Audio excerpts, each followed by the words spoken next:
After asking a few more questions, Xianxia finally closed the book. The fellow was indeed unaware of the matters surrounding Kong Shi's innate fetal poison, so it was impossible for Xianxia to get anything out of him. Being poisoned was a sign of weakness. One would hide it even from one's allies, not to mention one's enemies. This was similar to how Xianxia had never told anyone that he was poisoned. Most likely, Kong Shi back then was the same as well. But in any case, through the questioning session, Xianxia did manage to understand the true reason for that fellow being reduced to a mere heart, and the real purpose behind this underground chamber. The previous host of the heart did wield destructive power, and he did dominate the world at one time. Countless humans had died by his hand. Kong Shi had fought him several times, but the other party always managed to successfully get away. It was only at the very last battle that after several days of combat, Kong Shi finally managed to tear apart his flesh and bones and dissipate his soul. He had indeed died, but as one of the strongest experts of that era, one of the leaders of the otherworldly demon, how could he possibly have no aces up his sleeves? Before fighting with Kong Shi, he had already left behind a drop of blood in this underground chamber in case anything happened. And to protect that drop of blood, he dispatched an entire army of otherworldly demons to guard it. After the passing of many millenniums, the drop of blood finally developed and metamorphosed into a heart. Slowly, he roused from his sleep, regaining consciousness. He'd thought that he would very soon be able to rule the world, but before he could even get out from his hiding spot, he just had to meet with Xianxia and end up being sealed in that book, becoming an existence that was little more than a picture. As for those puppets, even though they had lost sentience, they were still his descendants. Their otherworldly demon instincts allowed him to easily control them and have them work for his resurrection. At this point, a thought suddenly emerged in Xianxia's mind. Yangzi thought that he had succeeded in his ploy by turning these otherworldly demons into puppets. But could it be possible that the otherworldly demons had already noticed what he was up to, but still chose to go along with it anyway? There were only 20 otherworldly demon puppets here, and they were all male.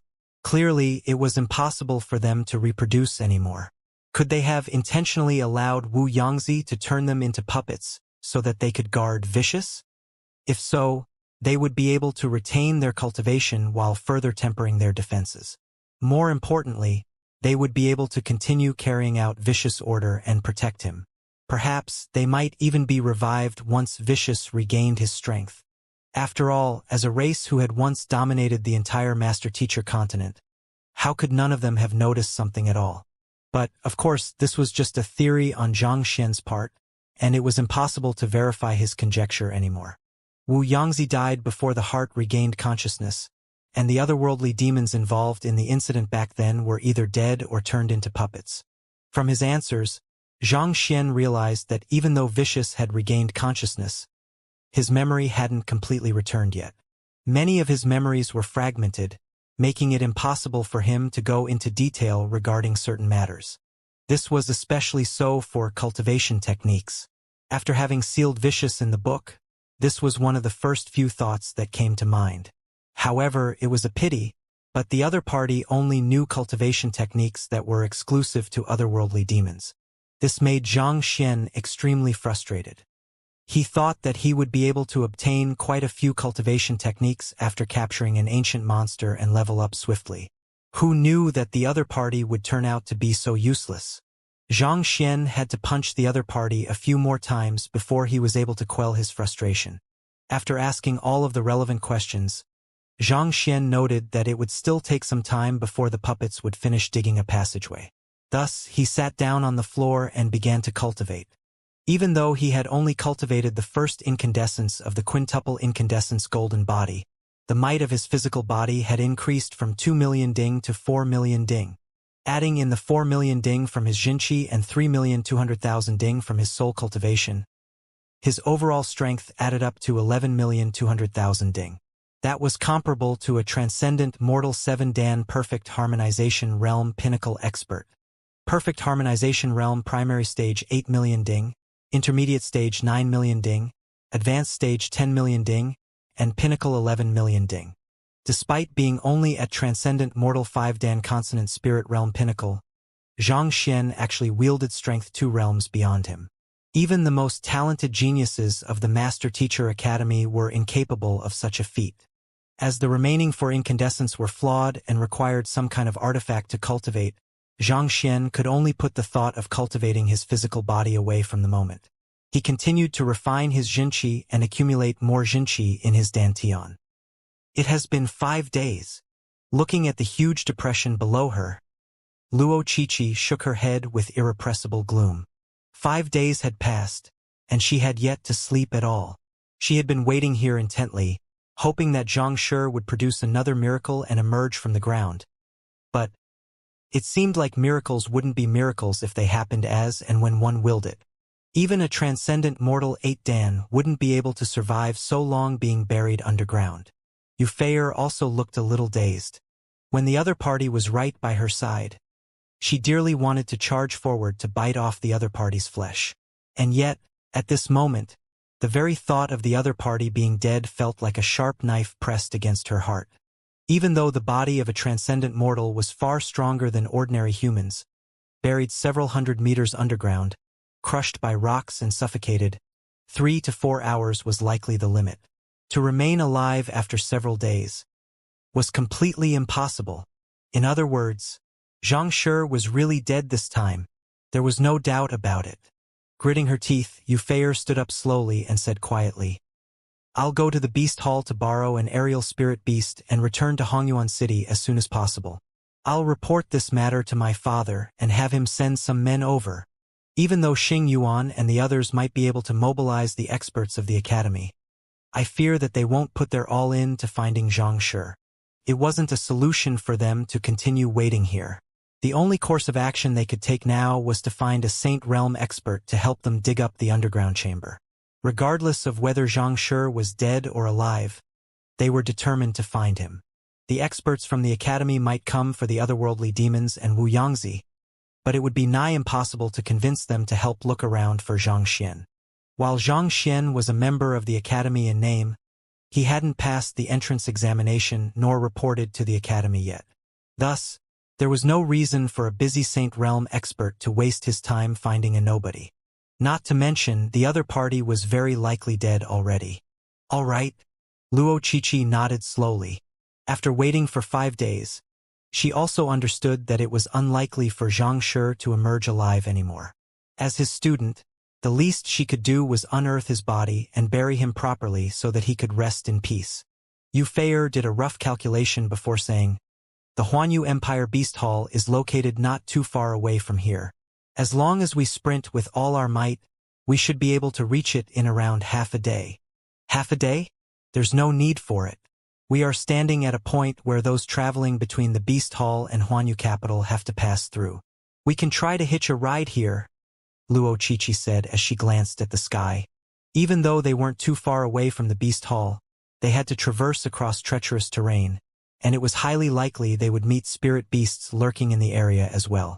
If they were to accidentally catch the attention of the spirit beasts while passing through the area, the half-a-day journey could easily drag on for 3 days. Since that was the case, it would be wiser for them to pay a passerby and hitch a convenient ride to the Beast Hall. Since they were standing at a point between the Beast Hall and Huanyu Capital, there were often many aerial spirit beasts flying through the area. Perhaps very soon they might be able to find one to ride. If so, they would be able to reach their destination within half an hour, thus sparing them a lot of trouble. Yufei nodded.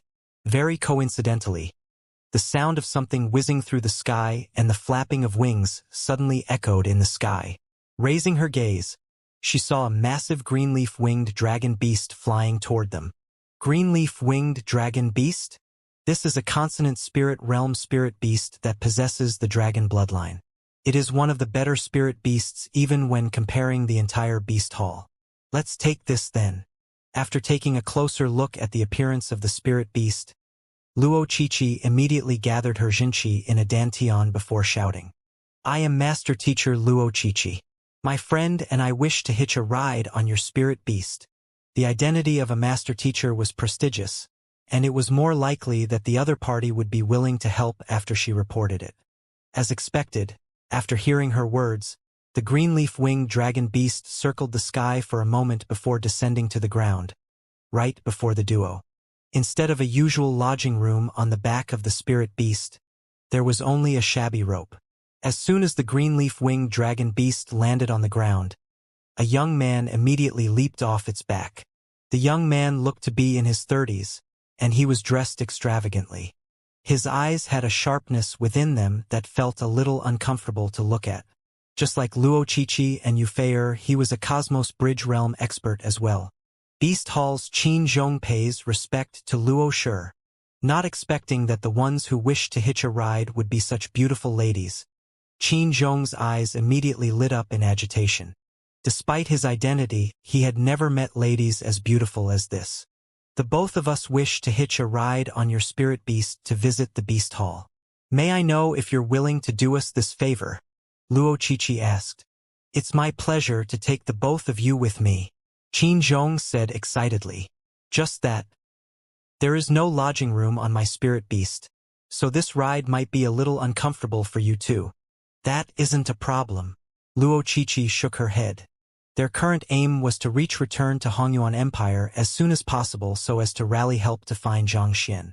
Comfort was the least of their worries now. May I know what an acceptable price for you is? Yufeier asked. It was customary for one to pay after hitching a ride. Usually, the price would be agreed on by both sides beforehand so as to avoid complications after the ride. There's no need to stand on ceremony. It's my pleasure to have such beautiful ladies on board my spirit beast. How can I accept your money? Qin Zhong placed his hands behind his back and put on his most dashing face in hopes of attracting the other party's attention. However, the other party didn't seem to have noticed it at all. We'll feel more at ease if you accept our payment. Seeing the flirtatious looks from the other party, Luo Qiqi could tell that he had other thoughts in mind, and she frowned in displeasure. If not for the urgent situation at hand, she would never have bothered herself with such an arrogant fellow. Upon Luo Qiqi's insistence, Qin Zhong hesitated for a moment before replying, How about this? You two seem to have spent quite some time in the mountains already. If you two accompany me for a meal at the Beast Hall, that'll suffice as the payment. Accompany you for a meal? How could Luo Qiqi and Yufeier possibly not know what the other party was thinking about? It was already as clear as day. Their faces immediately darkened. How dare this fellow from the Huanyu Empire Beast Hall attempt to philander with two 5-star master teachers? How brazen! That's right. Don't worry, I don't have any other thoughts in mind. Besides, considering how the both of you are in such a hurry to the Beast Hall, you must be trying to find a formidable aerial spirit beast to ride on. As a 4-star beast tamer and the son of the incumbent hall master, I'm sure I will be able to help the both of you. Qin Zhong smiled proudly. As long as he made his identity as the young master of the Beast Hall known, most people would immediately show some respect to him. Even if the young ladies were master teachers, judging from their age, they couldn't possibly be ranked above 3-star. After learning his identity, he was confident that the duo would surely think differently of him. And before long, there would be 2 ladies in his embrace. Pick another condition. Seeing that the other party was actually interested in them, Luo Qiqi frowned and waved her hands in disapproval. If not for the other party being the young master of the Beast Hall, she would surely have slapped that thought out of him by now. They were both 5-star master teachers, not to mention Yufeier was the princess of Hongyuan Empire. So how dare a mere 4-star beast tamer try to take advantage of them? But regardless, the two of them didn't know much about beast taming, and the other party seemed to be the vindictive type who would get back at them if they were to offend him. Thus, Luo Qiqi chose to hold herself back. Pick another condition? Not expecting the 2 ladies to reject even a meal, Qin Zhong frowned. He took pride in his looks and identity, and very few had ever rejected his invitation before. They were the ones who had requested something of him. And yet, not only did they reject his invitation, they even had such displeased looks on their faces. What did they mean by this? They were thinking too highly of themselves. Qin Zhong harumphed coldly. It's just a casual meal. Surely there's no need for you to turn me down like this, right? If you were to continue acting so coldly and distant, I fear that it'll be difficult for you to get a good aerial spirit beast when you arrive at the Beast Hall. Luo Qiqi narrowed her eyes. What do you mean by that? Are you trying to threaten us? Do you know the consequences of threatening a master teacher? Threaten? How could I possibly dare to threaten a master teacher? I'm just giving you a word of advice out of goodwill on my part. Besides, you are the ones who asked to hitch a ride. Is this the kind of attitude one should put on when asking for a favor? Qin Zhong chuckled playfully as he gazed at the duo. I have already stated my price. It's your choice to accept it or not. In any case, I am in no hurry.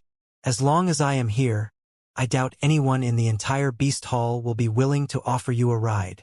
Seeing the other party acting so despicably, how could a person with an explosive temper like Euphraia possibly hold herself back? Sneering coldly, she stepped forward so as to teach that shameless man a lesson and pummel into him the fact that there were some people in the world he should never offend. But at that moment, the sound of dirt being overturned sounded from the huge depression below. Gugga-guggu. Dirt was hurled continuously into the air, as if a gigantic bubble was trying to break out from the earth. Could it be? Euphraia and Luo Qiqi's bodies immediately stiffened. At this moment, they couldn't be bothered with that arrogant fellow anymore.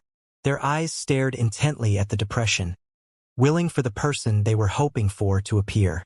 Could he really be alive? Was he going to create another miracle as he always did and climb out from the ground alive?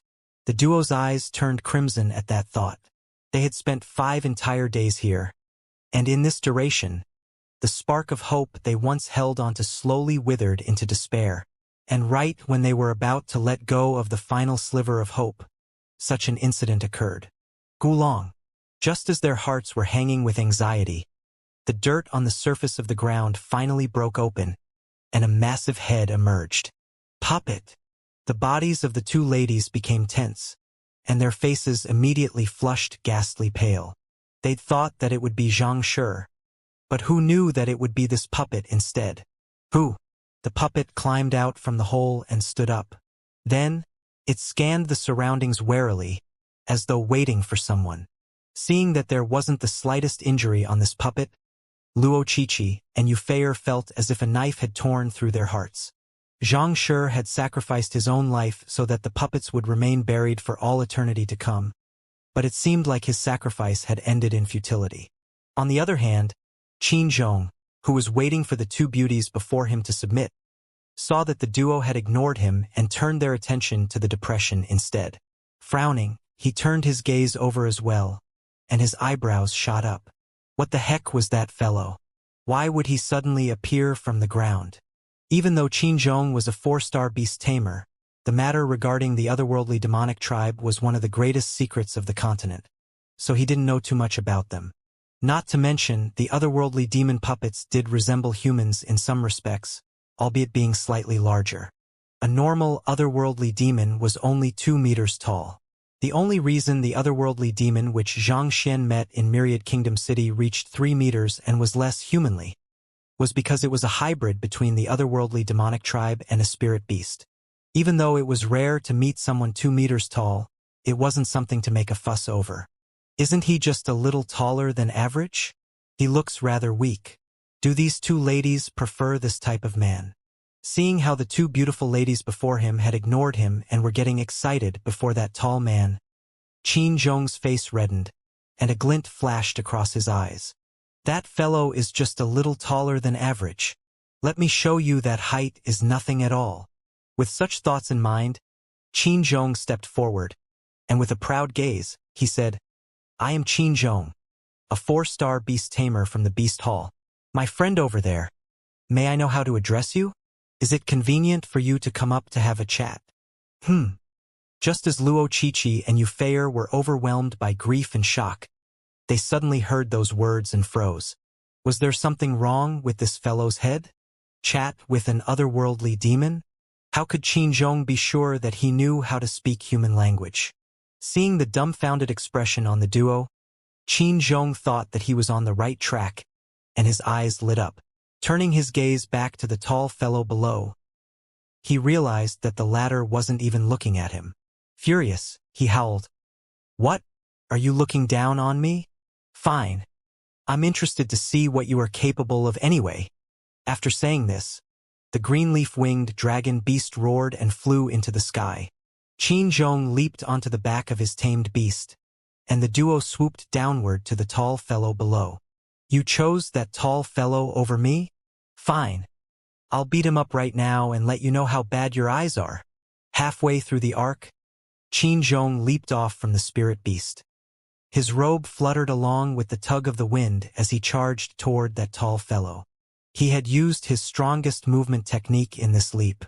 At this moment, he looked like he was gliding through the air, creating a dashing scene. Through this movement technique, he had incited the excited screams of innumerable beautiful ladies. Halfway through his movement, he raised his gaze to peek at the two beautiful ladies, hoping to see eyes gleaming with excitement and admiration.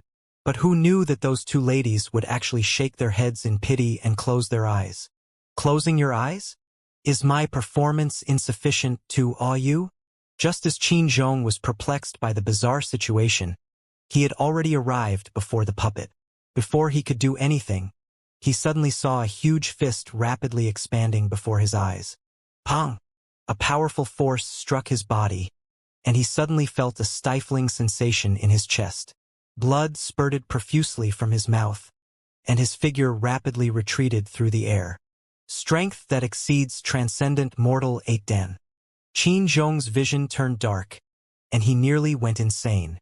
The strength of the otherworldly demon puppets was derived from their physical bodies, making it nearly impossible for Qin Zhong to accurately gauge the other party's true strength and capability. Nevertheless, taking pride in his ability, he'd thought that it would be a piece of cake for him to take down the other party. Never had he expected for the other party to be so powerful.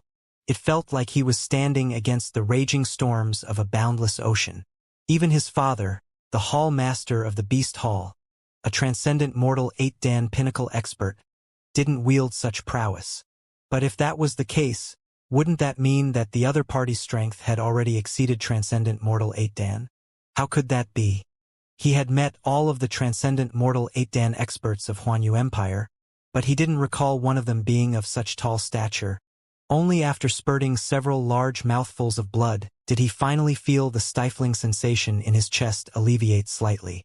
His back crashed heavily against the edge of the depression, and the bones throughout his entire body rattled. Just a single fist and he was already severely injured. If not for the several life preservation artifacts that he had activated in the midst of his trajectory, he just might have died from that single fist. But even so, the injuries he had sustained would take at least a month or two to heal. Struggling to open his eyes, Qin Zhong was just about to summon his winged dragon beast to take him away when he saw yet another tall fellow climbing out from the hole, and the both of them stood respectfully beside the hole. Are they trying to welcome someone? Seeing the attitude of the two tall fellows, Qin Zhong was taken aback. However, the bizarreness didn't stop here. After which, more tall fellows emerged from the hole, and they stood on the both sides of the hole. With their heads lowered, it seemed like they were waiting patiently for the arrival of some important person. Finally, after the appearance of the 18th tall man, a sedan chair slowly emerged from the hole. Seated on top of the sedan chair was a young man, and upon seeing the sunlight outside, he stretched his back lazily. It seemed like he had been deprived of sunlight for many days and was delighted to see it once more. To be carried by 4 transcendent mortal 8 Dan experts while another 18 stood at attention to welcome him. Who in the world was this fellow? And why did he appear from the ground? Qin Zhong widened his eyes in bewilderment. For an instant, he forgot about the overwhelming pain he was suffering. At that moment, an excited call suddenly came from above, and 2 figures immediately leaped into the depression. Xianxia, Luo Qiqi and Yufei had thought that they would never meet this young man ever again. Who could have thought that he would actually appear before them in such a fashion? Unable to hold back their agitation, they rushed forward without any hesitation. The depression was around 40 meters deep, but this height was nothing to a Cosmos Bridge realm expert. Little Qi and Princess Fei, what are you two doing here? Naturally, the man seated on the sedan was Xianxia. After 5 days of effort, the puppets had finally unearthed a passageway for him to leave the underground chamber. In any case, Since their leader was in his hands, these fellows had no choice but to obey his words. Thus, he had them prepare a sedan chair to carry him up. Xianxia thought that after so many days, the two ladies would have already left. As such, he was surprised to see them here. "You are fine." After confirming that the other party was indeed Xianxia, Luo Qiqi and Yu Feier were finally able to release the huge burden that had been weighing down on their hearts over the past few days. But after recovering from their agitation, many doubts started to emerge in their minds. Wasn't he chased by the puppets when they left? Why would the puppets be carrying him out now? More importantly, with the collapse of the underground chamber, the supply of oxygen inside was cut off entirely. How did he manage to survive for so long? "I'm fine. It's a long story." Xianxia waved his hands. "I thought that I would surely die back then, but I happened to activate an artifact that my teacher left for me then. Through the effects of the artifact, not only did I survive the collapse, these puppets were also put under my control. Honestly speaking, I was truly lucky to have survived this." There was no way he could talk about the heart. Otherwise, he would have to explain how he managed to seal the heart in his Book of Heaven's Path too. Thus, he chose to push everything onto that imaginary teacher of his. In any case, the duo had seen his teacher's astounding performance back at the cleansing lake too, so it wouldn't be too difficult for them to believe this either. Xianxia, Luo Qiqi and Yu Feier glanced at one another before heaving a sigh of relief simultaneously. The image of Xianxia descending for the sky and resolving the huge catastrophe with the single throw of a shoe was still inscribed deeply in their minds. Not even Emoshir would have been capable of doing the same. It wasn't entirely inconceivable for that legendary figure to tame all of the puppets given his means. "It's enough that you are fine." Since a high-ranked master teacher was involved in this matter, they knew that it wouldn't be appropriate for them to pry into this matter. Thus, they decided to put this topic away. Seeing the duo putting aside the matter, Xianxia heaved a sigh of relief. At that moment, he suddenly noticed Qin Zhong, whose face was swollen red from the punch earlier, and he frowned in confusion. "Who is this fellow?" "He is." After a moment of hesitation, Luo Qiqi began recounting the matters earlier. "You wish to get an aerial spirit beast to travel back to Hongyuan Empire?" Xianxia nodded in agreement. "Indeed, 5 days have passed. I really should hurry to Hongyuan Master Teacher Academy." After leaving the cleansing lake, Xianxia had spent 3 days in a coma, 1 day in the underground chamber, and 5 days digging a path out of it. All in all, it had been 9 days since then. If he didn't hurry now, he might miss the entrance examination to the academy. While he didn't think that it was truly necessary for him to enroll at the Master Teacher Academy, considering the history behind it, the latter must have a huge collection of books. If he could gain access to them, he could potentially raise his cultivation quickly. Luo Qiqi nodded. "Since teacher is fine, let's return together." The reason why they wanted to rush back earlier was to save Xianxia. But while the latter was fine now, it was indeed about time for them to return too. "All right." Getting up from the sedan chair, Xianxia had the puppets march back down the hole before burying it entirely. On the surface, it seemed like Xianxia was ordering them to return to the underground chamber. But in truth, Xianxia's soul was waiting below to place them into his storage ring. As these fellows were lifeless puppets, he could carry them along with him in his storage ring. Since he could control these fellows through the heart, it would be waste for him not to keep them around. With this huge army of Saint Realm puppets, he could easily destroy even a real Saint Realm cultivator. With this, his safety in Hongyuan Master Teacher Academy would be assured, and he wouldn't have to keep relying on Xianxia either. But of course, any matter regarding otherworldly demons was of grave importance, and it was best to keep Luo Qiqi and Yu Feier in the dark regarding this matter as well. Not to mention, there was an outsider lying not too far away. This was the reason why he decided to go through so much trouble to keep his action of storing them in his storage ring a secret. This way, he could avoid unnecessary trouble in the future. As for whether the experts of the academy would be able to find the puppets after they arrived, that was none of his business. After all, the puppets were capable of moving. The experts couldn't possibly expect for the puppets to wait patiently at the same spot. Having made up his mind to leave, Xianxia immediately turned to the battered Qin Zhong and said, "Your name is Qin Zhong, right? We wish to hitch a ride on your spirit beast, so I ask of your cooperation." "All right." Struggling to his feet, Qin Zhong looked at Xianxia as a hint of envy and rage flashed across his eyes. The reason why he was beaten up like that was due to this fellow. He had no idea who those tall fellows were, but considering the respect they had shown to this young man, it was likely that he was the mastermind behind his current pathetic plight. "Humph, I may be no match for you here, but let's see how well you'll fare when we are in the air." Qin Zhong swallowed his pill and drove his cultivation. A moment later, he felt that his injuries had alleviated slightly. Looking at the trio before him now, even though they hadn't utilized their Xianxia, so he was unable to determine their exact cultivation, considering their age, it was impossible for them to have reached sainthood. And as long as one hadn't reached sainthood, one would be incapable of flight. "There is no lodging room on top of my spirit beast, and the wind has been strong lately." Qin Zhong stood up and leaped onto the back of his tamed beast while he kind-heartedly warned them to be careful. On the inside, he was snickering gleefully. "That's no problem," Xianxia replied nonchalantly. "Who?" The green-leaf-winged dragon beast flapped its wings and rose up into the air. Even though there was no lodging room on top of the aerial spirit beast, its back was rather spacious. It wasn't cramped even with all four of them standing on top. The spirit beast flew higher and higher, and soon, they were soaring through the clouds.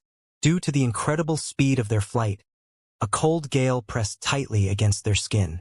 The group had to gather their Xianxia to form a protective layer to ward off the strong wind. Seeing the look of nonchalance on the young man, Yu Feier couldn't help but ask worriedly, "Xianxia, that fellow obviously harbors malicious intentions. Why did you still ask to hitch a ride?" Even she could tell that the beast tamer was up to no good. If it was her, she would have ignored the other party and left immediately. Besides, they had nothing urgent on at the moment. At the very most, they could just walk to the beast hall. There was no need for them to take this risk in the first place. After all, they would be helpless if the other party were to try something in midair. "Aren't you normally extremely intelligent? So, why did you make such an elementary mistake?" Luo Qiqi chuckled. "Feier, just watch on. Teacher knows what he is doing." Yu Feier was unaware of it, but Luo Qiqi had once witnessed Xianxia flying in the sky. Since Xianxia chose to hitch a ride, he must have a plan in mind. Xianxia getting done in by someone else? You must be kidding. In the times accompanying him, Luo Qiqi had only seen him doing others in. Not once had she witnessed him being done in before. Damn it! Seeing the two cold-faced ladies who were unwilling to even spout a single word to him getting friendly with that average-looking fellow, Qin Zhong's face twisted in anger. As the young master of the Beast Hall, he grew up with a golden spoon in his mouth. Not to mention, he was also blessed with good looks and considerable talent, so he had always been admired and respected by others. When had he ever allowed another to hitch a ride even after he was pummeled? This was a huge humiliation. "Little brother, were those tall fellows from before your subordinates?" But even so, Qin Zhong knew that making a move without knowing the background of his enemy was nothing short of recklessness. The tall fellow whom he faced possessed might exceeding that of a transcendent mortal 8-dan expert. While he understood that the wiser decision was to stay out of the other party's way, he was reluctant to simply let this matter go, especially after the humiliation he had suffered.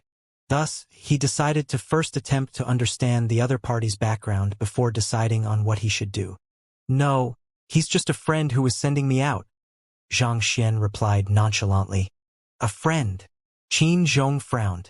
"Then may I know how to address you, and where do you come from?" This question was a little more direct. "I'm not anything much, so I don't think Qin Gongzi will have heard of me," Xianxia replied. "Not anything much?"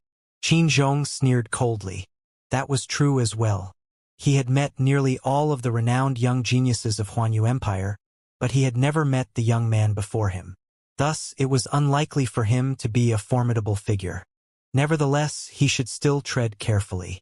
Then, may I know if you have studied the way of master teachers? He continued asking. Yes, I have. It has been around half a year since I started learning the way of master teachers. Xianxia scratched his head in embarrassment. He was speaking the truth.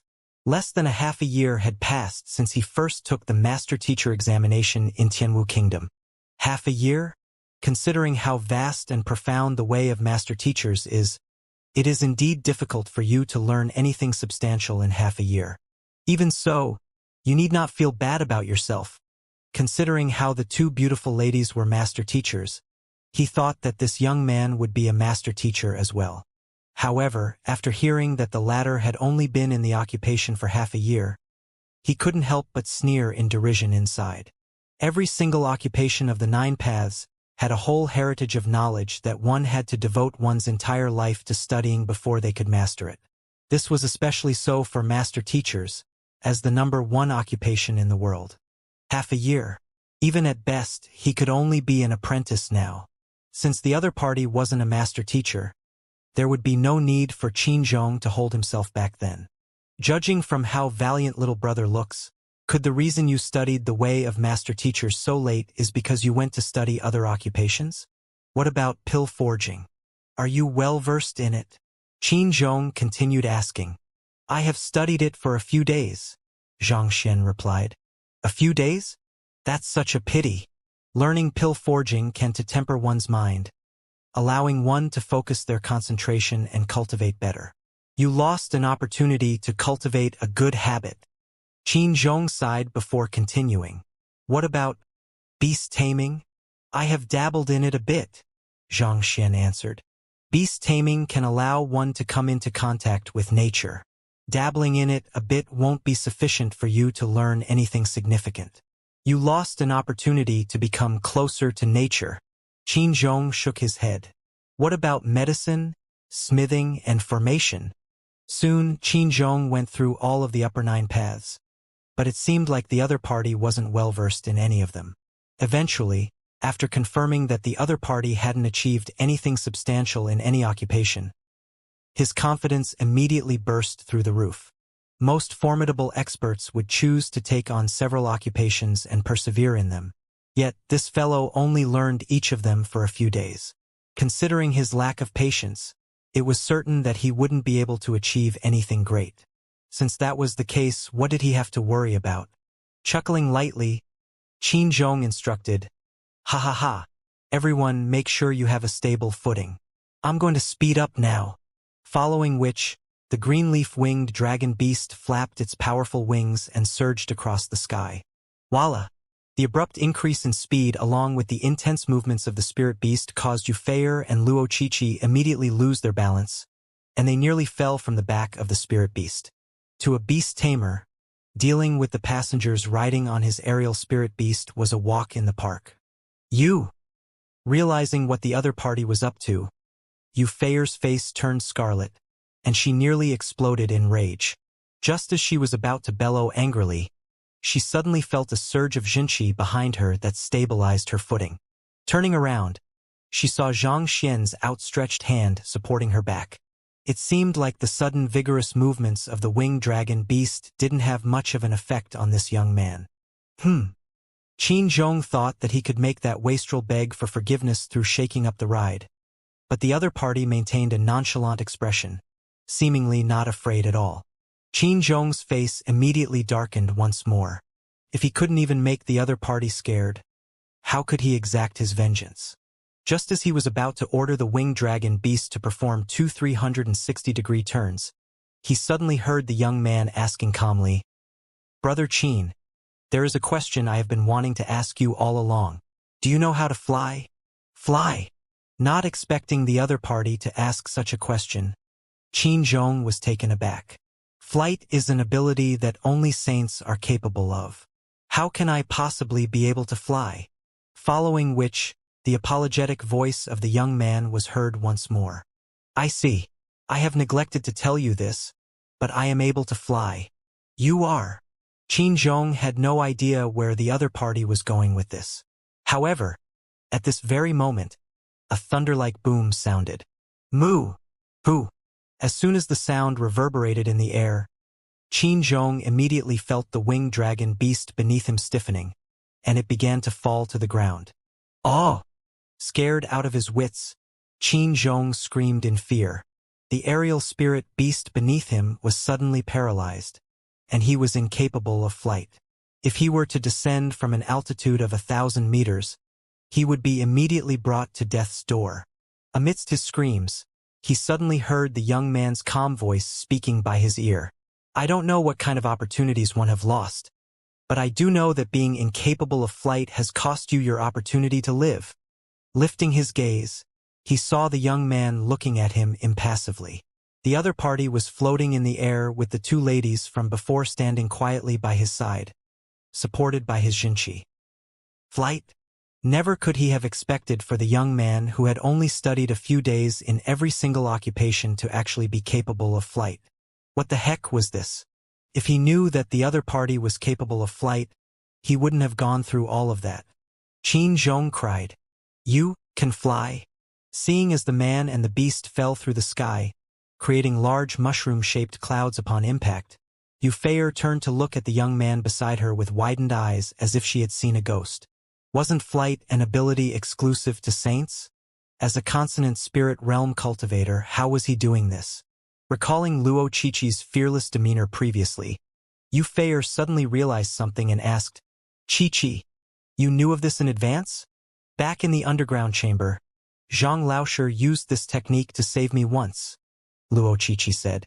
With a curious gaze, she turned to Zhang Xian and asked, "Speaking of which, teacher, why are you able to fly?" Actually, she had been wanting to ask this question all along, but there wasn't a suitable opportunity before.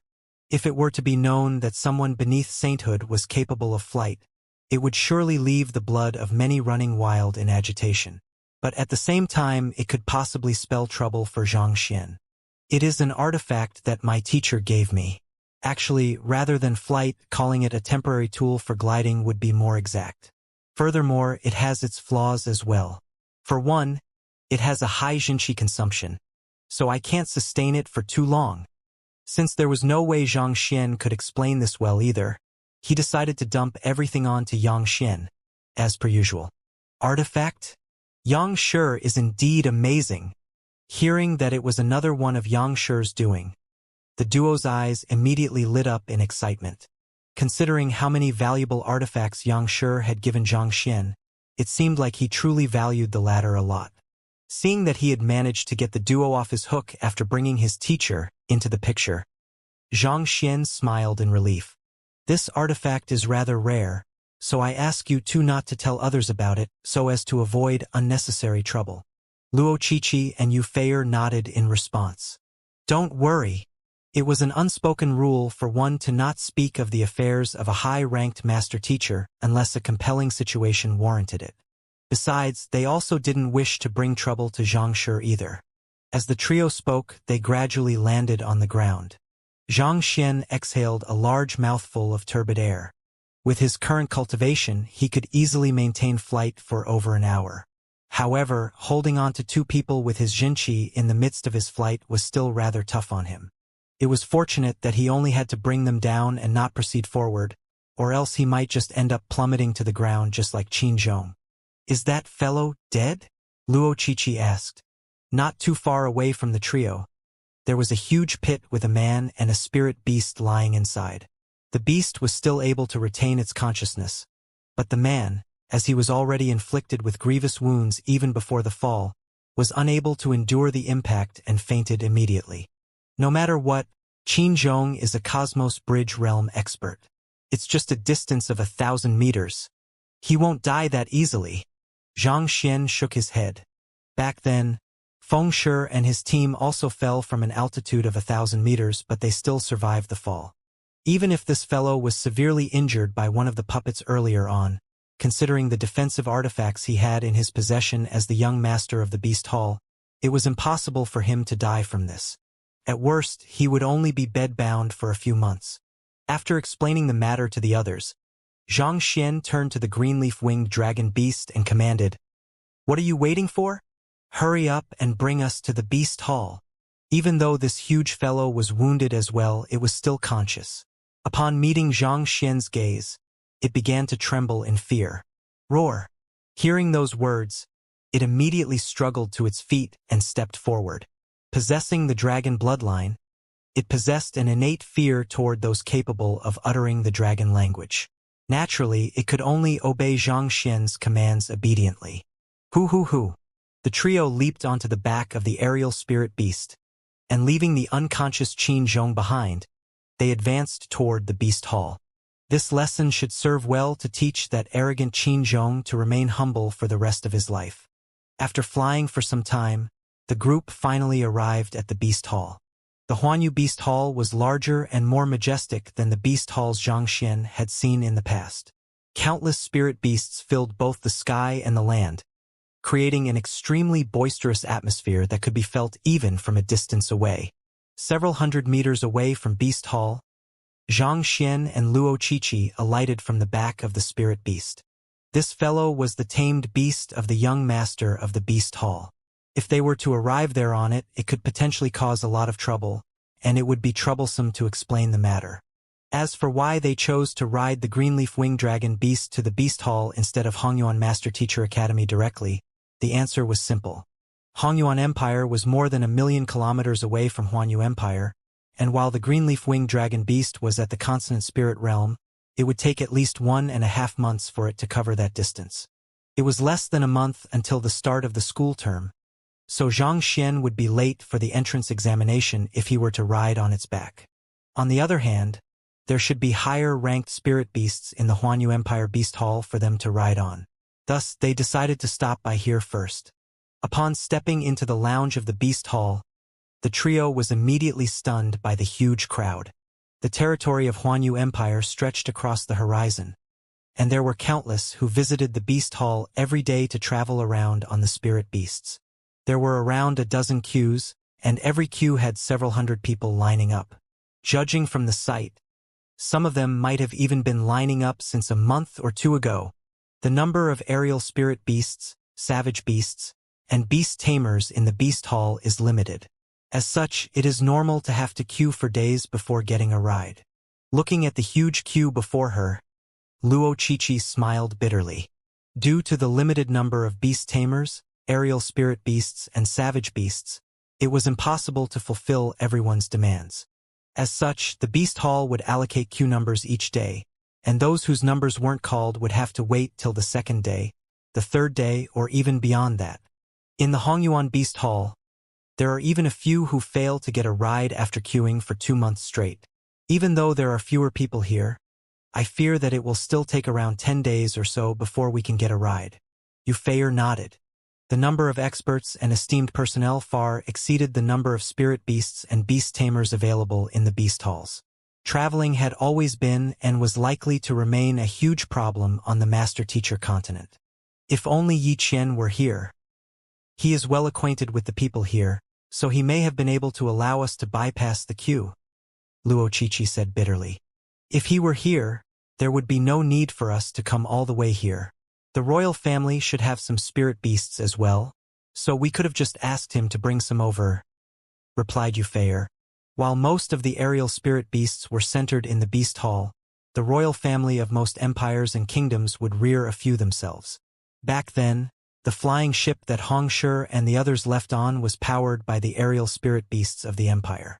If Yi Qian was here, given his identity as a crown prince, he could easily have brought a few aerial spirit beasts out for them. They wouldn't have had to come all the way here to the Beast Hall just to find a ride. Given the huge number of people here, it would be difficult for them to find a suitable aerial spirit beast. Forget it, borrowing a spirit beast from the Empire is an extremely troublesome procedure, and one will also incur a debt to the Empire.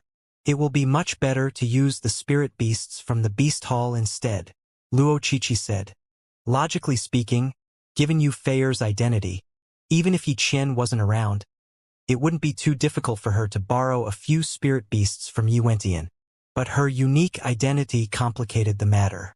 As the princess of Hongyuan Empire and a master teacher, if she were to ask for a favor, she would incur a debt which she would have to repay in the future. Since that was the case, it would be better for them to rent a ride from the Beast Hall instead. Not to mention, master teachers possessed a privilege on this aspect. They had a priority queue just for them. On top of that, Luo Qiqi and Yu Feier were 5-star master teachers. They were qualified to find the Hall Master or the Elders of the Beast Hall Strait to request for a better spirit beast and beast tamer. Let's go! Thus, the group proceeded forward. At that moment, Luo Qiqi suddenly thought of something, and she turned to the young man beside her and asked, Xianxia, since you are a beast tamer, do you have any acquaintances here? This is my first time here. So how could I possibly have any acquaintances here? Zhang Xian shook his head. It was his first time in Huanyu capital, so how could he know anyone here? That's true. Recalling how Zhang Shi had arrived later than, it was indeed unlikely for him to have any acquaintances here. All right then. Nodding, Luo Qiqi surveyed the surroundings to find a member of the Beast Hall, whom she could ask to show them to an elder or the hall master, when a delighted voice suddenly called out.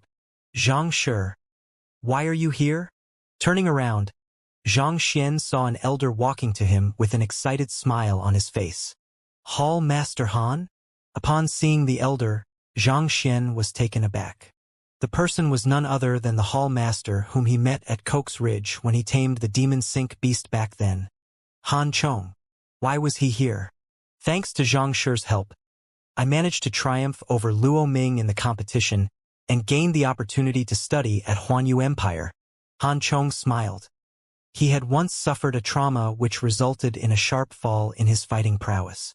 Thus, he turned his attention to the demon sink in the hope of taming it to defeat Luo Ming. However, while he was doing so, he met Zhang Xian.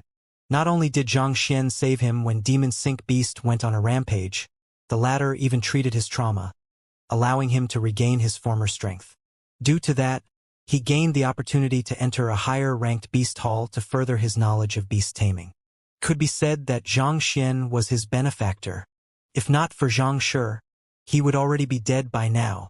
He'd thought that it would be hard for him to meet this incredible genius again. But who knew that he would actually reunite with him here?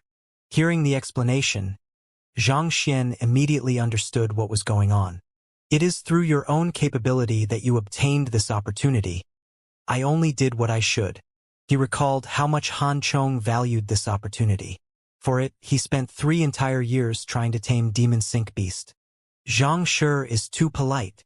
After trading a few pleasantries, Han Chong asked, is Zhang Shi here to take the 5-star beast tamer examination or, actually, we are intending to head to Hongyuan Empire, so we would like to rent a fast spirit beast with good stamina. Zhang Xian chuckled. May I ask for Hall Master Han's help with this matter? This isn't a problem at all. I'll show you to the Beast Lodge. Hearing that it was just a small matter, Han Chong hurriedly nodded. Even though he came from the branch in Myriad Kingdom Alliance, as an ex-Hall Master, his standing was still higher than ordinary beast tamers. It wasn't a problem for him to find a spirit beast for Zhang Xian. I'll be thanking you then, Hall Master Han. Zhang Xian smiled in delight. Han Chong shook his head. There's no need to stand on ceremony. Also, there's no need to call me Hall Master Han. I am only an ordinary 4-star beast tamer here, so you can just address me as Beast Tamer Han. While he was a Hall Master in the Myriad Kingdom Alliance branch, he was nothing more than an ordinary beast tamer here except for his slightly higher standing. It would be inappropriate for him to be addressed as Hall Master here, and it could even be taken as insubordination. All right, Zhang Xian nodded. Following behind Han Chong, the group headed for the Beast Lodge. On the other hand, seeing how Zhang Xian walked away with a 4-star beast tamer right after claiming that he knew no one in the Beast Hall, Yu Feier and Luo Qiqi glanced at one another, and their eyelids twitched frenziedly. You call this knowing no one here? Who are you trying to fool? Why did this Zhang Shi feel so upright and dependable at times, and yet so unreliable and eccentric at others?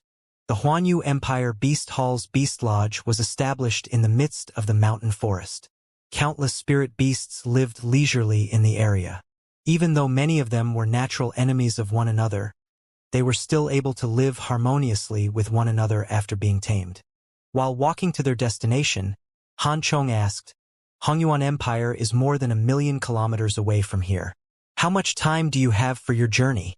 Xianxia calculated for a moment before replying. Of course, the faster the better. It would be best if we can arrive within 20 days.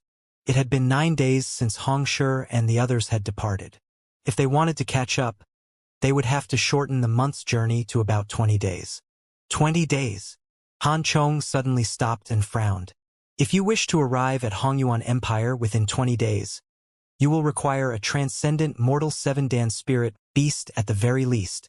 Long journeys were very different from short journeys. Even if a spirit beast could cover 100,000 kilometers in a day at maximum, the journey could still easily stretch on for a month.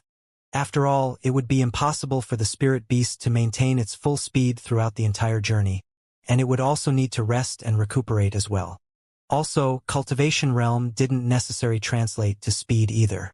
Different aerial spirit beasts had different strengths, and there were plenty of powerful spirit beasts who had a slow flight speed. Nevertheless, the minimum requirement for any aerial spirit beast to reach Hongyuan Empire in 20 days was for it to be a transcendent mortal 7-dan spirit beast. Xianxia nodded.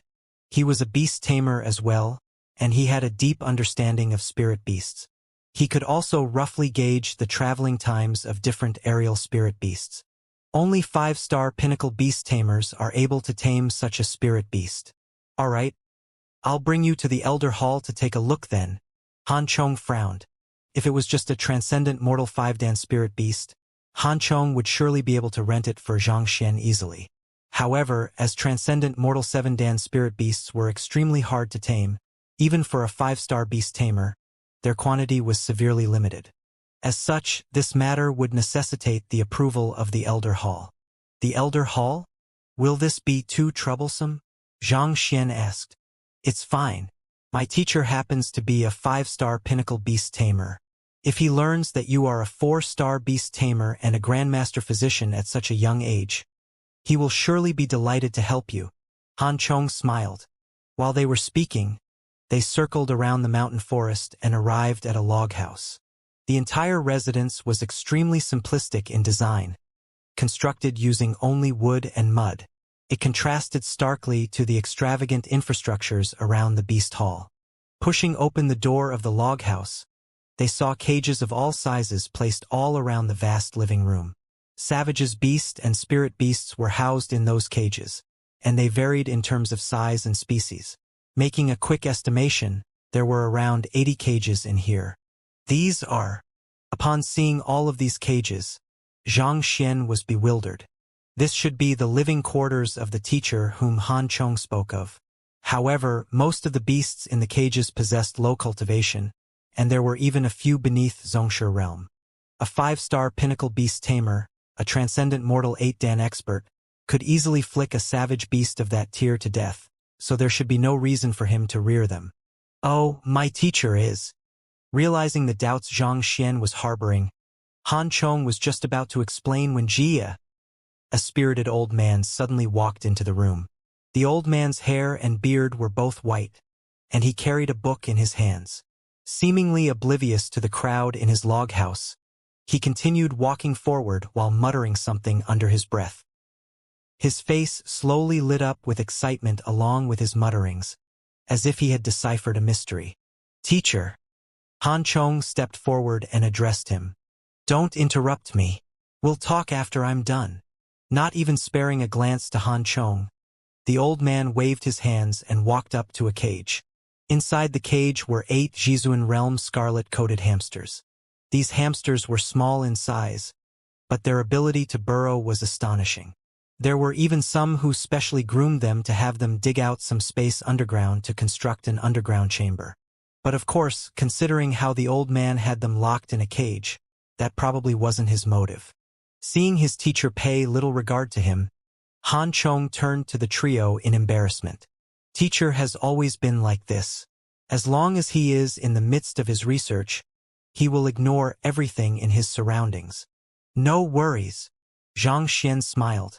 Even though he had to get to Hongyuan Empire as soon as possible, he had this bit of time to spare. On top of that, he was also curious about what the old man was up to. Ignoring the crowd, The old man flipped a few pages on the book, and on a certain page he suddenly stopped. As though he had finally found what he was looking for, his eyes lit up in agitation. He immediately turned his sight to the scarlet-coated hamsters, took in a deep breath, and shouted, "Borohu Lomson!" Along with the chanting of the old man, the scarlet-coated hamsters widened their eyes and began to puke, as if they had heard something extremely disgusting. "They are vomiting? This isn't right." The old man scratched his head as he flipped the pages of the book once more. "My pronunciation must be off. I should try again. Borohu Lomson. Hoo. The eyes of the scarlet-coated hamsters suddenly rolled upward, and their legs began to spasm. Two of them tried to get away, but they ended up knocking against the bars of the cage and fainted. Everyone widened their eyes in shock. Even Xianxia was astonished by the sight. What did the old man say to disgust the scarlet-coated hamsters so much that they would rather knock themselves out than to listen to it for a moment longer? Suddenly realizing something, Luo Chichi turned to Han Chong and asked, "Is this beast language?" Even though she wasn't a beast tamer, her occupation as a master teacher required her to have a degree of understanding of all occupations, and she did once read about the ancient beast language before. It was said to have been compiled by Kong Shi himself, but with the passing of time, it gradually disappeared from the world. Even though the heritage was still existent, it was grasped in the hands of a small minority, and it was never passed down to outsiders. Could it be that Han Chong's teacher had already learned the language and was currently experimenting with it? Just that, why would his words cause such an extreme reaction in the scarlet-coated hamsters to make them vomit like that? "My teacher is in the midst of studying the beast language, and there has been some success in his research already." Han Chong nodded. Success? Xianxia and the others were speechless. Making a savage beast puke, and you call that success? One punch can easily do the same. Cough, cough. Hearing the conversation and seeing the reaction of the crowd, the old man was a little embarrassed. Closing his book and tidying his appearance, he turned around and said, "Han Chong, didn't I instruct you to study yourself? Do you have something for me?" Reporting to teacher, Xianxia over here is my benefactor, and he wishes to rent a transcendent mortal 8-dan spirit beast to travel to Hongyuan Empire. Han Chong quickly replied, "Transcendent mortal 8-dan?" The old man frowned. There are only 3 aerial spirit beasts of this caliber in the entire beast hall. 2 of them were rented by the Huanyu royal family, while the last one has just returned from a long journey and is exhausted. I'm afraid that there aren't any available at the moment. Besides, even though I am an elder, I don't have the absolute say in such matters. Dispatching a transcendent mortal 8-dan aerial spirit beast requires the approval of the Elder Conference and the Hall Master. Han Chong's face reddened in embarrassment. The management of the Huanyu Empire Beast Hall was much stricter than the Myriad Kingdom Alliance branch. Transcendent mortal 8-dan spirit beasts were the strongest beings throughout the entire empire, so they wouldn't be given any work unless truly required. Furthermore, the approval of the Elder Conference was required to dispatch them. Back then, when Han Chong was the Hall Master of the Myriad Kingdom Alliance Beast Hall, he could move any spirit beasts with just a single word. He thought that his teacher, as one of the top leaders of the Beast Hall, would possess such authority here, but from the looks of it, the matter wasn't as simple as it seemed. Then, are there any transcendent mortal 7-dan spirit beasts available? Even though transcendent mortal 7-dan aerial spirit beasts were slightly slower, it was still within an acceptable range for Xianxia. There is a total of 14 transcendent mortal 7-dan spirit beasts in our guild, but they are all the tamed beasts of elders, and only 5 of them are capable of flight. If you wish to rent one, you will need an elder to drive it personally, so it won't be easy either. The old man shook his head. Furthermore, most of the transcendent mortal 7-dan aerial spirit beasts aren't suited for traveling long distances, so I fear that they won't be much faster than most of the transcendent mortal 6-dan spirit beasts. Most of the spirit beasts in the Beast Hall were tamed by the beast tamers collectively or groomed by an apprentice of a low-ranked beast tamer. These spirit beasts were often up for rent to the public.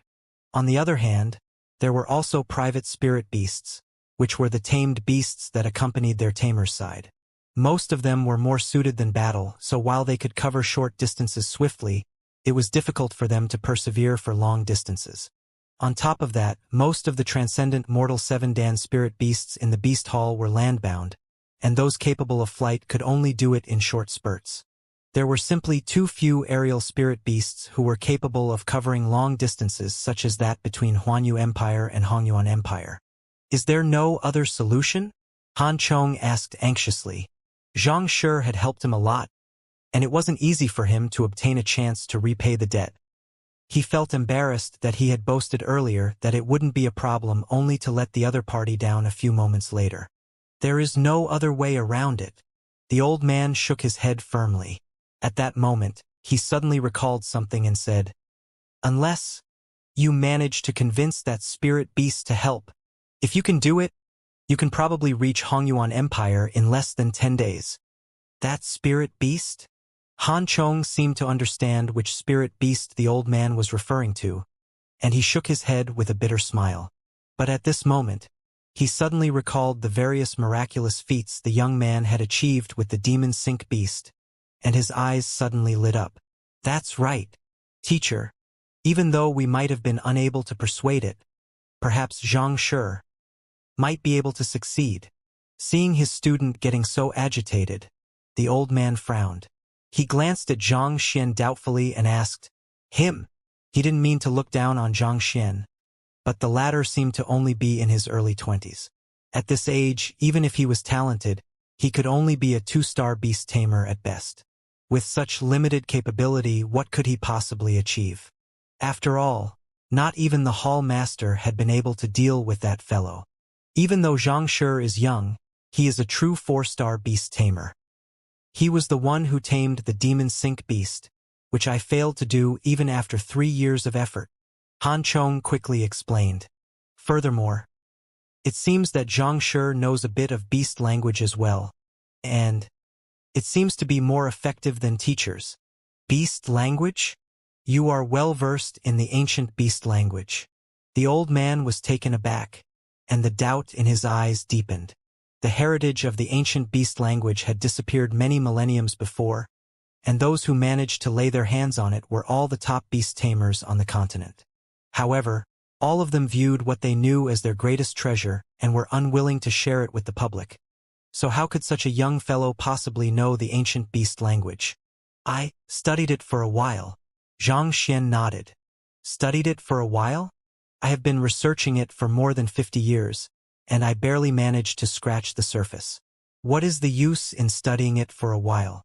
Hearing the other party's words, disappointment flashed across the old man's face.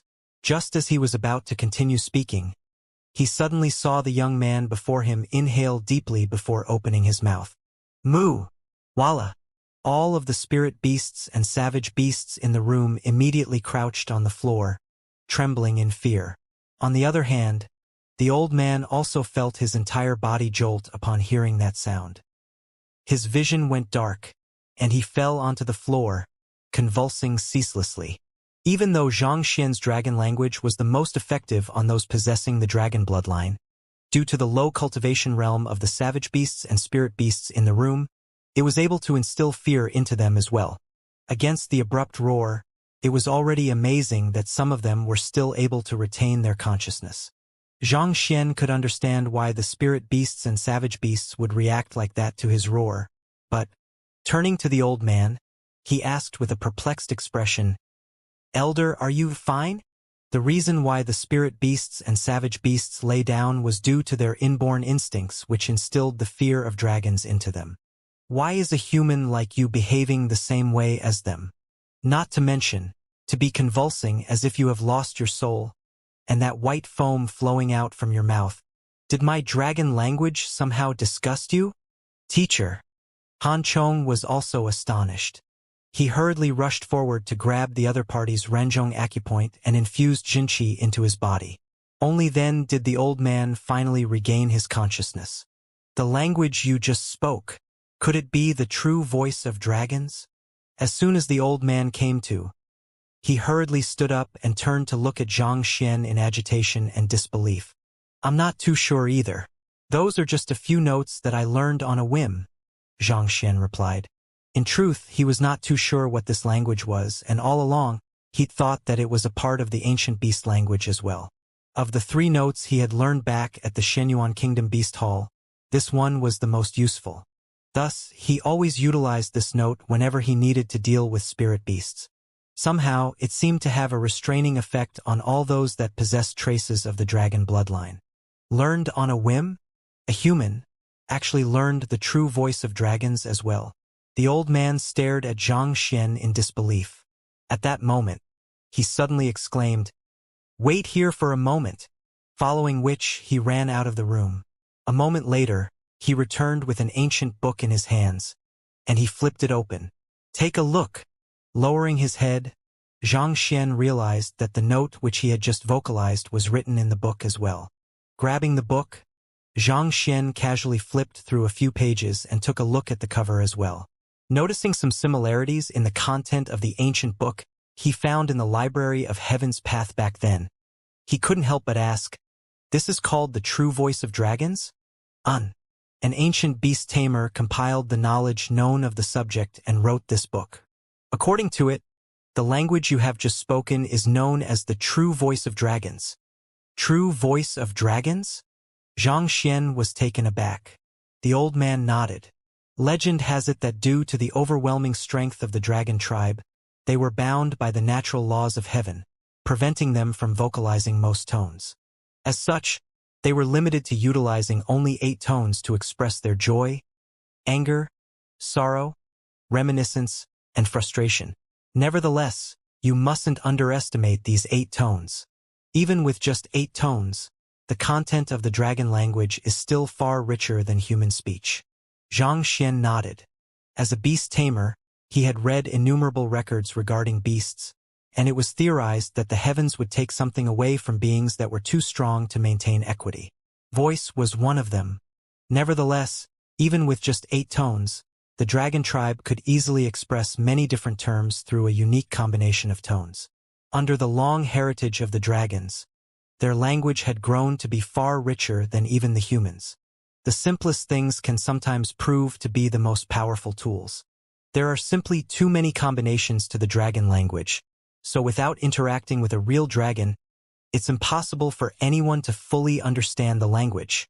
More importantly, at which, the old man's eyes widened in disbelief and he uttered, "The 8 tones of heavenly dragons require one to possess a pure-blooded dragon bloodline to vocalize. The body of a human can't possibly endure the pressure of such notes. So, how did you do it? Do you possess the pure-blooded dragon body?" "Pure-blooded dragon body?" Xianxia questioned in bewilderment. Yes, the pure-blooded dragon body is a unique constitution that is even more powerful than the pure yang body and pure yin body.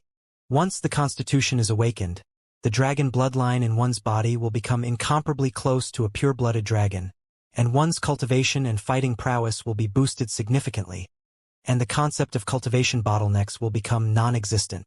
The more the old man spoke, the more his face flushed in agitation. Pure-blooded dragon body, this was one of the strongest unique constitution in the world.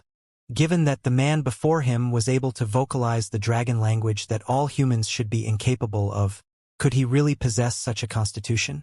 If that was true, then it would truly be fearsome. "Teacher, do you really possess the pure-blooded dragon body?" Hearing the words of the old man, Luo Qiqi and Yufei glanced at one another momentarily before turning their curious gazes to Xianxia. Based on Zhang Shi's legendary record, his cultivation did improve at a monstrous pace. All along they had attributed it to Yang Shi, but could the pure-blooded dragon body have played an important part as well?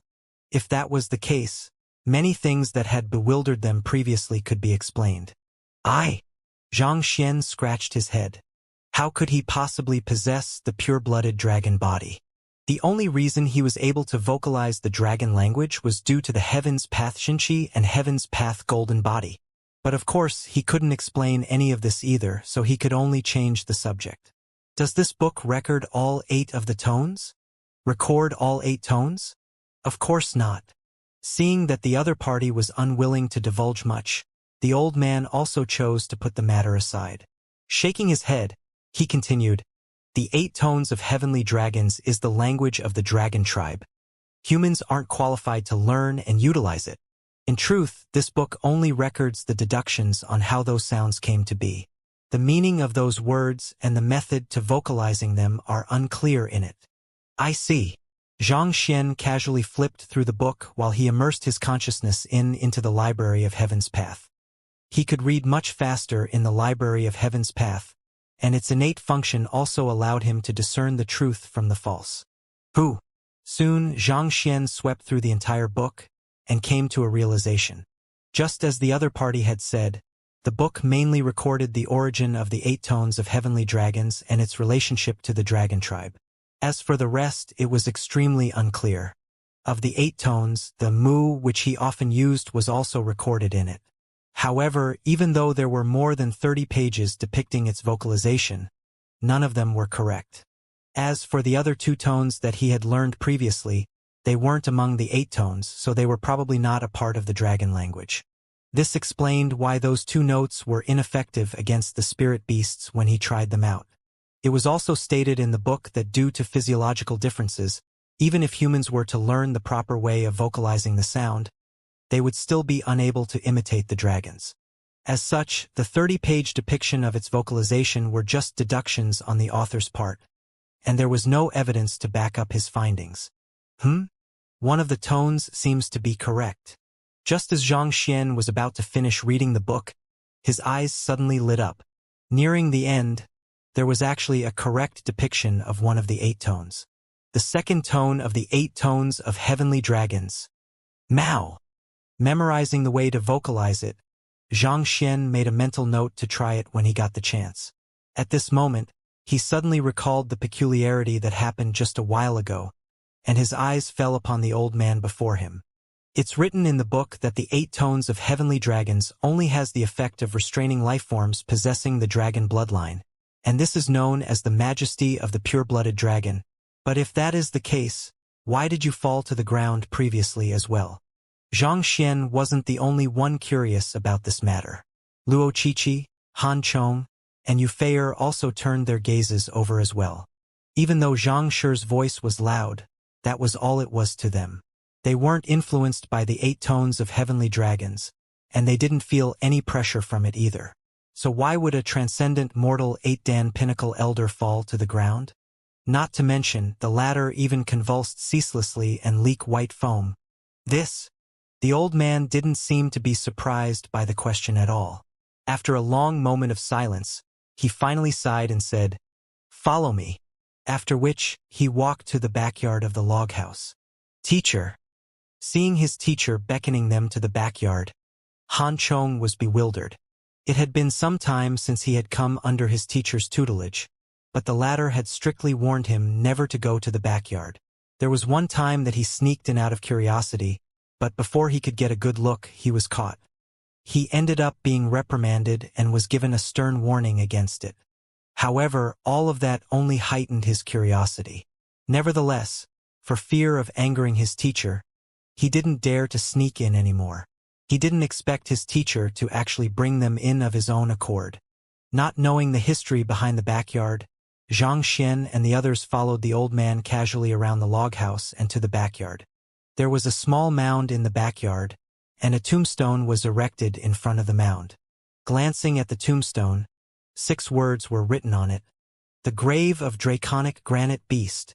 The transcendent mortal 8-dan spirit beast that rules over all land-bound life forms. Draconic granite beast. Xianxia frowned.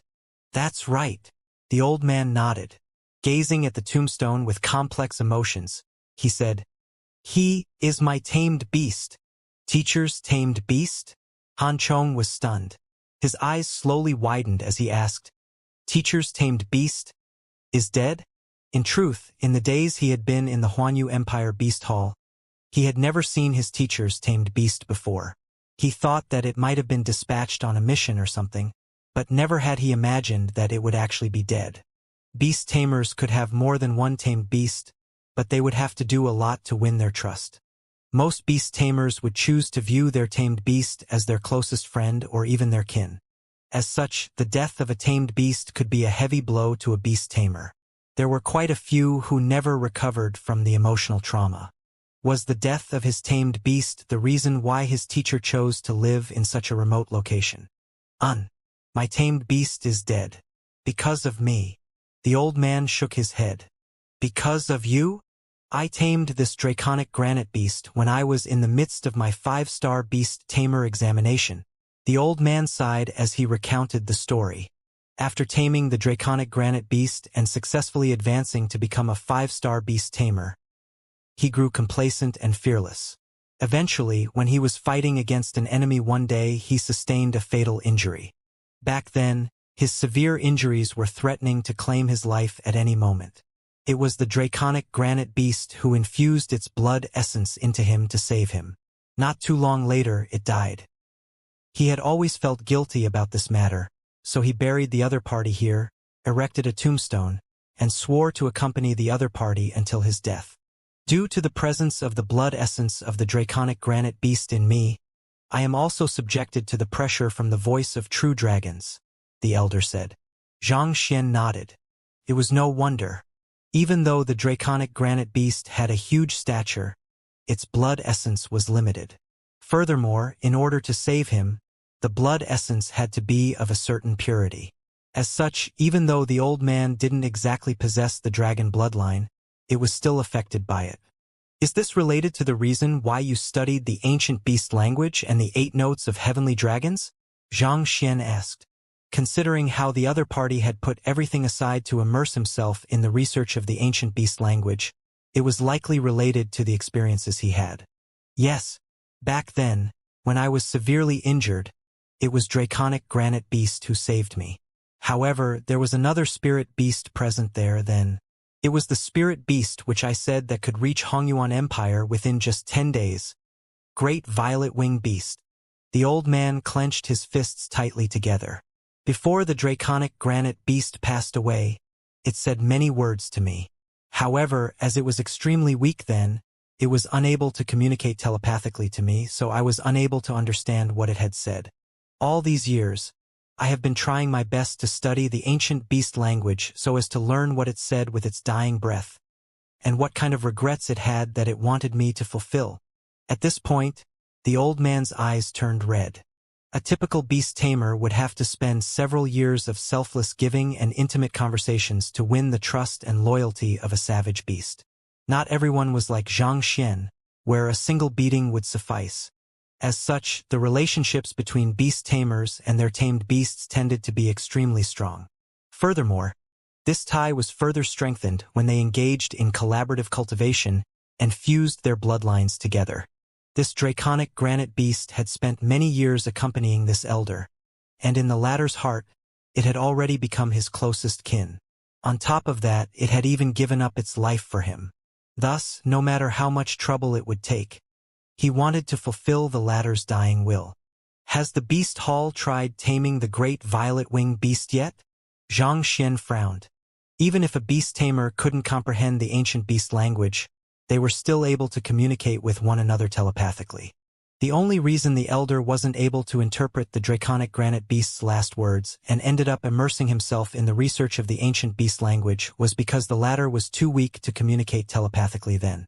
However, considering how the great violent winged beast was present at that moment, it should have heard the words of the draconic granite beast.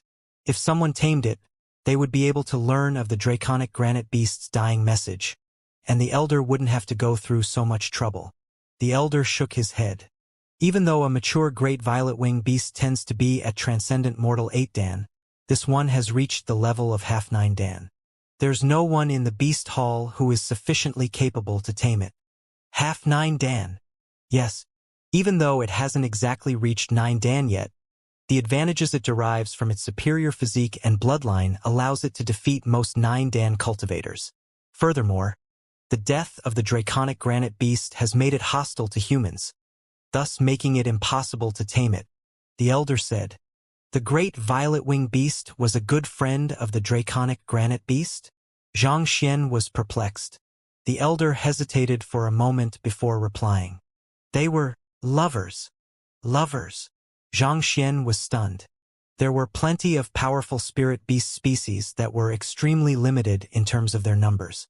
As such, it would be difficult for them to find a companion from the same species. Under such circumstances, they would choose to find another powerful spirit beast to mate with.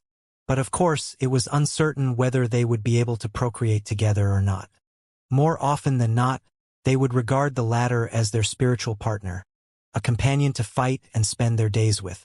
In fact, there were some human couples who had such platonic relationships as well.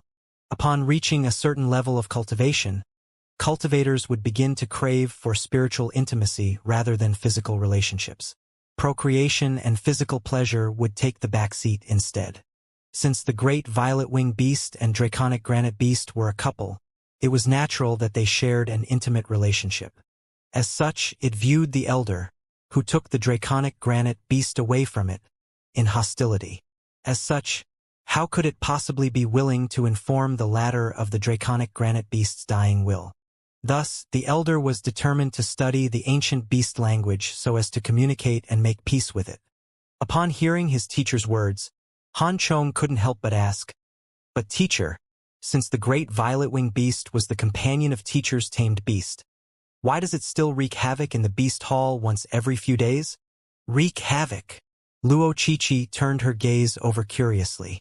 Indeed, that fellow comes over several times a month to attack the beast hall and devour a few spirit beasts, resulting in immense fury among the beast tamers. The beast hall has gone to great lengths to capture it, but it was simply too strong and too fast, thus resulting in a failure each time, Han Chong explained. Even though he hadn't been in Huanyu Empire for too long, he was still able to learn of quite a few things. In the past month, the great violet-winged beast had already attacked the beast hall several times and devoured several spirit beasts. This had left many people furious, but due to the great violet-winged beast's overwhelming strength, there was nothing that they could do. All along, he had thought that the great violet-winged beast was just provoked by the spirit beasts becoming subservient to humans.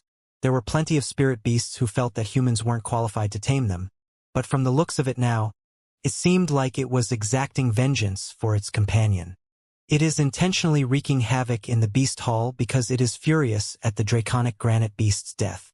The other reason I have been studying the ancient beast language over the past few decades is to ask it exactly it wants. The elder shook his head in disappointment. After which, it turned its eyes to Xianxia and asked, "Since you are able to vocalize even the true voice of dragons, are you by any chance knowledgeable in the ancient beast language as well?" Even if he possessed the pure-blooded dragon body, there was no way he could learn the true voice of dragons by himself. Thus, someone must have tutored him. Given that the certain someone was able to impart even the true voice of dragons, there was a chance that the person might just have imparted the ancient beast language along with it. While the other party said that he had only learned it for a while, he could just be saying so out of humility. Scratching his head, Zhang Xian said, "I am not too knowledgeable about the ancient beast language." He did learn a few words back then, but it had only managed to enrage the spirit beasts he had attempted to speak with. Given how he didn't even know the meaning of those words, it was no different from not knowing the language at all. Not too knowledgeable? Hearing those words, the elder's expectant eyes sank. Then, what about the 8 notes of heavenly dragons? Even though the great violet-winged beast didn't possess the dragon bloodline, if the other party could talk to it via the dragon language, he might just be able to convince it to reveal the truth regarding the matter back then. While verbal communication would be impossible, there were still various other ways for a human to communicate with a spirit beast. "I only know a single note." Zhang Xian felt even more embarrassed. The other party thought that he was well-versed in the dragon language, but in truth, Zhang Xian only knew a single note. He could still scare a few spirit beasts possessing dragon bloodline with it, but communicating with just that single note was clearly impossible. A single note? The elder staggered speechlessly. When the young man used the dragon language, he thought that he had found a solution to this problem. But in the end, nothing had changed at all. Forget it then. The elder shook his head helplessly. He had gathered many books on the ancient beast language in the past few hopes in the hope that he could piece it together slowly. However, this language was simply far too difficult. Without anyone to guide him along, he couldn't even differentiate the true words from the false, so he wasn't able to make much progress in his research. Considering how highly Han Chong thought of the young man, he thought that he could learn a thing or two from the latter. Who knew that the latter would be as ignorant as him? Xianxia gazed at the elder and asked, "It's still too early to give up. Given that you have been studying the ancient beast language for decades, you must have gathered quite a number of books. May I borrow them to read? Perhaps I might be able to make a breakthrough in your research." Borrow? Breakthrough? The elder smiled bitterly. "You mean that you want to start studying now?" Xianxia nodded. "Do you know how difficult the ancient beast language is?" Seeing that the other party had such an intention, the elder couldn't help but shake his head. The ancient beast language has lost most of its heritage, and the records that remain are all unclear and mixed with falsehood. Putting aside whether the vocalization method for the words in them are true or not, even if they are the meanings listed in the book even accurate? I have already spent 50 years studying the topic, but I haven't been able to make any advancement at all. So, the elder didn't finish his words, but his meaning couldn't have been clearer. He thought that Xianxia was treating the entire matter too lightly. He had spent his entire life studying the topic, only to find himself as ignorant as he was at the very start. If the ancient beast language could be grasped that easily, it wouldn't have lost most of its heritage in the first place, and innumerable beast tamers wouldn't have failed in their attempts to restore it either. I am just very interested in the ancient beast language, so I wish to take a look at those books. If I can comprehend something from them, that would of course be for the best. But if I can't, there's no harm in it either," said Xianxia, knowing the thoughts going through the other party's mind. "All right then. All of the books I have on the ancient beast language are in my log house. Over the years, I have collected everything related to the ancient beast language that has appeared in Huanyu Empire." The elder waved his hands in disinterest. Even though it did take him a lot of trouble to gather his collection of books, it wasn't of particular importance to him. It mattered not to him whether the other party read them or not. "You have my gratitude." Xianxia clasped his fist before walking out. As his figure disappeared into the log house, the elder couldn't help but shake his head in disappointment. Even with someone imparting the ancient beast language, it's impossible to learn it without several years of practice. If it could be learned that easily, wouldn't I have wasted the past 50 years of my life for nothing? He thought that the other party should possess incredible composure given that he was able to utter the true voice of dragons. In the end, the other party was still so impetuous. The ancient beast language was tied to a huge secret of the beast hall.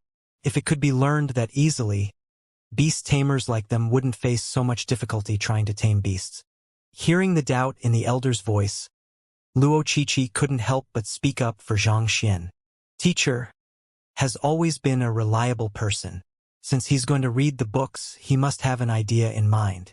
Perhaps he really might just succeed." Hearing the young lady's address for the young man, the elder was stunned. He immediately turned his gaze over to her. "Teacher? You are his student." The young lady's cultivation and disposition were both exceptional among her peers. Why would she acknowledge a person who was even younger than her as her teacher? "That's right." Luo Qiqi nodded. "If I recall correctly, you addressed him as Xianxia previously. Could the young man be a master teacher?" Hearing Luo Qiqi's reply, the elder suddenly recalled how Han Chong addressed the young man as well. Han Chong pondered for a moment before replying. "Xianxia is a 4-star master teacher, as well as the champion of the master teacher tournament. The reason he's heading for Hongyuan Empire is probably to study at the Master Teacher Academy." Han Chong had left the Myriad Kingdom Alliance even before the Master Teacher Tournament had begun, so there were many things that he was oblivious of. Nevertheless, he did hear some news regarding the matter. The champion of the Master Teacher Tournament? The elder was taken aback. Not only so, Xianxia is also a 4-star beast tamer and 4-star physician, Han Chong quickly mentioned. 4-star beast tamer? The elder frowned. Since he's a 4-star beast tamer, he should understand how difficult it is to learn the ancient beast language. It is unlikely for him to act so impulsively on the matter. If the young man was only a master teacher and was ignorant of beast taming, the elder could still understand the other party's actions. But a 4-star beast tamer should have already accrued considerable knowledge of the field, so how could he possibly not understand the difficulty involved in learning the ancient beast language? On the other hand, if he knew, how could he possibly utter such amateurish words?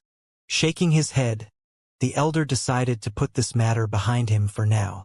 Inform me when he's done reading the books. I'll take you to meet the hall master. Meet the hall master? Is teacher going to help them find an aerial spirit beast? Han Chang's eyes lit up. Since he's a 4-star master teacher and a beast tamer, there's no reason for us not to help him. I recall that the hall master has a transcendent mortal 7-dan spirit beast. Even though he never lends it anyone, he might be willing to compromise if I request it of him personally, the elder said. Thank you, teacher. Hearing that his teacher was willing to help, Han Chong hurriedly bowed in gratitude. At that moment, Jia! The door opened, and the young man walked out. Everyone was taken aback. Even the elder couldn't help but frown at the sight before him. I thought you were going in to read the books in order to learn the ancient beast language? Why are you out when it has barely been 10 minutes? The elder couldn't help but ask, is the ancient beast language too hard to comprehend, so you lost your interest? There was no doubt about it. This fellow must have faltered at the sight of the immense collection before him. Otherwise, how could he possibly finish in such a short period of time? It's indeed very difficult, but the reason I am out is not because I have lost my interest. It's because... At this point, Xianxia looked a little hesitant, but eventually he still spoke decisively. I am done studying it. You're done studying? Everyone was dumbfounded. This was especially so for the elder. His face turned livid in rage. He had gone to great lengths to collect the books inside the log house, and he knew how huge his collection was. Over the past 50 years, through tapping into the connections of the guild, he had gathered as many ancient texts and scrolls regarding the ancient beast language as he could, and they numbered at least in the 100,000. Even he had to spend an entire 10 years to go through the whole collection. Yet, in just 10 minutes, the other party actually claimed that he was done. Even if you want to lie, you should come up with something better than that. What do you mean by you are done? The elder couldn't hold himself back anymore and harumphed. Oh, it means that I have roughly grasped the language, and basic communication shouldn't be a problem, Xianxia said. He had immediately started sprinting around to collect the books as soon as he'd entered the room. In just a few minutes, the massive collection of 100,000 works was duplicated in the Library of Heaven's Path. Then, through the Library of Heaven's Path, he'd sieved out the truth from the falsehood. Astonishingly, he'd managed to find quite a few correct words. Even though many of these records were just speculation, and some of them were even utter rubbish that the authors had made up, there were simply too many of them in terms of numbers. As the saying goes, pile up a bed of sand and you will build a castle. By compiling all of them together, Xianxia was still able to derive quite a few correct words. The book which he had compiled contained the common phrases of the ancient beast language, as well as their vocalization methods. While it would still be difficult to hold a proper conversation, basic communication shouldn't be a problem. Basic communication shouldn't be a problem? Hearing the other party's words, the elder's face darkened. What arrogance! Even after 50 years of diligence, he hadn't even managed to grasp the tale of the language. Just take the experiment he did just a moment for example. His words had caused the scarlet-coated hamsters to puke in disgust. And yet, the young man before him actually claimed that he had mastered the basics of the language just moments after beginning to study? If that is the case, I must be worse than a pig for achieving nothing at all after so many years of research. Even if you wish to lie, at least say something more credible than this. Knowing that he would be doubted if he spoke the truth, Xianxia was just about to find another logical explanation for this matter when a young man suddenly barged into the room. Elder, something bad has happened. The great violet-winged beast is back again. It's back again? The elder's face darkened. Take me there. Yes. The young man hurriedly rushed in the direction where the destruction was ongoing, and the elder followed him closely. "Let's go take a look as well." Seeing the elder leave hurriedly, Xianxia glanced at Luo Qiqi and the others and followed behind. Their primary intention here was to find an aerial spirit beast. Given that the great violet-wing beast was at half 9 Dan, if Xianxia were to tame it, it would save them a lot of trouble. Okay. Knowing the severity of the matter, Han Chong nodded and followed the group. Along the way, Xianxia learned from Han Chong that the latter's teacher went by the surname of Qin, and he was one of the more qualified and respected elders in the Beast Hall. As the harassment of the great violet-wing beast was linked to Elder Qin, he would rush over to deal with the matter each time. While it hadn't been long since Han Chong arrived at the Beast Hall, he had already encountered this situation numerous times already. As such, he had a deep impression of that huge fellow. Every time that fellow arrives, it will either cause devastating destruction or kill the other spirit beasts, causing many complaints from the customers. Speaking of the great violet-wing beast, even Han Chong couldn't help but feel a little frustrated. It was one thing for it to hurt the beast tamers in anger, but the main problem was that it also bared its fangs against the spirit beasts as well.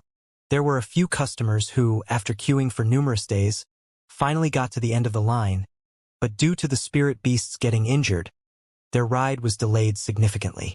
This had caused the credibility of the Beast Hall to plummet. The Beast Hall did attempt to set several traps for the great violet-wing beast, but the latter seemed to always know of them in advance.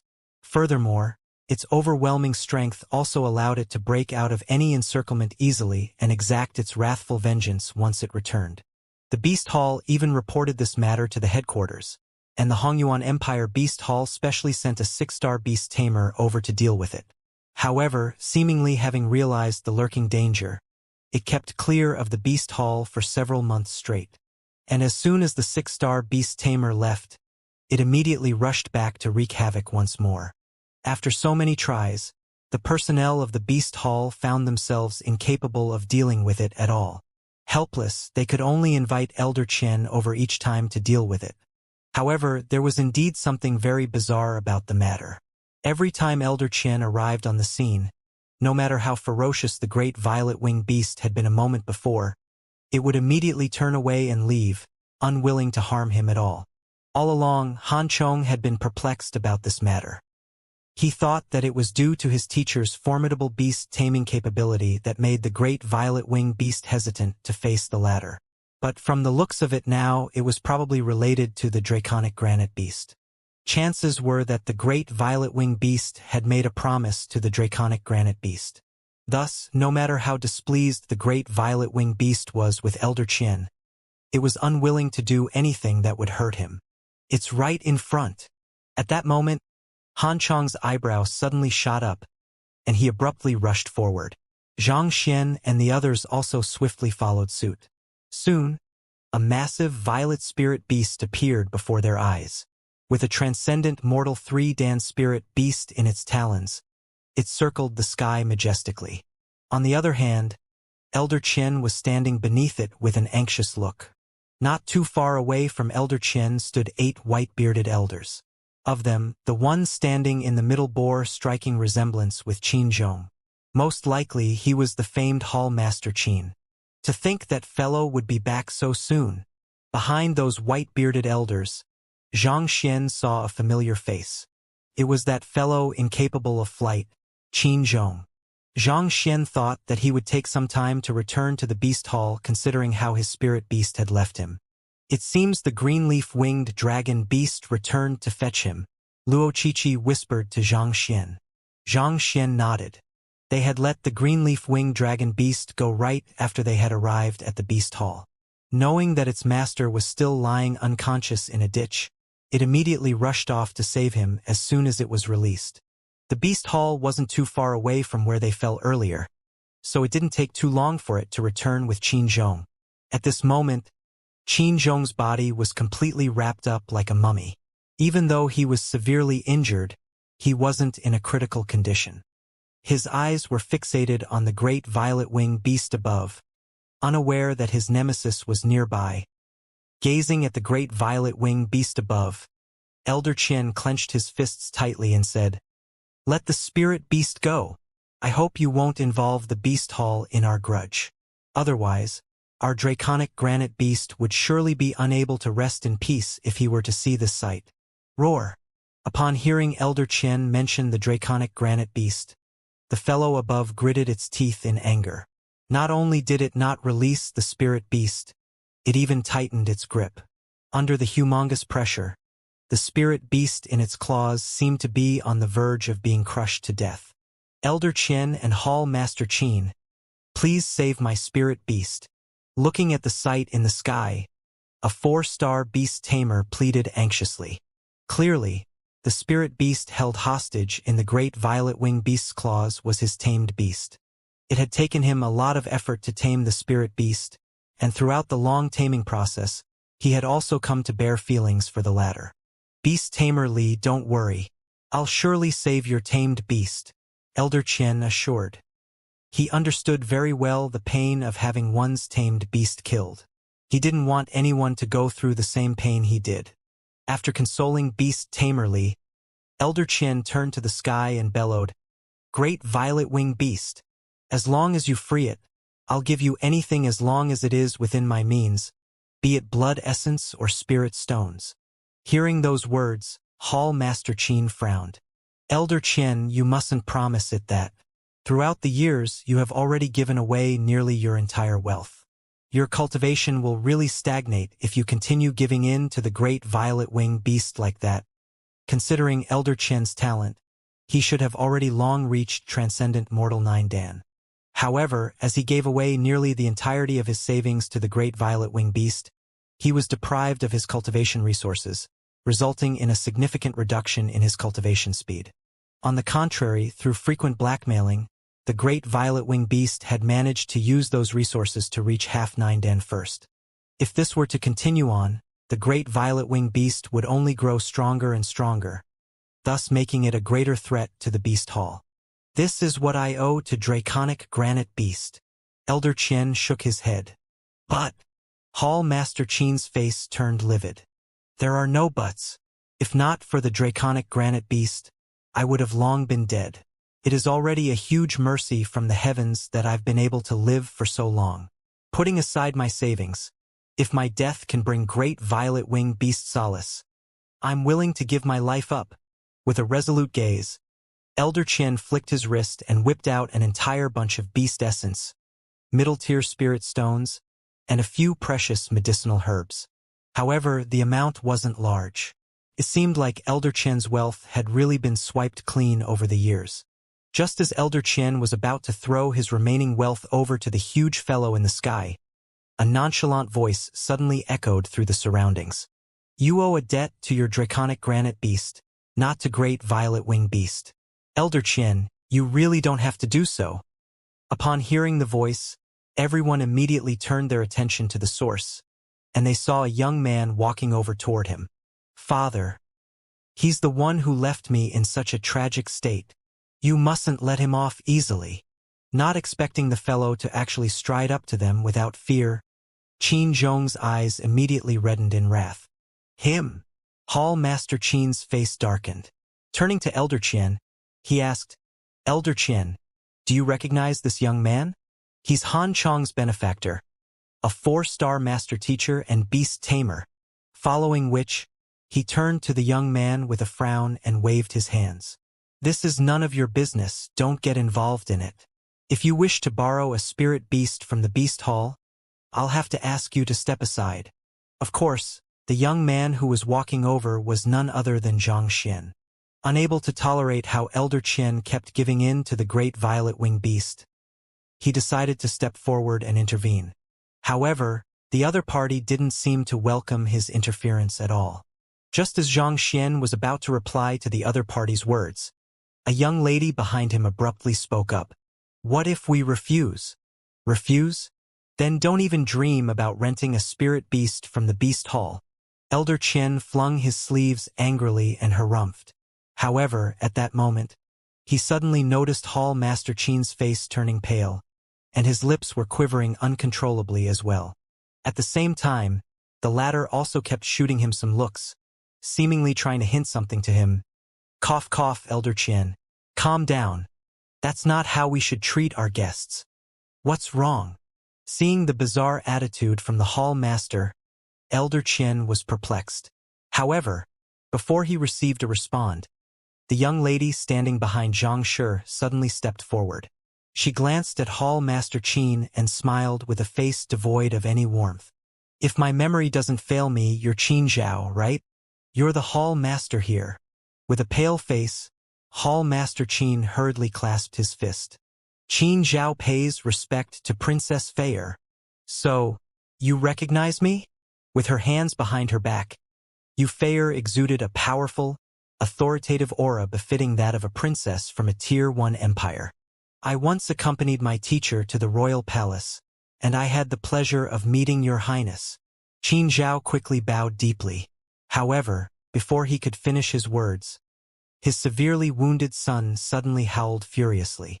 Father, that woman is an accomplice as well. Together with that fellow over there. Those scum manipulated my spirit beast and made it plummet from the sky. You must redress my grievances. With his vision blocked by the crowd, Qin Zhong didn't notice his father's peculiar attitude. Thinking that his father was going to get even for him, his eyes reddened with excitement. On the other hand, upon hearing those words, Hall Master Qin staggered weakly, and he nearly fainted on the spot. Don't you call me. I'll let you be my father. But please don't call me father. Other people's sons practice filial piety. But why does mine seem so intent on dragging me down to the depths of hell? Princess. Seeing the hall master's face twisting in frustration, Elder Qian couldn't help but assess the young lady before him. Yuentian did have a few daughters, but none of their appearances or ages seemed to coincide with this young lady here. Besides, so what if the other party was a princess? As the esteemed hall master of the Beast Hall, a transcendent mortal 8-dan pinnacle expert, not even Yi Wentian would dare to do anything to him. Was there really a need for him to be so fearful of a mere princess? She's not Yi Wentian's daughter. She's the 6th princess of Hongyuan Empire, Princess Yu Feier. Noticing Elder Qian's confusion, Hall Master Qin immediately sent a telepathic message over for fear that he might say something rude. Hongyuan Empire? Hearing those words, Elder Qian's body suddenly trembled intensely, and he nearly fainted on the spot. The reticent lady who followed behind Xianxia like a maid was actually the princess of Hongyuan Empire? Hongyuan Empire was a Tier 1 empire, and it had many experts in its ranks. Furthermore, the Great Master Teacher Academy was located there as well. As a result, the royal family which ruled over the region wielded great prestige and authority. Not even Yi Wentian would dare to utter a word of complaint when berated by a princess from such an empire. Are you sure you are not mistaken? If this young lady over here is really a princess, then considering how she was following behind Xianxia subserviently, what in the world is Xianxia's background? Seeing Yu Feier bringing out her identity as a princess, Luo Qiqi stepped forward and asked, Feier, you know him? On my birthday a few years ago, Elder Bai from the Beast School gave me a white-tailed green wolf, and this Hall Master Qin happened to be behind him then, Yu Feier replied nonchalantly. Oh, Luo Qiqi nodded. Now that you mention it, I seem to recall it as well. I thought that the person then was just an ordinary disciple under Elder Bai. To think that he would be the Hall Master of the Huanyu Empire Beast Hall. As a close friend of Yu Feier, there was no way Luo Qiqi would miss Yu Feier's birthday. She could still remember how envious she was when she saw Elder Bai gifting Yu Feier a white-tailed green wolf as a present back then. Taking a closer look now, she also realized that Hall Master Qin looked extremely familiar. You are Luo Shi. Recognizing the close friend of Yu Feier, Hall Master Qin's lips twitched. Yes, you are indeed sharp. I am 5-star Master Teacher Luo Qiqi. Luo Qiqi nodded. 5-star Master Teacher? Elder Qian's body shook. If you are a 5-star Master Teacher, you should have said so earlier. If I knew earlier, I wouldn't have put on such airs and immediately rushed off to find the best spirit beast in the Beast Hall for you. Thus, Elder Qian turned to stare at Han Chong in anger, Didn't you say that Xianxia is a 4-star master teacher from the Myriad Kingdom Alliance?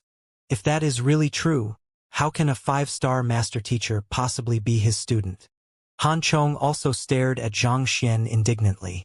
Didn't you just pass your 4-star master teacher examination a few months ago? When in the world did you turn the princess of the Hongyuan Empire royal family and a 5-star master teacher into your follower and your student?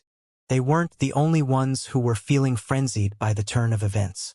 At this moment, Qin Zhong also realized what was wrong, and he nearly burst into tears. He actually teased the princess from Hongyuan Empire and a 5-star master teacher. In fact, he even tried to get his father to teach the other party a lesson. It was fortunate that the other party didn't follow up on the matter. Otherwise, not even his father would be able to save him if the other party were to behead him on the spot out of anger. Seeing how they were getting sidetracked, Zhang Xian shook his head and said, "All right, now is not the time to be talking about such unimportant matters. We should deal with the great violet wing beast first." The transcendent mortal 3-Dan spirit beast was already on the verge of being crushed to death. And yet they were still chatting at this moment. Deal? How do we deal with it? Does Xianxia have any idea in mind? Judging by how Princess Yufei and Luo Qiqi seemed to hold the young man as the de facto leader of their group, Hall Master Qin could tell that the young man was not as simple as he seemed. After a moment of contemplation, Zhang Xian replied with a frown, "I'll negotiate with it to see what it wants. If the other party possessed the dragon bloodline, he could easily stop it with a Mu or the newly learned Mao. However, that didn't seem to be the case, and it was likely that he was just going to waste his efforts. Since that was the case, he might as well ask the other party what its goal was." Negotiate. Hall Master Qin and Elder Qian frowned. It was precisely due to the communication barrier before them that made it difficult to negotiate with the vengeful great violet wing beast. Otherwise, they wouldn't be so helpless before it either. Just as they were wondering what the young man was up to, the young man stepped forward and spoke. The great violet wing beast in the sky was visibly stunned for a moment, but a moment later, it began roaring. "Roroer, roroer." The young man, the great violet wing beast, "Roroer, roroer." This is the ancient beast language? Seeing the man and the beast conversing with one another, Hall Master Qin's eyes nearly popped out from their sockets. Any beast tamer, regardless of their capability, would be able to qualify as a 6-star beast tamer at the very least just by knowing how to speak the ancient beast language once their cultivation reached the required level. Thus, it was unimaginable for him that this young man was actually able to speak the ancient beast language. "Elder Qian, aren't you trying to learn the ancient beast language? You can study under Xianxia." The excited Hall Master Qin turned to look at Elder Qian, only to freeze in astonishment at the very next moment. The composed Elder Qian was currently clawing at his hair frenziedly, as though he was going insane. But it was no wonder he was reacting like that. It was just a moment ago that the young man was completely ignorant of the ancient beast language. Yet, 10 minutes after entering his log house to browse through his collection of records, Xianxia returned and claimed that he had learned the basics of the language. All this while, Elder Qian thought that the latter was just boasting, but to think that it was actually true. When did the ancient beast language become so easy to learn? Could he have really wasted the last 50 years of his life for nothing?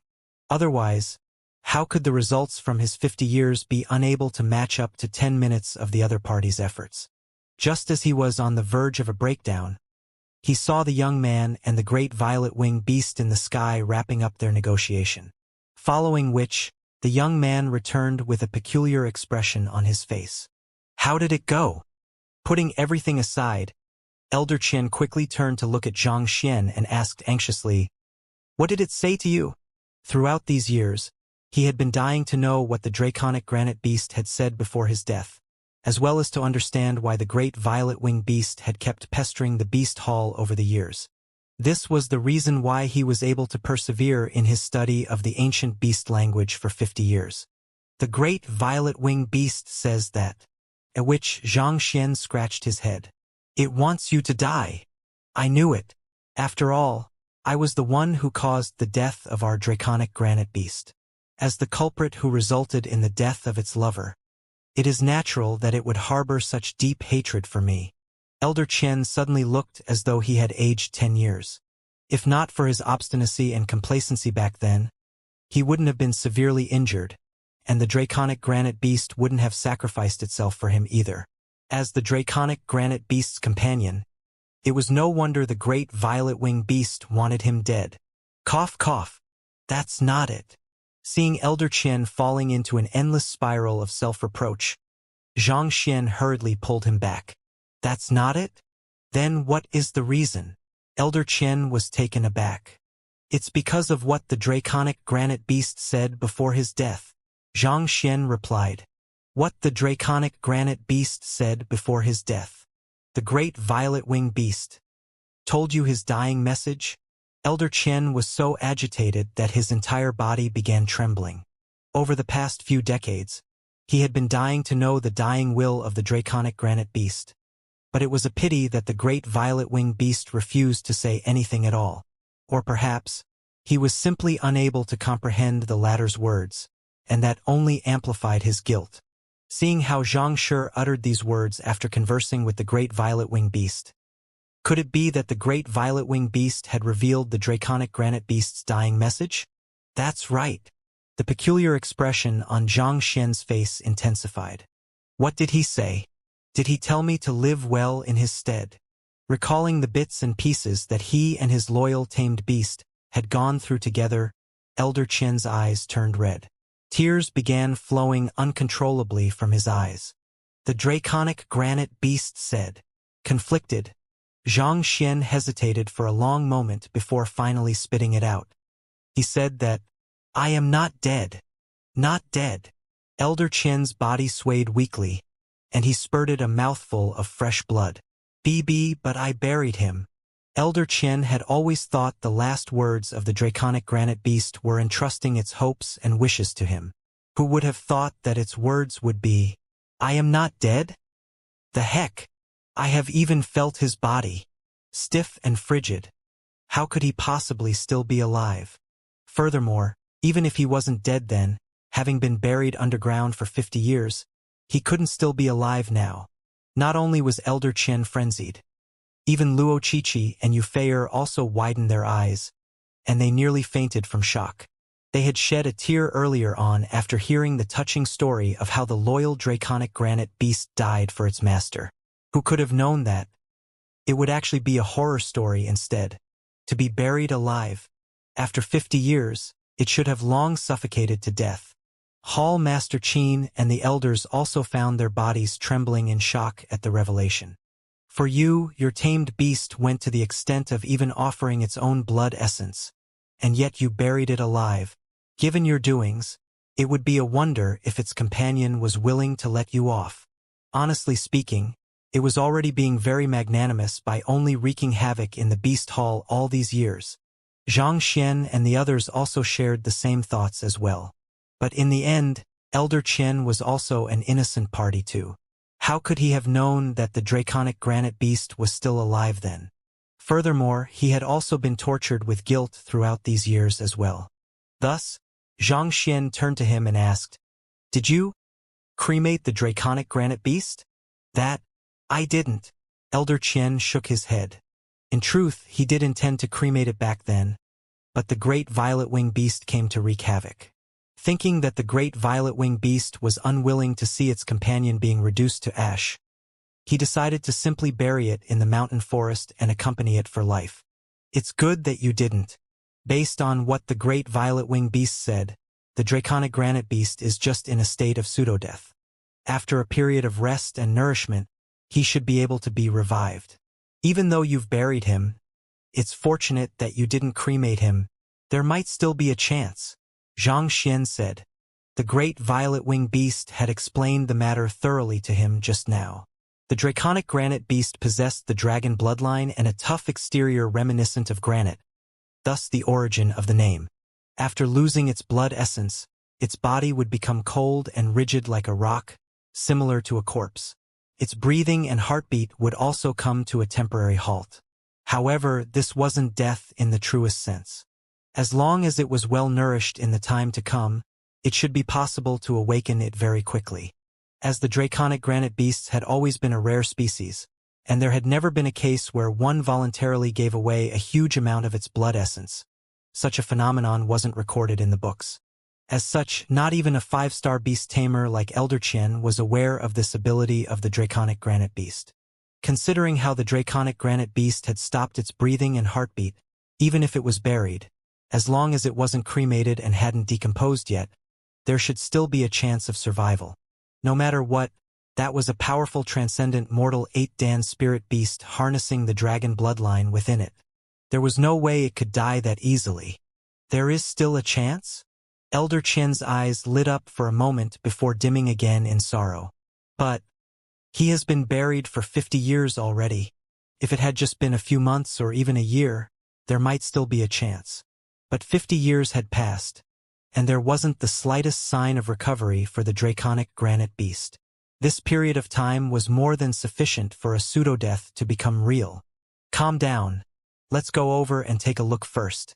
It'll be best if we can save him, but otherwise, it is still worth a shot.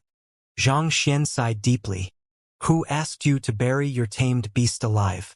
The only thing we can do now is to quickly bring him out and diagnose his condition. Even if it were to end up futile in the end, at least this matter can be put to an end. Elder Qian quickly nodded and led the group to the backyard of the log house. At that moment, Xianxia suddenly recalled something and turned to the great violet-winged beast with a frown on his face. What are you waiting for? Put that spirit beast down. Roar. The great violet-winged beast released its claws indignantly. Boom! Falling onto the ground, the spirit beast fainted. After saving that innocent spirit beast, everyone rushed over to the log house. Soon they saw a tombstone with a mound behind it. Knowing that this matter was extremely urgent, Xianxia firmly instructed, "Open it!" Nodding, Elder Qian gathered his strength and grabbed at the soil. Hong long long. A dense layer of jinqi surged from his hands, and a powerful might swept through the mound, pushing away the soil. Soon, a massive tomb came into appearance. You built a tomb? It seems like there's still hope. Seeing that Elder Qian didn't simply bury the draconic granite beast in the ground, Xianxia heaved a sigh of relief. Even in a state of pseudo-death, the organs of the draconic granite beast were still functioning, albeit very slowly, to keep it away from death's door. As such, it would still require oxygen to survive. At the very least, with this massive tomb, the draconic granite beast could be spared from the fate of asphyxiation. In a sense, this was a blessing amidst a field of misfortune. Opening the gates to the tomb, the crowd immediately rushed in. Soon, they arrived at a vast hall where the massive draconic granite beast laid. That huge fellow seemed to be made entirely of stones. Despite the passing of 50 years, there was no signs of decomposition on it. As expected of the draconic granite beast. After taking a glance, Xianxia nodded in awe. 50 years was more than enough time to decompose the entirety of an average spirit beast's body. And yet, perhaps it was due to the possession the dragon bloodline and a tough granite exterior, the draconic granite beast's physical body still seemed to be in a good condition. Seeing that the corpse was still completely intact, Elder Qian's hands immediately started trembling in agitation. He hurriedly turned to Han Chong and instructed, "Hurry up and call a physician." "Teacher, Xianxia is a very formidable physician himself," Han Chong quickly replied. Hearing Han Chong's words, Elder Qian immediately kneeled down before Xianxia and pleaded, "Xianxia, I beg you, save my draconic granite beast." The draconic granite beast was his closest companion, and ever since its passing, he had spent every single day living in self-reproach. He thought that he would never get a chance to see it again, but to think that the other party was still alive. Even if he had to give up his life to resuscitate the draconic granite beast, he would definitely offer it without any hesitation. On top of that, he also felt deep guilt. The other party had put himself in a state of pseudo-death to save him, and yet due to his inability to comprehend the other party's words, he actually buried his tamed beast alive for 50 long years. If the draconic granite beast couldn't be saved, then he would have no face to continue living in this world. Most likely, he would commit suicide out of guilt. Elder Qian, there's no need to stand on ceremony. If there's still a chance, I'll surely try my best to save your draconic granite beast. Understanding Elder Qian's sentiments, Xianxia stepped forward and touched the draconic granite beast, after which he circled around the ladder and fell into deep thought. A few moments later, he walked back with a stern face. Seeing the look on Xianxia's face, Elder Qian's body stiffened in anxiety. Can he still be saved? He is indeed still alive, but... At which, Xianxia hesitated for a moment before continuing. After being buried for 50 years, the vitality in his body has been completely depleted. To resuscitate him, I will require pills that can stimulate one's vitality, as well as spirit stones. Pills to stimulate vitality? I have 3 void-treading creation pills over here. It's highly effective even on transcendent mortal 8-dan void-treading realm experts. Hall Master Qin stepped forward and passed Jade Bottle over. I also have 2 spirit-nurturing pills here. It's the ideal medicine to stimulate one's vitality, another elder offered. I don't have any pills, but I do have quite a few spirit stones. Here are 500 middle-tier spirit stones. They were all old friends with Elder Qian, and they knew that the revival of the draconic granite beast would surely be a huge relief to him. On top of that, this was also beneficial to the beast hall as a whole. Good. Seeing the huge collection of items before him, Xianxia nodded in satisfaction. I still need a 5 elements formation flag, purple ink bamboo, 3 big buckets of beast blood. For that, the great violet wing beast outside will suffice, as well as faint verdant incense, purple crystal smoke. After seeing the pills and spirit stones that Hall Master Qin and the other elders had contributed, Xianxia couldn't help but be impressed by the wealth of the beast hall. Following which, Xianxia also named a few dozen more items. Hearing the names of the items Xianxia listed, everyone frowned in confusion.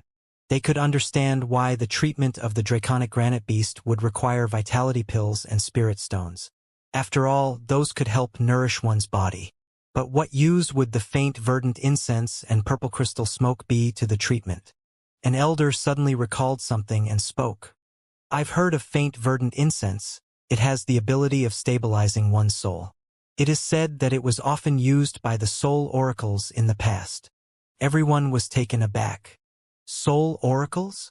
The occupation had already disappeared in the river of history several dozen millenniums ago. But could the young man before them be a soul oracle? It is just some unique method I know of. It doesn't have much of a relation to the soul oracles. Xianxia waved his hands casually. Right, prepare 108 3-chi-long silver needles and a cup of the emerald-tailed viper's saliva. Despite their extinction, soul oracles were still viewed in revile by the populace due to their betrayal back then. Thus, there was no way Xianxia could reveal that he was adept in the arts of the soul oracles. The saliva of the emerald-tailed viper? But that's lethal venom, Hall Master Qin exclaimed.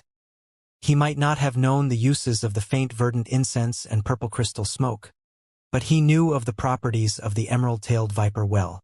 Just a single drop was sufficient to kill a transcendent mortal 8-dan expert. Why would Xianxia want such a dangerous thing? Poison doesn't just kill, it can heal as well, replied Xianxia. Healing another through poison? But that's an ability only poison masters are capable of. Everyone's lips twitched in frenzy.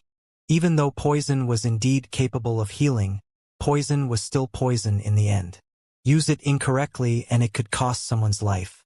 Thus, only poison masters would dare to use poison to concoct remedies to heal someone. Wasn't the young man before them a physician? Why was he able to utilize the means of a soul oracle?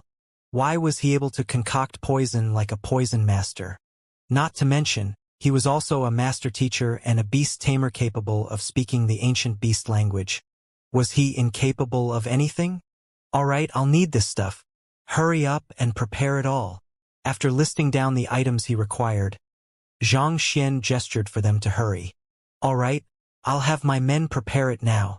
Elder Qian nodded and hurriedly left. The Beast Hall's financial power and connections were truly astonishing. Not only were the items which Xianxia listed extremely rare, they were also diverse in terms of type and properties. If it had been an average occupational guild, it would have surely taken a long time for them to gather those items together. However, in less than 6 hours, the Beast Hall actually managed to obtain all of the required items. In fact, they even prepared spares in case of emergencies. Now that all of the items are here, I'll have to ask everyone to leave. I need absolute silence during my treatment, so I hope that you can help me by standing guard outside, so as to prevent anyone from interrupting the treatment. Xianxia had thought that even with the Beast Hall's connections, it would still take 3 to 4 days to gather all of the items. Yet, within a mere 6 hours, they had already succeeded. He couldn't help but be impressed by the Beast Hall's logistical ability. The reason he asked them to leave was due to the nature of his treatment. He would need to utilize various means that could possibly sully his name as a master teacher, and on top of that, he would also have to continuously employ the Library of Heaven's Path. If outsiders were to be around, that could probably spell trouble. All right, Hall Master Qian, Elder Qin, and the others nodded before backing out of the tomb. Luo Qiqi and Yufeier exchanged momentary glances before leaving as well. Soon, Xianxia was the only one remaining inside the tomb. Looking at the pile of valuable items before him, Xianxia flicked his wrist and placed them all inside his storage ring. Then, with another flick of his wrist, he threw the formation plate of the spirit gathering formation out. He didn't ask for these items for his own use. He truly needed them to treat the draconic granite beast. Back then, when the draconic granite beast depleted his blood essence to save Elder Qian, as long as Elder Qian had replenished the other party's blood essence, fed it nourishing herbs to stimulate its recovery, or nurtured it using spiritual energy, it would have been able to make a full recovery within a few years. However, not only did Elder Qian fail to do any of the 3 above, he even buried it. On top of that, the spiritual energy contained within the tomb was extremely limited, making it difficult for the draconic granite beast to sustain its life. Placed in such conditions for 50 years, even though it still managed to hold on to its last breath, its life was hanging by a thread as though a candle flame before a raging wind, ready to be extinguished at any moment. Even if an 8-star or even 9-star physician were here, there would surely be nothing they could have done under such circumstances. However, Xianxia was different. He possessed the absolutely pure Heaven's Path Xinqi. As long as there was still a breath left in his patient, he would be able to sustain the latter's life. However, just Heaven's Path Xinqi wouldn't suffice. The draconic granite beast had suffered a severe loss of blood essence, and it was buried for several decades in such a weak state. It desperately needed an overwhelming amount of spiritual energy to nourish its feeble body, as well as medicinal herbs to boost its vitality. And more importantly, its soul had to be summoned back to its body. Just like what the elder before had said, the faint verdant incense and purple crystal smoke were mainly items that only soul oracles would use. Given that the draconic granite beast had been unconscious for more than 50 years, it wasn't too far off from Lu Chang's situation back then. Thus, such items were required to summon back its soul before it could be resuscitated. As for the saliva of the emerald-tailed viper, Hall Master Qin was right in the sense that it was indeed a lethal venom. However, Xianxia intended on using it to stimulate the other party's acupoint so as to trigger the other party's awakening. It could be said that this treatment involved the means of a beast tamer, soul oracle, physician, poison master, and master teacher. It would truly be difficult for anyone else to accomplish this feat. Only a monster like Xianxia could possibly do so. As soon as the formation plate landed, Xianxia immediately threw in the spirit stones which the elders had just contributed, and a thick layer of spiritual energy immediately filled the area, shrouding the corpse of the draconic granite beast. With a snap of his fingers, the silver needles which he had prepared beforehand appeared in his hands, and he dabbed them in the cup of emerald-tailed viper's saliva. With movements as swift as lightning, the 108 needles flew out and sealed the 108 acupoints throughout the draconic granite beast's body in the blink of an eye. The draconic granite beast was an extremely rare spirit beast. For the past several dozen millenniums, the beast tamers who had managed to tame it didn't even number more than 10. As such, no one knew about the matter of its pseudo-death, and the knowledge concerning it wasn't passed down either. Since even its abilities were unrecorded, naturally, the same applied to its physical structure as well. It was only through the book formed by the Library of Heaven's Path that Xianxia knew where its various acupoints were. After sealing the acupoints, Xianxia took out the faint verdant incense and purple crystal smoke and positioned them in a unique formation before lighting them, following which he sat down on the floor and closed his eyes. Hong Long. His soul was drawn out from his body. Activating the Eye of Insight, Xianxia surveyed the surroundings before beckoning in a specific direction. His movements were light and gentle, as though a gesture to call upon one's lover. Wang. Seemingly sensing his beckoning, the silver needle at the specific location began ringing like a wind chime, the unique ability of a soul oracle, soul beckoning. Xianxia had inherited the complete heritage of the soul oracles from Mo Hunsheng, and soul beckoning was one of the techniques included in it. Once executed, it could draw even the most deeply hidden souls out. In fact, it could even draw out the souls of living beings. Considering how the draconic granite beast had been in a coma for 50 years, it would be exceedingly difficult to wake it using normal means. Thus, Xianxia had no choice but to resort to such extreme methods. He had to move very carefully or else this could end in a catastrophe. Gugagugu. The silver needle shook for an instant, and the draconic granite beast suddenly began shaking. It slowly lifted its body up, seemingly coming to life. No, this shouldn't be. But upon seeing this sight, Xianxia's face darkened. Under normal circumstances, soul beckoning should only draw out one's soul. The movement of the corpse could only mean one thing: the soul was glued to the physical body. Under such circumstances, it would be even more difficult to wake the draconic granite beast up. Humph! With a light harumph, Xianxia flicked his finger, and the 5 elements formation flags which he'd had the others prepare beforehand were immediately lodged into the ground. The gathering of the 5 elements to complement yin-yang. This was yet another technique of the soul oracles, soul cleave. A human soul comprises 3 hun and 7 pa, and the same applies to beasts as well.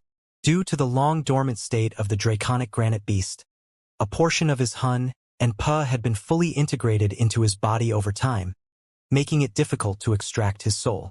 Xianxia was intending to use soul cleave to tear off the integrated hun and pa from the entire soul, so as to augment the extraction process. But of course, altering the course of nature was no easy feat thus. He required assistance from the might of the 5 elements. As the 5 elements amalgamate into one, yin-yang would be formed, creating a clear demarcation between clarity and turbidity. Hong Long Long. As the 5-element formation flags began to whir into action, the flora and fauna around the tomb started to turn yellow as the energy of wood was been sapped from them. The soil gradually turned white as the energy of earth was been drained from it. Metallic objects began to rust as the energy of metal was robbed from them. The same applied to the energy of water and energy of flame as well. The retrieved energy was gathered and fused into the glabella of the draconic granite beast. Along with the infusion of the 5-element energies, the yin and yang aura within the other party grew significantly stronger, and a tinge of redness began surfacing on the cold and rigid rock-like corpse. Knowing that his primary preparations were effective, Xianxia heaved a sigh of relief. Zila. The soul of the massive draconic granite beast was drawn from the massive draconic granite beast, and it floated silently in the air. However, its eyes were tightly shut, a sign that it was still deeply asleep. Usually, when a soul was torn off from its body, it would swiftly weaken and eventually dissipate in the surroundings. However, the lit faint verdant incense stabilized the draconic granite beast's soul, allowing it to remain impervious before the chaotic energies lingering in the tomb. Go! Taking a deep breath, Xianxia flicked his finger, and the vitality pills which the other elders had given him were converted into a thick layer of mist that gathered within the concentrated spiritual energy in the region. The overwhelming vitality in the air made Xianxia feel revitalized and comfortable. Since these pills were highly useful even for transcendent mortal 8-dan experts, naturally it would be effective on him as well. Just that, as his body had been nourished by the heaven's path Xianxia, vitality wasn't something that he would lack. Thus, using these valuable pills on him would be a huge waste. Now, the final step. Holding his breath, Xianxia stepped against the ground and soared into the air. Withdraw! 108 faint surges of Xianxia shot out from Xianxia's hands, each grabbing hold of the end of a silver needle and pulling on them simultaneously. Tzila! The silver needles immediately flew out. The acupoints, which had been sealed by the venom a moment ago, immediately opened up as though a humongous floodgate. With a rumbling reminiscent of thunder, the spiritual energy and the mist were swiftly pulled into the draconic granite beast's body, as though a whirlpool had been formed on the spot. Due to the overwhelming strength of the absorption, even the soul which had stabilized itself in the air was dragged in as well. Hula!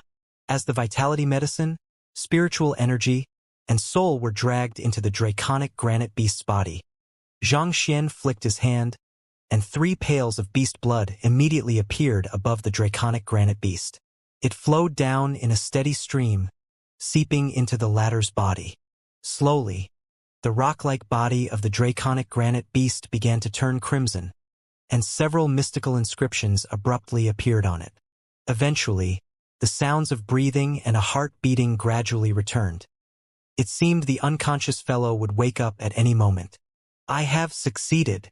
Xianxia's body suddenly staggered, and he fell from the sky, crashing onto the ground. Fortunately, the altitude wasn't too high, so he was unharmed. But even so, his face was pale with exhaustion. Even though the duration of the treatment wasn't too long, Xianxia had utilized nearly all of the ability at his disposal during it.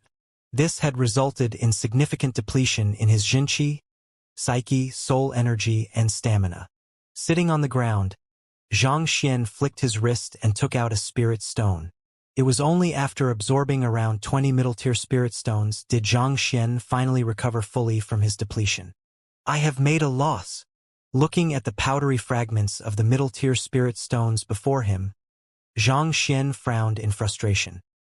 He thought that it wouldn't be too difficult to save the draconic granite beast, and he might even have some leftovers remaining that he could claim for his own use.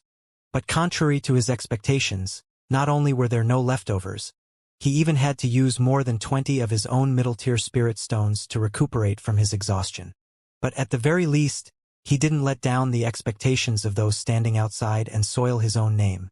Shaking his head, Xianxia pushed open the gates of the tomb and stepped out. As soon as he walked out, the anxious gazes of Elder Qin and the others immediately gathered on him. How is the draconic granite beast? Perhaps due to excessive worry and anxiety, Elder Qin's face was extremely pale. The operation was a success. However, due to the prolonged period of its coma, he has yet to wake up yet. It might take a few days before he can regain consciousness, Xianxia said calmly. The other party's soul had been dormant for more than 50 years. Even with Xianxia's means, it would still take a while for the latter to regain its strength and awaken. Great, I'll go in and take a look. Hearing Xianxia's words, Elder Qin's eyes immediately lit up, and he immediately rushed toward the tomb. However, before he could enter it, he suddenly felt a sharp pain on his body. A huge talon had grabbed him and threw him to the side. The great violet-winged beast. This fellow had just lost 3 huge pails of blood, and its body was still a little weak at the moment. Nevertheless, its eyes were brimming with spirit, and the aggressive aura it emanated earlier on had disappeared without a trace. Scrunching its body together, it entered the tomb. Seeing how the great violet-winged beast seemed to be even more excited than him, a bitter smile flashed across Elder Qin's face before hurriedly following behind it. When he finally came out a moment later, he immediately walked up to Xianxia and kneeled down in agitation. Elder Qin, this, not expecting that Han Chang's teacher, an esteemed 5-star pinnacle beast tamer, would actually kneel before him so abruptly, Xianxia was astonished. He hurriedly stepped forward to help the other party up. Kowtowing heavily several times, Elder Qin raised his palm and made a vow. Xianxia, please do not stop me. You have saved his life, and I am extremely grateful to you. I owe you a debt of life. Regardless of whatever request you have of me in the future, feel free to speak, and I'll surely accomplish it for you no matter the cost. Ever since the death of the draconic granite beast, he had become nothing more than a living corpse. For the past 50 years, the only faith that was keeping him alive was his determination to learn the ancient beast language so as to learn of the dying will of his closest companion.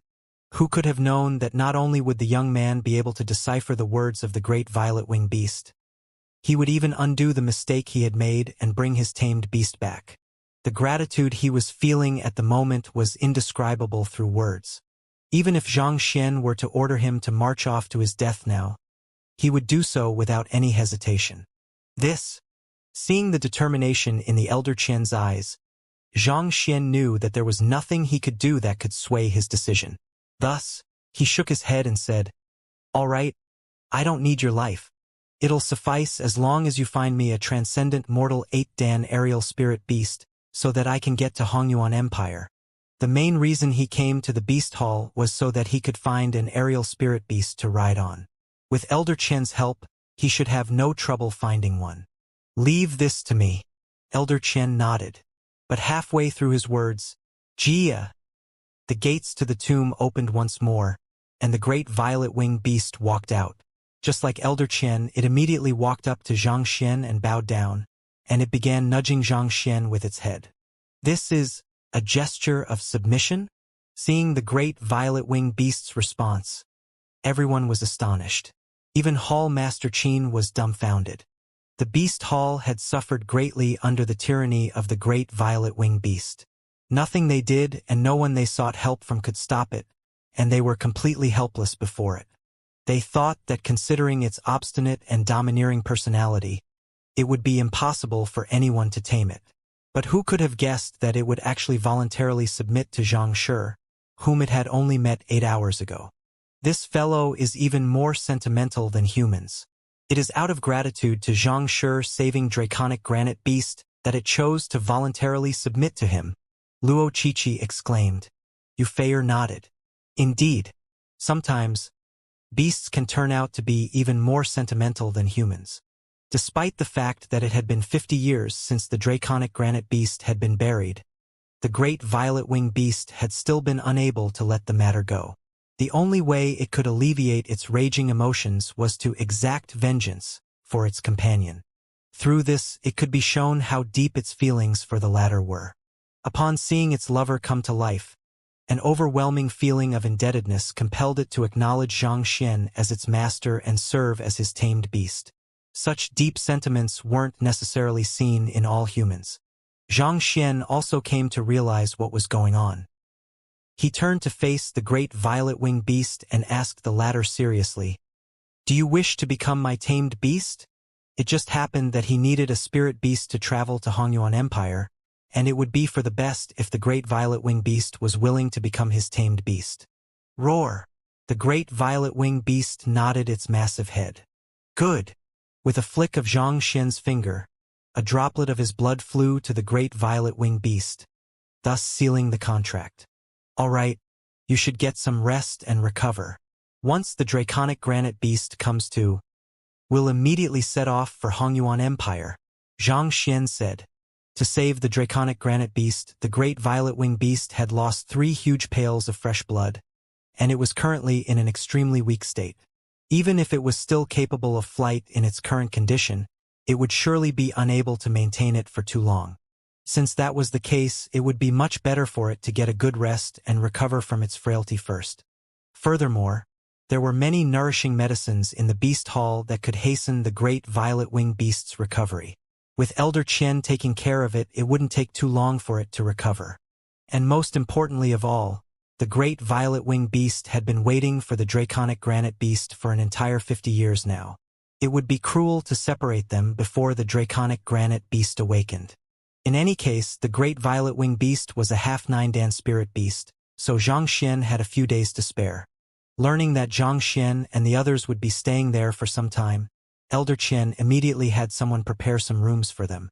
In the first 3 days of his stay, Xianxia traveled all around the Beast Hall and collected all of the books contained within it. After which, He spent another day thoroughly mastering the Heaven's Path beast taming art compiled from those books. In just 4 days, Xianxia's understanding of beast taming had already surpassed Elder Qin and even Hall Master Qin, reaching 5-star pinnacle or even beyond that.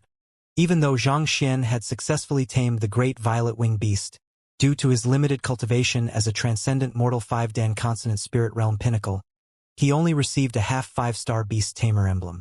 Nevertheless, as long as he could achieve a breakthrough in his cultivation, he would be able to immediately apply for a 5-star beast tamer emblem.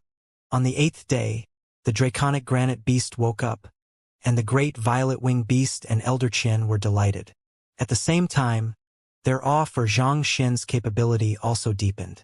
Even Hall Master Qin and the others were also impressed by Xianxia's skill to save a spirit beast who had been in a state of pseudo-death for 50 years. This was already on the level of a miracle. On the 10th day, the great violet-winged beast finally made a full recovery. Thus, Xianxia, Luo Qiqi, and Yu Feier bade the beast hall goodbye and set off toward Hongyuan Empire. Zhang Shi will surely become the brightest star of the Master Teacher Academy. Watching the trio leave, Elder Qin recalled the various incredible feats the young man had achieved and sighed. Han Chong's lips couldn't help but twitch upon hearing those words. Brightest star?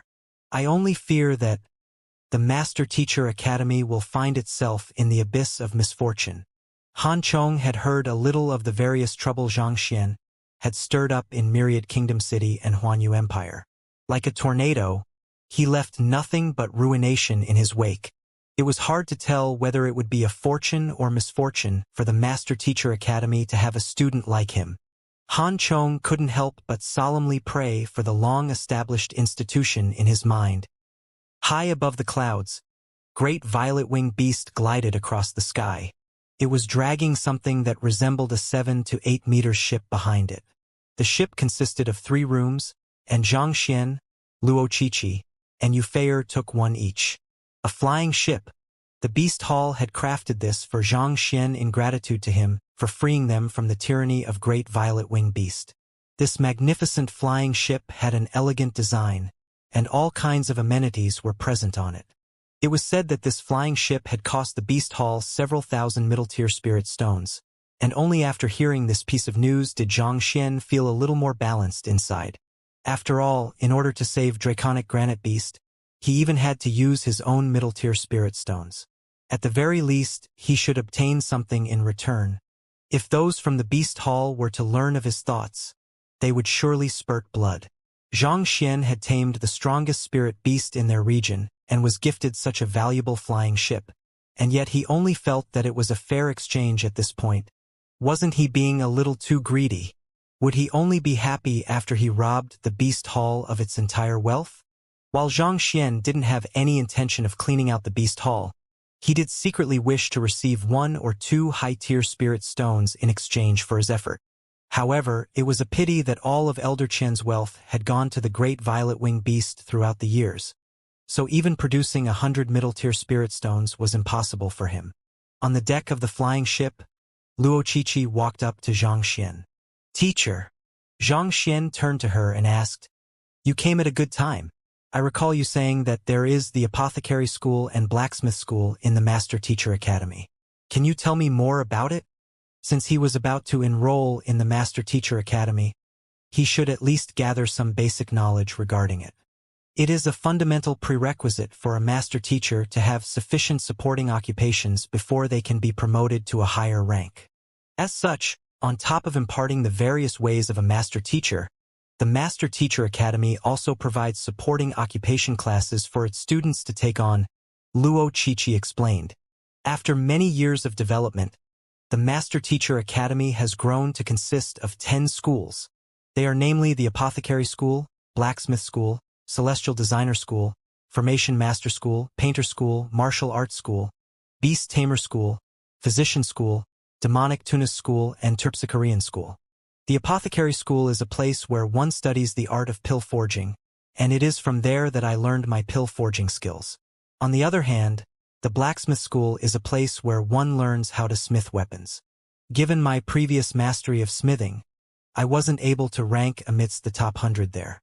However, After receiving teachers' guidance, I'll surely be able to make a name for myself there. The same applies for the Celestial Designer School, Formation Master School, Painter School, and Physician School as well, so I won't explain them.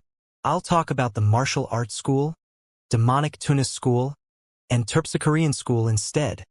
Xianxia nodded. The Celestial Designer School was definitely a place where celestial designers learned about the complex engineering designs and mechanisms. He could tell so much from Wuxia. It was probably the same for the Formation Master School, Physician School, and Painter School as well. Xianxia had once studied these occupations, so he had a considerable understanding of them. It was only the remaining three which he had an incomplete knowledge of. The Martial Arts School isn't a support occupation school. Rather, it is a place to temper the fighting prowess of the master teachers. It conducts tournaments every now and then, and those who perform well will be allowed to study the top-notch battle techniques of the academy, thus further enhancing their fighting prowess. As for the Demonic Tunis School, it is a place where demonic Tunists are groomed. Has teacher heard of demonic Tunists before? Luo Chichi asked. I have heard bits and pieces of it before. It is a lower 9 paths occupation, but its members are able to beguile hearts and crush souls through the utilization of melody. Even true experts find it hard to guard against such attacks. Xianxia nodded. Not only had Xianxia heard of demonic Tunis, he had even met 2 of them before. However, neither one of them seemed to have fared well from the encounter with him. One was nearly driven mad by him, while the other party plummeted straight from the sky. Yes, you're right. As for the Terpsichorean School, it is a place where Terpsichores are groomed. Luo Chichi smiled. Terpsichores? You mean dancers? Xianxia was taken aback. That's right, dancers. Luo Chichi nodded. Dancers are actually similar to demonic Tunists in many ways. Through aligning their dance with nature, they can enthrall their target with their elegant movements, drawing in spellbound birds and bewitching even experts. Xianxia nodded. Since there were dancers in the world, it was only natural that there would be an occupation regarding it. The founder of the occupation went by the surname of Gongsun, and legend has it that her dances could even rivet saints. It was said that when Gongsun was younger, her entire clan was purged by the hands of its enemies. Having survived the calamity, this huge grudge was heaped onto her shoulders. One day, while she was in the midst of studying the freely flying birds in the air, enlightenment suddenly struck her, and she created the Terpsichore occupation. After training for 30 years, she emerged from her seclusion and awed the world with her enthralling dances. Before long, she caught the attention of a certain conferred empire, and she was invited over to perform for the royal family. The emperor of this conferred empire happened to be Gongsun's enemy, and he was a saint expert at that time. However, as soon as Gongsun began dancing, it was as if the entire world was revolving around her. No eyes could tear away from her, and no mind could remain rational before her. In his riveted state, even the Saint Realm Emperor was killed easily. Just as she was escaping from the capital, she was surrounded by 1,000,000 guards. However, through her dance, she persuaded all of them to put down their weapons and allow her to leave, and eventually, the entire matter became a legend that spread far and wide across the entire master-teacher continent. After learning of this matter, Kong Shi once visited Gongsun to witness her dance. After the performance, he was filled with compliments for the latter and left behind the following words. Sighing at the fleeting moment, pursuing the Terpsichore for one more gaze. It was then that the occupation was put amidst the ranks of the 9 paths, and the name Terpsichore became known throughout the world. This occupation was also among the lower 9 paths, and it was mainly pursued by women. As those who studied this art were even rarer than demonic Tunists, not many knew of this occupation. By some stroke of luck, Hongyuan Master Teacher Academy managed to receive the heritage for this occupation and established the Terpsichorean School. However, due to its limited members, it was considered as the weakest of the 10 schools. Luo Chichi chuckled.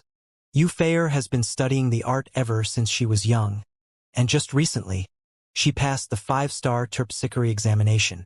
Xianxia nodded. The Master Teacher Academy was very similar to the universities in his previous life, where the academy was divided into many faculties as well. The master teachers studying in the Master Teacher Academy could choose to undertake any supporting occupation that interested them and advance in that path. Honestly speaking, it was indeed an excellent place to groom master teachers. It was no wonder why it was an esteemed organization even within a Tier 1 empire. Even though many master teachers view the Master Teacher Academy as their goal, it is no paradise inside there. The Master Teacher Academy is extremely competitive, and regardless of what one intends to do, be it to study or to listen in a lecture, one must have sufficient academic credits. Otherwise, it'll be hard for one to make any progress in there. And to earn academic credits, one will have to accomplish all kinds of missions or clear the difficult tests set by the academy. There are some master teachers who choose to withdraw from the academy due to their inability to withstand the stressful environment. And there are also a few who are expelled due to their poor results. At which Luo Qiqi's face turned grim. Withdraw? Expelled? All along, Xianxia had thought that entering the academy in itself was a gateway to success. However, that didn't seem to be the case. That's right. Back then, when Kong Shi first established the Master Teacher Academy, he once said that the master teachers are the crux to the advancement of mankind. Only with strong teachers can humanity be strong. As such, the Master Teacher Academy didn't need any unmotivated students. The only choices before them are to push forward or to leave. It's that simple. Saying those words, Luo Qiqi smiled bitterly. Only with strong teachers can humanity be strong? Xianxia's body trembled at those words. Luo Qiqi was right. If mankind wished to advance further, the role of teachers was of utmost importance. If students didn't have the right values in life, their accomplishments would be severely limited. If even the teachers had stagnated in their studies, how could they possibly groom motivated, driven students and bring humanity to greater heights? Xianxia found himself relating deeply to these words. The strong emerges victorious, whereas the weak are eliminated. Such was the way of the world. Not even the number one occupation of the world could be spared from this competition. Actually, teacher, you need not worry too much. Given your abilities, it will be extremely difficult for you to be expelled from the academy. Recalling the monstrous proficiency her teacher had shown in numerous occupations, Luo Qiqi smiled bitterly. Then, she suddenly recalled something and added, however, there is an esteemed Master Teacher Elite board that teacher can strive for. It'll be difficult, but I think teacher should be able to get a place on it with a few years of effort. Master Teacher Elite Board? It is a ranking board in the Master Teacher Academy that automatically reflects the top 100 most outstanding students in the academy. Those who are listed in the ranks of the board are all formidable geniuses who are highly respected in the academy, Luo Qiqi said. Xianxia asked, the top 100 students of the academy? How many people are there in the academy? The Hongyuan Master Teacher Academy doesn't only accept students within Hongyuan Empire, it also recruits students from other Tier 1 empire, so there are at least several 100,000 people throughout the entire academy, and all of them are top-notch geniuses, explained Luo Qiqi. Those who were able to enroll in the academy were all top geniuses in their own region. To be able to rank amidst the top of such a group was as difficult as ascending the heavens. Zhang Shi might be formidable, but Luo Qiqi still thought that it would be difficult for him to get on the board without several years of hard work. You aren't on the board? Xianxia asked. Over the time Xianxia had spent with Luo Qiqi, he could tell that the latter was an extraordinary genius. Just by her cultivation, pill forging, and smithing skills, there would be very few of her peers who could match up to her. But even so, she still wasn't on the board? Me? How could I possibly be on the board? That board is tied to one's academic credits, cultivation, and eye of discernment. As such, it is mainly dominated by the upper grade students, so how could a grade 2 student like me possibly get on it? Luo Qiqi shook her head. Naturally, the upper grade students had a higher chance of getting on the Master Teacher Elite Board as compared to the lower grade students. They had been in the academy for many years now, and they had accomplished innumerable missions, thus granting them a huge wealth of academic credits. On top of that, the grades in the academy were determined by the students' Master Teacher ranking, which was inadvertently related to one's cultivation. Naturally, a grade 2 student who had just joined the academy not too long ago wouldn't be able to surpass them so easily. I see. Hearing the other party's explanation, Xianxia gained a substantial understanding of the Master-Teacher Academy. He'd thought that it was just a place for one to learn and study, but things were far more complex than he had expected. It was no wonder even a princess like Wuxia would have to participate in missions and face dangers for academic credits. It seemed like the academy doesn't compromise its policies for nobility. Such a competitive landscape was just to Xianxia's liking. At the very least, he wouldn't be so bored. In an instant, endless fighting spirits suddenly sprouted within Xianxia, and he began looking forward to entering the renowned Master-Teacher Academy. In the next few days, whenever the both of them were free, Luoqiqi would explain the various rules of the Master-Teacher Academy to Xianxia, and in exchange, Xianxia would guide her on her pill forging and smithing. Thus, in just 10 days, Luoqiqi's pill forging and smithing proficiency had risen significantly. Teacher, we have arrived at Hongyuan City. On a certain day, just as Xianxia was explaining the essence of pill forging to Luoqiqi, he suddenly heard the latter's exclamation and lowered his gaze to take a look. He saw a massive city that was far larger than Huanyu Empire below him. Even with the eye of insight, Xianxia could hardly see the outskirts of the city. A capital of a Tier 1 empire is indeed grand. Xianxia gazed across the lands. As expected of a Tier 1 capital, it was grand and domineering. In comparison to this, Tianxian Kingdom felt like a countryside village whose buildings were made of mud. In fact, just the city itself could match up to the entire area of Tianxian Kingdom. It seemed there was a massive formation that was controlling the weather and various other conditions of the city, thus bringing convenience and comfort to the population in the city. On top of that, the formation also seemed to draw in spiritual energy, thus making it easier for cultivators in the city to advance their cultivation. The ability to go against nature and alter the conditions of the land is an ability that only saints possess. Wuxia walked over proudly.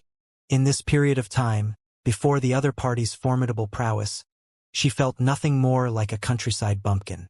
Thus, seeing the other party's astonishment upon seeing Hongyuan City, she immediately grasped this opportunity to boast. Even though Xianxia was able to set up formations as well, and his capability was on par with most 5-star formation masters, it would still be difficult for him to create a massive environment-manipulating formation spanning over several thousand li. To set up such a formation, precise control was of absolute importance. Otherwise, a slight inaccuracy in the formation could easily result in devastating destruction. Recovering from the astonishment, Xianxia said, "It is still a few days before the start of the school term. Hongshi and the others should have just arrived as well. Let's meet up with them first." 3 days were spent on the fusion of his body and his soul, and another 4 days was spent in the otherworldly demon's underground chamber. Following which, the time in the Beast Hall and the flight to Hongyuan City took up a total of 20 days, so there was still around 3 days before the start of the school term. Making a rough estimation, Hongshi and the others should have arrived here already as well. The freshmen from Huanyu Empire usually reside in the academic sea. I'll take you over there first to settle in. After which, we'll have to return to the academy to report on our mission, Wuxia said. They had uncovered such a huge secret in the midst of their mission, so it was necessary for them to make a formal report on the matter. Even though Xing Yuan and Wu Zhan had returned in advance, Wu Yangzi's handwritten book and the Crimson Blaze Cauldron were still in Luoqiqi's hand. On top of that, Xianxia's return was also an important matter as well. Thus, they would have to explain everything face to face. Xianxia nodded. Teacher, there are many other freshmen who reside in the academic sea as well. Most of them are geniuses in Tier 2 empires, and there is a possibility that some of them might even be from Hongyuan Empire. Thus, you must be careful not to get into a conflict with them, Luoqiqi advised grimly. Those who were termed as geniuses tended to be proud individuals. As the residence that the Hongyuan Master-Teacher Academy used to receive its freshmen, there were many geniuses amongst them. Some of them might even be from the royal family such as Yi Qian. Thus, if a conflict were to occur, Not even a princess like Euphraer would be in a good position to interfere. Don't worry. How could I possibly get into trouble that easily? Xianxia chuckled. Luo Qiqi and Euphraer glanced at one another and shook their heads. With that natural disposition for trouble of yours, how can you say those words without blinking? On the very day of your arrival at Huanyu Empire, you sent Fengshe and his group plummeting to the ground from a high altitude. Afterward, you pummeled up the top 3 rankers of the other vessel states, following which you turned into a corpse in the cleansing lake. In any case, calamity seemed to follow your footsteps, and you actually said that you won't get into trouble easily? The academic sea named as such due to the large number of freshmen coming from all directions. It was also commonly known as Academic Manor and Freshman Lodge. From the direction Zhang Xian and the others were coming from, they weren't too far from the Master Teacher Academy. On top of that, the speed at which the great violet wing beast traveled was also incredible. Thus, they arrived at their destination very quickly. Stepping out of the flying ship, Zhang Xian stowed it within the storage ring before bidding Luo Qiqi and Euphraer farewell. After which, he stepped through the gates of the academic sea, and numerous towering infrastructures immediately appeared before his eyes. Many young master teachers walked to and fro the compound with grace. Most of them looked like they were in their 20s, but the 4 stars pinned on their chest reflected their 4-star master teacher rank. Most of their cultivation levels had reached consonant spirit realm. As expected of the geniuses of the various sects, kingdoms, and empires, they were indeed exceptional. Walking in the direction Luo Qiqi and the others had mentioned previously, Zhang Xian soon arrived at a courtyard. Why is there no one guarding the door? After ascertaining that this was the location where the freshmen of Huanyu Empire lived, Zhang Xian was perplexed by the lack of security. The other residences of the freshmen of other empires were either locked or heavily guarded. However, the door to Huanyu Empire's residence was wide open, but there wasn't a single figure in sight. Could it be that Fengshe and the others hadn't arrived yet? Bewildered, Zhang Xian stepped into the residence. The courtyard was clean, signifying that the residence was often cleaned. Along the empty corridors and gazebo, there were signs that there had been people living here recently. It seems they have arrived. But why aren't they here then? Possessing the eye of insight, it wasn't difficult for Zhang Xian to determine whether someone had been living in the residence or not. Just as he was perplexed by the lack of people in the area, he suddenly heard a loud crashing sound reminiscent of something knocking heavily onto the wall. There is a fight ahead. Zhang Xian's face darkened, and he hurried forward. Turning around a corridor, he soon arrived at a vast main hall. Not too far away from the entrance was an average-sized dueling stage, and on it, 2 people were facing off with one another. A large group of people were gathered beneath the stage, and Fengshe and Fengshe were amongst the crowd. Rohuan Gongzi by Jianghai Luoxian and the others were seated below as well. However, their faces were swollen and bruised, as if someone had beaten them up just a moment ago. Zhang Xian also recognized one of the fighters on the stage. It was one of the geniuses under Fengshe's lead, and his name was Han Ling. His cultivation was at the consonant spirit realm intermediate stage the last time Zhang Xian saw him, but in less than a month, he had already broken through to consonant spirit realm advanced stage. Facing him was a gray-robed young man. The other party's cultivation was at the consonant spirit realm advanced stage as well, but his fighting prowess seemed to be far above Han Ling. In just a few blows, Han Ling was already forced to the corner of the stage. Go, Fengshe. We mustn't lose anymore. That's right. If we were to lose, we'll be at their disposal. Luo Xian and the others clenched their fists tightly in indignation. What are they up to? As everyone was too engrossed in the battle, no one noticed Zhang Xian's presence. Perplexed, Zhang Xian scratched his head. Why would there be a duel going on here? Haha! Stop struggling pointlessly and just admit defeat. Considering how none of you are able to defeat me, how can you possibly rival Senior Feng, whom I can barely withstand 3 blows from? Given such, you still wish to win. Dream on. As the gray-robed young man slowly forced Han Ling to a corner, a gleeful smile surfaced on his lips, and he laughed heartily. Don't worry, we'll surely take care of you well if you follow us. If you continue to act so obstinately, don't blame me for getting nasty."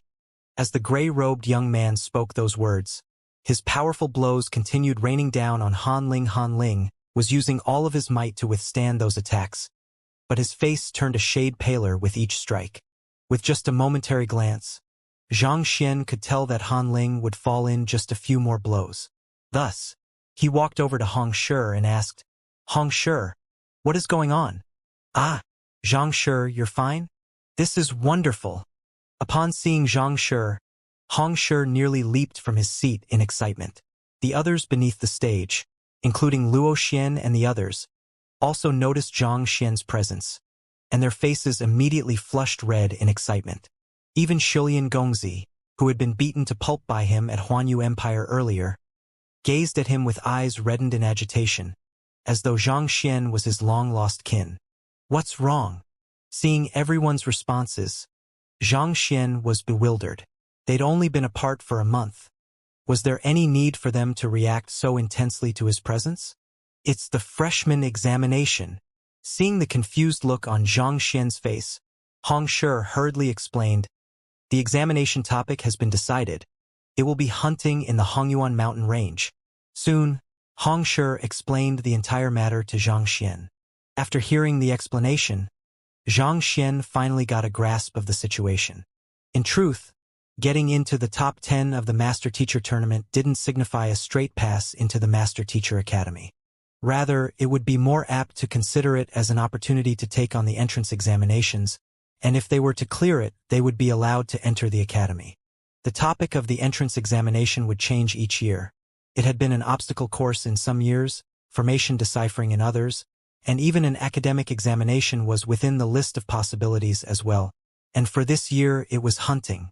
The location of the hunt would be at the Leiyuan Peak of Hongyuan mountain range. The Leiyuan Peak was a huge mountain in proximity to the Master Teacher Academy. Its exceptionally steep terrain made it extremely difficult to scale it. Even consonant spirit realm experts would find it laborious to travel to the top, let alone hunt. The duration was 1 day, and depending on the number of spirit beasts hunted, one would be allocated a set number of points, and this would be reflected as one's result at the end of the examination. To pass, one would have to hunt at least one clarifying turbidity realm pinnacle spirit beast. Even though the powerful physique of spirit beasts allowed them to challenge cultivators possessing higher cultivation realms, the examination shouldn't be too difficult considering the formidable might that the master teacher elites from the various regions possess. Not to mention, most of the examinees were at the consonant spirit realm as well, so defeating a clarifying turbidity realm advanced stage spirit beast shouldn't be a problem at all. However, the problem was that the number of spirit beasts across the entire mountain was limited. Furthermore, once the spirit beasts realized that they were being hunted, they would surely flee and hide. On top of that, there was no limit to the number of spirit beasts one could hunt, and if one were to exceed the passing criteria, they could exchange the excess points for academic credits. Thus, the competition among examinees would be extremely intense. To make things worse, clarifying turbidity realm spirit beasts weren't the only ones roaming the mountain. There were also consonant spirit realm spirit beasts, cosmos bridge realm spirit beasts, and even some beyond that. Thus, on top of hunting, they had to prevent themselves from being hunted as well. Casualties were anticipated in this examination, and this was the norm for the entrance examination for the Master Teacher Academy. This examination served to test the examinee's resilience, strength, adaptability, eye of discernment, and various other aspects. Only the strongest of experts would be able to emerge victorious amidst the group. Those who were weaker physically or mentally would surely find themselves breaking down in the midst of the examination and eventually return in tragic defeat. This examination would eliminate the weak and frail from the group. Those who failed to meet the mark would be disqualified and forced to leave. So as to increase the success rate and avoid danger, some of the examinees from various regions had decided to form an alliance. With more people in their alliance, they would be able to vie for spirit beasts from other students and stand their ground against stronger spirit beasts. However, an alliance also had its downfall as well. While it was definitely safer to remain in a group, More people operating together also meant that the group would be easily detected by the spirit beasts. As such, spirit beasts would choose to stay out of their way, making their hunting highly inefficient. On top of that, distribution was a problem as well. After all, it was questionable whether the Alliance would be able to hunt sufficient spirit beasts to go around the group. Thus, it was very possible that there would be some who would be tragically disqualified in the Alliance. As such, the priority in the distribution of spirit beasts became an extremely important problem in the formation of Alliance. All factions in an alliance would be hoping to gain this priority in distribution.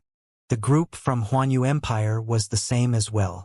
In order to stand their ground against other competitors, they decided to ally themselves with the master teachers from a Tier 2 empire, Jinhai Empire, and both sides had agreed on determining the priority of distribution based on the results of their strength.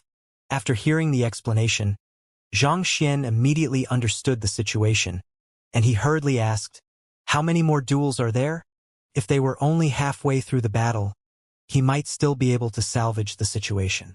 "The number of duels we have decided on is 10, and the victor of 6 rounds will be given the priority of distribution," Xianxia said. Han Ling is currently fighting the 10th round. Since it has reached the 10th round, it means that the wins and losses are equal on both sides. Hearing that it was the 10th round, Xianxia heaved a sigh of relief. After all, there would be no point continuing the competition after the 6th round as the victor had already been decided. Given that they had reached the 10th round, it could only mean that both sides were equal. That isn't the case. Xiangshi's face reddened in embarrassment. "We have fought 10 rounds, but we have lost in every single one of them. And to the same person at that." "Lost to the same person? You mean that the person on stage has already fought 10 rounds, but he hasn't been defeated yet?" Xianxia's eyes widened in shock. "That's right." Xianxia covered his face in embarrassment, and the others were too ashamed to raise their heads. They had gone up one by one to challenge the man on the stage, and yet all of them suffered tragic defeats. And more importantly, the man on the stage wasn't their strongest fighter. Speechless, Xianxia was just about to speak when a dull thud sounded from the stage. Pong! Han Ling was sent flying out of the ring and crashed into the courtyard. "All 10 matches have concluded. How in the world do I salvage this situation?" Looking at the fellow moaning in pain on the ground, Xianxia's eyelids twitched. He thought that he might still be able to reverse the situation, but with all 10 matches finished, what else could he do at this point? Was he supposed to challenge the master teachers from Jinhai Empire once more? But the other party had no reason to accept. "All right, the 10 matches have already concluded, and you didn't win a single match at all. What else do you have to say?"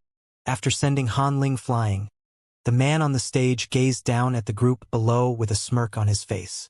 "We!" The faces of Xianxia and the others turned red. If they had at least won 2 to 3 matches, they wouldn't be so ashamed. They could have explained it as due to their strongest fighter being absent. But all of them actually lost to the same person. How were they supposed to explain this? Furthermore, if Xianxia wasn't an opponent for the other party as well, wouldn't they be embarrassed further? Xianxia might possess incredible talent, but in the end, his cultivation realm was only at clarifying turbidity realm pinnacle. Winning against this fellow who was able to single-handedly win against 10 of them without the slightest loss of breath seemed unlikely to them. Not to mention, this fellow wasn't their strongest fighter. Xianxia's breakthrough to consonant spirit realm only occurred after the corpse incident, so none of them are aware of it. "You don't have anything else to say, right? Since that's the case, then as per our agreement, we will be going by Senior Feng's arrangements." The gray-robed young man chuckled before turning around and clasping his fist. "Senior Feng." A white-robed young man then walked forward. His aura felt significantly stronger than the gray-robed young man. At closer examination, Xianxia realized that the white-robed man had already reached half-cosmos bridge realm, and he could possibly make the full breakthrough at any moment. The gray-robed young man who defeated 10 of them was already extremely powerful in the eyes of Rohuan Gongzi and the others, but even so, he was still far from matching up to this white-robed young man. In a sense, Huanyu Empire's loss was inevitable. Even if they had been able to defeat the gray-robed young man, they would have never been able to win against the white-robed young man. Since we are allies, let's clarify the terms of our agreement first. Standing on the stage, Senior Feng gazed at the Huanyu Empire group and declared forcefully, 3 days from now, at the start of the hunt, all of you will listen to my arrangements, and priority will be given to our Jinhai Empire regarding the hunted beasts. However, you need not worry. As long as we stand united as one, it is not a problem for all of us to pass the entrance examination. They will be given priority over all if the hunted beasts? What if we don't hunt sufficient spirit beasts? Wouldn't all of us be disqualified then? Even though they understood that the leader of the alliance would be given additional privileges, they still couldn't help but feel frustrated upon hearing those words. The benefit of an alliance was that they would be able to steer clear of danger before formidable spirit beasts, as well as vie for prey against other alliances. However, there was also a clear disadvantage to it as well. Take this case for example, the group from Huanyu Empire had no say in the distribution of the hunted beasts at all. Should the number of beasts hunted within the duration prove to be insufficient, they would all stand to be eliminated. Why? Are you reluctant to accept this arrangement? Given the strength of our Senior Feng, it's your blessing to be able to ally with us. Seeing the indignant looks of the group below, the gray-robed young man harumphed coldly. In truth, given their strength, they could easily pass the examination even without allying with Huanyu Empire. However, what they were aiming for was beyond that. The teachers and elders of the academy would be paying attention to this entrance examination, and if they were to show an outstanding performance in this examination, they could win their favor and possibly become their disciples. This would make their lives in the academy smooth sailing. You! Hearing the other party's words, everyone's faces flushed in anger. They wanted to retort, but there wasn't a single word they could say. After all, it was the truth that they were weaker than the other party. I am indeed reluctant to accept this agreement. Just as everyone was placed in a difficult position, Xianxia's nonchalant voice suddenly resonated through the air. Huh? What do you mean by that? Does Huanyu Empire intend to renege on its promise? Seeing someone speaking up at this moment, the gray-robed young man frowned. They were all master teachers, respectable figures of society. Given that they had agreed on everything beforehand, it would be shameful for the group from Huanyu Empire to back out just because it had lost. If that were to really happen, they would become a huge laughingstock. We won't renege on our promise, but I do have a suggestion, Xianxia said. A suggestion? Xianxia replied, That's right. I am also a master teacher from Huanyu Empire, and I am unaware of your previous duel. However, since the results are already out, there's nothing much that I can say. However, I would like an equal distribution of spirit beasts. Equal distribution? We have won the position of the alliance leader fair and square. Why should we agree to an equal distribution? The gray-robed young man sneered. I understand. Since we have lost the duel, it is indeed difficult for you to accept an equal distribution. How about this then? Xianxia placed his hands behind his back and smiled. If your Senior Feng can withstand 3 strikes from me, I won't speak about the matter regarding fair distribution anymore. You will have free reign over the distribution. In fact, we won't even ask for you to give a single spirit beast to us. What did you say? The gray-robed young man narrowed his eyes. This fellow actually challenged Senior Feng to a fight? He had seen plenty of arrogant people, but never had he seen such blind arrogance before. Do you know how strong our Senior Feng is? Do you think that you are qualified to challenge him? 3 moves? I doubt you could defeat him in 1,000,000 moves. Why? You don't have the confidence to accept the challenge? I understand. Since that's the case, what about 1 move? If your Senior Feng can withstand a single blow from me, our group will not take a single hunted spirit beast from you. Noticing the other party's hesitation, Xianxia thought that the other party found his terms unfair, so he changed his offer. The heck! Upon seeing the fellow's earnest expression, the gray-robed young man nearly exploded in rage. Senior Feng's vision also darkened, and he nearly fainted on the spot. His cultivation had already reached half-cosmos bridge, allowing him to fight on par with even some of the grade 2 students. And yet, this fellow from Huanyu Empire was actually claiming that he could defeat him in a single blow? What kind of a joke was this? Just as the duo was about to die from anger, Ruohuan Gongzi, Luo Xian, and the others nearly spurted blood. They knew that Xianxia would surely stir some trouble here, but who could have known that he would actually utter such words? They couldn't even defeat the gray-robed young man, and Xianxia was actually betting that he would defeat Senior Feng in a single strike. How could that be possible? If they were to lose, wouldn't they be working for nothing for Jinhai Empire in the entrance examination? All of them would be disqualified then. Is a single blow still too much for you all? Since that's the case, I'll just use a single finger then. Surely that should be fine with you. I don't think I can go any further than that. If you still don't dare to accept the challenge with this, there's nothing more I can do. After all, I couldn't possibly defeat you without moving, right? Alright, actually that's not impossible, but it'll reveal my means as a soul oracle or poison master. I should maintain a low profile. Since it was his first time being in Hongyuan Empire, Zhang Xian thought that it would be best for him to proceed warily and not reveal too many trump cards. Thus, if the other party were to reject this offer as well, he would be really put at a spot. Pooh! The gray-robed young man and Senior Feng nearly puked blood. Too much your head. Besides, what is with that troubled expression on your face? Am I that weak in your eyes that you will feel troubled over it? Fine. I would like to see how you can defeat me with a single finger. Senior Feng roared in anger, unable to hold back his rage anymore. Senior, allow me to teach this arrogant fellow a lesson. Seeing his senior flying into a rage, the gray-robed man hurriedly stepped forward. There's no need for that. I want to see how strong the person who dares to utter such arrogant words is. Senior Feng spoke coldly as his sharp gaze fell on the arrogant young man before him. Perhaps, the arrogant young man might have something up his sleeves that allowed him to speak such arrogant words.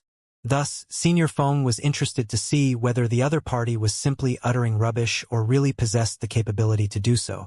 With narrowed eyes, Senior Feng flung his sleeves furiously and said, "This friend over here, come up onto the stage. If you can win against me, we'll drop the matter regarding the alliance. However, if you lose, you'd better remember your words. Every single hunted beast in the entrance examination shall go to us." Fine. Hearing the other party agree to his challenge, Zhang Xian walked up onto the stage. Can Xianxia win? I don't know either. Seeing Xianxia settling on such a disadvantageous bet with the other party, everyone glanced at one another doubtfully. Defeating Senior Feng with a single finger? Was Xianxia serious? Their loss might have sent him into a panic, but even so, this bet was way too extreme. Senior Feng, allow me to teach this fellow a lesson in your stead. Seeing Senior Feng flying into such a huge rage, the gray-robed young man quickly stepped forward and said, "It won't be too late for Senior to face him after my loss." Given the arrogant words that the other party had uttered, there was a possibility that he might really possess the strength to back up his words. To be safe, the gray-robed young man thought that he should test the waters first. If the other party turned out to be weak, he would simply pummel the other party to get even for his provocations. On the other hand, if the other party turned out to be strong, Senior Feng could at least prepare himself. Senior Feng hesitated upon hearing those words. However, at that moment, the young man impatiently declared, "If you are still scared, why don't the both of you face me together? I'll just use 2 fingers." Hearing those words, Senior Feng and the gray-robed young man nearly fainted. "There's no need for that. Let me see how strong you are." With a cold harumph, Senior Feng charged forward. The other party's words were simply too infuriating. He was afraid that he might just die from fury if he were to allow the other party to talk anymore. Stepping forcefully against the ground, he dashed forward as though a charging, ferocious beast. Releasing his full might as a half-cosmos bridge realm expert, the wind raged furiously, and in that instant, his charge felt reminiscent of a massive stampede. inducing helplessness in those facing it. How powerful! The eyebrows of Xianxia and the others twitched. Even they would find it hard to withstand such a powerful attack with their cultivation of Cosmos Bridge Realm primary stage. They hurriedly turned their gazes to the young man, curious to see how he would deal with it. Before their astonished gazes, the young man shook his head before raising a single finger and pointing it forward leisurely. He's really going to fight with a single finger? Fengshi, Luoshi, and Hongshi pulled their hair in frenzy. Given the other party's strength, even Cosmos Bridge primary realm experts like us will find it hard to withstand that attack. It has been only a month since you reached clarifying turbidity realm, and yet you intend to face such an attack with just a single finger? You must be mad. Furthermore, even if you are just using a single finger, surely you can move faster than that. Your leisurely and unsteady movements are reminiscent of a dying granny. Are you sure you are fighting? This Senior Feng's movements are as swift as a leopard's. Even if your cultivation has advanced significantly in the past month, and you could defeat the other party with a single finger, surely you need to gather some force and move way faster than that. It is one thing for your finger to be completely devoid of skill, but to move so slowly on top of that, even the weakest cultivator could dodge it easily. Not only were Hongshi and the others on the verge of fainting, the mouths of Luo Xian and the others were also twitching violently. They had heard the content of bet clearly just now. Given the stakes on the line, shouldn't Xianxia act more seriously? With such speed, one couldn't even kill a fly. Seeing Zhang Xian's slow movement, the gray-robed young man harumphed coldly. To think that I thought that you might be a formidable foe. In the end, you were just a braggart. It was just a moment ago that the other party arrogantly boasted about defeating Senior Feng with a single finger. Who knew that he would turn out to be so weak? Do you think that you can stop Senior Feng's charge with such a weak finger? Senior Feng could probably smash you to your grave with a single slap. Just as he was sneering within, he suddenly heard a commotion in the surroundings. Something is wrong, look! Hearing everyone's anxious exclamations, the gray-robed man frowned. He hurriedly turned his gaze to the stage, and his eyes immediately widened in shock. He thought that the other party's slow finger would be easily crushed by Senior Feng's charge. But who knew that Senior Feng would actually slow his charge instead? There was a grim expression on his face at this moment, as if he was facing some formidable foe.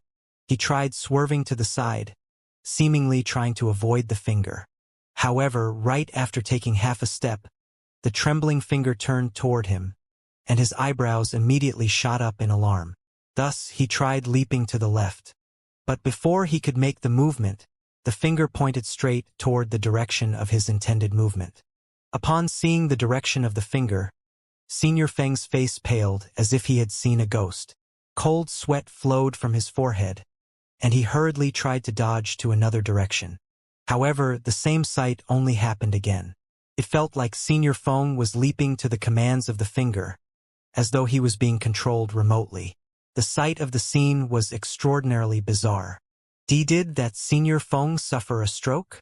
That seems to be the case. Ruohuan Gongzi, Luo Zhao, and the others were completely bewildered by the sight before them. Zhang Shi's finger seemed to be completely devoid of strength whatsoever. Why would Senior Feng leap around the spot just because that finger was pointing toward him? Not to mention, to be even sweating profusely before it. Did he take the wrong medicine today? Or did he see a ghost somewhere? Even couples who had danced for many years didn't share such harmony. Coming to a realization, Hongxi's body stiffened. No, he isn't suffering from a stroke. Rather, it seems like Zhang Shi has found the other party's flaws. His movements might be slow, but it accurately points toward the flaws of the other party. Zhang Shi has not struck yet, but if he were to shoot a surge of Jinqi from the tip of his finger, that Senior Feng would surely be defeated immediately. Or perhaps, he might even die from the attack. That's right. Feng Shi and Luo Shi nodded in agreement as well. As five-star master teachers, their eyes of discernment were far above Luo Xian and the others, thus allowing them to see through the situation. Clearly, Zhang Shi seemed to have seen through the other party's flaws and was pointing straight at them. Fearful that he might be struck, his opponent could only leap around to dodge. In a battle among experts, the most feared situation was for one's weakness or Mingmen to be discovered by one's opponents. Senior Feng might be strong, but he still had to think twice before rushing in under such circumstances. Senior, realizing something was amiss in this situation as well, the gray-robed young man clenched his fists tightly in worry. He knew how powerful Senior Feng was. Even the average Cosmos Bridge Realm primary stage experts might not necessarily be a match for him. Yet, at this moment, he was actually leaping around under the control of the other party's finger. This clearly reflected the other party's strength. To be able to see through his senior's flaws in an instant and force him into defense, how powerful must one's eye of discernment be? Damn it! While everyone was astonished by this situation, Senior Feng was grinding his teeth together in anger. Just as Hong Shi had guessed, even though Zhang Xian's finger moved extremely slowly, it pointed straight towards Senior Feng's Mingmen. As long as Senior Feng dared to advance forward, the other party could easily curb him just by shooting out a surge of Jinqi. Senior Feng had a strong foundation, and in the course of the battle, he had already changed his movement technique 5 times and battle technique 8 times. But even so, the other party's finger was still accurately aimed at the Mingmen of his techniques. Even his teacher, a 5-star pinnacle master teacher, was incapable of such a feat. When did such a formidable figure appear in Huanyu Empire? Forget it. I'll go all out. After leaping several more times, Senior Feng knew that going on like this wasn't a solution. It was just a matter of time before he lost at this rate. Thus, clenching his jaws, he gathered his strength and leaped forward. This movement of his was reminiscent of a tiger pouncing on its prey. An elder of his sect had once examined the movements of a hunting tiger and leopard, and using that as a reference, he created this killing technique. In close-range combat, it was a nigh-invincible skill that could easily catch one's opponent off guard. Through this technique, that elder was able to defeat all of his peers easily. Spirit Intermediate Tier Pinnacle Battle Technique Howling Tiger. Roar. The roar of a tiger resounded in the air along with his movements. Good. Seeing his senior bringing out his ultimate technique, the gray-robed young man heaved a sigh of relief. Just as he thought that they would win this round, the young man whom Senior Feng was facing suddenly sighed, and he complained, "What are you roaring for? You nearly gave me a heart attack." Pada. With a dull thud, Senior Feng was abruptly struck in his Mingmen, and he immediately fell to the ground. His face swiftly turned pale, and white foam leaked from the corner of his mouth. Senior. The gray-robed young man's eyes narrowed in shock, and he hurriedly rushed forward to help his senior up. Howling Tiger could already be considered one of the strongest techniques in their sect, and only a genius of Senior Feng's caliber could bring out its full might. This was a howl sounded through suppressing one's Jinqi and circulating it to build up power before an abrupt release. Before it, even a Cosmos Bridge Realm primary stage cultivator would find their spirit and fighting will shattered. He thought that this technique would surely defeat the opponent, but who could have known that the one who fell would actually be his senior instead? With just a light blow from his finger, the other party actually broke through his senior's defense and struck the region where his Jinqi was circulating. How in the world did he do it? This move might have looked simple, but the gray-robed young man could tell how fearsome it was. Putting aside how it was difficult to find and strike at a flaw before such a swift movement, more importantly, Senior Feng had specially trained himself to neutralize the flaw. Even swords and sabers wouldn't even be able to get past his defense, and yet a shaking finger actually pierced through it. How powerful must the other party's strength be? His strength probably exceeds 5 million ding. With such might, if he were to really harbor killing intent toward Senior Feng, he could easily send Senior flying with just his brute might. Making a swift estimation, the gray-robed young man's body stiffened in disbelief. He had once done the calculation, even if a Cosmos Bridge Realm intermediate stage expert were to launch a frontal strike on his Mingmen, his senior would still be able to withstand the blow and stand his ground. Yet, with just a single finger, not only did the young man manage to break through his senior's defense, he even managed to severely wound his senior.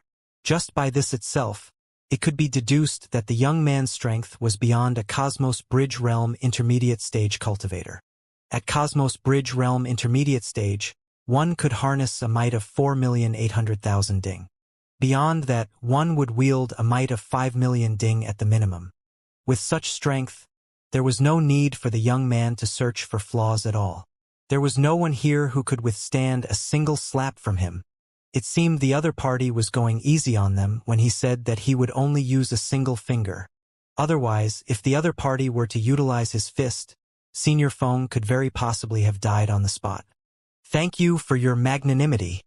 Just as the gray-robed young man was overwhelmed with astonishment, a feeble voice suddenly sounded. Lowering his head, he saw Senior Feng opening his eyes painfully. Even though the other party had struck Senior Feng's Mingmen, it seemed that he had held back. As such, Senior Feng's injuries weren't as severe as expected. "It is just a spar, so there's no need to go all out." Xianxia chuckled lightly. As fellow master teachers, there was no need for them to fight each other to the death.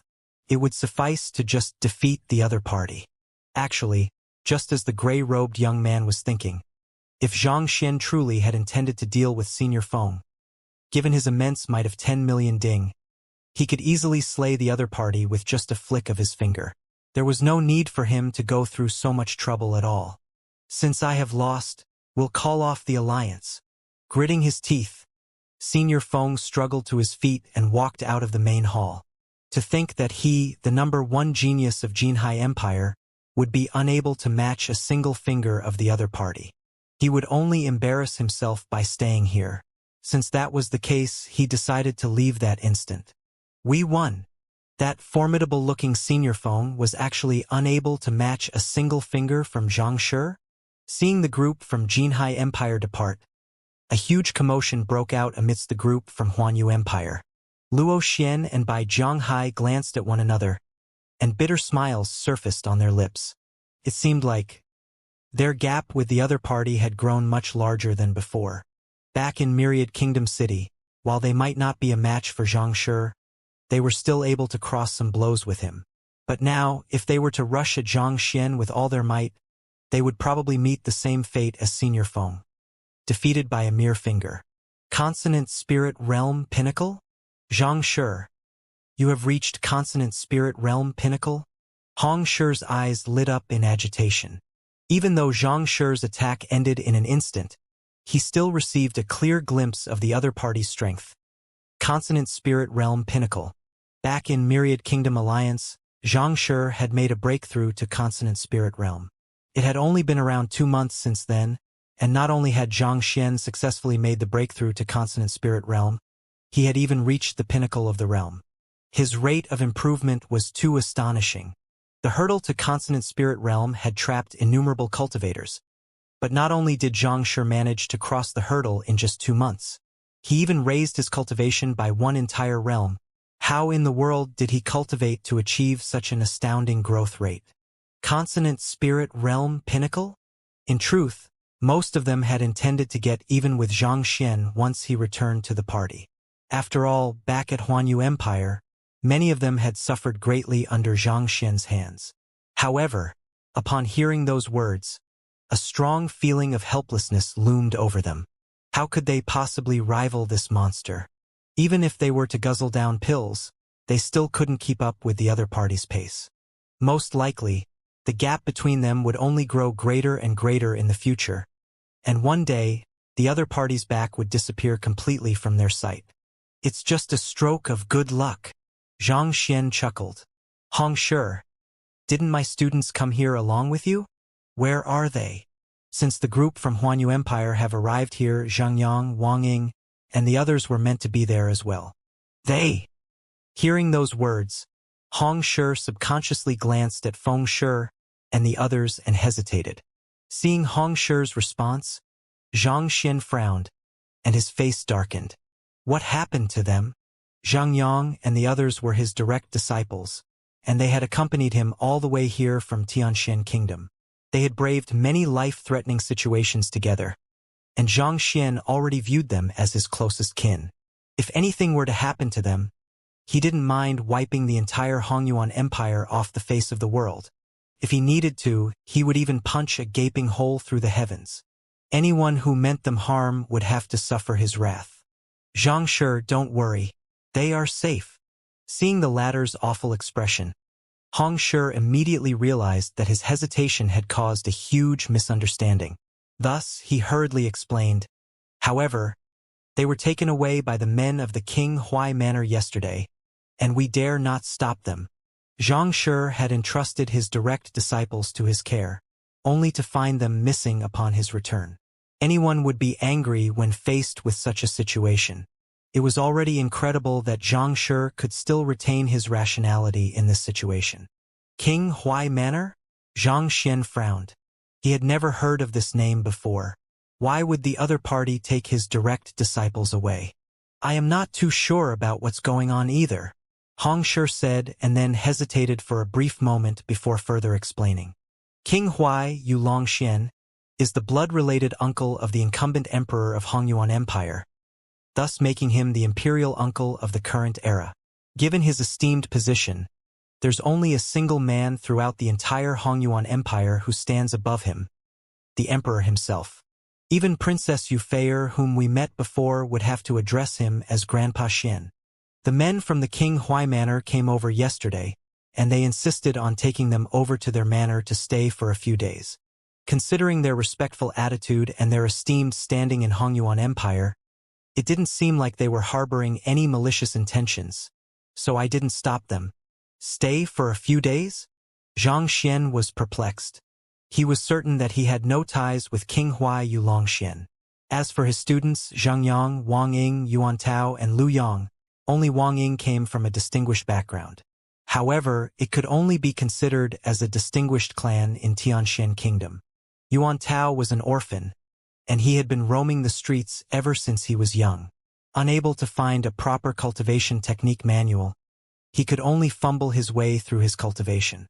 As a result, even though he managed to pass the Hongyuan Academy's entrance examination back then, his examination results were the very lowest of the entire cohort. The same went for Xingyang and Lu Yang as well. Since none of them could possibly be related to a king of a Tier 1 empire, why would the latter take them to his manor? This was way too bizarre.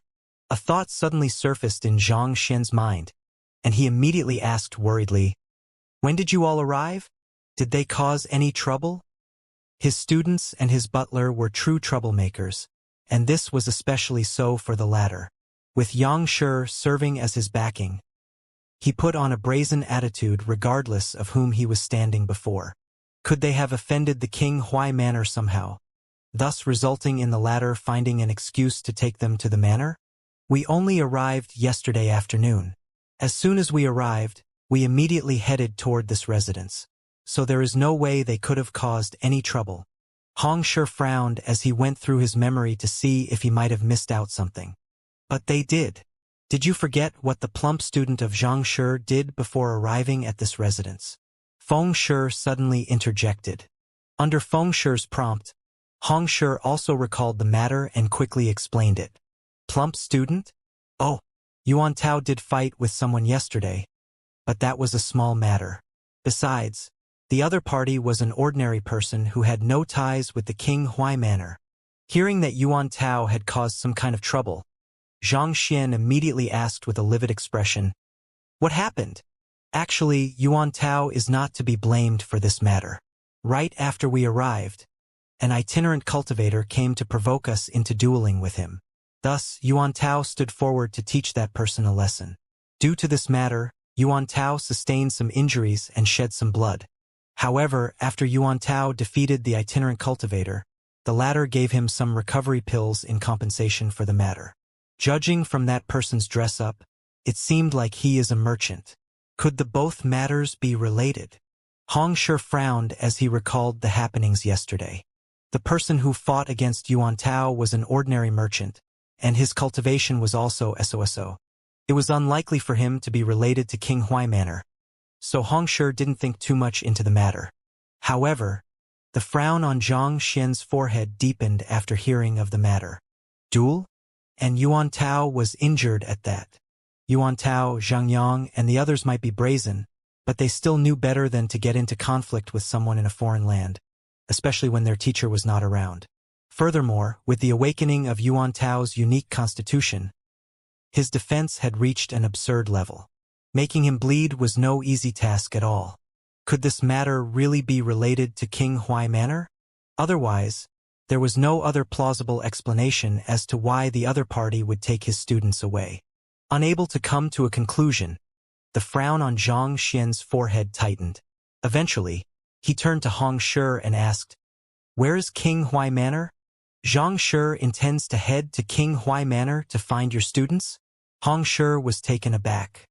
Given that King Huai was the imperial uncle of Hongyuan Empire, his manor would surely be well protected by top-notch formations and Saint Realm experts. It would be extremely dangerous for Zhang Xian to head there alone without any preparation. "Just tell me where it is," Zhang Xian harumphed. While his cultivation realm was lower than Hong Shi's, the legendary feats he had accomplished, his extraordinary disposition, as well as the powerful aura he carried made it difficult for anyone to stand against him. Yes. Knowing that Zhang Xian's mind was made up and that nothing he said could change the other party's mind, Hong Shi could only relent. King Huai Manor is not too far away from here. After leaving the academic sea, turn left and walk several dozen kilometers down the streets. You should see it then. Saying so, Hong Shi pointed in a direction. But before he could finish his words, a shrill call suddenly resounded in the air, and the massive great violet-winged beast landed on the courtyard. Zhang Xian leaped onto its back, and the duo immediately flew in the direction in which Hong Shi was pointing toward. Zhang Shi. Not expecting Zhang Shi to actually dive straight into action, Hong Shi's face paled in fright. Who was King Huai? The uncle of the incumbent emperor, the highest standing official in the Hongyuan royal court. Even the emperor would have to show him some respect. And yet, Zhang Shi actually rode an aerial spirit beast over to his manor. It wouldn't be a joke if he were to offend a person of such standing. "Ruohuan, accompany me to find Princess Yufei now. She is probably the only one who can salvage the situation now." Gritting his teeth, Hong Shi beckoned for Ruohuan Gongzi to go along with him. The only royalty they were acquainted with at the moment was Yufei. The most they could hope for at this moment was for the latter to help Zhang Shi on account of the time they had spent together in Huanyu Empire. The great violet-winged beast was extremely swift. From the back of the beast, Zhang Xian scanned the buildings below, and before long, a massive manor came into sight. The manor was resplendently designed, and many of the guards on the compound were all dressed in golden armor. Even before getting into proximity, Zhang Xian could already feel an aura of invulnerability from it. This should be it.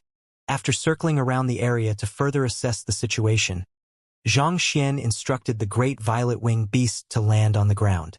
He didn't dash right into the other party's manor. After all, the other party was an imperial uncle of the state.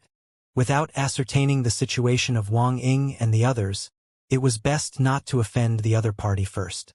Landing on an empty street several hundred meters away, Zhang Xian changed into a brand-new master-teacher robe before walking to the gates of the manor.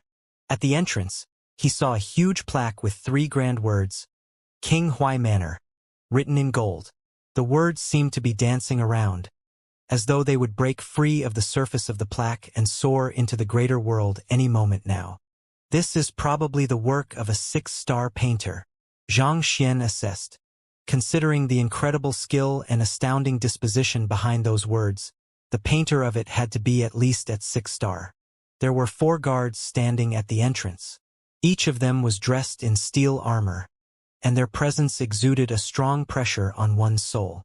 Transcendent Mortal 6 Dan Cosmos Bridge Realm experts? Zhang Xian narrowed his eyes. He didn't expect even the guards to be Cosmos Bridge Realm experts as well. That would mean that their cultivation realms were even higher than his. An expert of this caliber would at least be an esteemed official or a commander of an army of several thousand in Huanyu Empire.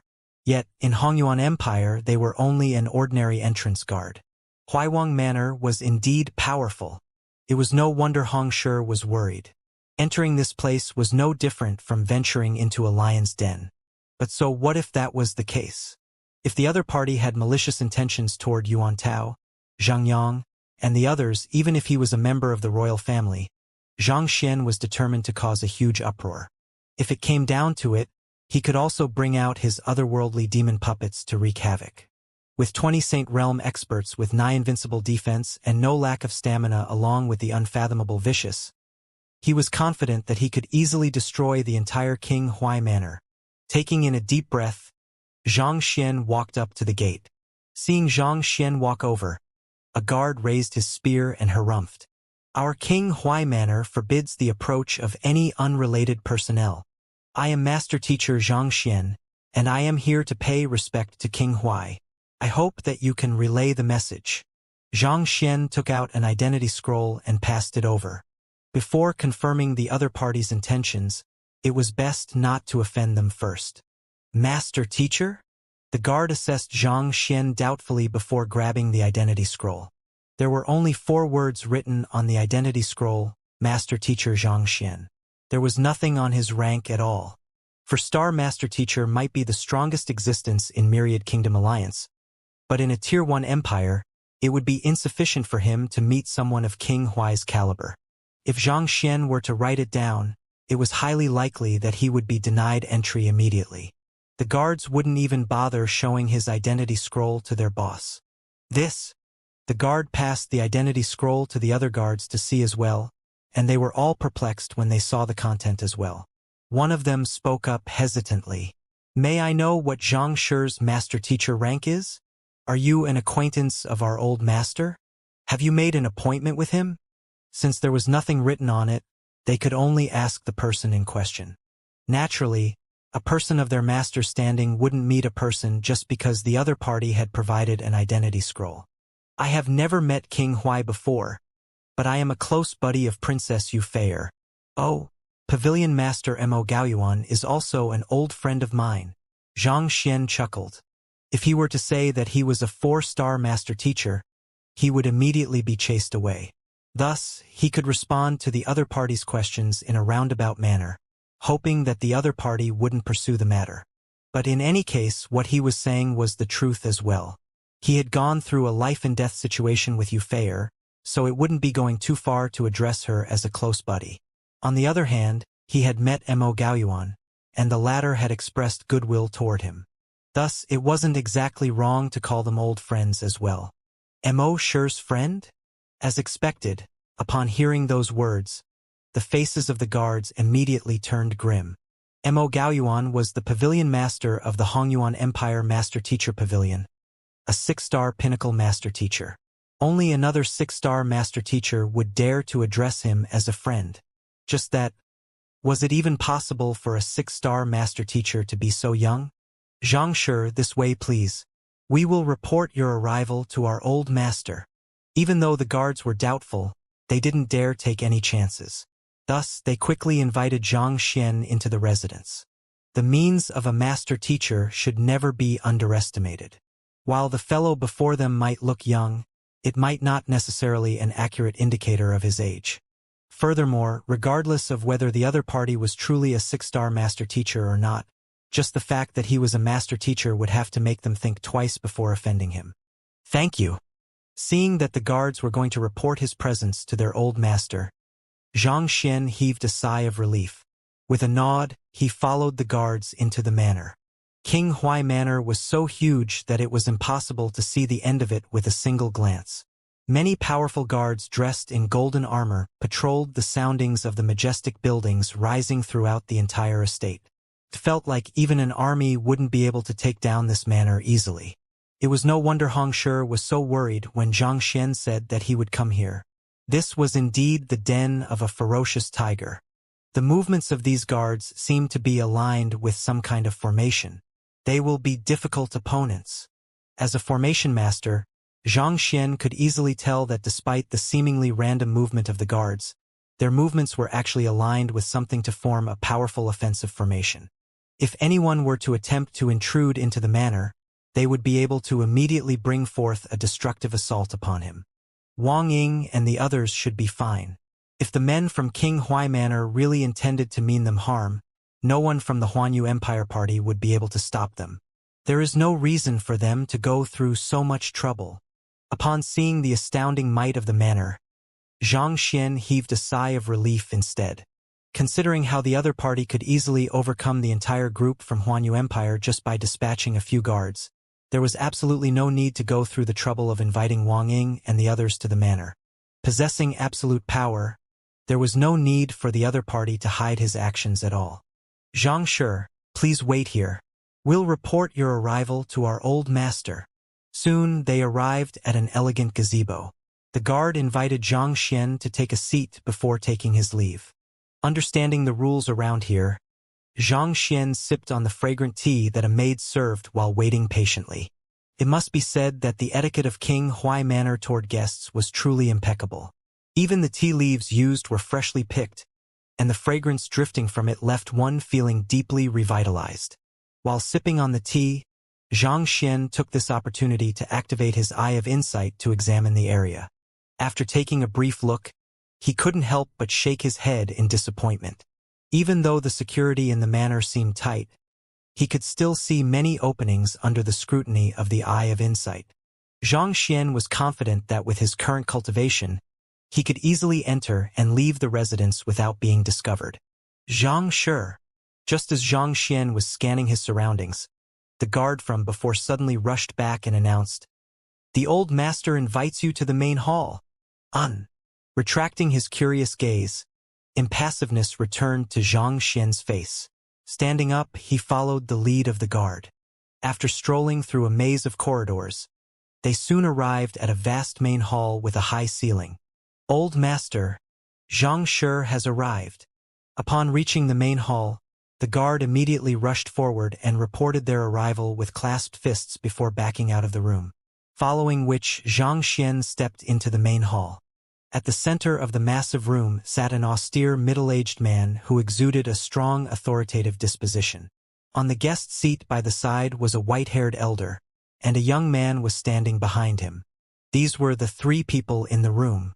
The middle-aged man carried a demeanor which reflected the many years in which he'd held his position of power.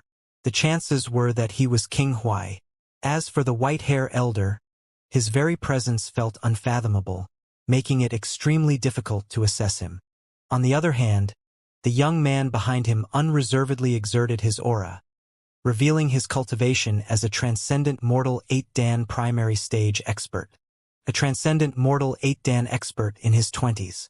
Even among the geniuses in Hongyuan Empire, he could be considered as the cream of the crop. Walking to the center of the room, Xianxia clasped his fist and greeted, "Master Teacher Xianxia pays respect to your highness." "You are Xianxia?" Before the middle-aged man could even speak, the young man turned his sharp gaze on Xianxia and questioned him coldly. Seeing how that young man was devoid of the slightest respect, Xianxia ignored him and walked to the guest seat on the opposite side. "Didn't you hear my words?" Realizing he had just been snubbed, the young man's face darkened. While he was standing subserviently behind the elder, his cultivation of transcendent mortal 8-dan at his age made him a respected figure no matter where he went. How dare the other party act so arrogantly as to ignore his words? Xianxia glanced at the young man and replied, "I heard them." "Then why aren't you answering me?" The young man harumphed furiously. Ignoring the young man once more, Xianxia turned to the middle-aged man and clasped his fist. "Your Highness, I believe you should know the reason for my visit." "You?" Seeing how the other party disregarded him yet again, the young man staggered. "Stop ignoring me. I am talking to you." Gritting his teeth, the young man bellowed furiously. "If you want His Highness to answer your question, you'd better answer mine first." "Fine." Xianxia finally turned his gaze back to the young man. "Speak. Answer me, are you Xianxia?" the young man asked rudely. Xianxia turned his face back to King Huai once more and said, "I heard that my students have been invited to your manor as guests. I hope that you will allow me to take them away with me." Fury gushed to the head of the young man, and his body swayed weakly from side to side. At this point, how could he possibly not tell that the other party was making a fool of him? The other party had no intention of answering his question in the first place. "How dare you make a fool out of me? Do you know who I am?" With a furious roar, a powerful aura reminiscent of the expansive ocean burst forth from the young man. Even though his cultivation wasn't on par with Yi Wentian, the strength he wielded seemed to be far mightier. Especially now that he was enraged, his muscles began bulged out furiously, creating a formidable sight. With just a glance, one could easily tell that he possessed an exceptionally strong body. "You?" Despite the other party's rage, Xianxia remained completely impassive. "Do you think it matters to me who you are? I am a noble master teacher who stood against the otherworldly demons for humanity, a respected figure of all mankind. How dare a mere cultivator like you act so haughtily before me? Who gave you the guts to act this way?" Driving his soul depth, Xianxia's words were imbued with the impartation of heaven's will. Paired with the inviolable aura he possessed as a celestial master teacher, Xianxia's presence suddenly towered before the young man as though a giant before an ant. It was as if desecrating him was an act of blasphemy. "I!" The young man froze in fear. As the #1 occupation in the world, the prestige of the master teachers wasn't just for show. All cultivators had to respect them. Dishonoring them was equivalent to provoking the master teacher pavilion, as well as the entire human race. This was simply the prestige that master teachers commanded. If anyone could shout and order a master teacher around, how was the master teacher pavilion supposed to establish order on this continent? The young man tried to take advantage of Xianxia's weakness to instill fear into him, but he forgot about this unspoken rule. Thus, upon being questioned under the effects of the impartation of heaven's will, he was immediately rendered speechless. His face swiftly paled. Seeing that the young man was suppressed entirely by him, Xianxia continued, "No matter what, I am a guest in King Huai Manor. His Highness hasn't even spoken yet, and a subordinate like you actually dares to overstep your bounds and cause such a fuss. Do you have no respect for His Highness and the elder before you?" "I." The young man's body trembled weakly. The ferocious aura he had exuded on earlier vanished completely at this moment. He had been too engrossed with forcing some humble pie onto Xianxia that he forgot that he was in the presence of King Huai and the elder before him. He had gotten ahead of himself, and his actions could be easily interpreted as insubordination. To forget your own place and act so conceitedly before your elders. You aren't welcomed here. Scram! Xianxia flung his sleeves. Aye. The young man couldn't find a single word to say. His complexion swiftly turned awful, and after a moment of hesitation, he turned around and walked out. Xianxia's current soul depth was 19.1, making him comparable to even a 6-star master teacher. Even though the young man was a transcendent mortal 8-dan expert, he was far too weak to withstand Xianxia's impartation of heaven's will. With just a few words, Xianxia had made him lose himself. The middle-aged man and the elder were stunned.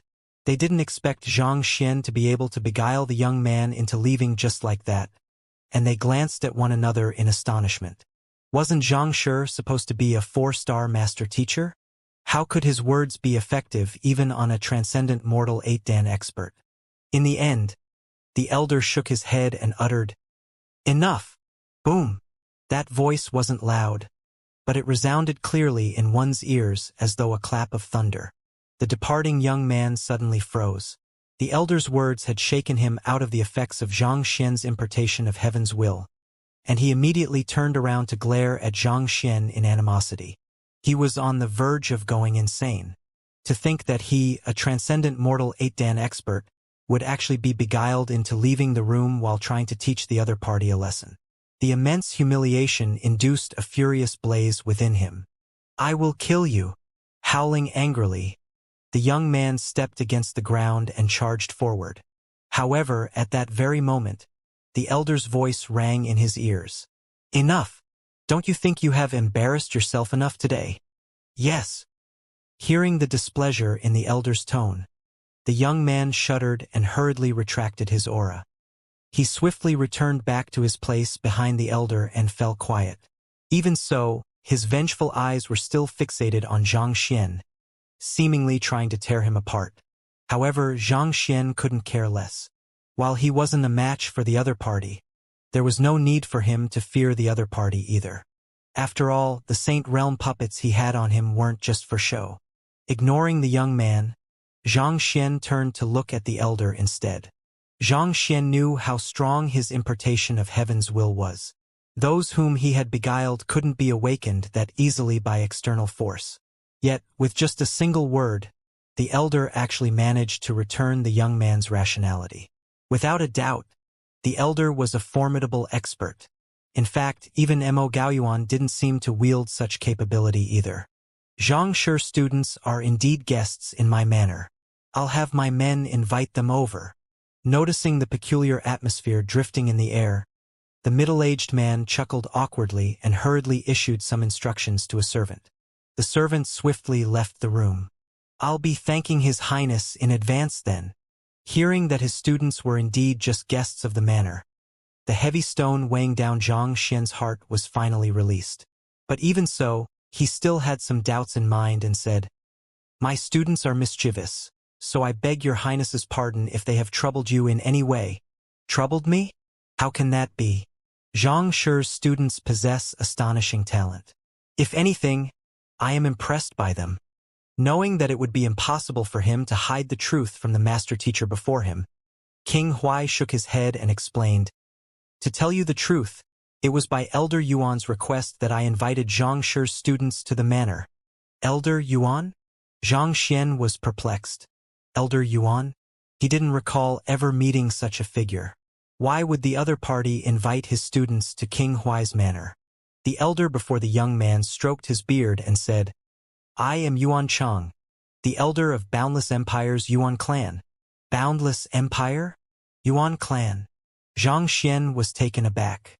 On the way here, Yufeier had told him about the various Tier 1 empires and Tier 2 empires around Hongyuan Empire, but he didn't recall any of them going by the name of Boundless Empire. Could it be a conferred empire? Conferred empires were a rank higher than Tier 1 empires.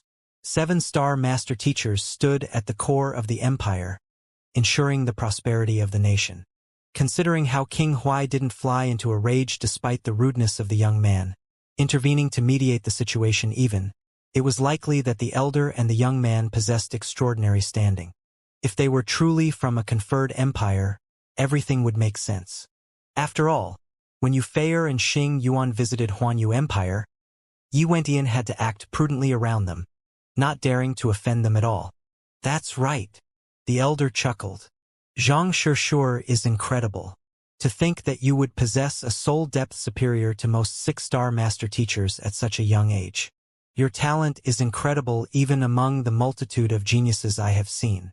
You will surely achieve great things in the future. Soul depth superior to most 6-star master teachers? King Huai was astonished to hear that. He had sent his men to investigate the background of Xianxia, and the other party was only a 4-star master teacher of Huanyu Empire. He'd thought that it would still take many years before the other party could achieve anything sizable, but who could have known that his soul depth would actually be so high? It was extremely difficult to raise one's soul depth. There were many master teachers whose cultivation had reached the mark but were unable to be promoted due to their soul depth not reaching the prerequisite. And yet, the fellow before him, despite his low cultivation, possessed an extraordinarily high soul depth. This meant that it was just a matter of time before the other party became a 6-star master teacher. If he were to be given some time to grow, he would surely make a name for himself. It seemed like there was a need to establish close ties with the other party. Hearing the other party's evaluation, Xianxia frowned.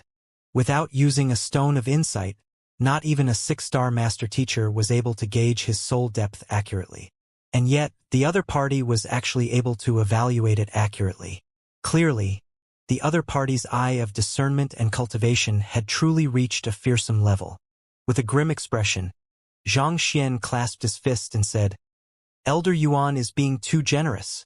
Given your cultivation and talent, there's nothing generous about my praise.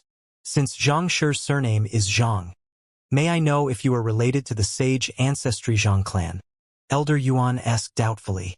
Sage ancestry? Zhang clan. Xianxia shook his head. I have never heard of them before, and I am unrelated to them. He was an orphan as well as a transcender, so how could he have known of this Zhang clan and sage ancestry? Unrelated. Elder Yuan was taken back for an instant before saying, it doesn't matter whether you are related to them or not. It is admirable in itself that you were able to advance so far in your soul depth cultivation given your age, as well as your composure and steadiness in dealing with matters, and your lack of complacency and impatience. It is no wonder young Master Tao views you so highly, refusing to acknowledge anyone else as his teacher except for you. Young Master Tao? Xianxia frowned. Do you mean Yuan Tao? Xianxia only had a few students, and the elder also went by the surname of Yuan. It wasn't too difficult to figure out who the other party was referring to. Just that, wasn't Yuan Tao an orphan? On top of that, he grew up in Tianxian Royal City as well. How could he be the young master of the Boundless Empire's Yuan clan? That's right. We found young Master Tao through the resonance in our bloodline. I have heard stories about his travels with you, and I would like to thank you for the care you have shown him. Elder Yuan nodded. This? Xianxia was bewildered. Bloodline resonance. Could Yuan Tao really be a missing young master from the Yuan clan? But this was way too inconceivable. If this was really true, considering how the Yuan clan was likely to be a powerful clan in a conferred empire, how could their young master possibly be left behind in a place as remote as Tianxian Kingdom? Seemingly noticing Xianxia's doubts, Elder Yuan asked with a smile, as young Master Tao's teacher, are you aware of his ancient bloodline? He possesses the Emperor's bloodline. Xianxia nodded. Xianxia had noticed Yuan Tao's Emperor's bloodline from the very start through the Library of Heaven's Path. It was due to his bloodline that he accepted Yuan Tao as his student. Just like unique constitutions, there were many differing types of bloodlines too. Ancient bloodlines, new bloodlines, inheritances, and mutations. The Emperor's bloodline was an extremely powerful bloodline from the ancient era which boasted invincible defense. Xianxia had met so many talented people, but not even a 6-star master teacher like Mo Gaoyuan was able to discern Yuan Tao's ancient bloodline.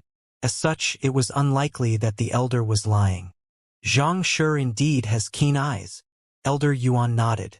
That's right, young Master Yuan possesses the purest Emperor's bloodline of our clan. And to our surprise, Xianxia has managed to awaken it. Clan? Our Yuan clan is built on the ancient Emperor's bloodline, and every single one of our members possesses it. However, with each passing generation, our bloodline grows thinner and thinner. Elder Yuan sighed. However, the heavens have taken pity on us. They have given us young Master Tao, who possesses the perfect ancient Emperor's bloodline. With his return, it'll only be a matter of time before our clan rises to power once more. This? Xianxia was taken aback. He suddenly recalled the young man who tried to act arrogantly before him earlier. Judging from the other party's bulging muscles, it was clear that he specialized in physical body cultivation. Thinking about it, the Emperor's bloodline probably ran through his blood as well. The Emperor's bloodline boasted invincible defense, and if one were to fully awaken it, the might of one's physical body would reach unimaginable levels. In truth, Xianxia had been wondering how the rare Emperor's bloodline could possibly appear in Yuan Tao. It turned out that he had such a huge clan behind him after all. But if he is from your clan, how did he end up in Tianxian Kingdom? Xianxia voiced his doubts. Considering how Yuan Tao was born with the complete Emperor's bloodline, how could the Yuan clan possibly leave him alone in a remote kingdom? It was out of helplessness that we chose this course of action. As time passes, the bloodline running through our veins only continues to grow thinner. In order to revive the ancient bloodline, we could only send our offspring to ancient ruins via teleportation formations and allow them to grow by themselves. Only in places like that could the recovery of the bloodline be triggered, Elder Yuan explained. An ancient bloodline could only retain its complete form in ancient ruins. If they were to stay cooped up in their clan, the bloodline would only grow thinner and thinner, and eventually disappear entirely. Ancient ruins? You mean, Tianxian Kingdom is considered as ancient ruins as well? Xianxia was astonished. Tianxian was an unranked kingdom located in the most remote part of the continent. But there was actually more to it? That's right. The war between the otherworldly demonic tribe and the human race was spread across the entire continent, and we term the regions unaffected by the conflict as ancient ruins. Such places tend to be more backward, and there are no teleportation formations in the vicinity. Even the master-teacher pavilions wouldn't dispatch any personnel to such a region, thus isolating it from the entire world, Elder Yuan explained. Hearing those words, Xianxia widened his eyes. It seemed like Tianxian kingdom fit that description aptly. Devoid of a master-teacher pavilion or teleportation formation, remote and thin in spiritual energy. Such lands tend to be located by the borders of the continent, and they spread across a wide area. We send our offspring to these ancient ruins via teleportation formations shortly after their birth, but we are unable to clearly locate their specific coordinates, so we could only slowly look for them. And throughout the years, many have failed to survive there as well. Elder Yuan shook his head. They couldn't choose where their offspring were teleported to nor whether they would be able to survive there or not. If they had another choice, they wouldn't have sent their offspring to such places either. Many of their offspring ended up dead, and those who lived on to restore the ancient bloodline numbered even more in the minority. It was truly fortunate that they had managed to find Yuan Tao, who had recovered the ancient bloodline. How could they not be agitated? After conversing for a moment longer, Xianxia finally gained a good grasp on the situation. Back then, the war between the otherworldly demonic tribe and the human race had spread far and wide across the entire master-teacher continent. The regions that were unaffected by the conflict were known as ancient ruins. But while such places were closer to the ancient era, they were extremely backward, especially in terms of cultivation techniques and battle techniques. Without anyone to care for the Yuan clan offspring who were sent there was a lot of doubt about whether they could survive or not, let alone restore the ancient bloodline. But this was the only course of action they could take. Otherwise, if they were to allow their bloodline to continue thinning, it would only be a matter of time before they were consumed by other powers and disappeared in the annals of history. But still, to possess teleportation formations, the Yuan clan is far stronger than I had thought. After hearing the other party's words, Xianxia fell into deep thought. Rumor had it that an 8-star formation master possessed the ability to construct a formation capable of teleporting lifeforms. Considering how the Yuan clan sent their offspring to the ancient ruins through such formations, how could they be an ordinary clan? Elder Yuan then revealed his true intentions. Since we have found the young master, we intend to bring him back to our clan to inherit our heritage. However, young Master Tao insists on meeting you, and he wants to receive your approval before deciding anything. I hope that Xianxia can express your support for this matter. It wasn't easy for the Yuan clan to find an offspring that possessed the complete emperor's bloodline, so Elder Yuan was determined to bring Yuan Tao back to inherit the heritage regardless of the situation. However, Yuan Tao insisted on meeting his teacher before making a decision, thus resulting in the present situation. On the other hand, the young man behind Elder Yuan felt that it was humiliating that the actions of the Yuan clan had to be dictated by a mere 4-star master teacher. On top of that, he didn't think that Xianxia was qualified to serve as Yuan Tao's teacher either, and that was the reason he provoked Xianxia earlier. Xianxia was hesitant to respond. First Xiaoya and now Yuan Tao was standing before a crossroad as well. Considering how the Yuan clan had a complete heritage of the ancient emperor's bloodline, the best course of action was clearly for Yuan Tao to return with them, but after the days they had spent together, Xianxia was reluctant to part with the other party, especially since Xiaoya had left. Who knew when they would be able to meet, or whether they would even meet again at all? I have heard of the methods Xianxia used to awaken young Master Tao's bloodline, and they are indeed novel. However, our Yuan clan possesses the complete heritage regarding the emperor's bloodline, so young Master Tao will surely be able to awaken his bloodline much faster, allowing his cultivation to soar. Thus, I hope that Xianxia can agree to this matter. After all, this is for young Master Tao's welfare, Elder Yuan urged. He had already discussed the matter with young Master Tao, and he could see the deep relationship they had for one another. If Xianxia were to say no, young Master Tao would surely refuse to leave with them. However, the fate of their clan lay on their shoulders. A prospective successor was standing before them, so how could they possibly allow him to continue roaming instead of bringing him back? I understand. Xianxia sighed gloomily. Life is a cycle of reunion and separation. There is no teacher who can stay by his student's side for life. Sometimes, letting go is the best way to unleash a student's potential. Take Xiaoya, for example. After heading to the Glacier Plain Court and receiving the best heritage and resources, her cultivation was probably on par or even beyond Zhangxian's right now. The same applied for Lu Chong as well. He and Mo Hunqing had gone on a journey to search for the ancient domain of soul oracles. They might not have reached their destination yet, but once they did, Lu Chong's cultivation would surely soar. Seeing the look of hesitation on Zhangxian's face, the young man by the side said coldly, "Our elder has already said so much, and yet you are still reluctant? Young Master Tao possesses the complete emperor's bloodline, and it is a matter of time before he grows to become a mighty dragon.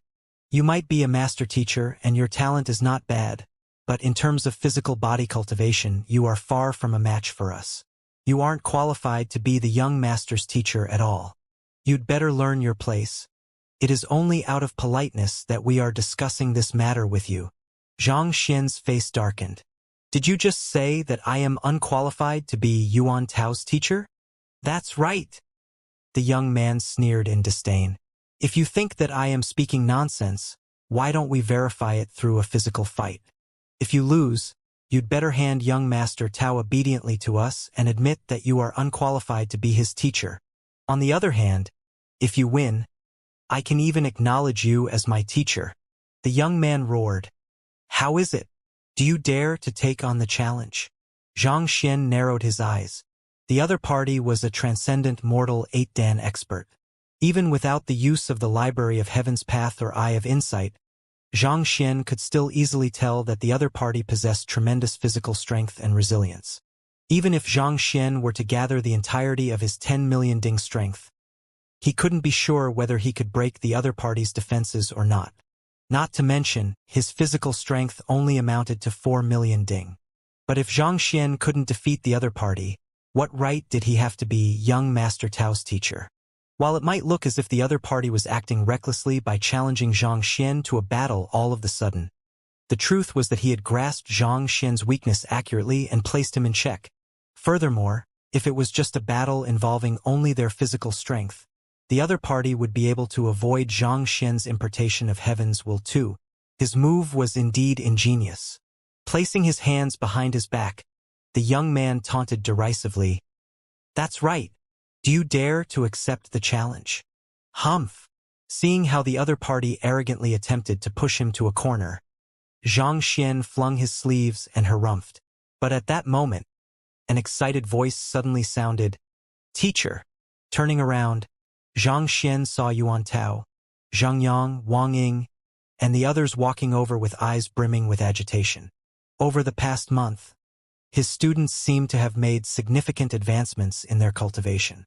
From this, it could be seen that they had been working diligently over this period of time. "Young Master." Sun Chang was also amidst the group. At this moment, he had already reached Transcendent Mortal 3-Dan Yin-Yang Realm Intermediate stage. Even though his cultivation was slightly beneath Wang Ying and the others, considering Sun Chang's usual indolent nature, it could be considered rather impressive. Seeing that each and every one of them was spirited, Zhangxian felt heartened, and a slight smile crept onto his face. All of the sudden, a majestic aura flowed out of Zhangxian as he turned around toward the young man and replied nonchalantly, "Fine. We'll have a duel using just our physical bodies." "Duel? Teacher." Hearing those words, Yuan Tao and the others immediately panicked. Even though their teacher's cultivation had improved swiftly, it was still much too difficult for him to defeat a transcendent mortal 8-Dan expert who specialized in physical body cultivation in a physical duel. "Don't worry, he's nothing more than a little pebble in the way. Just watch how I crush him." Chuckling softly, Zhangxian placed his hands behind his back grandly. Since the other party had already gone this far, how could Zhangxian possibly back down now? especially before his students. It's good that you agreed to the duel. Come. Hearing the other party agreeing to the duel, the young man immediately burst into laughter. He proceeded to the center of the room, and just by flexing his muscles, he seemed to have grown a few inches taller. His bulky and powerful frame gave him a sharp appearance reminiscent of a ferocious tiger. There's no need to rush into it. Even though the young man was already preparing himself for the duel, Xianxia still remained on his seat. With a smile, he turned to King Huai and asked, "Your Highness, there's a matter I need to trouble you with. Is there a secret chamber here that I can use here? There are some matters that I need to attend to." Secret chamber? Of course there is. King Huai was still busy finding a way to form a close relationship with Xianxia when the latter delivered an opportunity for him to express his goodwill. Thus, he immediately waved his hand, and Jia. The wall by the side of the room suddenly split apart, revealing a hidden chamber. As a member of the royal family of a Tier 1 empire, it wasn't too surprising for him to have several secret chambers in his main hall so as to discuss confidential matters. A special formation was set up here in order to prevent anyone, regardless of strength, from peering into the room or eavesdropping into the conversation. Thank you. With a smile, Xianxia entered the chamber and closed the doors, after which he flicked his wrist, and his clone appeared before him. With the measly 4 million ding of strength that Xianxia could harness in his physical body, it was surely impossible for him to teach the other party a lesson. However, his clone was different. His clone had been forged of the 9 Hearts Lotus, thus making its physical body far stronger than his. Xianxia had little doubt that the young man wouldn't be an opponent for his clone as well. Xianxia swiftly filled his clone up on the details through their mental connection. That's how it is. So, go there and smash his teeth out. Don't worry. His clone nodded, put on Xianxia's previous clothes, and walked out of the secret chamber. Considering how the clone had the same form as the main body, and the main body was hidden within the secret chamber, there was no need to worry about the trick being exposed. You're finally out. Upon seeing Xianxia coming out from the chamber, the young man sneered coldly. Jai. Cracking sounds echoed from his body, and the aura shrouding him rapidly grew stronger. He flicked his wrist, and a deafening sound boomed in the air, seemingly threatening to shatter everything in the area to pieces. When one's physical body reached a certain realm, the prowess it could exert would be on par with Xianxia. No matter how thin it was, the young man still possessed the powerful emperor's bloodline.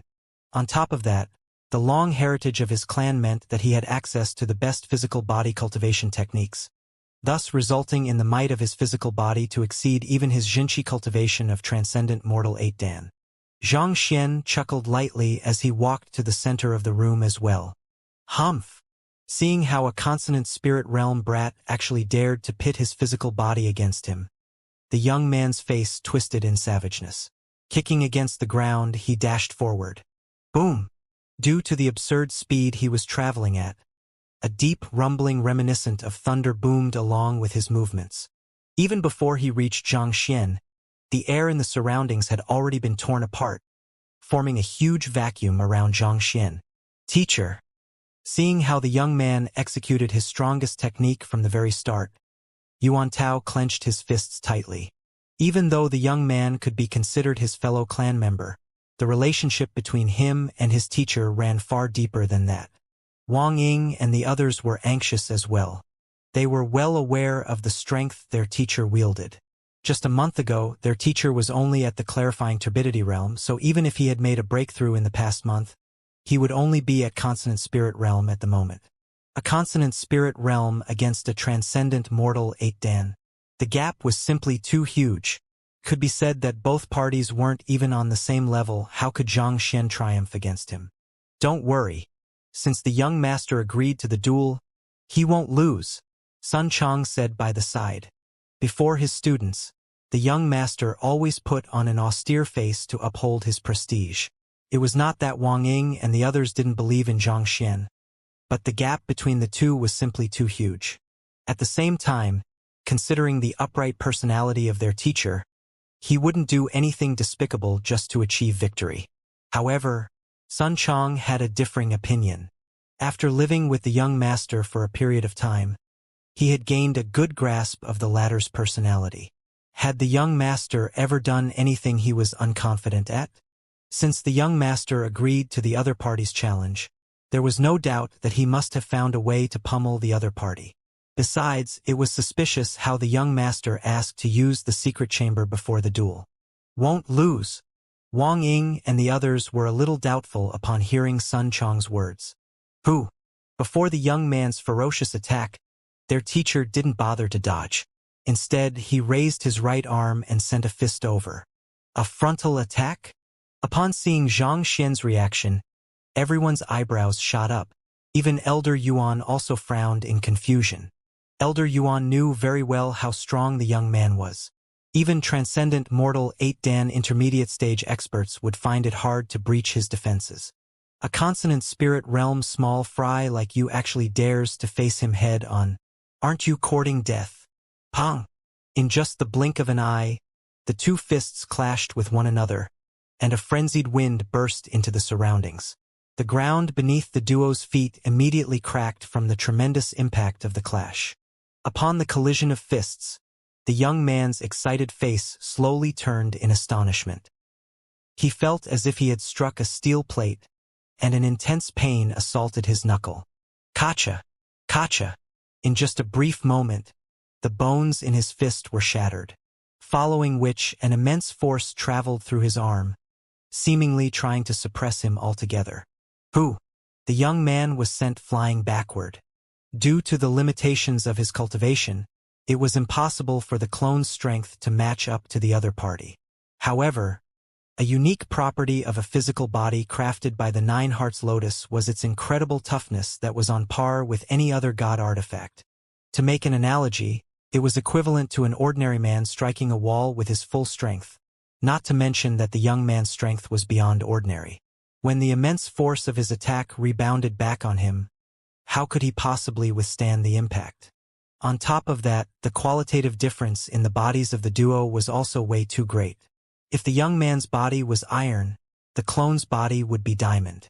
No matter how compact the iron was, it could still be easily torn apart by diamond. How can you have such a powerful physical body? The young man widened his eyes in astonishment. At this moment, he felt as if he was going crazy. He possessed the Emperor's bloodline, and he cultivated one of the strongest physical body cultivation technique in the clan. It was no joke to say that he was almost invincible in his power class. Even spirit high-tier weapons might not necessarily be able to pierce his skin. And yet, the other party's fist actually crushed his bones. Are you sure that I am the one possessing the Emperor's bloodline? Not you? How could such a powerful physical body possibly exist in the world? Howling furiously, the young man tried to steady his flying figure. But at that moment, a blur abruptly flashed across his eyes, and unknowingly, his opponent had appeared behind him. Pong! Once again, the two bodies clashed with one another. Kacha! Kacha! Two cracks resounded clearly in the air. The prided bones that the young man had devoted a very long period of time to cultivating had broken yet again. Aye! The intense pain he was experiencing left him frenzied. He immediately twisted his body and elbowed the other party with his intact left arm. It must be said that the young man was indeed a skilled fighter. His reaction was swift and deadly. With this blow, the other party would surely have to dodge, thus giving him time to take a breather and regain his momentum in the battle. But Xianxia didn't move at all. He simply stood idly, allowing the young man's elbow to strike him. Pong! The elbow struck Xianxia's head. Great! The head was the weakest spot of a human body. Upon striking it squarely, the young man's eyes immediately lit up in excitement. However, before he could celebrate, he suddenly felt a sharp pain in his arm once again. His bones had been shattered to pieces. What is going on? The young man finally cried. The Emperor's bloodline was known for its invincible defense, thus making him far stronger than any cultivator of his power tier. He thought that he would be able to crush Xianxia as easily as tearing a cabbage into pieces, but the other party remained completely unfazed by his attacks. On the contrary, it was his bones that had been shattered in the collisions. It was as if he was fighting against a saint artifact. What the heck was with this? This? By the side, Elder Yuan's eyes were widened as much as humanly possible. Xianxia was the one being beaten up, and yet he was able to rebound the might back onto his opponent and crush the other party's bones. And this was taking into account that his opponent specialized in physical body cultivation. How powerful must Xianxia's physical body be? Even Elder Yuan, despite the long years of cultivating his body, had to admit that he was incapable of such a feat. Could it be that he had identified the wrong young master? Was Xianxia the true possessor of the emperor's bloodline instead of young Master Tao? Teacher is actually so strong?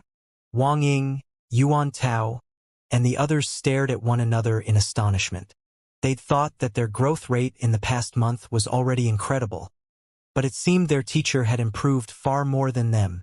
To actually crush the other party's bones by being pummeled, who else in the world was capable of such a feat? Kacha! Kacha! The same astonishment also surfaced on King Huai's face. Amidst gazes of disbelief, Zhang Xian went on to shatter the bones in the legs of the young man before standing quietly at the main hall. With a nonchalant gaze, he gazed down at the young man lying on the ground and asked calmly, "So, with the strength of my physical body, am I qualified to be Yuan Tao's teacher?" The entire room was silent. Everyone stared at one another, unable to utter a single word. You said that the other party's physical body was too weak for him to be qualified to teach a person possessing the emperor's bloodline. Yet, you ended up shattering nearly all of your bones while trying to pummel the other party. What else do you have to say? Many gazes turned toward the young man, only to see him lying on the ground in a mess. His body was contorted in awkward angles. With his bones shattered to such a degree, he was unable to stand up. You are qualified to be young Master Tao's teacher. Tears were threatening to spill from the young man's eyes. Never had such an incident occurred to him ever since he'd started cultivating his physical body. He used his full might to pummel the other party. And yet, the other party remained completely unharmed, whereas his bones were shattered instead. Not even the elders of the Yuan clan possessed such astounding defensive ability. Was the other party still mortal? If I knew that your physical body was this strong, I would have never provoked you. If this was going to be the case, I should have just left obediently just now when you asked me to. At the very least, I would still be unharmed. And now, with my bones shattered to such a degree, how am I going to fare in the future? Cultivation is an endless journey. We might possess the emperor's bloodline, but that doesn't mean that we are invincible. Xianxia has only taught you that there's always a mountain higher than the other. Sighing, Elder Yuan flicked his finger, and a pill was shot into the young man's mouth. The reason he didn't stop the young man from challenging Xianxia earlier was because he intended to see the depths of the latter's prowess as well. Who would have thought that he would be so powerful? The pill immediately dissolved as soon as it entered the young man's mouth.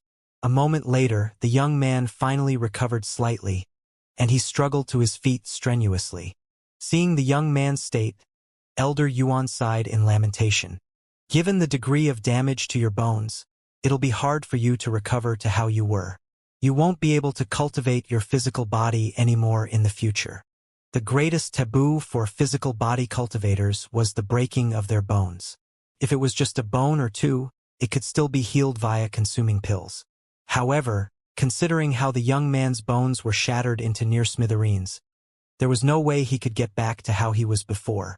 In other words, the young man's cultivation had been crippled through this fight, and his future achievements had been capped.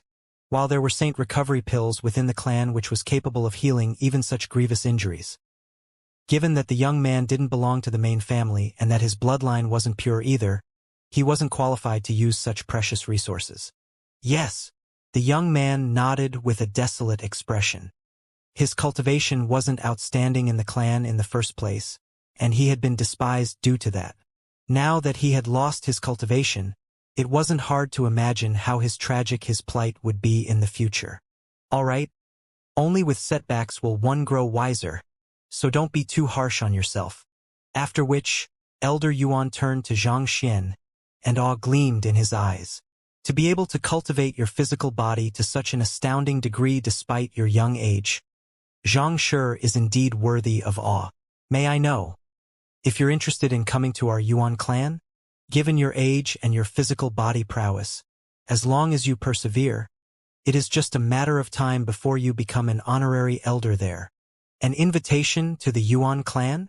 On the main seat, King Huai widened his eyes upon hearing those words, and his breathing hastened. Xianxia might not have heard of the boundless empire's Yuan clan, but he knew very well what that power represented. Even if it was just an offer to become a guard of the Yuan clan, he would surely grasp the opportunity without any hesitation. But just as he thought that Xianxia would immediately agree to the request in delight, the latter shook his head in disdain and said, "I don't have any interest in that." Hearing those words, King Huai's body jolted in astonishment. "Xianxia, do you understand the significance of becoming an honorary elder in the boundless empire's Yuan clan? Who cares what kind of significance it has? I don't have any interest in it." Xianxia waved his hands nonchalantly. No matter how impressive becoming an honorary elder might be, in the end, he would be nothing more than a subordinate. He was a person who would become a 9-star master teacher one day. Before that, all powers were nothing more than fleeting clouds. Besides, how could he possibly lower himself to serve as an honorary elder for his student's clan? That's a huge pity. Seeing Xianxia rejecting the offer without any hesitation, Elder Yuan shook his head in disappointment.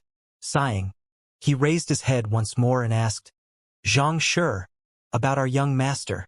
Xianxia hadn't given his opinion regarding Yuan Tao's matter yet. Even though Elder Yuan possessed incredible power, he dared not offend a person who could possibly become the next head of his clan. Sigh! With a deep sigh, Xianxia turned to the young man not too far away and said, "Yuan Tao, come over here." "Teacher." Yuan Tao responded and hurriedly rushed forward. Xianxia rubbed the plump boy's head with his hand as complex emotions surfaced in his eyes. Memories flashed across his head as reminisced about the time they had spent together. The sorrow of parting jabbed at his heart, but as a teacher, he knew that he couldn't limit his own students. "Cultivate well after you return to your clan. Don't let me down." "Teacher." With reddened eyes, Yuan Tao kneeled on the floor. "I won't go. I want to stay by your side." Xianxia shook his head slowly. "Since the Yuan clan possesses the complete heritage of the emperor's bloodline, you should leave with Elder Yuan. This is the route you should take if you aspire to reach for greater heights. Following behind me will only limit your accomplishments." Yuan Tao's body stiffened upon hearing those words. "All right, as my student, you should decisively grasp any opportunity that comes your way. Work hard, awaken your bloodline, and make me proud." Xianxia waved his hands. No matter how reluctant he was, he knew that he had to let go. Students are just like birdlings. No matter how well one taught them, if they don't try to venture beyond their nest, they will never learn to fly. A greater world lies out there for them. That is the place where they belong. Only by experiencing the various elements of the world will they fly higher and higher, and eventually reach the peak. All right.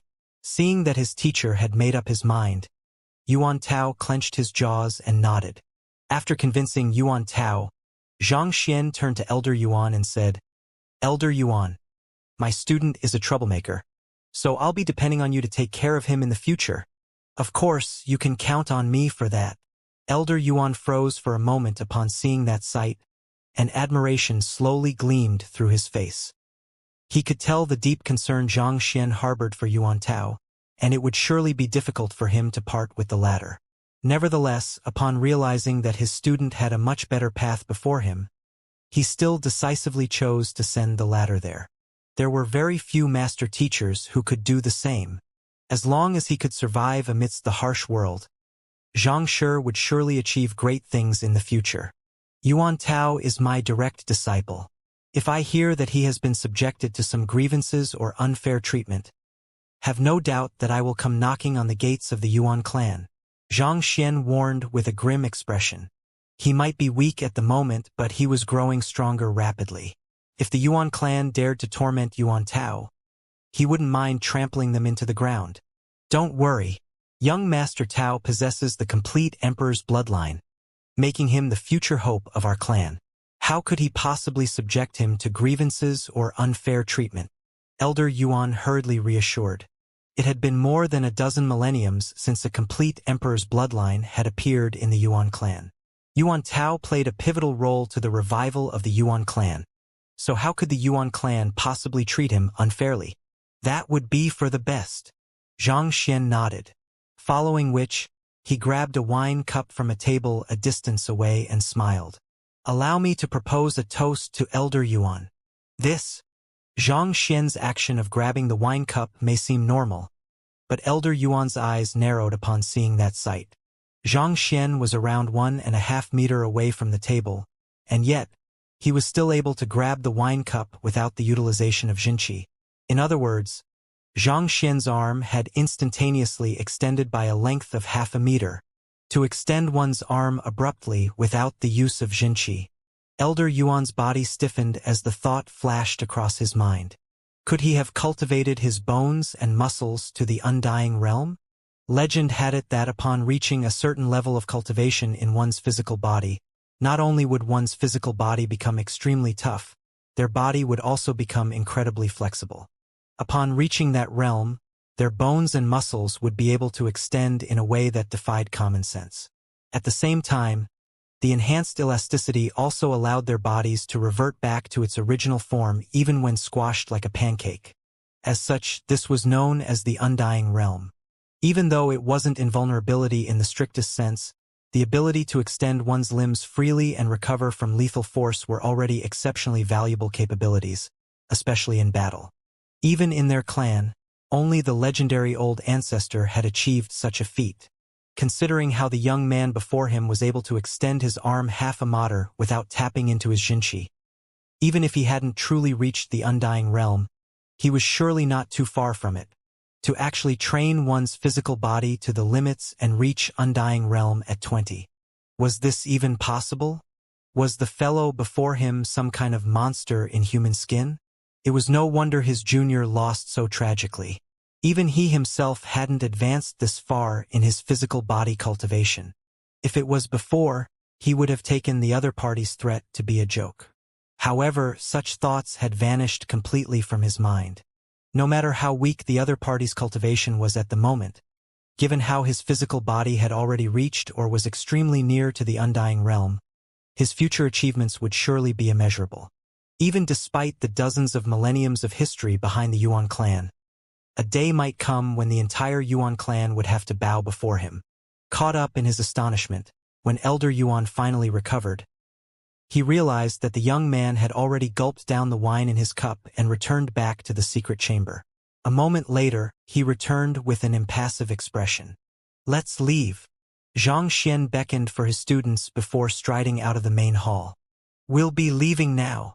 Zhang Yang and the others bade Yuan Tao farewell before hurriedly leaving behind Xianxia. Having accompanied one another on this long journey, a strong relationship had already been forged among them. Thus, they couldn't help but feel dejected by this parting. Zhang Shi. Seeing Xianxia leaving decisively, Elder Yuan was just about to say something when the other party suddenly flicked his hand and tossed a wine gourd over. Catching it instinctively, he heard the other party's voice sounding in the air. Connect the fractured bones carefully before drinking this medicinal wine. He will be able to make a full recovery.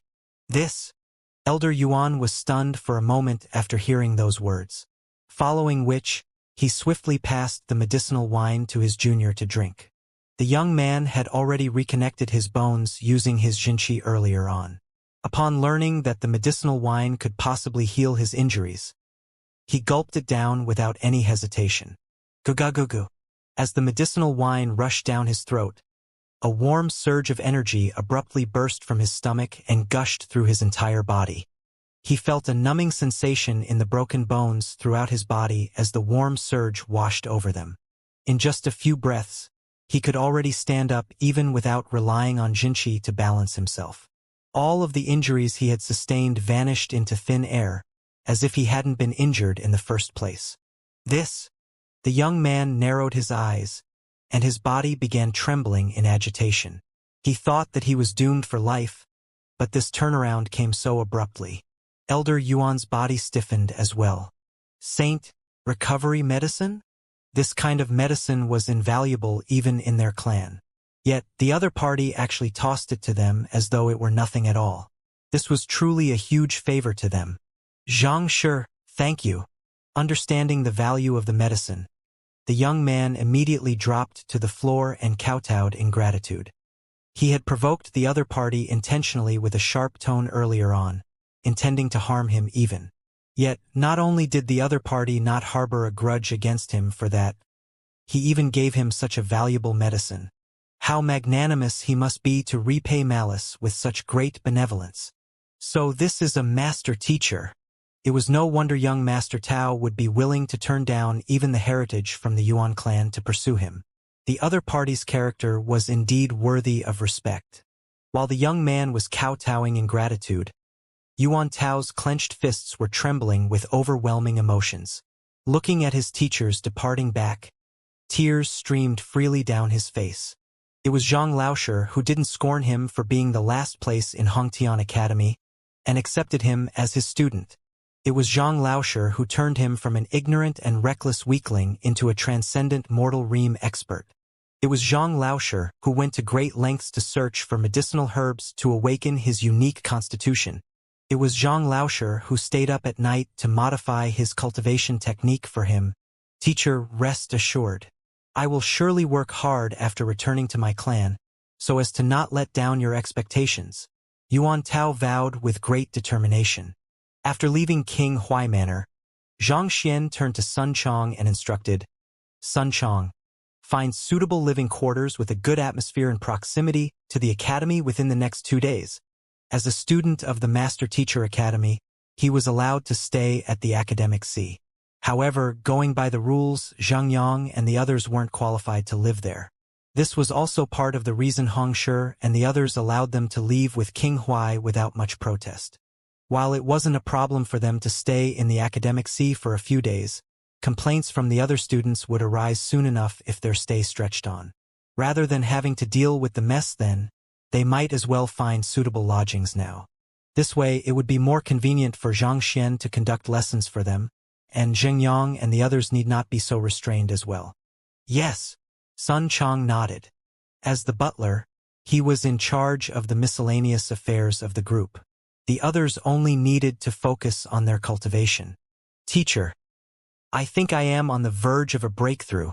After relaying some instructions, Zhang Xian was just about to return to the academic C when he heard Wang Ying's voice. Turning around, he saw a powerful aura flowing around the latter's body. Her Jinqi was trembling in her acupoints, and it seemed that she would make a breakthrough at any moment.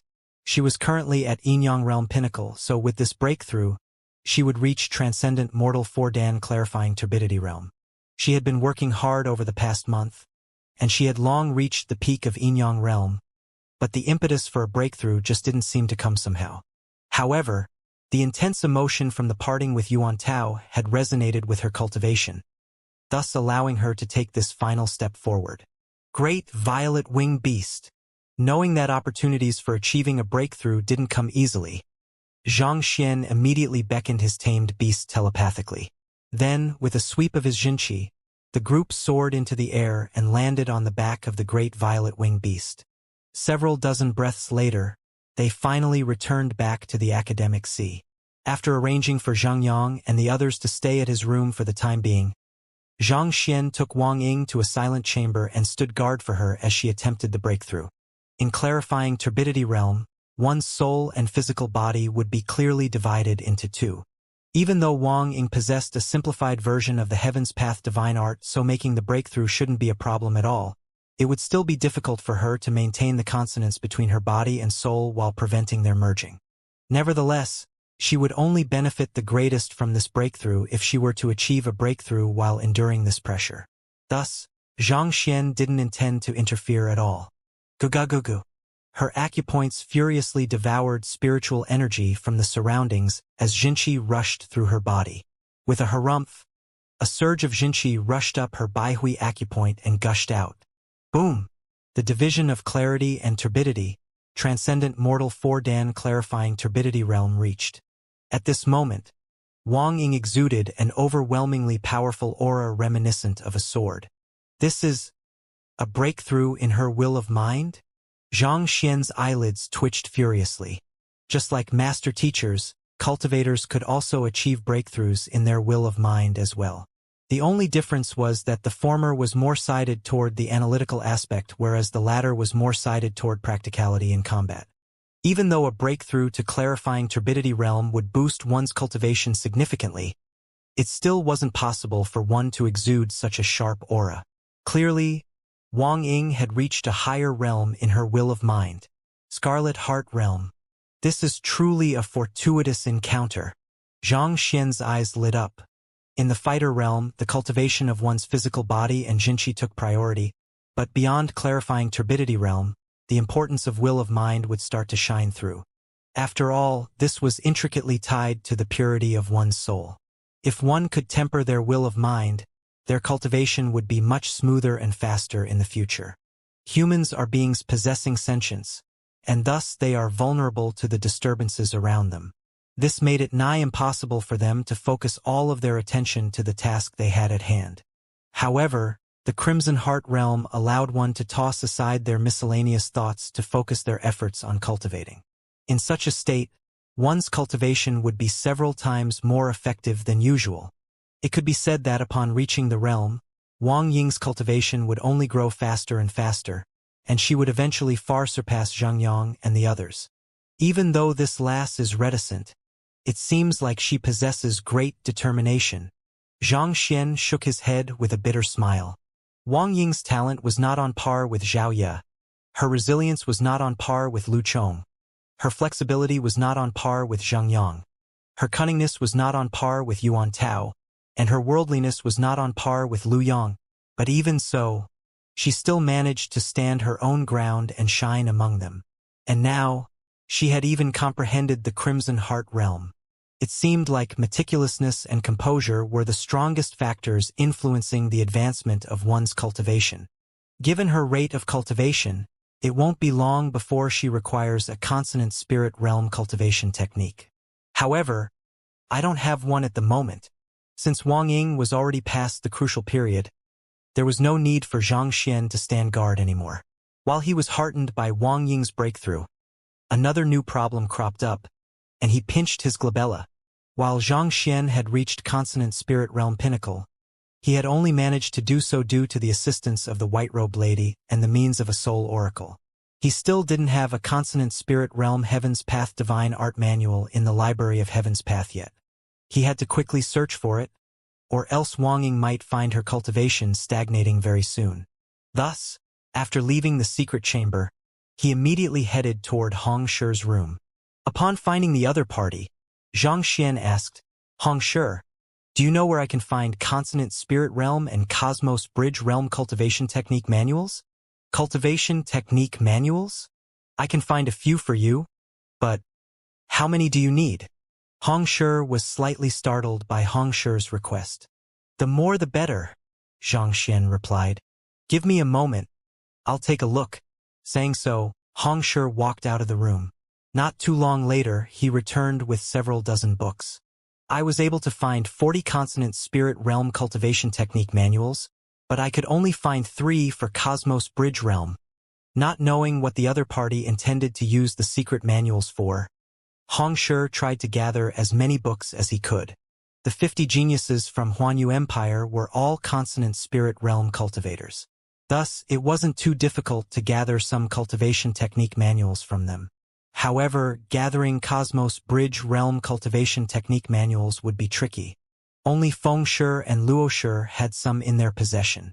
40. Zhang Xian brushed his fingers through them and shook his head. 40 books might already be an impressive collection to others, but to Zhang Xian, it was far from sufficient for meeting his goal. Passing the books back to Hong Shi, Zhang Xian asked, "Where can I find more cultivation technique manuals?" The quality doesn't matter. I am only interested in the quantity. Then, how many books do you need? Hong Shi was stunned to hear that even 40 books were less than sufficient. Even he would have to take several months before he could finish reading and comprehending those books. Yet Xianxia actually said that it wasn't enough. How many did he need then? At least 1,000. Zhang Xian replied. 1,000. Hong Shi staggered and nearly fell to the ground. Even though all kinds of cultivation techniques appeared in the world after the establishment of the Master-Teacher Pavilion as though flowers blooming with the onset of summer, finding 1,000 different cultivation technique manuals was still an extremely difficult feat. After all, there wasn't a single cultivation technique that came to the world just because one willed it to. Each of these cultivation techniques contained the crystallization of an expert's comprehension of the cultivation realm and their relentless effort to refine it. That's right. Do you know where I can find them? Asked Zhang Xian, oblivious to the shock going through the other party's mind. Seeing that the other party didn't seem to be joking, Hong Shi rubbed his glabella and said, "The Master-Teacher Academy will surely have plenty of books there. I think you will be able to easily find tens of thousands of the books you want there." The Master-Teacher Academy was a place which gathered the talented master teachers all over the world. Over many millennia of heritage, many cultivation techniques and secret arts had been left behind by generations of geniuses, thus forming an impressive collection. However, as Zhang Xian had yet to become an official student of the academy, not to mention that he didn't have any academic credits either, he would be unable to access the books there. Right. Suddenly, a thought came to Hong Shi, and his eyes lit up. There will be a bazaar for the freshmen over the next few days, and there will surely be some who are selling cultivation technique manuals too. You can go over to take a look.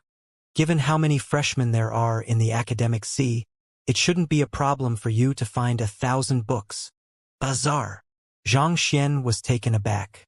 The freshmen from the various empires have brought along the local specialties from their own empires, as well as their own unique cultivation techniques. By conducting this bazaar, the freshmen will be able to get acquainted with another, trade resources, and share their own views and experiences on cultivation.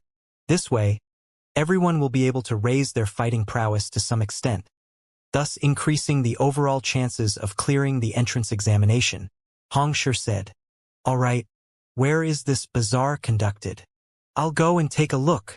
Upon hearing that there was such a gathering, Zhang Xian's eyes lit up. "It is conducted on the center ship in the middle of the academic sea." Hong Shi pointed. At the center of the academic sea was a gigantic lake. Zhang Xian had thought that it was just for scenery purposes, but who knew that the bazaar would actually be conducted there? Zhang Xian left the residence and walked toward the lake. It didn't take him too long to arrive at his destination. Even though spring had already set in, the frigidity of winter had yet to dispel entirely. The slight breeze sweeping across the surface of the lake carried bone-chilling intent with it. Gazing toward the center of the lake, Zhang Xian saw a gigantic vessel floating at a distance of several thousand meters away. A bustling crowd was gathered on it. There are small boats over there to row participants of the bazaar over. The vessel floated in the middle of the lake, and there was no path leading to it. After scanning the surroundings, Hong Shi noticed a small rowing boat not too far away, and the duo immediately walked over. Hong Shi walked up and asked, "How much does it cost to get to the Great Bazaar?" The elderly rower raised his droopy eyes and replied, "A middle-tier spirit stone." "A middle-tier spirit stone? This is daylight robbery." Zhang Xian widened his eyes in shock. Even a low-tier spirit stone felt extravagant for a journey this short, and yet this old man wanted a middle-tier spirit stone. Wasn't he taking advantage of their situation? Daylight robbery? If you find it expensive, you can traverse across the lake yourself. But let me warn you, there are plenty of transcendent mortal 7-dan and 8-dan spirit beasts in the academic lake, so do try not to get eaten. Seemingly used to this scene, the old man shrugged off Zhang Xian's words with a smirk. Since there were land-bound and aerial spirit beasts, naturally there were aquatic spirit beasts as well. In fact, they were even more numerous than land-bound spirit beasts. Considering the size of the lake, It shouldn't come as a surprise that there were plenty of powerful spirit beasts in it. Having reached consonant spirit realm, even though one was still unable of flight, stepping across a body of water wouldn't pose a problem. Just that, if there were spirit beasts in the water, one would have to think twice before doing so. Who knew if an aquatic spirit beast would be waiting with widened jaws under the next step one took? On the other hand, the boat seemed to be imbued with some kind of formation that deterred the aquatic spirit beasts. This, Xianxia hesitated. Just as he was still considering whether to take the ride or not, a middle-tier spirit stone was thrown into the hands of the old man, and with a blur, two silhouettes landed on the boat. Set off! Taking a closer look at the two figures who had just appeared on the boat. They were the young man and senior Feng, whom Xianxia defeated with just a single finger before. Upon receiving the middle-tier spirit stone, the elder grabbed his oars and dipped them into the lake. Slowly, the boat began to advance toward the vessel at the center of the lake. The young man glanced at Xianxia derisively and said, "Why bother going to the bazaar when you can't even fork out a single middle-tier spirit stone?" Even though Senior Feng didn't say anything, contempt could be seen in his eyes as well. Xianxia had defeated him with a single finger before a huge crowd. While the other party had gone easy on him, it was still inevitable that he felt humiliated by the matter. As such, he still felt some degree of hostility to the other party. Therefore, he couldn't help but feel a little gleeful when he saw that the great Xianxia was unable to fork out even a single middle-tier spirit stone. But at that moment, the two men standing by the shore abruptly leaped into the sky. Who? They landed on the back of a giant great violet-winged beast. The massive spirit beast flapped its violet wings, creating a powerful gale that created huge waves on the surface of the water. Even the boat also began to rock violently before the powerful gale. In the blink of an eye, the great violet-winged beast was already halfway through the journey to the vessel in the middle of the lake. A half-transcendent mortal 9-dan great violet-winged beast? Senior Feng and the young man were stunned, and their eyelids began twitching uncontrollably. As transcendent mortal 5-dan cultivators, even if they were to own an aerial spirit beast, it would only be at Cosmos Bridge realm at most. Considering the limited height they could fly at due to the ceiling above them, chances were that they could be struck down by a sudden assault from the transcendent mortal 7-dan or 8-dan spirit beasts in the lake. On the other hand, the great violet-winged beast was different. Standing at half 9-dan, any spirit beasts which dared to challenge it would be slaughtered in an instant.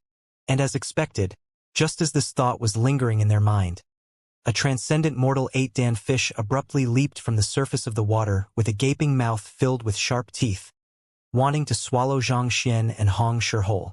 But before it could even reach them, a swift strike from a talon crushed it to death. The great violet-winged beast dug out its inner core adeptly before throwing the carcass back into the lake. Swallowing a mouthful of saliva, Senior Feng's voice uttered with a hoarse voice, "How can he have such a powerful tamed beast? Wasn't he a consonant spirit realm cultivator just like them? To actually have tamed a half 9-dan spirit beast to be his tamed beast. How in the world did he manage to do it?" He thought that the other party was just a miser who wasn't even willing to spend a single middle-tier spirit stone on a boat ride, and he had felt gleeful and a sense of superiority at having successfully stole the other party's ride. However, upon seeing this sight, he suddenly realized how laughable his actions were. With such a formidable spirit beast, one wouldn't even spare a second glance at this shabby boat. Putting aside paying for the ride, they wouldn't be willing even if they were to be paid for the ride. Senior Feng. Why did they suddenly stop in the middle of the lake? Amidst his shock, the perplexed voice from the young man beside him suddenly sounded.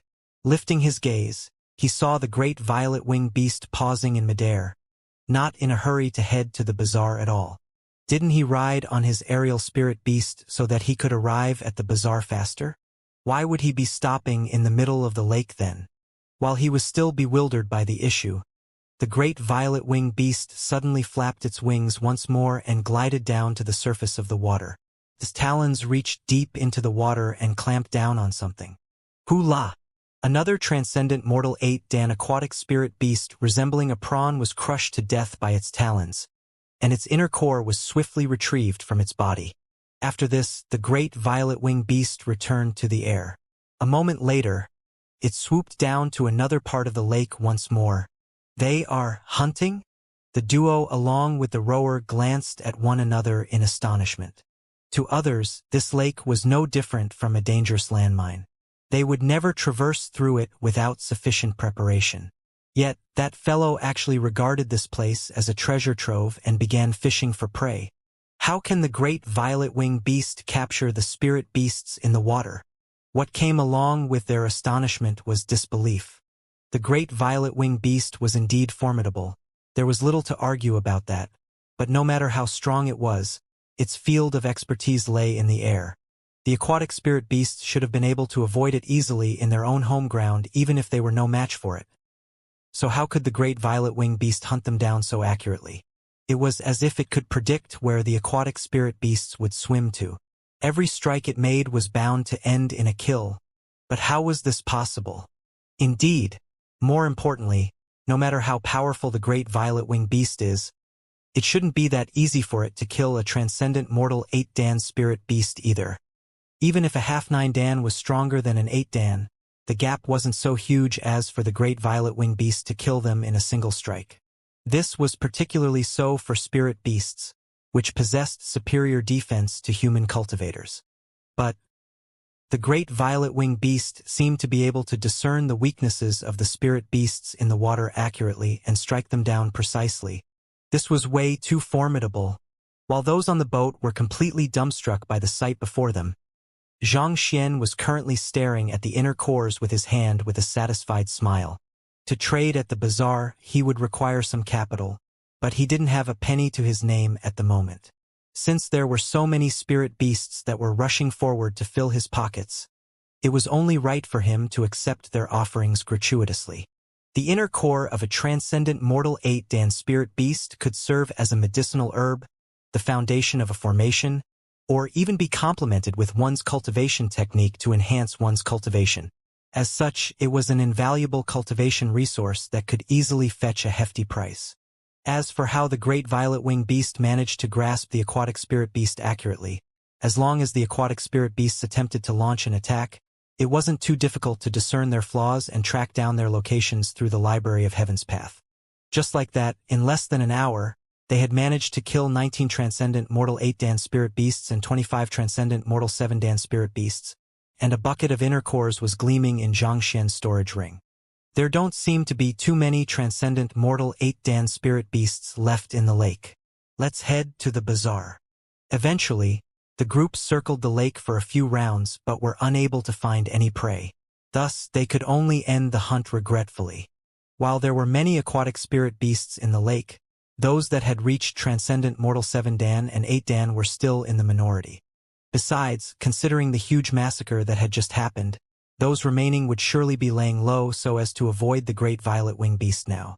Knowing that there was little point continuing on with the hunt, Xianxia issued some instructions to the great violet-winged beast, and the latter flapped its massive wings and flew toward the vessel in the lake. Not too long later, Xianxia and Hongshi landed on the vessel. The vessel was extremely big, possessing a diameter of several hundred meters. A huge, bustling crowd traversed to and fro the innumerable stalls laid out throughout the vessel. There were all kinds of resources available here, and customers could be seen haggling with the vendors everywhere. Those two are the ones who were hunting in the lake using the great violet-winged beast. To regard the feared lake as his personal hunting ground, is that fellow really a freshman? If he isn't a freshman, how could he possibly get in here? Considering their flawless coordination, the great violet-winged beast is definitely his tamed beast. But that is exactly what that is confounding. Even though one's elders could assist with the taming process as well, it would still require both the beast tamer and tamed beast to interact with one another from young to achieve this level of intimacy. However, the great violet-winged beast is already beyond 200, whereas that fellow has barely reached his 20s. This means that it is highly likely that he tamed the great violet-winged beast personally. For a person who has yet to reach transcendent mortal 6-dan to actually tame a half 9-dan spirit beast, when did beast taming become so easy? News of the great violet-winged beast hunting in the lake had spread like wildfire across the bazaar.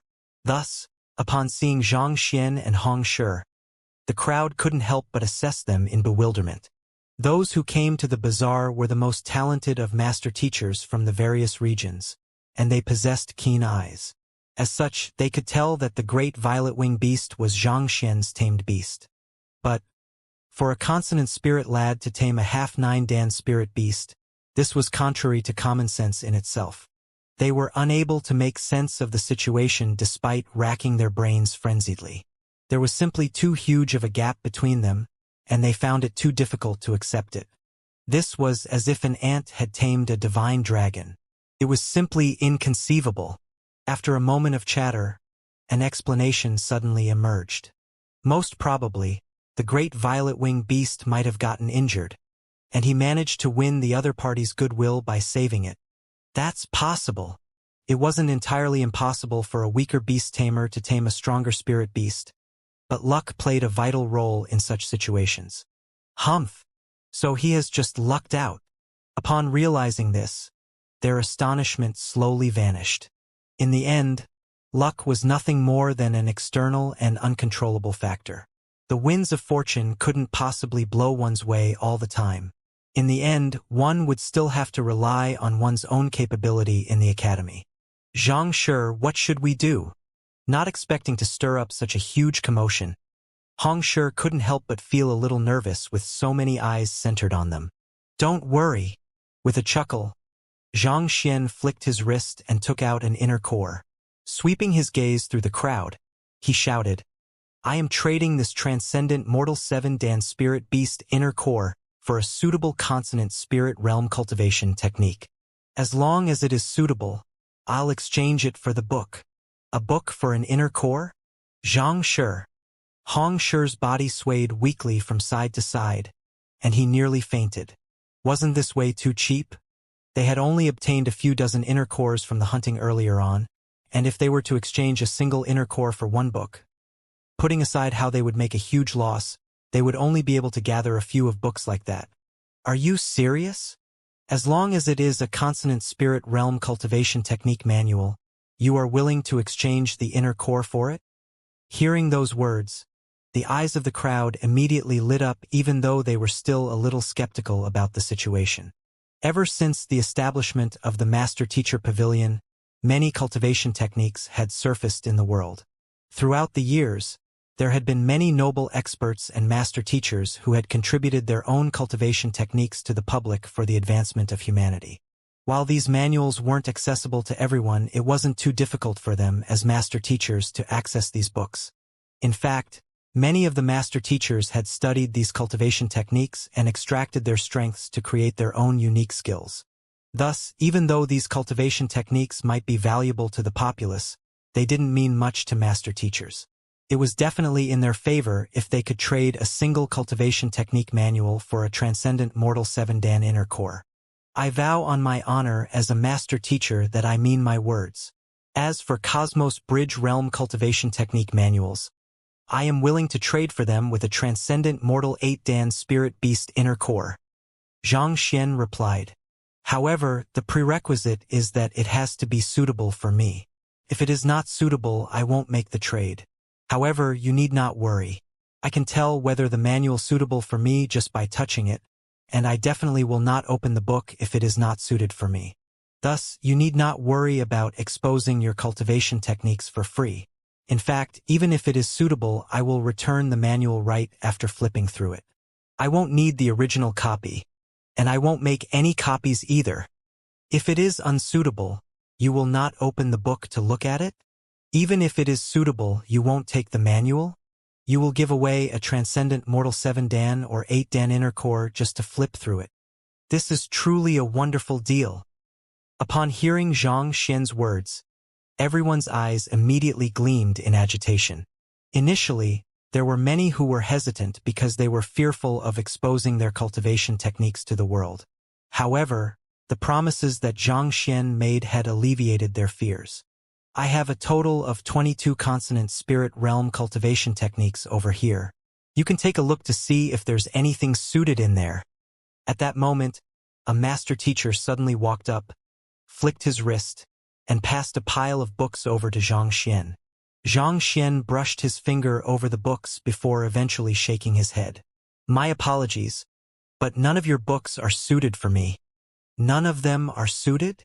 Hearing those words, the master teacher couldn't help but feel a little disappointed. Shaking his head, he retreated back into the crowd. After that person retreated, the crowd became even more agitated. The other party wasn't lying. He had only touched the books, he didn't attempt to flip them open at all. Surely there was no one so formidable as to determine the content of a book just by touching its exterior, right? Since their cultivation techniques wouldn't be exposed to the public, what else was there for them to worry about? Allow me.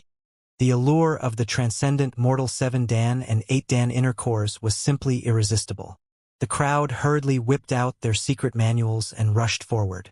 Soon, a mountain of cultivation technique manuals was stacked before Xianxia. However, after brushing his finger across them, it turned out that only 2 of the entire stack were suitable. Of course, Xianxia had picked these 2 books out randomly to pass. Otherwise, if he were to refuse all trades, it wouldn't take too long for the crowd to lose their interest, and he wouldn't be able to continue his business. 2 hours later, Xianxia stopped his business and declared, "My apologies, but I'll be stopping here today. Why don't you all return to search for whatever cultivation technique manuals you have? From tomorrow onward, I'll trade any Cosmos Bridge Realm cultivation technique for 2 transcendent mortal 8-dan spirit beast inner cores." He had gathered quite a few consonant spirit realm cultivation technique manuals in the Library of Heaven's Path, but the number of Cosmos Bridge Realm cultivation technique manuals was still terribly limited. Thus, he could only up his stakes to see if he could attract more people. Trading a cultivation technique manual for 2 transcendent mortal 8-dan spirit beast inner cores? If we really make that trade, we will be rich. Indeed. Furthermore, he is only taking a look. I'll copy some of my sect's Cosmos Bridge Realm cultivation technique manuals tonight and bring them over tomorrow. I'll go as well. After hearing Xianxia's promise, everyone's eyes immediately lit up with zeal. Some of the more excited ones even approached the 2 fortunate winners to study the type of cultivation techniques that Xianxia had chosen. Let's go! Ignoring the excited crowd, Xianxia glanced at Hongshi, and the both of them leaped up onto the back of the great violet-wing beast once more and flew back to their residence. Seeing how Xianxia departed on a mighty beast whereas they could only humbly return on a boat, they couldn't help but feel a little envious inside. There was indeed a huge difference between people. On the other hand, Senior Feng and the young man were on the verge of tears. They had come to the bazaar in hopes of selling some of their possession. However, everyone's attention ended up being attracted by Xianxia, resulting in no one sparing even a glance at the items they had laid out. They felt so frustrated that they could spurt blood. But there was nothing they could do. After Xianxia and Hongshi left, they gloomily returned back to their residence as well and shut themselves in, not daring to head out anymore. The heck! They had suffered so many traumas in just the past few hours. If this were to continue, they might just end up banging their heads on a pillar to end it once and for all.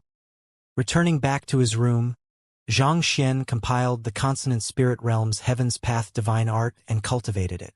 With this, his Zhenqi became even purer and more stable. After which, he organized the cultivation techniques so as to prepare a suitable simplified version to impart to his students. Just as Xianxia was done, Wang Ying also finally woke up from her breakthrough.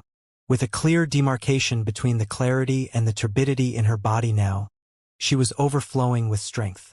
Seeing that Wang Ying was taking the lead yet again, Zhang Yang and Lu Yang immediately dove back into their cultivation, anxious to catch up with her. Their teacher had a total of 6 direct disciples. Of the 6, Xiaoya had gone to the Glacier Plain Court, whereas Lu Chong was currently seeking out the ancient domain of soul oracles. Now, even Yuan Tao was heading to the powerful Yuan clan to inherit its heritage. If they didn't work hard now, they would end up lagging far behind the others. Understanding the emotions they felt, Xianxia patiently pointed out their flaws and how they could further improve. By the time he was done, it was already late at night. After a good night's rest, Xianxia headed back to the bazaar the next day. There was already a huge crowd by the time he arrived, and they had collected an ample amount of Cosmos Bridge realm cultivation techniques to trade with him. Just like yesterday, Xianxia randomly picked out a book and gave away 2 transcendent mortal 8-dan inner cores while rejecting the rest. Of course, he didn't forget to collect all of those books in his library of Heaven's Path either. In less than 2 days, he had already collected around 700 books. Even though it was still insufficient to form a complete Heaven's Path divine art, he wasn't too far from it. After busying himself for the entire day, he left behind another promise to exchange the Cultivation Technique Manual for 3 transcendent mortal 8-dan spirit beast inner cores before departing, thus hyping up the crowd once more. But even though the reward Xianxia had offered was alluring, the amount of Cosmos Bridge realm cultivation technique manuals offered to him was decreasing swiftly. As most of the freshmen were still at the Consonant Spirit realm, they didn't have too many Cosmos Bridge realm cultivation technique manuals on them. Not to mention, most of those at the bazaar had come from Tier 2 empires, where Cosmos Bridge realm experts and cultivation technique manuals were relatively rare. Thus, in the 3rd day, Xianxia only managed to gather 200 books. Nevertheless, with around 900 books at the moment, he wasn't too far away from his goal of 1,000. In truth, 1,000 was a just rough estimation. If the cultivation technique manuals he gathered were sufficiently advanced to cover all of the flaws present, he could still compile the Heaven's Path divine art regardless of whether he had 1,000 books or not. Just as Xianxia was about to give it a try, he suddenly heard an expectant voice. "I don't have any cultivation technique manual, but I do have a battle technique manual. Can you take a look to see if it'll do or not?" Raising his gaze, Xianxia saw a young man looking at him expectantly. "I am truly in need of a transcendent mortal 8-dan spirit beast inner core, so I would be grateful to you if you can make this exception." "Battle technique?" Xianxia was taken aback. "What kind of battle technique is it? Allow me take a look." "All right." The young man flicked his wrist, and an ancient bamboo scroll appeared in his hands. "This is a movement technique, but it is incomplete," the young man said embarrassedly. He had received this ancient bamboo scroll coincidentally while he was undergoing a training session in the past. Initially, he'd thought that he had stumbled upon an invaluable treasure, but he swiftly realized that a huge chunk of the movement technique recorded in the scroll had been torn away or was illegible due to substantial damage, thus making it impossible to cultivate the technique. Since he urgently required a transcendent mortal 8-dan spirit beast inner core to concoct a medicine at the moment, he decided to take it out in hopes that he might be able to interest the other party in the trade. A movement technique? Hearing that it was an incomplete battle technique, Xianxia pondered for a moment before reaching his fingers out toward it. Wang! An equivalent ancient bamboo scroll immediately appeared in the Library of Heaven's Path. After looking through the contents swiftly, Xianxia couldn't help but shake his head. This battle technique recorded was extremely high-tiered, making it an invaluable battle technique. However, just as the other party had said, the battle technique was terribly incomplete. Not even the Library of Heaven's Path was able to fill up the holes to restore it, thus making it impossible to learn. In other words, it was a useless scroll. You want to trade a transcendent mortal 8-dan spirit beast inner core with this? Surely you must be dreaming. Shaking his head, Xianxia was just about to turn down the other party's offer when a thought came to mind. It seems that this cloud-treading movement technique bears quite some resemblance to the red dust heaven ascending steps. I wonder if I can compile the both of them together. The red dust heaven ascending steps was a secret manual that he had obtained coincidentally from an elder in the appraiser hall back then. After compiling it with numerous movement technique manuals, he had gained the ability of flight despite not having reached Saint Realm yet. However, there was a huge flaw in the technique. It consumed way too much Xinqi. If not for Xianxia's incredibly pure Heaven's Path Xinqi, he might not have been able to even last for a short moment in the sky. All along, Xianxia had been trying to find a suitable battle technique to complement the final 3 flaws of the red dust heaven ascending steps, but the manuals he had access to were simply far too low-tiered. Maybe this incomplete manual just might be the key to it. The more Xianxia thought about it, the more convinced he became. Thus, he summoned the Red Dust Heaven Ascending Steps manual over as well. Compile! With a silent mutter, light burst into the surroundings, and a new book appeared. The enhanced version of Red Dust Heaven Ascending Steps. There are no more flaws? After checking the content, Xianxia's eyes glowed in agitation. After compiling the incomplete cloud-treading movement technique along with the Red Dust Heaven Ascending Steps, the 3 remaining flaws of the latter technique had finally vanished. With the enhanced Red Dust Heaven Ascending Steps, he would be able to remain afloat for several hours without worrying about falling down. In other words, his flight ability was already comparable to a saint's. At the very least, he would be able to avoid the awkward situation of abruptly plummeting from the sky like many times before. This is wonderful! Xianxia clenched his fists in elation. This was a huge trump card. It would allow him to easily escape from anyone who hadn't reached Saint Realm. It seems that even the incomplete manuals that others don't need can become useful to me as well. I can use them to complement the flaws of my compiled techniques. I should try to collect such items in the future too, Xianxia thought excitedly. These ancient manuals were incomplete, making it unfeasible to cultivate them. However, through the Library of Heaven's Path, Xianxia could extract the correct verses from these manuals to complement the missing gaps in his techniques, thus perfecting them. As fellow master teachers, it is only right for us to help one another.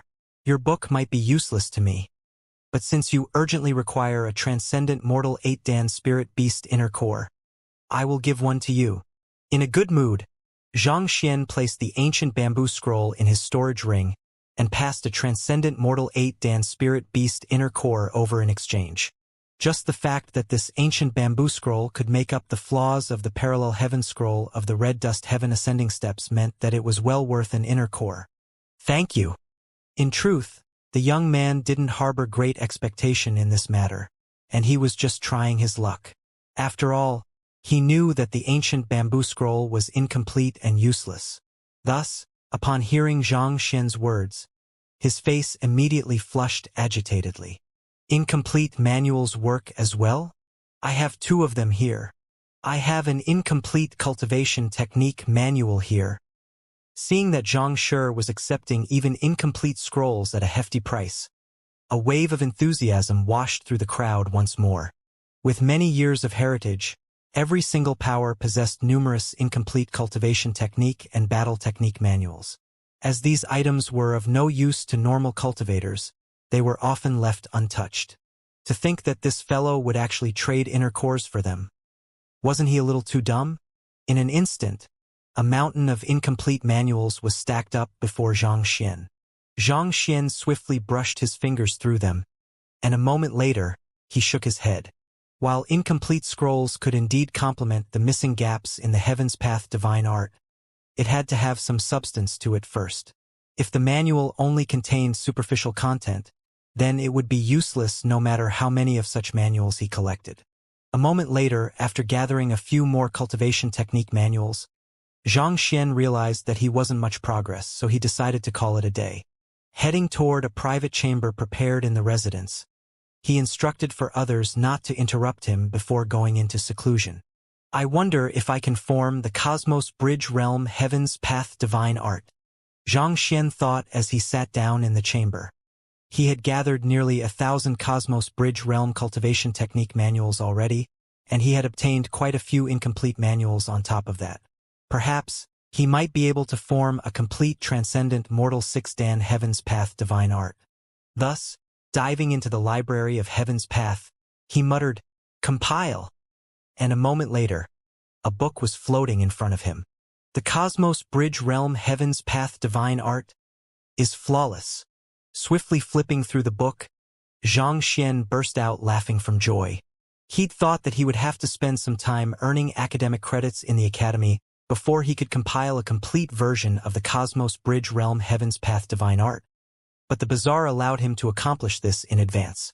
With this, he would be able to successfully cultivate to Cosmos Bridge Realm Cultivator and boost his fighting prowess significantly. I should cultivate the Red Dust Heaven Ascending Steps first. Putting the Cosmos Bridge Realm Heaven's Path divine art aside for the moment, Xianxia turned his gaze to the flawless red dust heaven ascending steps. Having cultivated this technique once, it wasn't too difficult for him to master the complete version.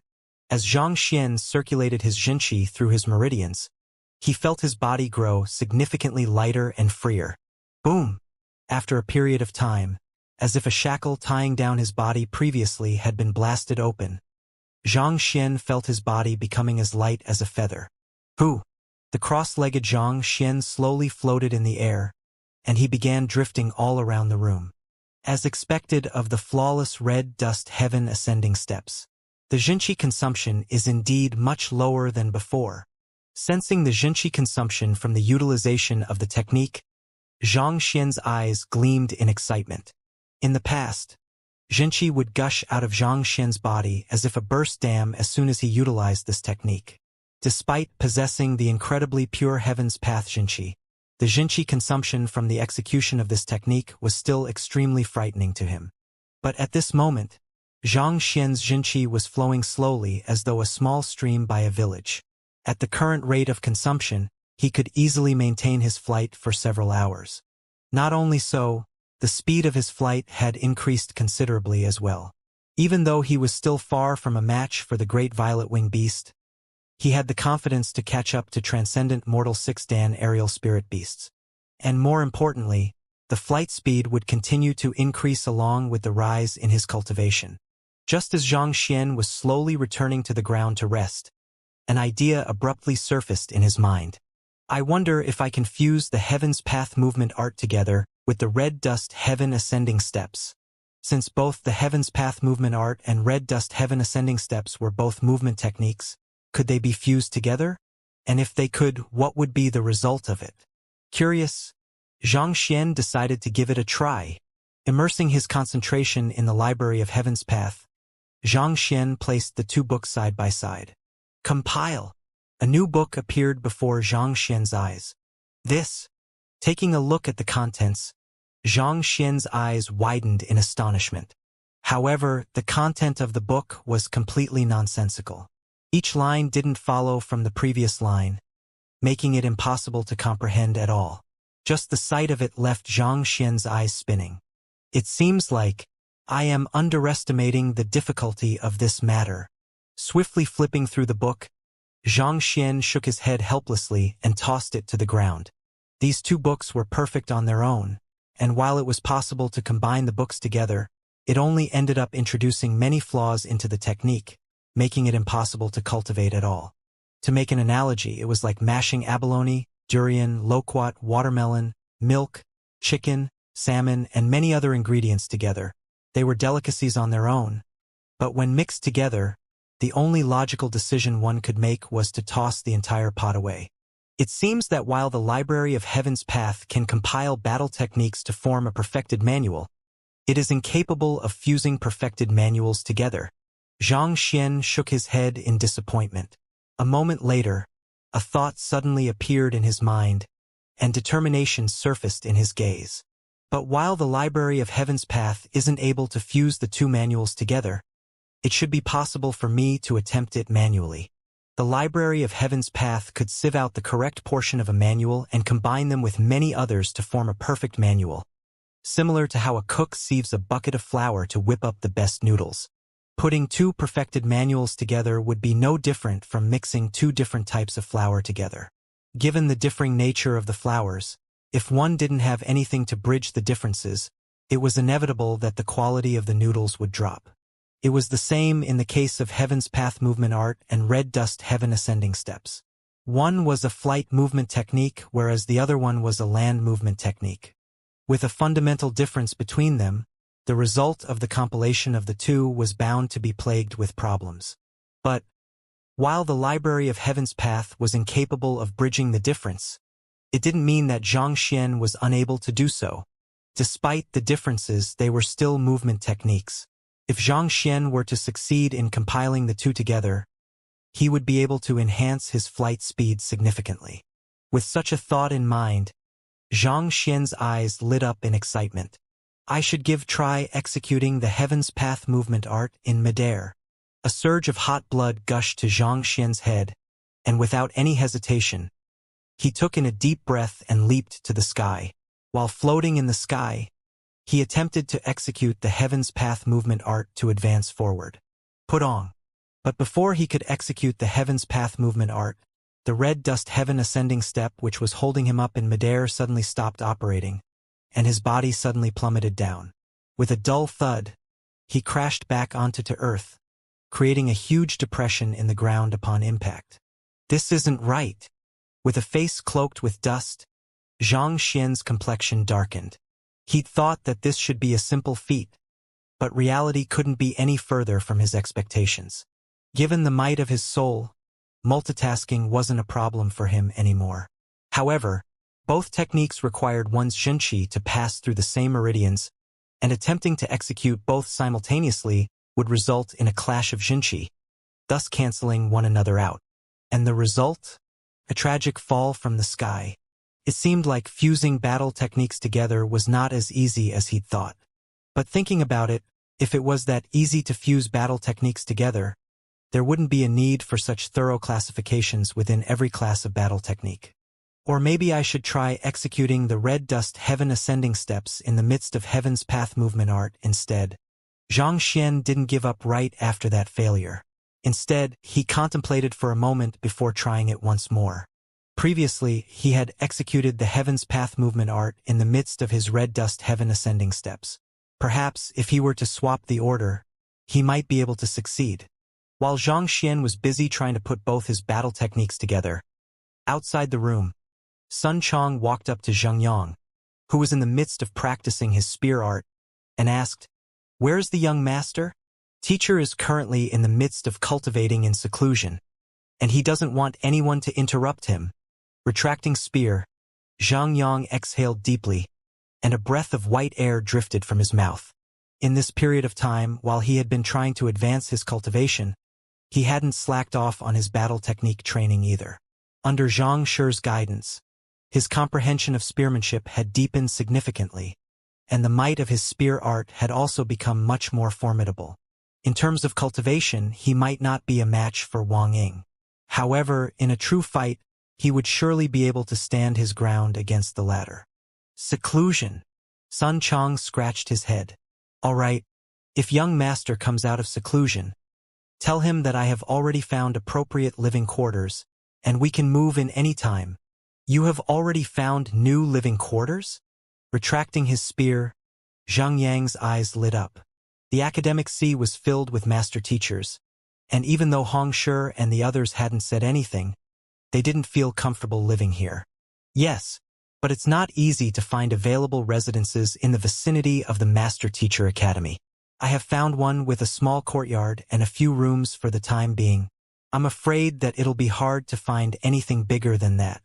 Even if we manage to find one, it is likely to cost an astronomical sum, Sun Chong said. Countless young experts had gathered here to enroll in the Master Teacher Academy, and a significant proportion of them came from a wealthy background. Naturally, they would also attempt to find a lodging in the vicinity of the academy as well. As a result, most of the residences in the area had been bought by them. As such, it was impossible to buy any even if they had the money. And even if that one happened to be free by chance, the prices would be driven to an astronomical sum by the great demand, thus making it impossible for them to acquire it. After all, they were indeed rather poor at the moment. It's sufficient that we find a living quarter for the time being. Zheng Yang nodded. However, this isn't feasible in the long term. We might be fine with living in such humble quarters, but what if the old master were to come and visit? How can we allow a noble 8-star master teacher live in such a small residence? Sun Chong shook his head. I think it will be better if I discuss with the young master to decide on what we should do about this matter.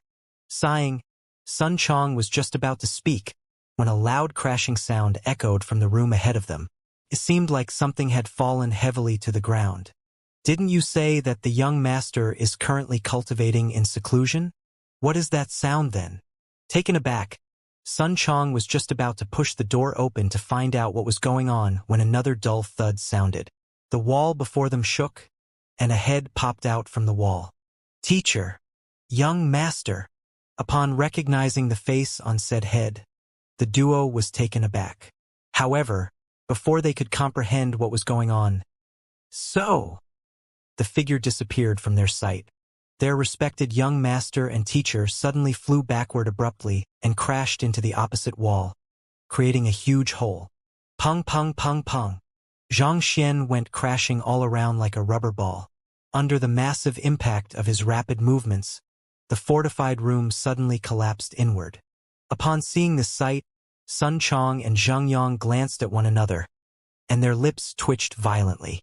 Didn't you say that you were cultivating? Then what are you doing crashing into those walls? What kind of cultivation requires you to knock yourself into a wall? Look at your face. It is already immensely swollen. Who? Just as they were staring at the sight before them with their mouths agape, Xianxia suddenly shot out from the room and crashed into a huge tree in the courtyard head first, leaving his legs twitching uncontrollably outside. Teacher.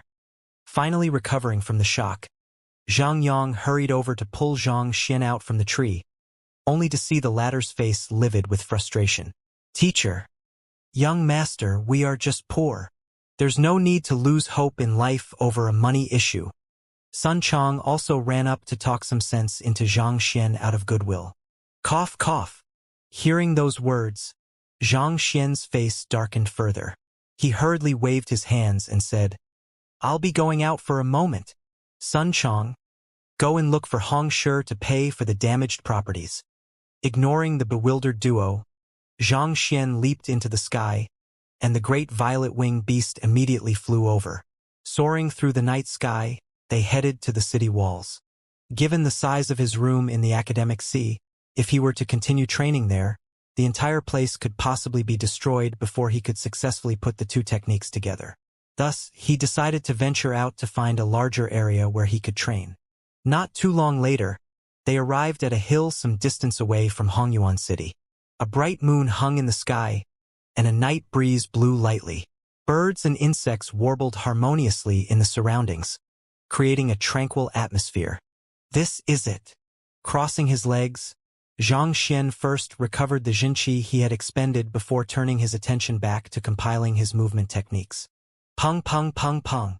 Very quickly, a loud thud, reminiscent of someone's head crashing into trees or boulders, accompanied with pained moans, echoed throughout the entire hill.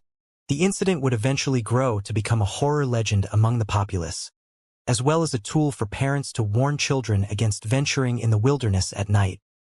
The next day, is Zhang Shi back yet? Hong Shi paced around the room nervously. When he'd heard the room collapse the previous night, he'd immediately rushed over. However, he'd only appeared in time to see Zhang Shi disappearing in the horizon. He'd thought that the latter was only going out to cultivate for a moment, and he would be back very soon. Who could have known that he would be gone until now? Today was the day of the Master Teacher Academy's entrance examination. If he were to miss it, he wouldn't be able to get into the academy. The young master left yesterday, and he isn't back yet. Sun Chong shook his head in confusion as well. The young master had always been normal, so why did he suddenly go knocking his head on concrete yesterday as if suffering from a stroke? Not only that, to actually stay out late after that. It couldn't be that he had given up on living.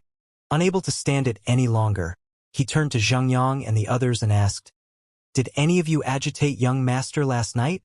We didn't. Zheng Yang and the others shook their heads, baffled by the situation before them as well. Teacher only told us that he was going to cultivate in seclusion. We know nothing else other than that. They'd also been astonished when they'd heard that their teacher had gone around bashing his head into walls and trees last night, and this had left them deeply worried as well. What is going on? If he hadn't been provoked by anyone, why would the young master suddenly display such abnormal behavior? Sun Chong fell into deep thought. Just as he was wondering where he should go looking for the young master, the person in question suddenly returned cloaked in dust. Judging from his appearance, it seemed like he had been rolling on the ground all night long instead of cultivating. If they didn't know better, they would probably have thrown him a few gold coins if they met him on the streets. Young master, you? Sun Chong hurriedly rushed up in a ditz. I am fine. Xianxia shook his head. Turning to the elder standing behind him, he said, "Hong Shi, let's go. You are going to participate in the examination." In such a state? Seeing Xianxia's state, Hong Shi's lips twitched in shock. Other examinees would wash themselves thoroughly and don fresh clothes, so as to leave a good impression with the invigilating teachers and elders. Yet, with an appearance that seems to suggest that you went out begging for alms last night, and your crimson eyes, a result of extreme fatigue, are you sure you are ready for the examination? It matters not. Xianxia waved his hands nonchalantly. He had spent the entire night experimenting, and his Zhenqi had been fully depleted 5 times. He had also crashed so much that he'd ended up a state of near death last night, and the result was still a failure. Putting 2 battle techniques together simply involved too many intricate details that made it impossible to refine swiftly. Nevertheless, even though Xianxia had yet to succeed, his control over the red dust heaven ascending steps had grown significantly, allowing him to move at faster speeds. At the same time, his comprehension of battle techniques had also deepened from his trial and error, and this would serve him well in true battles. However, it was a pity that his obstinacy in figuring out how to put the 2 battle techniques together last night had deprived him of the opportunity to cultivate the newly compiled Cosmos Bridge Realm Heaven's Path Divine Art. As a result, he was still at Consonant Spirit Realm Pinnacle. "All right then, let's go." Hearing Xianxia say that he was fine, and understanding how important the examination was, Hong Shi immediately brought Xianxia onto the aerial spirit beast prepared by the academy, and the duo quickly flew for Hongyuan Mountain Range's Leiyuan Peak. Leiyuan Peak was only around 200 kilometers away from the academic sea, so it didn't take them too long to arrive at their destination. Nearly all of the freshmen had already arrived. From afar, the moving crowd resembled the waves of an ocean. It was truly an incredible sight. There is a higher number of freshmen taking the entrance examination this year, with the number at around 30,000. However, the academy is only accepting 20,000 this year, so a third of the examinees will be eliminated. Hong Shi said with a suppressed voice. Eliminating a third of the freshmen? Xianxia's lips twitched.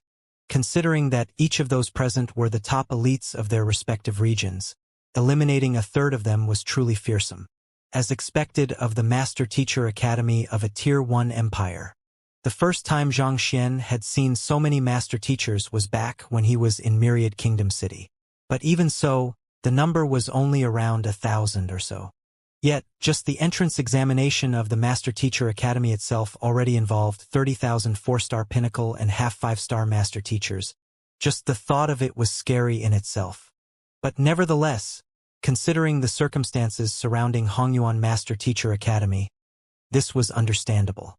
This was the only Master Teacher Academy in this region. It accepted students that were not only from Hongyuan Empire but from other Tier 1 empires as well. Taking into account the dozen or so Tier 1 empires and the countless sects and Master Teacher pavilions they had in their region, it was natural that there were this many talented Master Teachers. It was no wonder Tianxian Kingdom was known as Ancient Ruins. To not even have a single Master Teacher, it was indeed a backward location. Fengshi, Luoshi, and the others walked up to Xianxia and said, "We don't have any alliances with anyone in the entrance examination, so our team will be depending on you, Xianxia." Even though they'd had several conflicts with Xianxia in the past, considering they were from the same geographical region and the powerful competitors they would be facing in the entrance examination, they had decisively chosen to put aside their differences and unite together as one.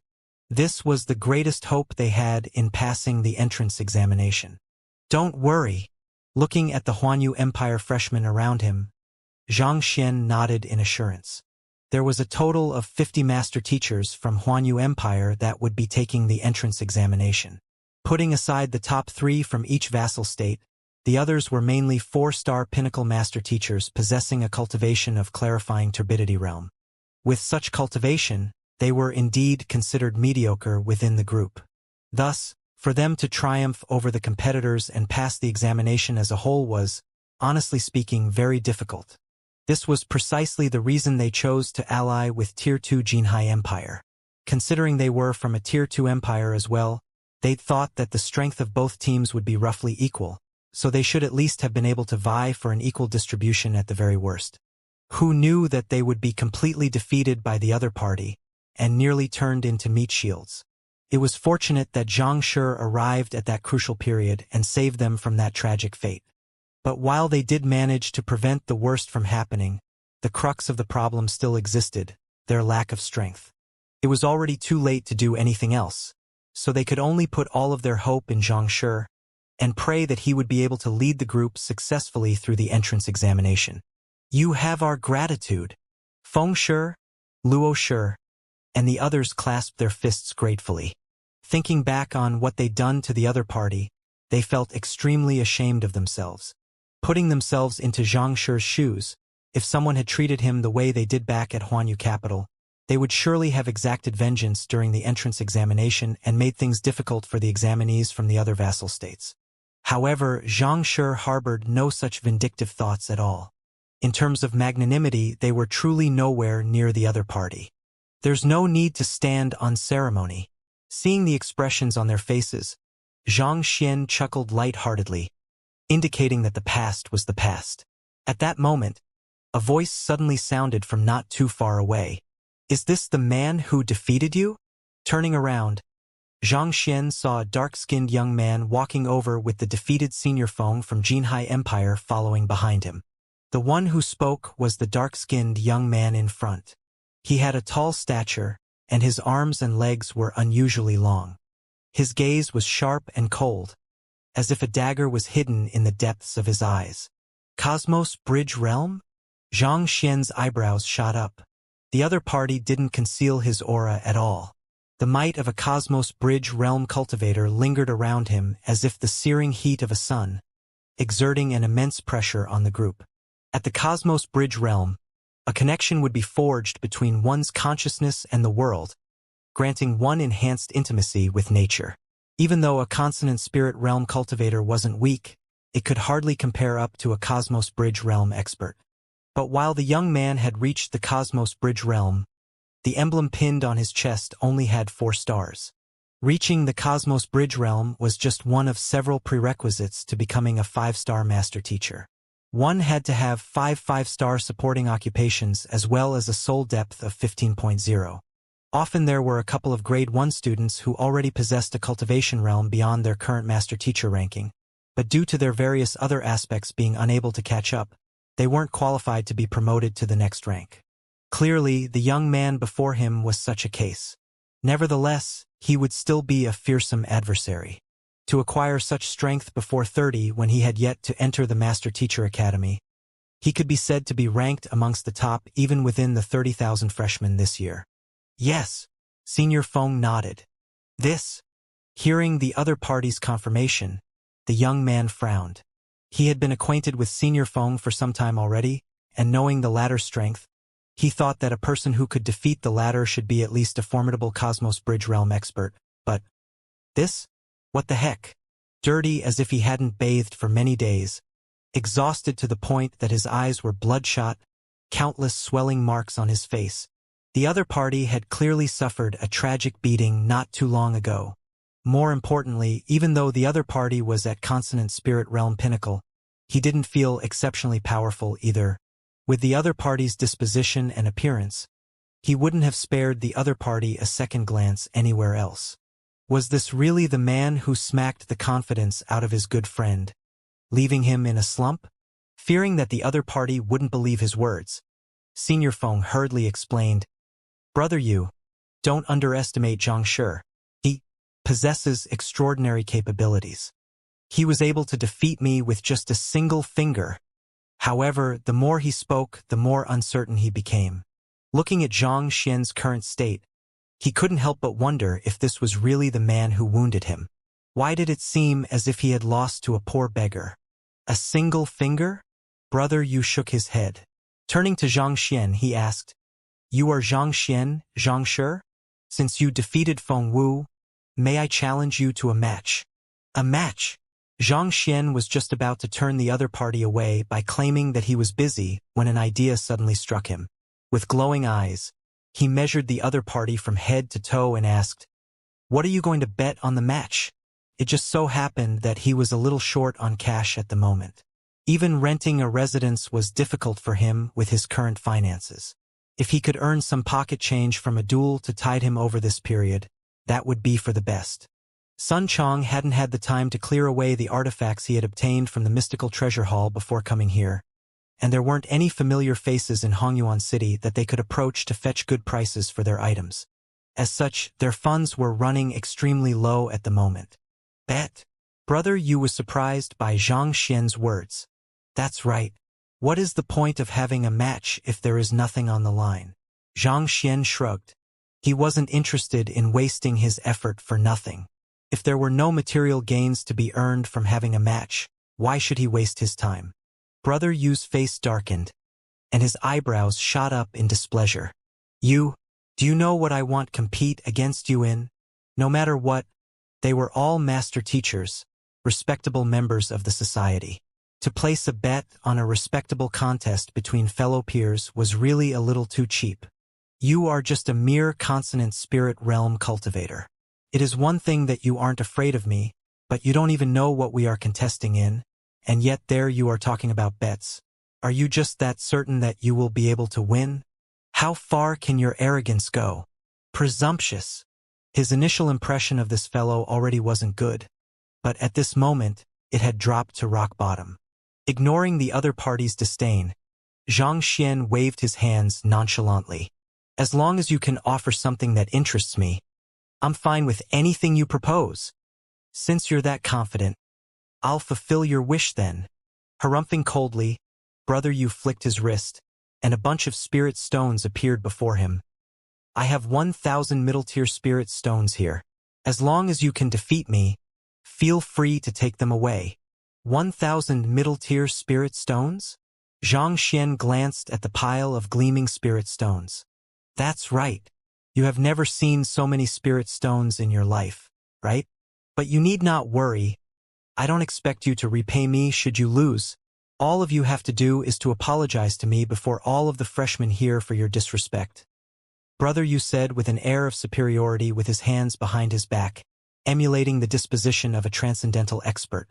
Considering how Huanyu Empire was below average compared to the other Tier 2 empires, as well as the other party's shabby looks and attitude, it was clear that the other party was a poor bloke. To people like this, 1,000 middle-tier spirit stones was probably a huge fortune, the like of which they had never seen in their lives before. Wait a moment. Seeing how the other party droned on and on, Zhang Xian raised a hand to stop him. Don't you think 1,000 middle-tier spirit stones is too troublesome? Why don't we just go with one? One? You call one middle-tier spirit stone a bet? Even the salary that I pay my subordinates is much more than that. Hearing the other party's suggestion, Brother Yu sneered coldly.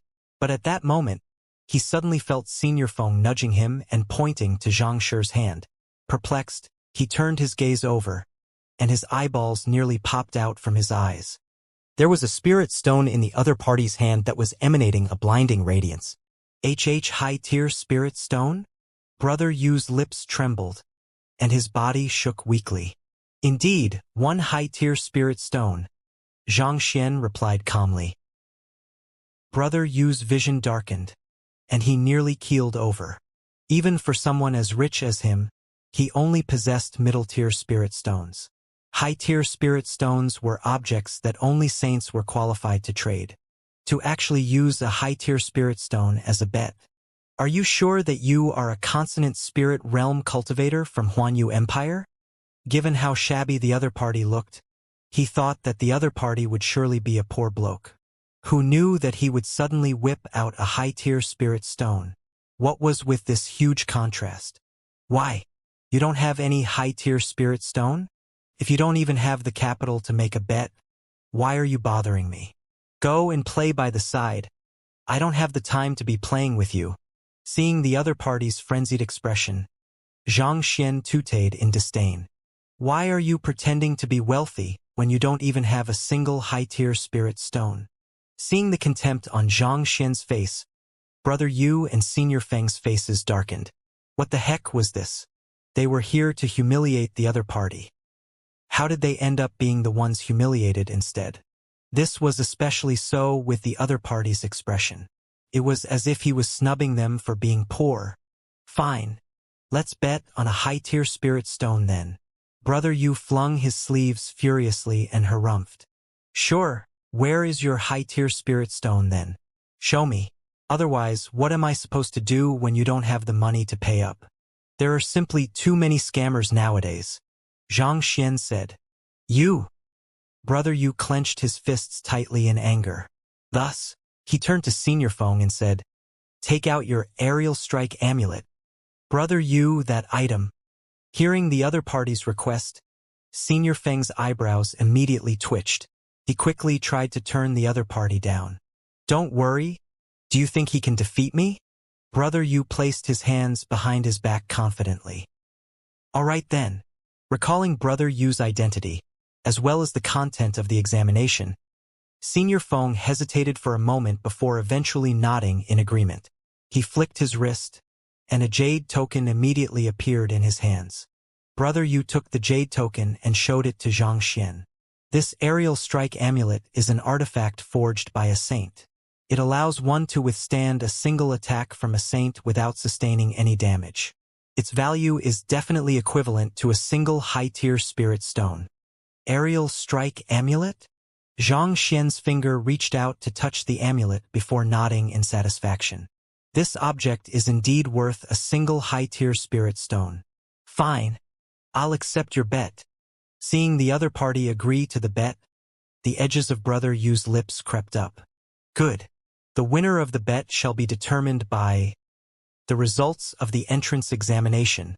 Results of the entrance examination? Xianxia frowned in bewilderment. Weren't the only two results of the entrance examination pass and fail? What did the other party mean by comparing their results? Just as Xianxia was just about to ask the other party to elaborate, a powerful voice reverberated throughout the entire field. Quiet down. Everyone immediately stopped their chatter and raised their heads to look over, following which, they saw an elder floating in midair. Saint! Xianxia's body stiffened. He could clearly feel the fundamental difference between his flight ability and the others.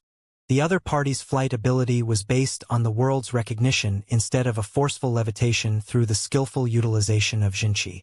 It was just like the difference between a flying bird and a balloon. The latter levitated due to the fundamental laws of physics, whereas the former was dependent on the flapping of its wings. The moment it grows tired and stops its movements, it would immediately plummet to the ground. Just like the flying bird, the red dust heaven ascending steps required its user to continuously pump Jinqi into the technique in order to maintain flight. The elder before him clearly didn't belong to the same class, so the only explanation left was that he had reached Saint Realm. With a warm gaze from above, the elder said, I am Mo Zhu, an elder of Hongyuan Master Teacher Academy. I will be the chief invigilator for this entrance examination. He is Elder Mo? A freshman in front of Xianxia exclaimed agitatedly, upon hearing the elder's introduction. Is Elder Mo very famous? Another freshman asked in confusion. Hongyuan Master Teacher Academy is famed for its 10 great master teachers. The 10 great master teachers are all 6-star pinnacle master teachers, as well as the 10 most authoritative elders in the academy. They oversee everything that happens in the academy, and Elder Mo is one of them. Do you think that he is famous or not? The first freshman said with a hushed voice. 10 great master teachers? The second freshman widened his eyes in shock. Those who had heard of the Master Teacher Academy would surely have heard of the 10 great master teachers as well. This title was determined via a selection process among the master teachers in Hongyuan Empire and the surrounding Tier 1 empires once every 50 years. As the title was conferred directly by the Superior Conferred Empire Master Teacher Pavilion, the title was official and possessed true authority. As such, the 10 great master teachers possessed exceptional standing, and even the Emperor of Hongyuan Empire would have to pay respect to them in the capacity of a student. They were also entitled to the most valuable of resources of the Master Teacher Pavilion. There was no student who didn't take pride in becoming the student of any of the 10 great master teachers. He'd thought that such a formidable master teacher would surely be far away from him, But who knew that he would meet one before he had even officially enrolled into the academy? The first freshman exclaimed agitatedly. Indeed, of the 10 great master teachers, Elder Mo specializes in beast taming. But still, to think that he would invigilate the entrance examination personally. The 10 great master teachers were legendary figures that most master teachers grew up admiring. Seeing the real person in the flesh, they could hardly curb the agitation they were feeling. Even Brother Yu's eyes were glowing with excitement upon seeing Elder Mo. I believe everyone should already know the topic of the examination. I have placed many spirit beasts in Leiyuan Peak ahead of us. Interjecting into everyone's moment of excitement, Elder Mo continued with a warm smile. All of those spirit beasts are aggressive beasts who have a track record of harming the innocent on numerous counts. I have confined them to the peak, and you are free to hunt them down as you like. As long as you slaughter a transcendent mortal Fordan pinnacle spirit beast and procure its inner core, I will consider you to have passed the examination. Transcendent mortal Fordan pinnacle spirit beast? Aggressive beasts who have a track record of harming the innocent? This examination sounds extremely hard. Elder Mo's description was brief, but as master teachers, they were able to understand the crux of the matter in an instant. Within an instant, their excitement was replaced with unease. Due to the superior physique that spirit beasts were born with, their fighting prowess was extraordinary. A transcendent mortal Fordan pinnacle spirit beast could fight a consonant spirit realm master teacher on equal grounds, and even if things turned out to be disadvantageous, it was likely that it would be able to escape safely. Given that most of the freshmen involved in the examination were at clarifying turbidity realm pinnacle, it would be difficult for them to clear the examination. Not to mention, considering the aggressive nature of the spirit beasts, they were bound to be difficult opponents to deal with. There was a vast difference between a spirit beast with vast fighting experience and a spirit beast with no fighting experience whatsoever. It is no wonder why most parties have chosen to form an alliance. Xianxia thought in realization. He had been thinking that it was bizarre how the various parties chose to ally themselves with others for a mere hunt. After all, coordinating with another party was an extremely troublesome task. However, from the looks of it now, if they didn't do so, there was a good chance they could end up being surrounded and killed by the spirit beasts. To think that even an entrance examination would be so dangerous. At this instant, Xianxia suddenly recalled what Luo Qiqi had previously said about the Master Teacher Academy. It was indeed a competitive place where only those who could adapt would survive. The time limit is a single day. In other words, before sunset, you must return with the inner core in your hand. Only by fulfilling this criterion will you be considered to have cleared the examination. Otherwise, this will spell the end of your fate with the Academy. Elder Mo continued. Also, I would like to warn everyone that the cultivation of the spirit beasts on the peak isn't just limited to transcendent mortal 4 Dan. There are 5 Dan, 6 Dan, and even 7 Dan spirit beasts there. Thus, you should be careful not to be slaughtered by the spirit beasts while hunting them down. The examinees had been informed of this in advance, so they weren't too surprised by Elder Mo's words. Fighting prowess wasn't all there was to a master teacher. Master teachers were expected to be all-rounders who were capable in all fields, and this test sought to assess this. After a moment of silence, a freshman suddenly asked, Elder Mo, if we manage to slay a transcendent mortal 5 Dan or 6 Dan spirit beast, how will the results be tallied? Good question. Elder Mo stroked his beard. We will be using a point system to gauge your result in the examination, and those who score higher will get to come under the tutelage of better teachers in the academy. In fact, if you perform outstandingly, there is a chance that you might win the favor of the elders. Win the favor of the elders? Everyone's breathing hastened.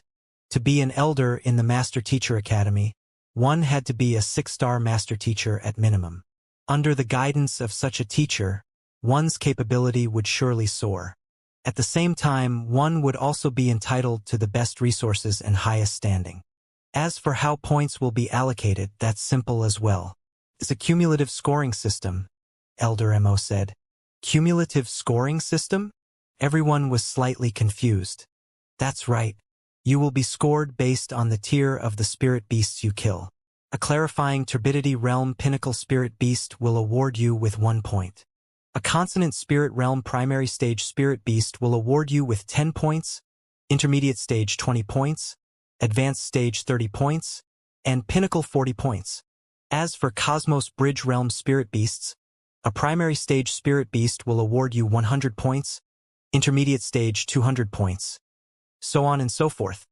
Elder Mo paused, then said, the more points one scores, the better one's results will be. Alternatively, one can also choose to share one's points with another to help them clear the examination. For example, if 10 people work together to kill a consonant Spirit Realm primary stage Spirit Beast, these 10 points can be equally distributed among them to allow the 10 people to clear the examination together. We can also clear the examination by killing a consonant Spirit Realm primary stage Spirit Beast in groups of 10? That's great! Upon hearing the news, the eyes of the weaker freshmen immediately lit up, and they clenched their fists in agitation.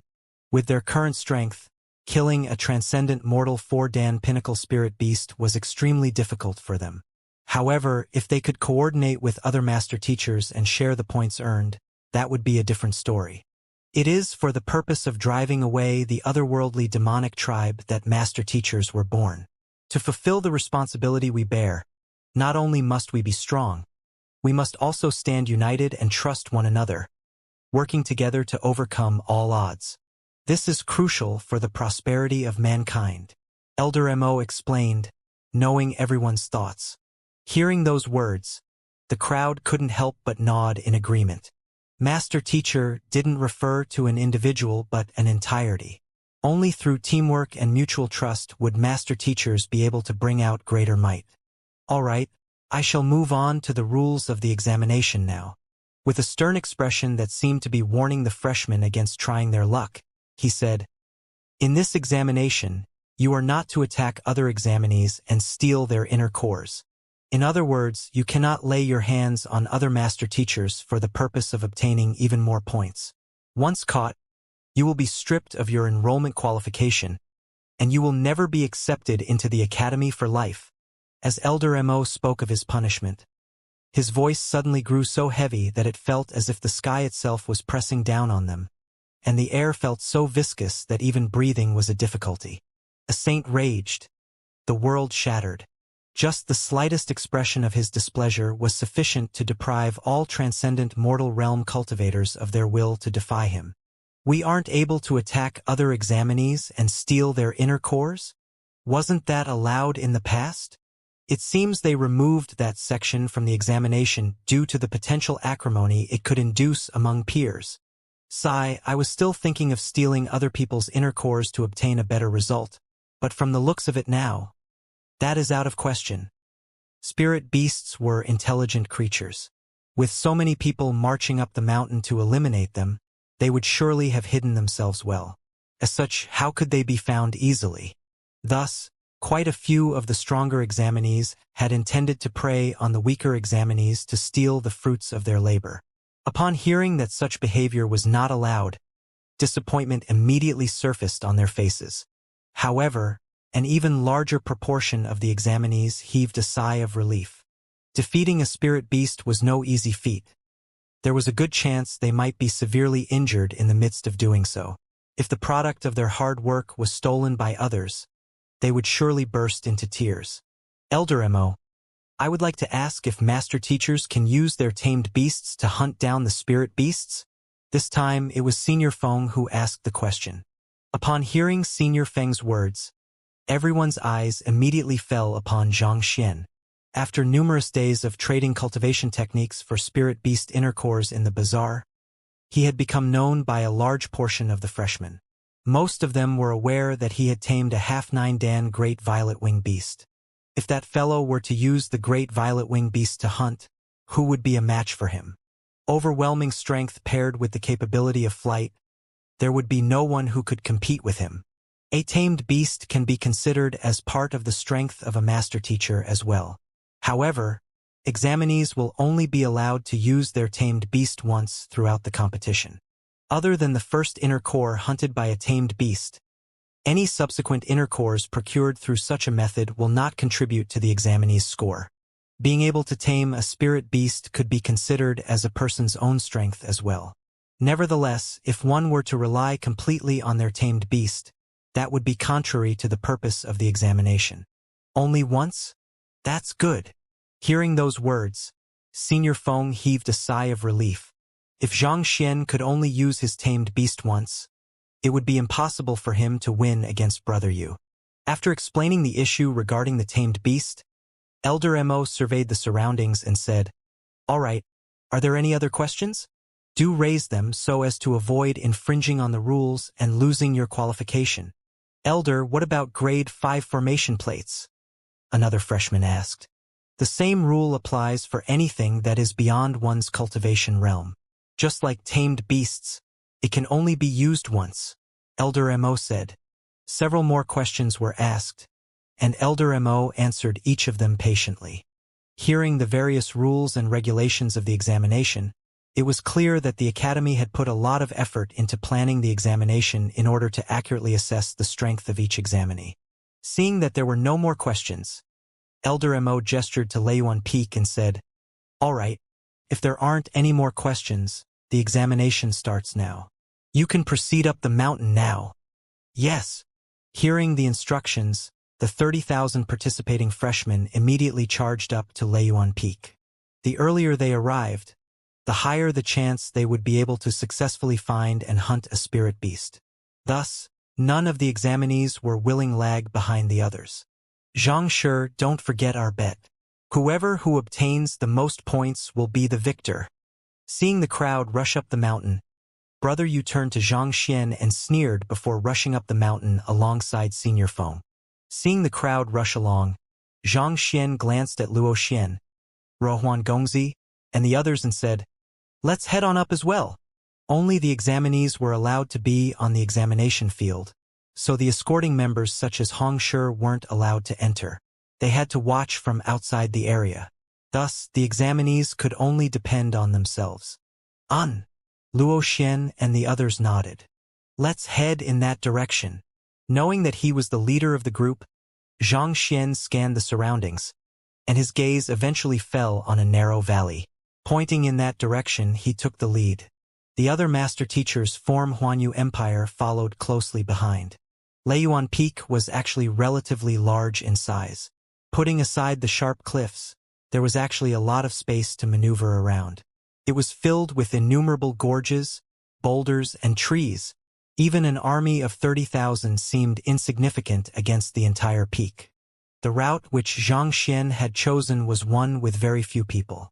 Even the weakest of the group was at clarifying turbidity realm pinnacle, so the group traveled at an extremely fast speed. In just 10 mere minutes, they were already deep within the mountain forest. Perhaps it was due to the lush greenery filtering out the rays of the sun, but cold air seemed to permeate the entire mountain. In the tranquil forest, there wasn't the slightest sound to be heard. Perhaps it was due to the earlier group driving away the beasts and birds, or perhaps the spirit beasts had gone into hiding knowing that master teachers were marching up the mountain to eliminate them. But the entire place seemed to be devoid of life. "Xianxia, where do we go now?" By now, the group had been traveling for quite some time already. However, putting aside seeing a whole spirit beast, they hadn't even seen a single strand of spirit beast hair yet. As such, Luo Xian and the others couldn't help but panic. Given the vast size of Leiyuan Peak, if the spirit beasts are intentionally hiding from us, it won't be easy to find them. However, there's no need to worry. I have been looking out for the tracks of the spirit beasts, and I have already noticed something. Xianxia smiled. Putting aside his identity as a master teacher, he was also a capable beast tamer who was proficient in the ancient beast language. Not to mention, his eye of insight also allowed him to easily spot the slightest trails left behind by spirit beasts. If Xianxia were to seek them out seriously, it would be impossible for the spirit beasts to hide from him. After advancing for a moment longer, Xianxia suddenly came to an abrupt halt. He indicated for the group to remain silent, and with a flick of his wrist, he took out a sword. Voila! With a swift movement, a sharp, cold gleam flashed across the steep cliff before him.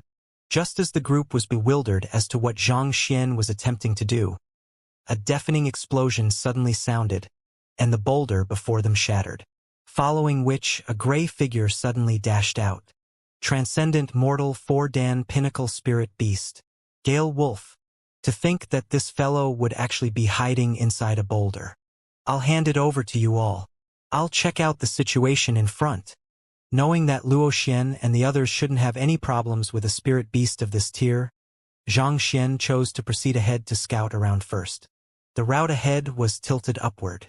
Even though the route rather steep, it was fortunate that there were many plants around to serve as a stepping stone. Soon, Xianxia had already covered a distance of 7 to 8 kilometers. Pooh! Suddenly, Xianxia came to a halt, and a deep frown appeared on his forehead. These marks indicate that a group of spirit beasts have passed through this area. Even though there were no clear marks on the field before him, Xianxia was still able to easily tell that a group of beasts had just passed the area not too long ago through his eye of insight. Blue-backed ferocious bear, steel-fang panther, southern yellow tiger, metal-arm ape, those are spirit beasts that specialize in speed. Furthermore, all of them have reached consonant spirit realm. Xianxia deduced after a moment of observation. Different spirit beasts would leave behind different trails. Of the beast horde that had passed through this area, he was able to identify at least a dozen of them. These spirit beasts were usually the nemesis of one another, and yet they were actually traveling together. Most probably, just as Elder Mo had said, they had begun working together to stand against the humans. Xianxia. Just as Xianxia was trying to figure out the direction in which the spirit beasts were heading, Luoxian and the others finally caught up with him. To them, a clarifying turbidity realm pinnacle spirit beast didn't pose as a challenge at all. They were able to kill it swiftly. However, their group was simply too big. Killing a clarifying turbidity realm spirit beast didn't do much to help them as a group. Everyone, lower your voices. Let's go for a big one. Xianxia smiled mysteriously. More than a dozen transcendent mortal 5-Dan spirit beast had passed through this area. This was an opportunity as much as a threat. If they could get rid of all of them, they would gain sufficient points to pass the examination. If it was any other team or alliance, they would surely avoid clashing with such a large group. However, Xianxia was different. His cultivation had reached consonant spirit realm pinnacle, and his fighting prowess far exceeded his peers. If he wished to, he could easily destroy the entire group of spirit beasts. Go for a big one? Having only just arrived, everyone in the group was unable to comprehend what Xianxia was getting at. Based on my observation, a group of consonant spirit realm spirit beasts have just passed through the area. As long as we can slaughter them, we should be able to gain sufficient points for all of us to clear. Xianxia chuckled. Consonant spirit realm spirit beast? Everyone's eyes immediately beamed with excitement. A single consonant spirit realm primary stage spirit beast was worth 10 points, so they only had to clear away 5 of those to earn sufficient points for all of them to clear the examination. As for the danger involved, didn't Xianxia have a half 9-Dan tamed beast? If put in a critical situation, he could simply summon the great violet wing beast to save them. Follow me. Having come to a decision, Xianxia immediately led the group down the trail the spirit beast horde had gone through. A moment later, he suddenly stopped. Something is wrong. Ruohuan Gongzi walked up and asked, "What's wrong?" There are signs of a formation being set up just ahead, but there are no signs of battle at all. Xianxia frowned. What does that mean? The group seemed unable to follow what Xianxia was saying. If there are signs of a formation being set up, it can only mean that someone has prepared an ambush ahead. However, if there are no signs of battle, it can only mean that the spirit beasts noticed the trap and avoided it, Xianxia explained. Spirit beasts possess an innate sensitivity to the disturbances in the spiritual energy in their environment. They might have sensed the presence of the formation in advance and avoided it. Luoxian interjected. Spirit beasts possessed far sharper senses than humans. It shouldn't be anything much for them to notice and avoid a formation. Xianxia shook his head. It wasn't as simple as Luoxian had said. This is a Grade 5 green cloud illusion formation. This formation is known for its inconspicuousness when inactive. Even a consonant spirit realm master teacher would find it hard to notice this formation even when passing through this area. Even though the other party had already removed the formation with his eye of discernment, he was still able to tell what kind of formation it was. The green mist formation was known for its ability to conceal itself, and without the eye of insight, Xianxia would have found it hard to notice it as well. Needless to say, a group of spirit beasts. He didn't believe that a group of consonant spirit realm spirit beasts would possess a sharper eye of discernment than him. What is going on? Hearing that it was the green mist formation, everyone immediately realized the bizarreness of the matter, and a deep frown appeared on their foreheads. I don't know either, but in any case, let's proceed forward to see what they are up to. Xianxia wasn't able to understand what was going on, but considering that the spirit beasts hadn't left too long ago as judged from the fresh trails, he was certain he'd be able to figure out what was going on by following them. All right, the others nodded and followed behind. Just like that, the group proceeded on for another 10 minutes before Xianxia stopped once again. Seeing the perplexed expression on Xianxia's face, Ruohuan Gongzi walked up and asked, "What is it?" Taking in the faint scent lingering in the air, Xianxia said, "Someone tried to use a crimson blood pill as a bait for the spirit beasts earlier on, but the spirit beasts ignored the bait completely." Crimson blood pill? Yes, it's a grade 5 pill. Logically speaking, it should be irresistible to the consonant spirit realm spirit beasts. The more Xianxia thought about it, the more bewildered he became. Xianxia wouldn't have been surprised if the spirit beasts could hold themselves back from any other bait. But this was the crimson blood pill. Once consumed, it could induce a bloodline evolution in them. This was a rare opportunity for them to further raise their cultivation, and yet they still managed to hold themselves back. This was extremely unlikely. Spirit beasts possessed intellect, but they were still primarily governed by their primal instincts. If they were capable of accurately discerning and avoiding traps, the number of tamed beasts in the world would surely be several times lower than it currently was. It might be a coincidence that the spirit beasts managed to avoid the formation, but it would be going too far to call this a coincidence as well. There was something truly suspicious about this situation. What is even more doubtful is that the master teachers who set up the formation and prepared the crimson blood pill bait are missing too. Xianxia continued. Luo Xian narrowed his eyes in astonishment. Missing? Could it be that they have been killed? If the spirit beasts were strong enough to slaughter groups who were in possession of a grade 5 pinnacle formation and pill, the Huanyu Empire group would likely be unable to do any better against them either. That's not it. If a battle had occurred, traces would surely have been left behind. Putting aside a group of consonant spirit realm spirit beasts, even if there were transcendent mortal 9-dan spirit beasts here, it would still be difficult for them to slaughter an entire team of master teachers without leaving behind any traces. Xianxia shook his head. All of the examinees taking the examination were elites among the master teachers. Given their talents, their homelands would surely have been more than willing to provide them with the best of resources to groom them. Naturally, they would definitely have some life preservation means on them too. With their life preservation means, even if the group of consonant spirit realm spirit beasts had ambushed them, they should still have been able to escape without any trouble. Everyone was starting to feel unsettled by the bizarre situation before them. If I am not mistaken, they must have noticed the spirit beasts and are tracking them at the moment. Xianxia revealed his deductions. Tracking them? This is the only logical explanation. Otherwise, there is no reason why the formation we saw earlier would be dismantled so cleanly, and there are no marks of battle around, Xianxia rationalized. Ruohuan Gongzi suddenly realized the incongruity in the entire story. That doesn't make any sense.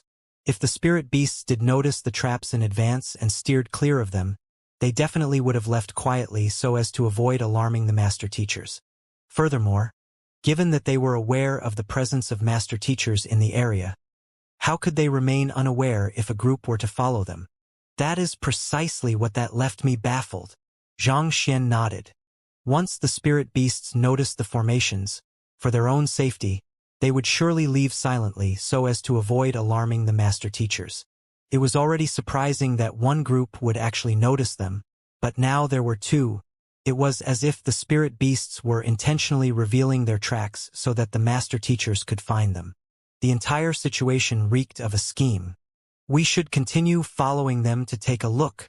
Knowing that they wouldn't find an answer by standing around, Xianxia looked around and continued following the trail of the spirit beasts. The others also followed behind. In the next hour, the group circled a large round along the peak, and they noticed quite a few ambushes as well. From time to time, there were traces of battle too. However, judging from the marks, it seemed that the spirit beasts had retreated immediately after encountering the master teachers. With their superior agility, they were able to get away easily as well. Perhaps they feared trouble, so they left immediately after noticing that they were followed? Luo Xian suggested. That's possible. Xianxia nodded in agreement. At that moment, a member of their group suddenly exclaimed, "There are a few people in front." The group immediately turned their gazes forward and saw 3 freshmen sitting feebly on the ground. They had sustained significant injuries, and blood was flowing from their wounds. The trio were all transcendent mortal 4-dan pinnacle cultivators. Upon seeing such a huge crowd, their faces immediately paled in fear. "We haven't caught any spirit beasts yet." But soon afterward, they recalled that fellow examinees were not allowed to steal from one another, and they heaved a sigh of relief. "I've met these people before. They are from the Luoyuan Empire's party," Luo Xian informed Xianxia telepathically. Xianxia nodded in response. Just like Huanyu Empire, Luoyuan Empire was a Tier 2 empire as well, and both parties lived in proximity to one another in the academic sea. As such, Luo Xian was able to recognize the trio easily. "Did your injuries come from the spirit beasts?" Xianxia asked the trio. Knowing that he meant no hostility, the trio answered truthfully, "Yes. It shouldn't be difficult for the 12 consonant spirit realm spirit beasts to kill you. How did you manage to escape from them?" Xianxia asked. If the 12 consonant spirit realm spirit beast were to charge at the trio simultaneously, they would probably be dead in a breath. There should be no reason for the spirit beasts to leave those who had come to slaughter them alive. How did you know that we were attacked by a 12 consonant spirit realm spirit beasts? One of the 3 master teachers asked in astonishment. "We are tracking that pack," Xianxia replied. "I see. I am not really sure what happened either. We were just walking around when we suddenly encountered the pack. To be honest, we thought that we would be goners. But for some reason, those spirit beasts suddenly left in a panic after a brief encounter, as if they were scared of something. Perhaps they were afraid of you catching up to them?" Another one of the trio added. Xianxia and the others had arrived not too long after the spirit beast pack left, so they might just be apprehensive about staying for too long. But nevertheless, all they require is a brief instant to get rid of 3 transcendent mortal 4-dan master teachers. Furthermore, if they really noticed that we were tracking them, they would surely be filled with hostility toward humans. There's no reason for them to show mercy to them. The more Luo Xian thought about it, the more doubts surfaced in his mind. Assuming that the spirit beast pack was indeed escaping from them, if they were to meet other humans in the midst of their escape, there was no reason for them to spare them, especially since a brief instant was all it would take. How could the trio possibly be able to get away alive? Frowning, Xianxia continued questioning them. "Where does the path ahead lead to?" "It leads to Heaven's Thread, one of the most dangerous gorges of Leiyuan Peak," replied one of the master teachers. "A canyon? This is bad." Seeming to have thought of something, Xianxia's eyebrows suddenly shot up. He hurriedly rushed forward to the canyon, and the baffled crowd quickly followed behind. Not too long later, they arrived at a massive gorge surrounded by steep cliffs. Looking up from below, the sky looked just like a thin thread. Somehow, an ominous feeling slowly spread across the group. Ding, ding, ding, ding. Before they even walked into the gorge, they could already feel a massive disturbance in the spiritual energy ahead, and the sound of weapons clashing reverberated in the air. There is a battle going on over there. With these signs, how could the group still remain oblivious to what was going on ahead of them? Zhang Xian pointed forward. The answer to the mystery lies ahead. There were numerous large floating rock platforms around the gorge.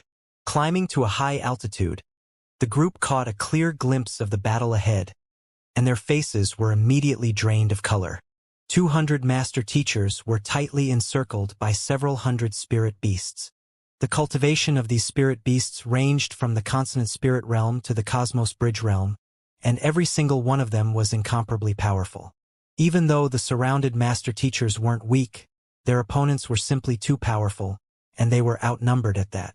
As time went by, more and more master teachers were being incapacitated by grievous wounds. Could it be that the dozen spirit beasts were intentionally luring the master teachers over, so as to eradicate them all in a single sweep? Upon realizing this fact, the mouths of the group twitched in astonishment.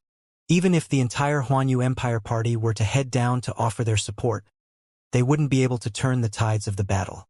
They would only end up contributing to the casualty toll. Furthermore, as the name Heaven String suggested, the gorge was extremely narrow, not to mention that it was filled with numerous floating rock platforms of various sizes, thus making it difficult for the great violet-winged beast to maneuver around. It would be dangerous for the great violet-winged beast if it were to be attacked by the army of spirit beasts under such circumstances. Zhang Xian's face was extremely grave. His high soul depth granted him a far greater analytical ability compared to the other members of the group. When he first noticed the presence of the spirit beast pack and the situation surrounding them, a seed of doubt had already been planted in his mind. From the looks of it now, it was indeed a huge setup. Blue-backed ferocious bear, steel-fang panther, southern yellow tiger, arm-metal ape, these spirit beasts were known for their speed on land. If they were to go at full speed, even a Cosmos Bridge Realm primary stage master teacher would find it hard to keep up with them. And yet, they went through the trouble of circling around the peak and drawing in group after group of master teachers. It was clear that they were up to something. Yet, Zhang Xian hadn't expected that the spirit beasts were luring the humans into a trap to eliminate them. The spirit beasts are in an alliance as well.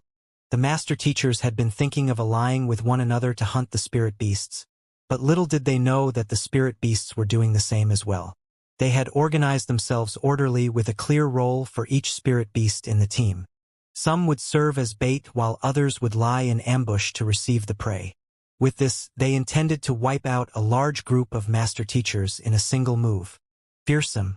If they were put in the same circumstances, would they have fallen for the scheme as well and landed themselves in grave danger? One of the master teachers turned to Zhang Xian and asked worriedly, "Zhang Shi, what should we do?" As master teachers, they couldn't simply watch idly as their comrades were being killed in battle. But even if their entire group were to offer their support, it would still be insufficient to defeat the spirit beasts. The main purpose of a master teacher is to protect humanity. Even in the face of danger, we must fight to ensure the survival of mankind. If we were to leave our comrades in such a situation, even if we successfully escape with our lives, we won't be able to live with the guilt, and our faith will be shaken. This will surely weigh us down in the future, limiting our accomplishments. But, given the current circumstances, even if we do lay down our lives to save them, nothing will change at all. That's right. This is truly a dilemma. Everyone fell silent. With their current fighting prowess, it would surely be impossible to rescue the master teachers from the clutches of the spirit beasts. But if they chose to leave them in a deadly situation, the guilt would shatter the morals they had stood by and believed in for their entire lives. There is no doubt that we have to save them, but charging straight in will not work, Zhang Xian said with a deep frown.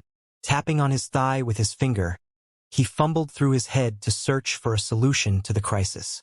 What do we do? The helpless crowd turned to Zhang Xian to lead them. They had pinned all of their hopes on this young man, hoping that he could produce a miracle as he always did. After a moment of hesitation, Zhang Xian turned to the crowd and asked, "Does anyone here have the formation flags and blueprint of a 5-star beguilement formation?" "I do." One of the Luoyuan Empire master teacher raised his hand. The only reason the trio dared to operate in such a small team was due to his ability as a formation master. Otherwise, given their clarifying turbidity realm pinnacle cultivation, how could they possibly dare to leave the group on their own accord? Pass it to me. Xianxia stretched out his hand. All right. Knowing that this was a critical situation, the master teacher flicked his hand, and a stack of formation flags and a jade token appeared in his hands. This is a grade 5 primary, illusory footsteps beguilement formation. It was created by a great formation master Tao ran from our empire when a stroke of inspiration struck him while he was studying the waves. However, this formation is extremely troublesome to set up, and even after studying it for 3 years, it still takes me 2 hours at minimum to set up a workable formation. Furthermore, considering how narrow the gorget, I'm afraid that it is nigh impossible to set it up, the Luoyuan Empire master teacher said. Even if he were to set up this formation personally, it would be difficult for him to succeed without spending 2 hours on it. More importantly, setting up a formation required one to study the geographical terrain and measure the flow of spiritual energy in the air using a geomantic compass. All in all, it was an extremely complicated process. Considering the intense battle below, putting aside whether it was possible to set up the formation or not, it was a huge question in itself whether the master teachers could last that long against the ferocious assault by the spirit beasts. More importantly, how was the formation supposed to be set up? To set up the formation, Xianxia would have to head down to plant the flags. However, if he were to do so, he would be putting himself in the midst of the spirit beast encirclement as well. There were surely plenty of formation masters among the 200 master teachers below as well, but even they were helpless against this situation. What could he possibly do? Let me take a look first. Ignoring the other party's doubts, Xianxia touched the jade token with the tip of his finger, and the blueprint of the illusory footsteps beguilement formation immediately came into sight. Flaws! Muttering silently, Xianxia's eyes remained fixated on the jade token, while his consciousness had already dived into the library of Heaven's Path. The illusory footsteps beguilement formation was created by formation master Tao Ran from Luoyuan Empire. Through utilizing the geographical terrain of the surroundings, it was able to trap all life forms in the area of the formation and confuse them. Once activated, even a Cosmos Bridge Realm cultivator would find it difficult to escape from the formation. It only took Xianxia a few breaths to grasp the important details regarding the formation through the library of Heaven's Path. When he finally opened his eyes once more, he turned to the crowd and asked, "Do any of you have spirit stones on you now?" Everyone nodded in response to the query. Spirit stones? We do have some with us now. Even though middle-tier spirit stones were valuable, most 4-star pinnacle and half 5-star master teachers would still keep some with them at all times. Take them out. I need each of you to be holding 10 spirit stones. If you don't have enough, borrow from someone else, Xianxia instructed. All right. 10 middle-tier spirit stones were still within their means, so they had no problem taking this sum out. Other than me, we have a total of 52 people. Split yourself into 4 teams, namely North, South, East, and West. Xianxia continued instructing. Even though they had no idea what Xianxia was up to, there was nothing else they could do at the moment other than follow his instructions. As master teachers, they were extremely efficient. In just a few breaths, they were already done dividing themselves. With a grim expression, Xianxia instructed seriously, "All right, prepare yourselves. Make sure to follow my orders strictly later on. The slightest mistake can spell the failure of our operation. If that is the case, we won't be able to save the master teachers below. Xianxia, don't worry. We will listen to your arrangements." Even though the crowd still had no idea what Xianxia was up to, the latter's previous deeds, as well as his confident and firm gaze, inspired trust in them. The 3 master teachers from Luoyuan Empire harbored some doubts about Xianxia's credibility, but after seeing the reaction from Huanyu Empire's party, they could only swallow their words. They couldn't help but reassess the young man before them. This young man was the youngest among the group, but why did everyone possess such deep trust in him? In their eyes, unless an expert of Elder Mo's caliber were to arrive on the scene, there was no way they could break out of this dire situation. Did this fellow really have a feasible idea in mind? Before the doubtful gazes of the 3 master teachers, The young man stared intently at the land below with the formation flags in his hand, seemingly calculating the positioning of the flags. Xianxia intends to set up the illusory footsteps beguilement formation? Seeing his actions, the eyebrows of the three master teachers shot up in astonishment. Putting aside how narrow the gorge was, just the battle below was sufficient to cause immense chaos in the spiritual energy in the air. Even with a compass in hand, it would be impossible for one to accurately read the flow of spiritual energy. As such, how could one possibly set up a formation? Even if a 7-star formation master were to arrive on the scene, he would surely be unable to successfully set up a formation as well. More importantly, the moment the first formation flag was planted on the ground, the spirit beasts would surely notice them. Considering the number of spirit beasts in the gorge, even if just a small proportion were to come after them, they would still become goners. Was this really the idea he had in mind? Sensing the nervousness in the trio, Rahuan Gongzi said with a consoling smile, "There's no need to panic. Since Xianxia says that it is possible to rescue them, he must have a feasible idea in mind."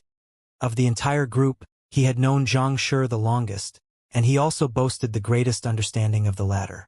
This young man seemed to possess some kind of incredible power.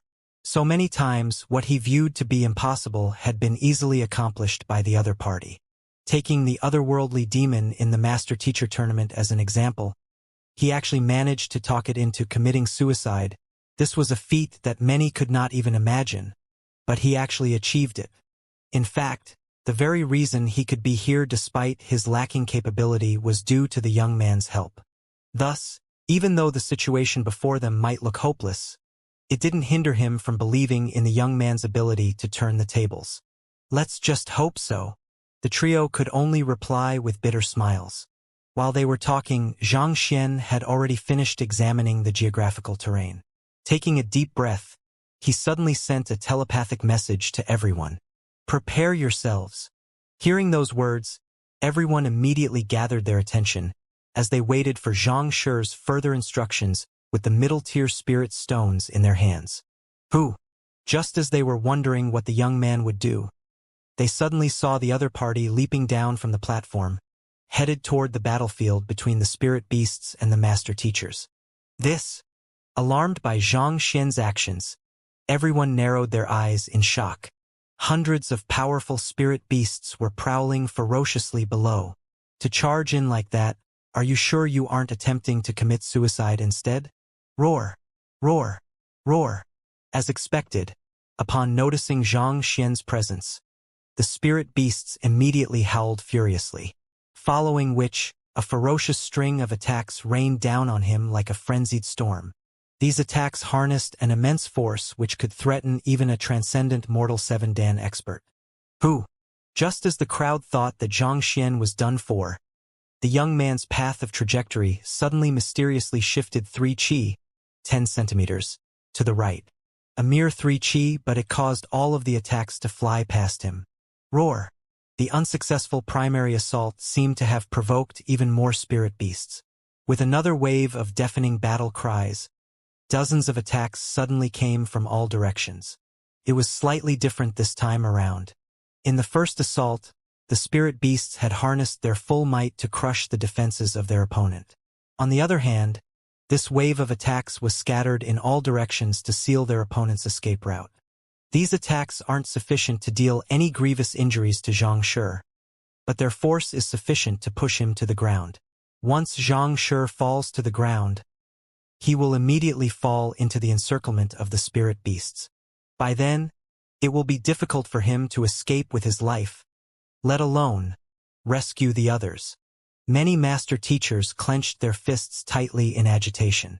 The attacks from the spirit beasts weren't sufficiently powerful to kill a consonant spirit realm cultivator, but the force of the attacks could send Xianxia plummeting to the ground. Once he fell to the ground, just the weight of the spirit beasts itself could squash him to death.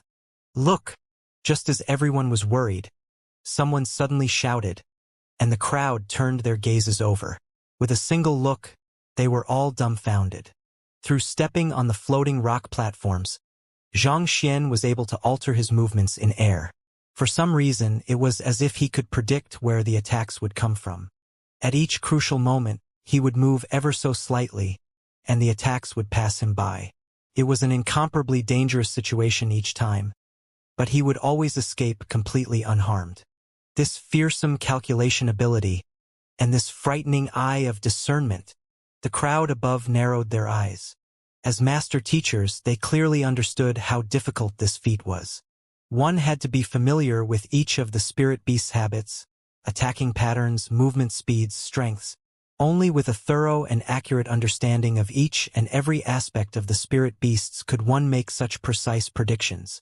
In other words, in that brief moment that Xianxia was examining the situation, not only did he calculate the locations of the formation flag, he even thoroughly predicted the various possible attacking trajectories of the spirit beasts and planned his path of descent. Otherwise, how could he possibly maneuver around so smoothly and adeptly in the midst of that huge torrent of attacks? How formidable must his eye of discernment be? How powerful must his mental calculation capacity be? Was this still humanly possible? Hoo. Oblivious to everyone's shock and frenzy, Xianxia adeptly maneuvered around the spirit beasts, and around 10 breaths later, he finally arrived at the space in the direct center of the gorge, right above the fighting master teachers and spirit beasts. Go! Wong. The hundreds of formation flags which he held in his hands suddenly buzzed sharply, and so they flew into the surroundings. Isn't this the ability that only 7-star formation masters are capable of utilizing?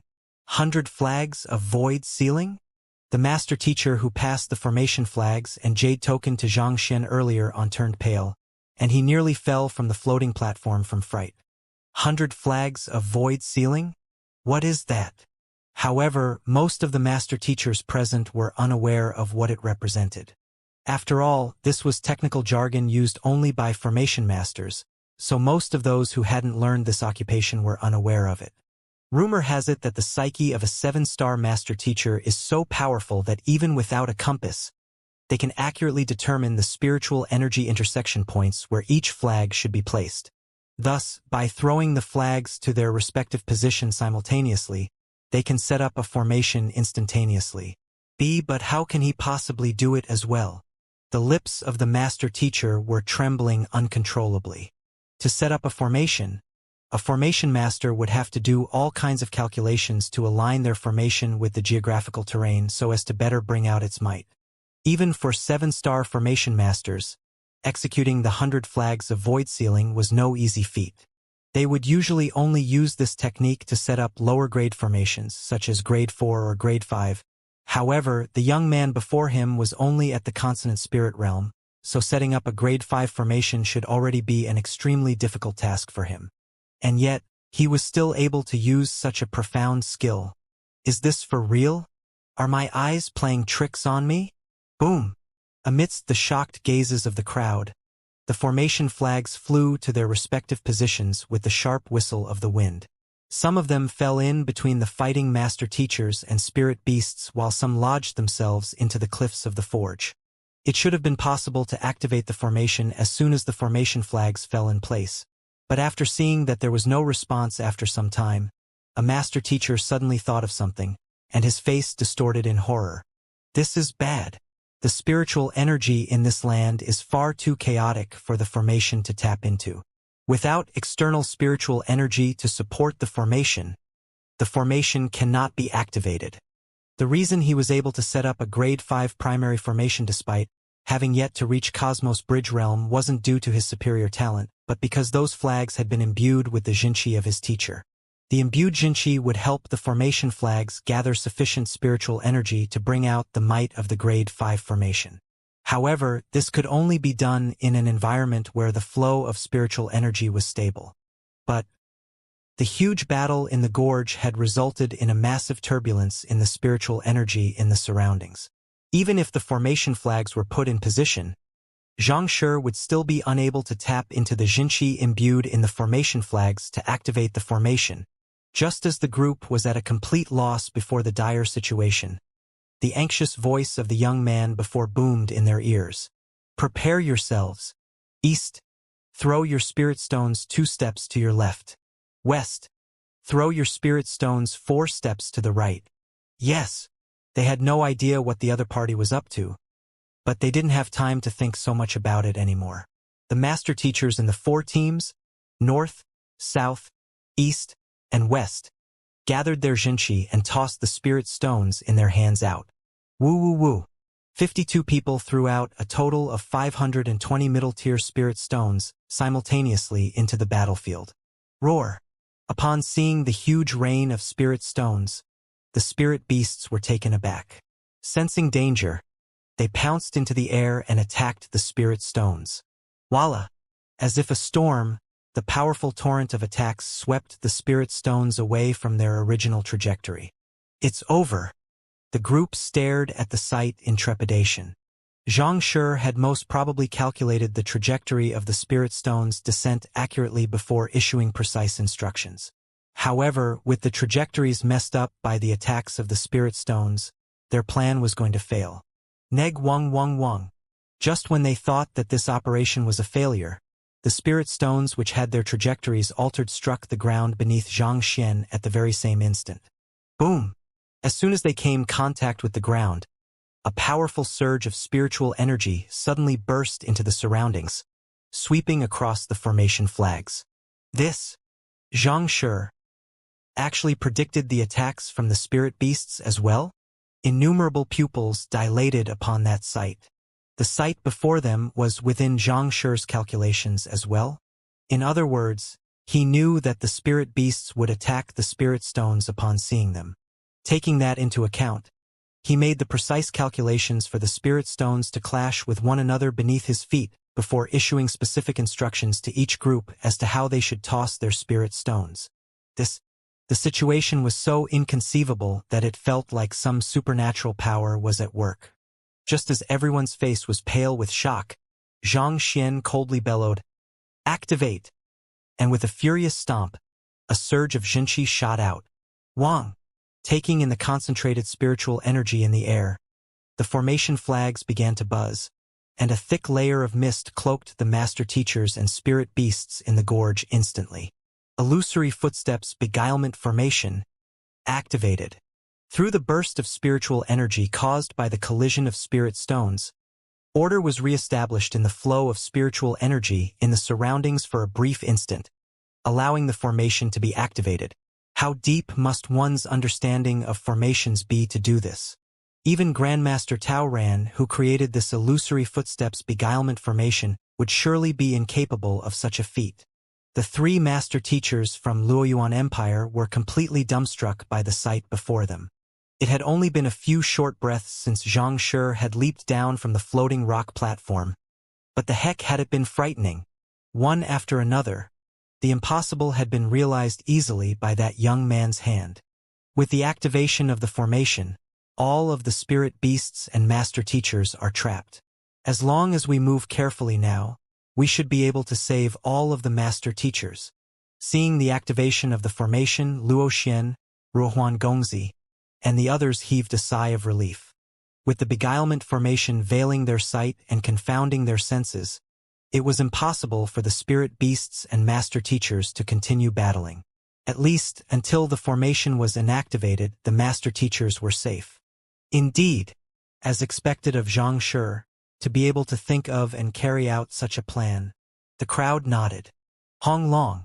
Just as everyone had just heaved a sigh of relief, a deafening reverberation suddenly sounded in the formation, and the mist billowed furiously. Shit! The spirit beasts are intending to break the formation using brute force, a Luoyuan Empire master teacher exclaimed. It was no easy feat for an amateur to break a formation, but with sufficient strength, it was still possible to do so through brute force. If someone were to attempt to trap Xianxia with a grade 3 formation now, even without using the Eye of Insight of Library of Heaven's Path, he would be able to crush the formation with just his fists. No matter how powerful a formation might be, there would surely be a limit to its durability. If it were to suffer damage beyond its durability limit, it would instantaneously collapse. Before supreme power, everything else was fleeting.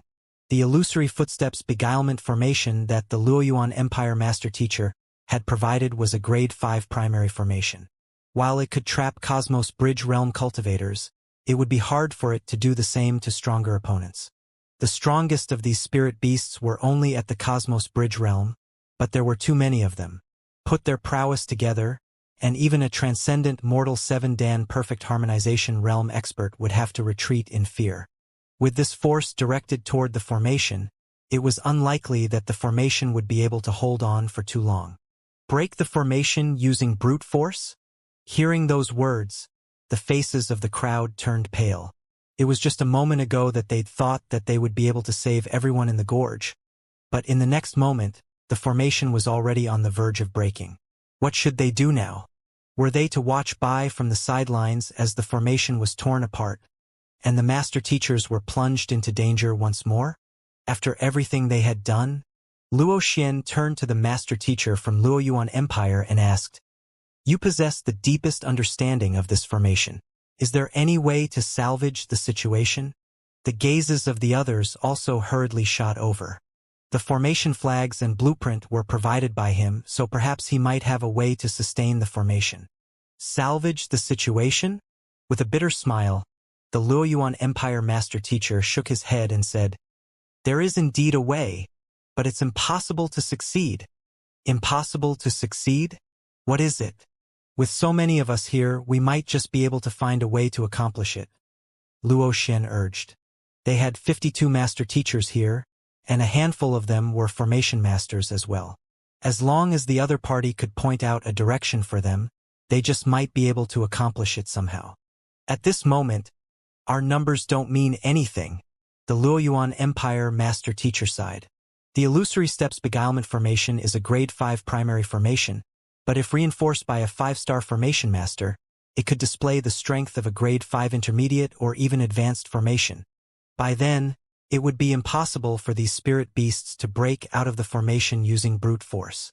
5-star formation master? Xianxia's understanding of formations should be on par with a 5-star formation master. Wouldn't that work? Ruhuan Gongzi couldn't help but ask.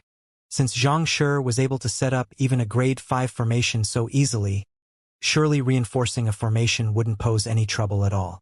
You don't understand what I am saying. By 5-star formation master, I am saying that the person's cultivation must reach Cosmos Bridge Realm as well. Xianxia's comprehension of formations is indeed formidable, but his cultivation is still limited at the consonant spirit realm. Without sufficient strength, he won't be able to bring out the true might of the power my teacher has imbued into the formation, the Luoyuan Empire master teacher explained. Everyone clenched their fists tightly in frustration.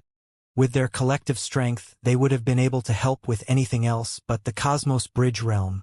With the formation on the verge of collapsing, it was impossible for anyone to achieve a breakthrough within this short period of time.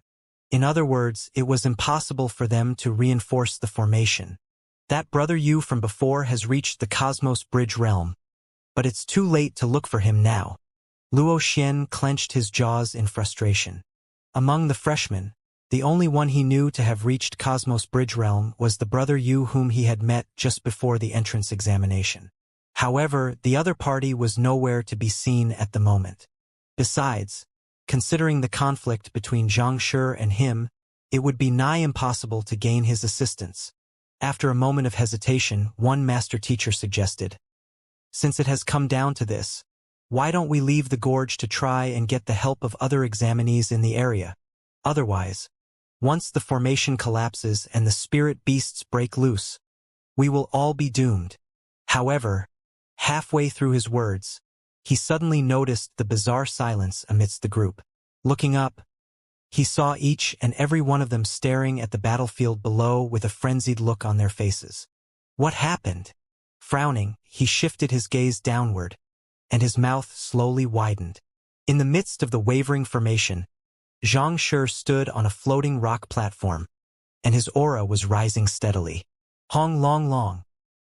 He furiously absorbed the surrounding spiritual energy through his acupoints, and the absurd speed of his absorption induced a deep rumbling reminiscent of thunder in the gorge. A magnificent bridge connecting him to the world could vaguely be seen behind him. At this moment, he looked exceptionally tall and powerful, as if an undefeatable god of war. He is trying to achieve a breakthrough to the Cosmos Bridge realm. The master teacher's lip quivered uncontrollably, and he nearly burst into tears. To advance to the Cosmos Bridge realm, other consonant spirit realm pinnacle cultivators would have their teacher stand guard for them in case of any problems, and all kinds of resources would be prepared by their sides so as to prevent exhaustion whenever required. Even so, it would still take several days of hard work before they could achieve the breakthrough. And yet, this fellow actually made the breakthrough on the spot just because he required his cultivation to be at the Cosmos Bridge realm in order to reinforce the formation. What the heck was this? Boom! Amidst his shocked trembling, Xianxia widened his mouth and swallowed the faint bridge in the air. His body rumbled, and his aura began to surge furiously. Hoo! Exhaling a mouthful of turbid gas, the young man opened his eyes, and a bright gleam shone from his eyes. His movements were extremely graceful, seemingly aligned with nature itself. Cosmos Bridge realm. He really made the breakthrough just like that. Isn't this a little way too easy? Everyone swallowed a mouthful of saliva. Never had they ever seen someone achieve a breakthrough so quickly in their life. After 2 or 3 breaths, a consonant spirit realm pinnacle cultivator had become a Cosmos Bridge realm cultivator. Brother, are you sure you aren't an expert who came here just to toy with us? Oblivious to the frenzied crowd, Xianxia glanced at the shaking formation beneath him and muttered, "There's no time for me to continue." Under normal circumstances, possessing the entire Cosmos Bridge realm Heaven's Path divine art, he would strive for Cosmos Bridge realm pinnacle in a single breath. However, with the formation teetering on the brink of collapse, he couldn't afford to wait any longer. Stabilize! With a flick of his finger, a surge of Xianxia shot out from his hand. The surge of Xianxia further divided into several hundred streams, permeating throughout the entire formation. Jai! Under the nourishment of the Heaven's Path Xianxia, the thinning mist abruptly thickened once more. The illusory steps beguilement formation, which had been shaking violently under the rampage of the spirit beasts, gradually stabilized as well. He succeeded. The formation has been reinforced. The excitement and agitation of the crowd were palpable. Admiration seeped into their gazes as they looked at the young man below. To reach Cosmos Bridge realm on a whim. Was that young man still human? This was especially so for Ruohuan Gongzi, Luoxian, and the others.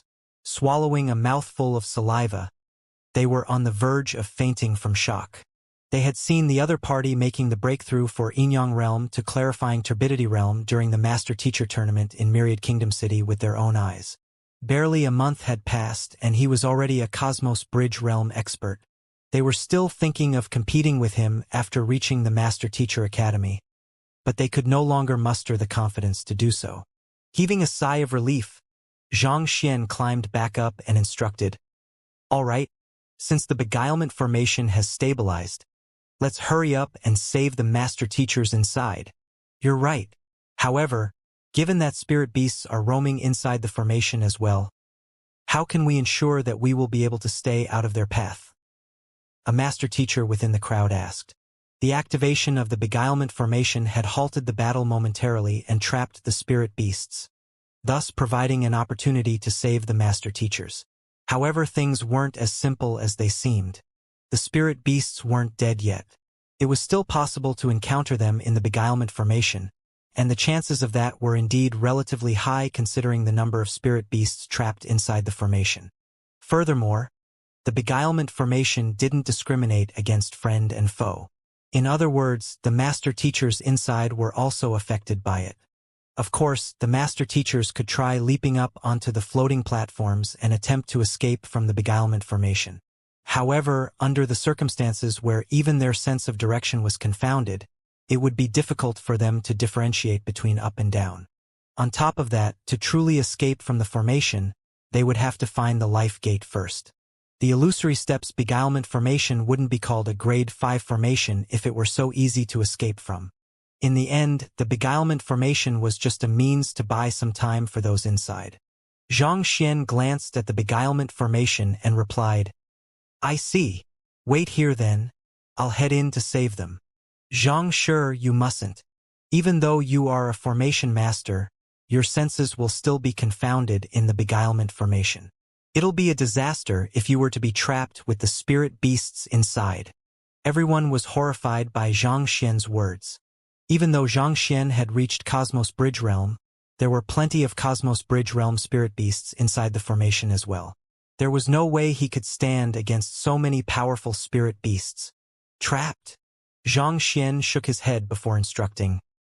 There will be some injured among the master teachers inside, so prepare to receive and treat them. After which, leaving no time for the crowd to react, he leaped straight into the beguilement formation. Xianxia. The crowd's vision darkened, and they nearly fainted on the spot. To leap right into the beguilement formation, what if he leaped right into a swarm of spirit beasts? Even if he was tired of living, this wasn't the way to seek death. A master teacher amid the crowd asked, "What do we do?" "There's no need to panic." Xianxia would never do anything reckless.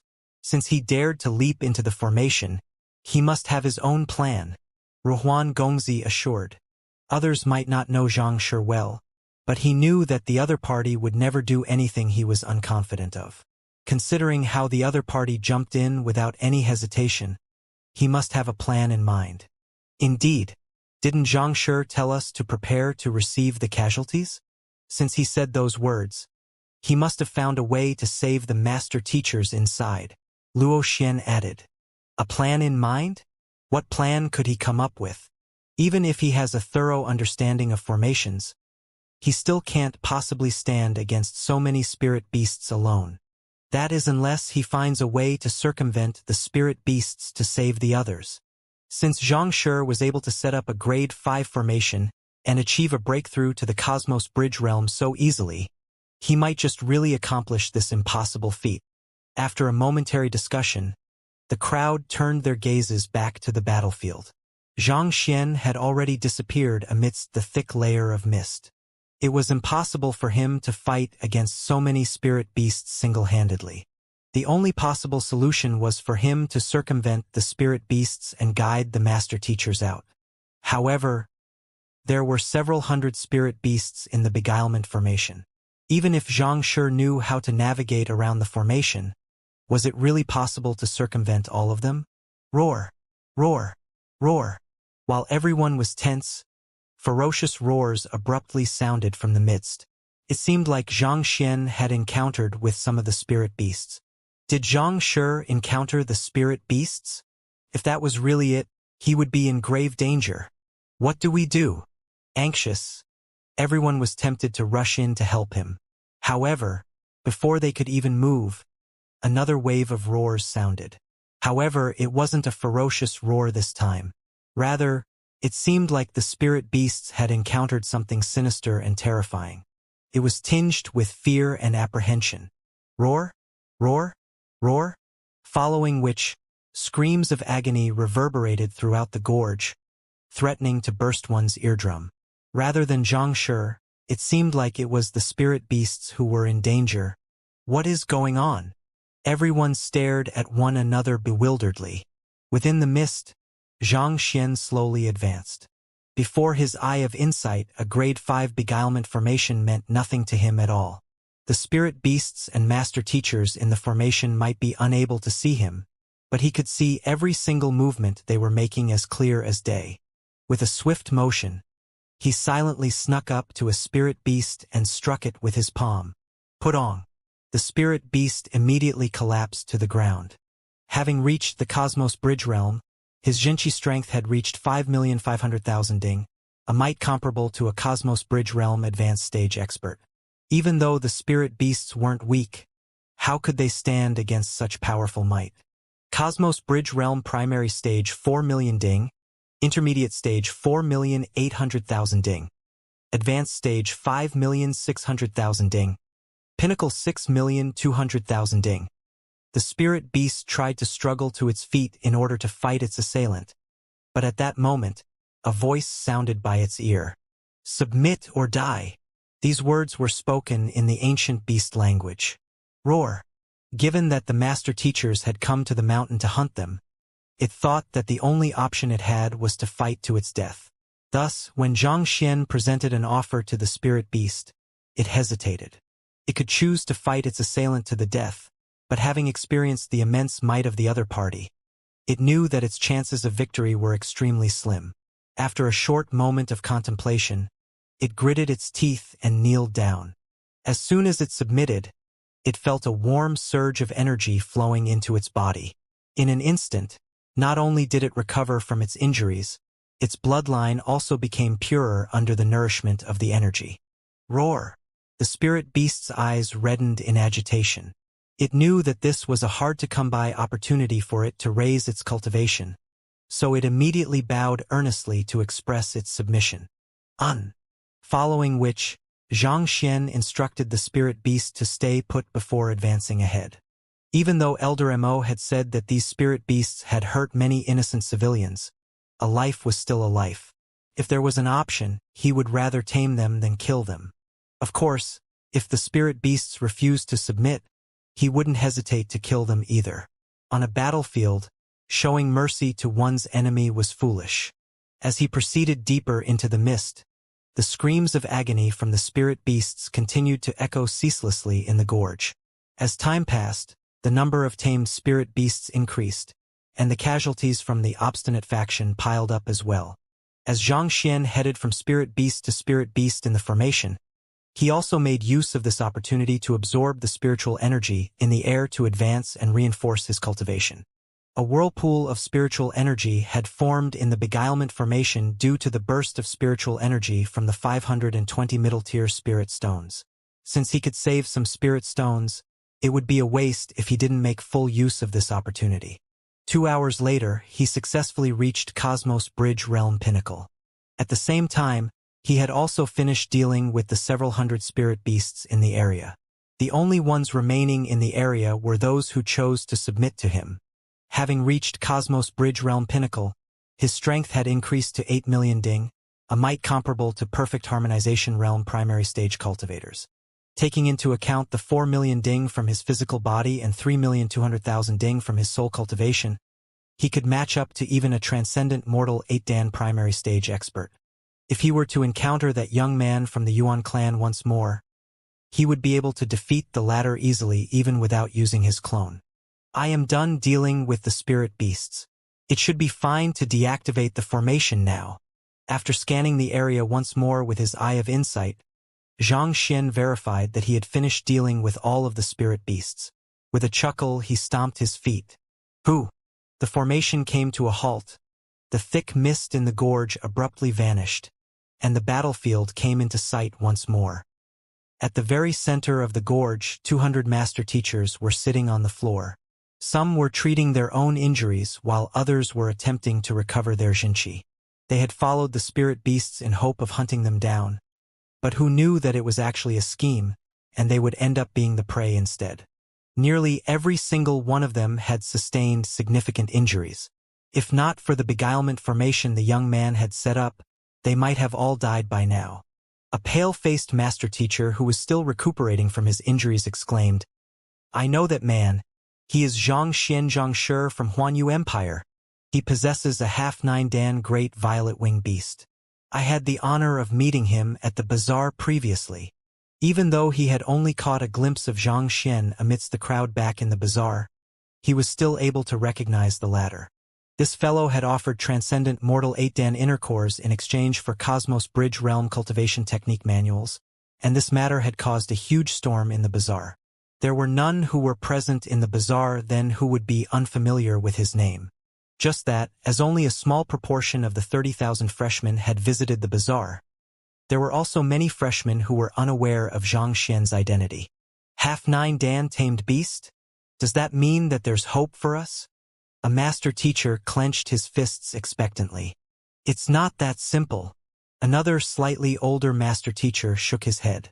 There are around 400 spirit beasts here, and nearly half of them have reached Cosmos Bridge Realm. On top of that, due to the narrow space in the gorge, this place is highly disadvantageous to the great violet-winged beast, who specializes in speedy maneuvers. Even though the other party has set up a beguilement formation to rescue us, considering how it is unlikely that he will be able to maneuver through the formation himself, all it does is to delay the inevitable. A single spirit beast might not pose much of a threat, but surely several hundreds of them together would. If an army of soldiers were to strike simultaneously, even a top-notch expert could be destroyed.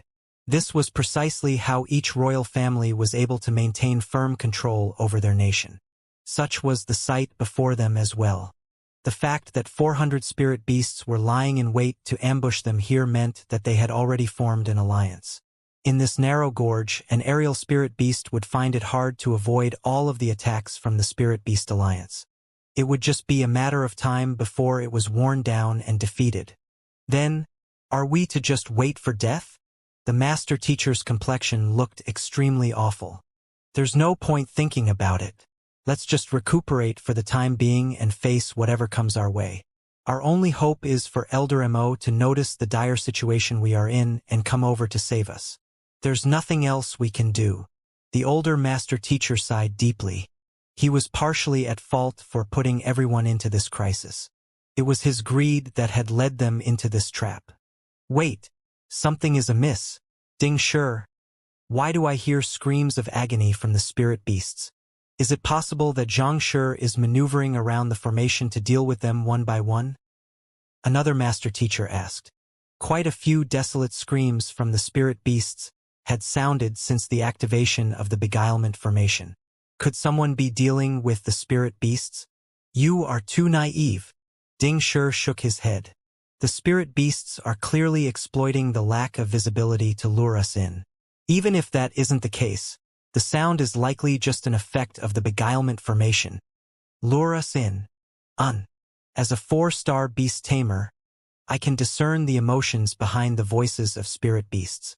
Even though their voices sound anguished, there is an excited undertone to it. Clearly, they think of us as fish in a net. They know that we are cornered, and they are waiting excitedly for the moment when the beguilement formation runs out of energy and collapses. Ding Shi said. Even though he couldn't comprehend the ancient beast language and couldn't comprehend the meaning behind the spirit beast's words, that didn't hinder him from perceiving their emotions. Their voices were intermixed with anguish and excitement. Perhaps they might have found an idea to clear them in a single sweep. All right, let's focus on recuperating so that we can pull as many of those bastards down to the grave with us. At this point, Ding Shi was just about to advise the master teachers not to pin their hopes on the uncertain when the formation before them suddenly shook violently. Grim expressions surfaced on the master teachers' faces in the area. Ding Shi got to his feet and yelled furiously, "The formation is going to collapse soon.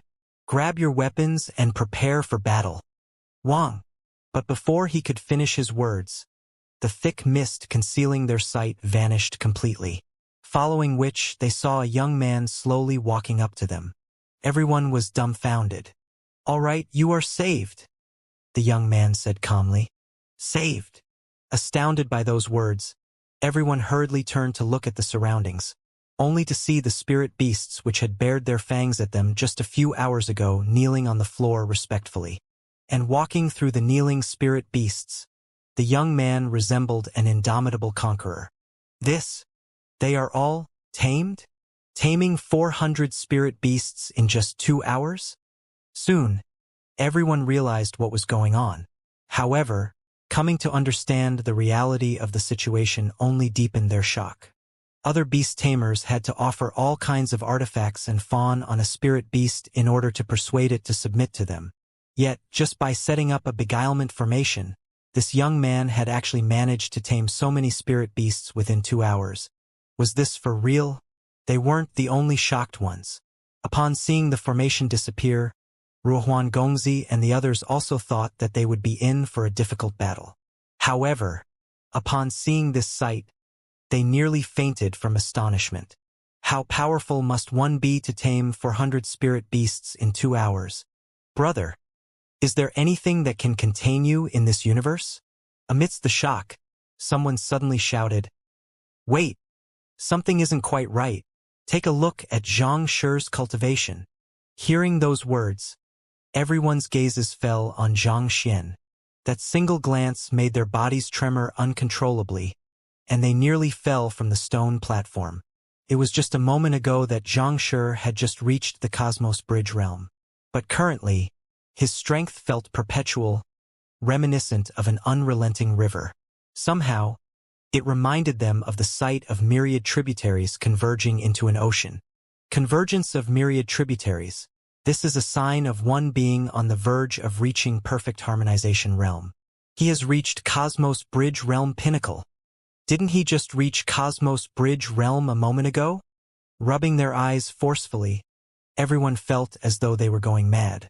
They had all met top-notch geniuses who advanced swiftly in their cultivation, but never had they witnessed anything as stupefying as this. Right after a breakthrough, he actually shot from primary stage to pinnacle in a single breath. How the heck did he cultivate? Even bamboo shoots didn't grow as quickly as him. Xianxia must have used some kind of secret art to raise his cultivation so as to save them. Otherwise, how could he possibly tame so many spirit beasts within such a short period of time? Indeed, there are 400 spirit beasts here. Unless one wields overwhelming strength, how could one win the loyalty of all of them? The crowd clenched their fists tightly.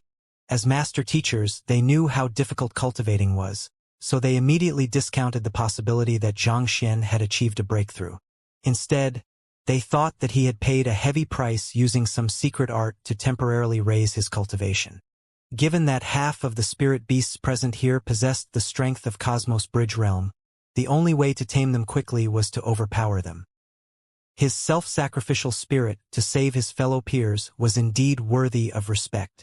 Amidst everyone's astonishment and admiration, Xianxia suddenly announced, "The spirit beasts I have killed and tamed should provide sufficient points for all of you to clear the examination. There's no need for you to hunt spirit beasts anymore. You should report back to the starting line." Following which, the young man leaped up the floating rock platforms.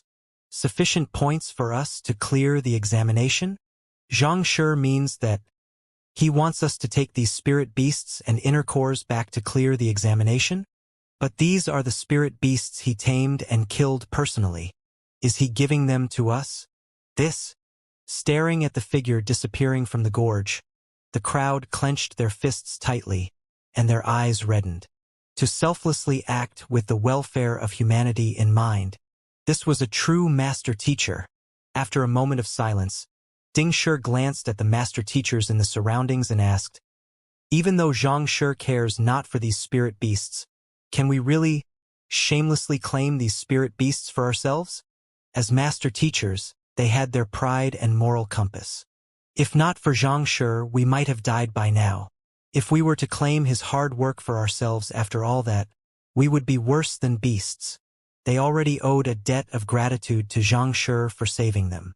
If they were to take the other party's items for themselves after all of that, how could they possibly face the other party in the future? How could they face their own consciences? Scanning the surroundings, Dingshi said, "Since everyone here shares the same thoughts, I have a suggestion." At this moment, Ruohuan Gongzi, Luo Xian, and others from Huanyu Empire's party had also scaled down the floating rock platforms and into the gorge. "Dingshi, please speak." The crowd's gaze fell on him. "Since Xianxia told us to return, let's listen to his words. We'll take these spirit beasts to report back at the starting line." However, Dingshi suddenly paused. "Each of us shall only claim a single point to clear the examination. We will place whatever is left under Xianxia's name. It is only right that we do that." Indeed, these spirit beasts were tamed and killed by Xianxia. Of course we should put the points under his name. Hearing those words, the crowd immediately nodded in agreement. Elder Mo had already said that the points were cumulative and transferable. Since these spirit beasts were tamed and killed by Xianxia, they could just claim a single point to pass the examination while passing the remaining sum to Xianxia. Such respectable conduct should be made known to the teachers and elders of the academy. This was what they should do, and this was what they believed in as well. Having decided on the matter, the group quickly brought the spirit beasts and inner cores down the mountain. Oblivious of their decision, Xianxia leaped out of the gorge and flitted alongside the cliff, headed to the top of the mountain. A conjecture of his had been confirmed while he was in the midst of taming the spirit beasts earlier on. Previously, when he realized that the spirit beasts were luring master teachers into an ambush they prepared orderly, a doubt had emerged in his mind. How did these fellows uncover the tracks of the master teachers and avoid the traps they had laid for them? After all, the spirit beasts that were in charge of luring the spirit beasts were only at consonant spirit realm.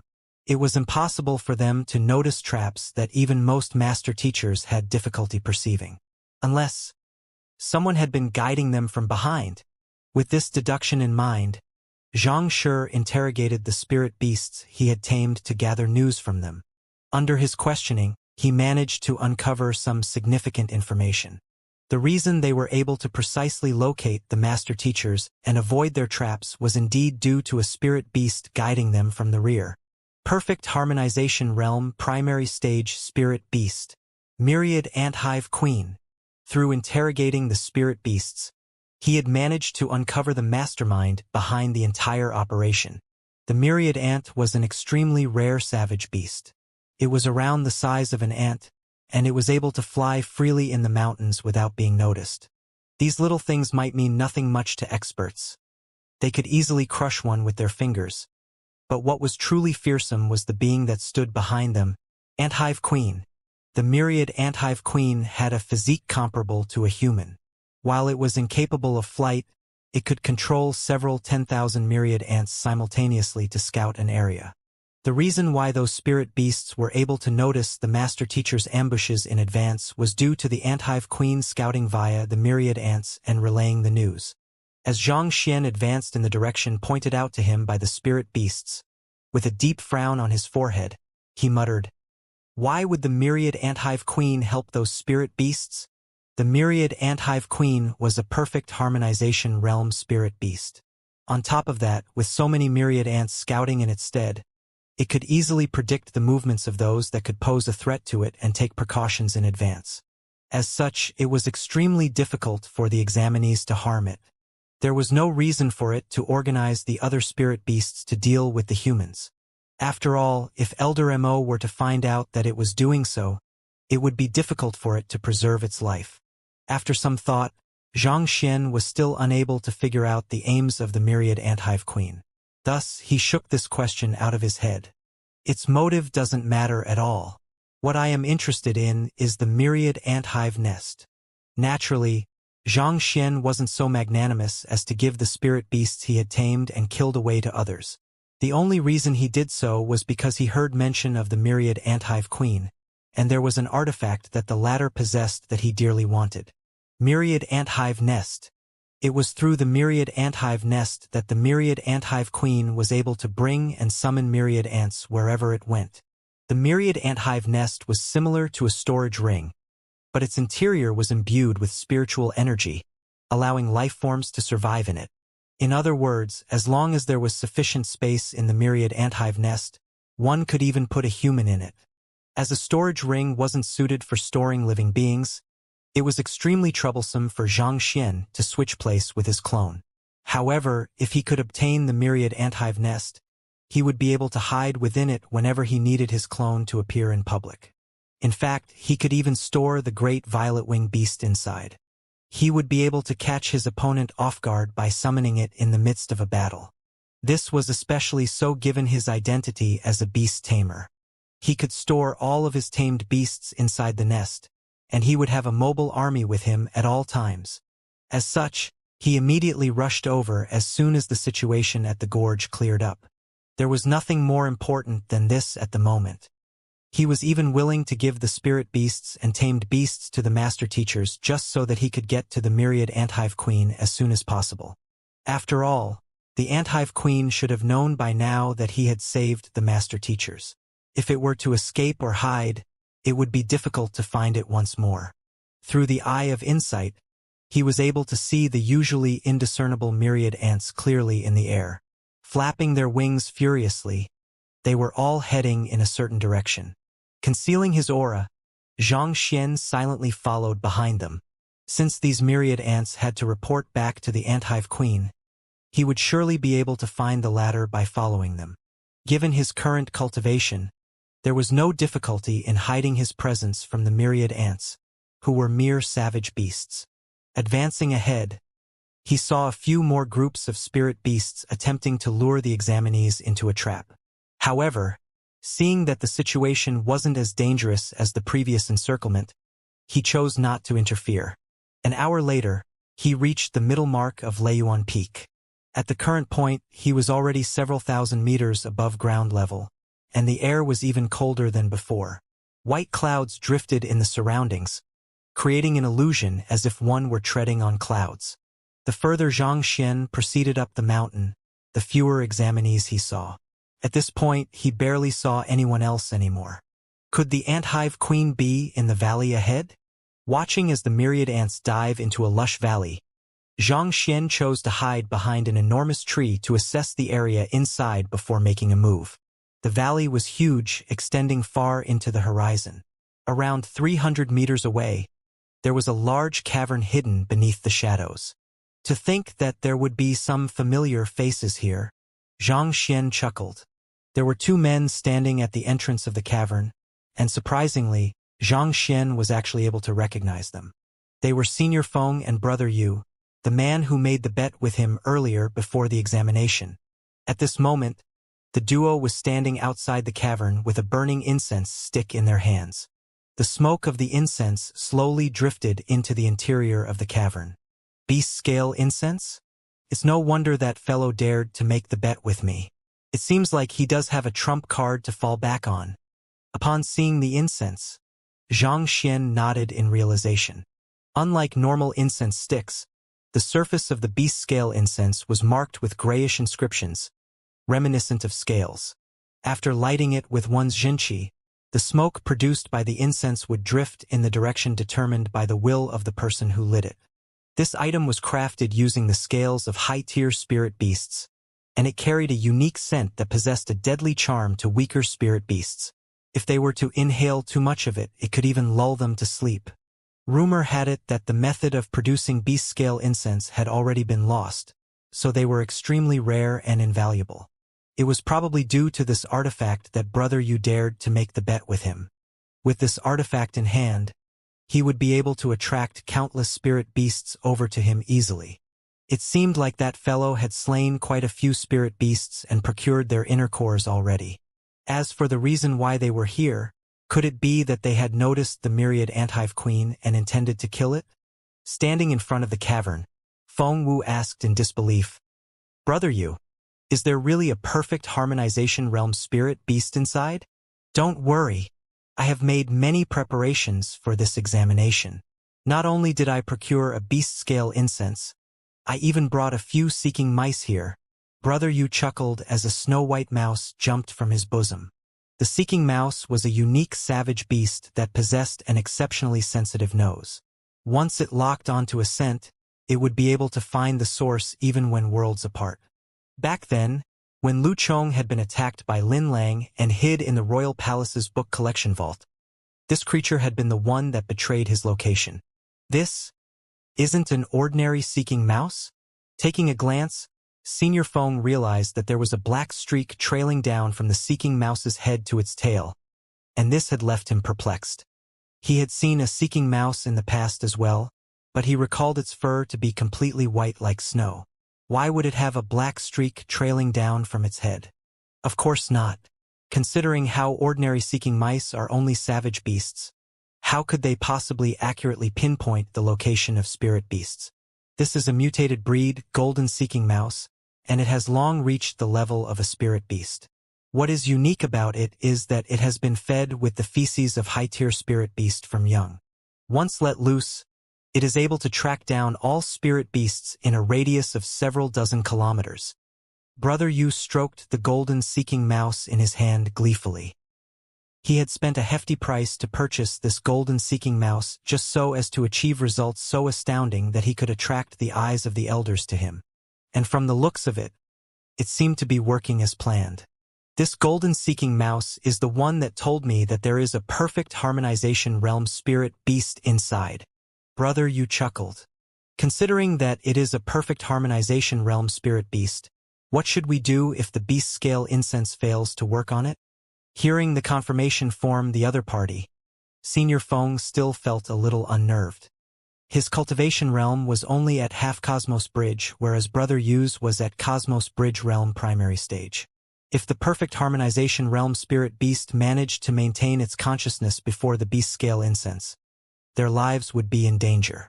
It is not like you are unaware of the properties of the beast scale incense. There's no spirit beast beneath transcendent mortal 8 Dan that can withstand its potency.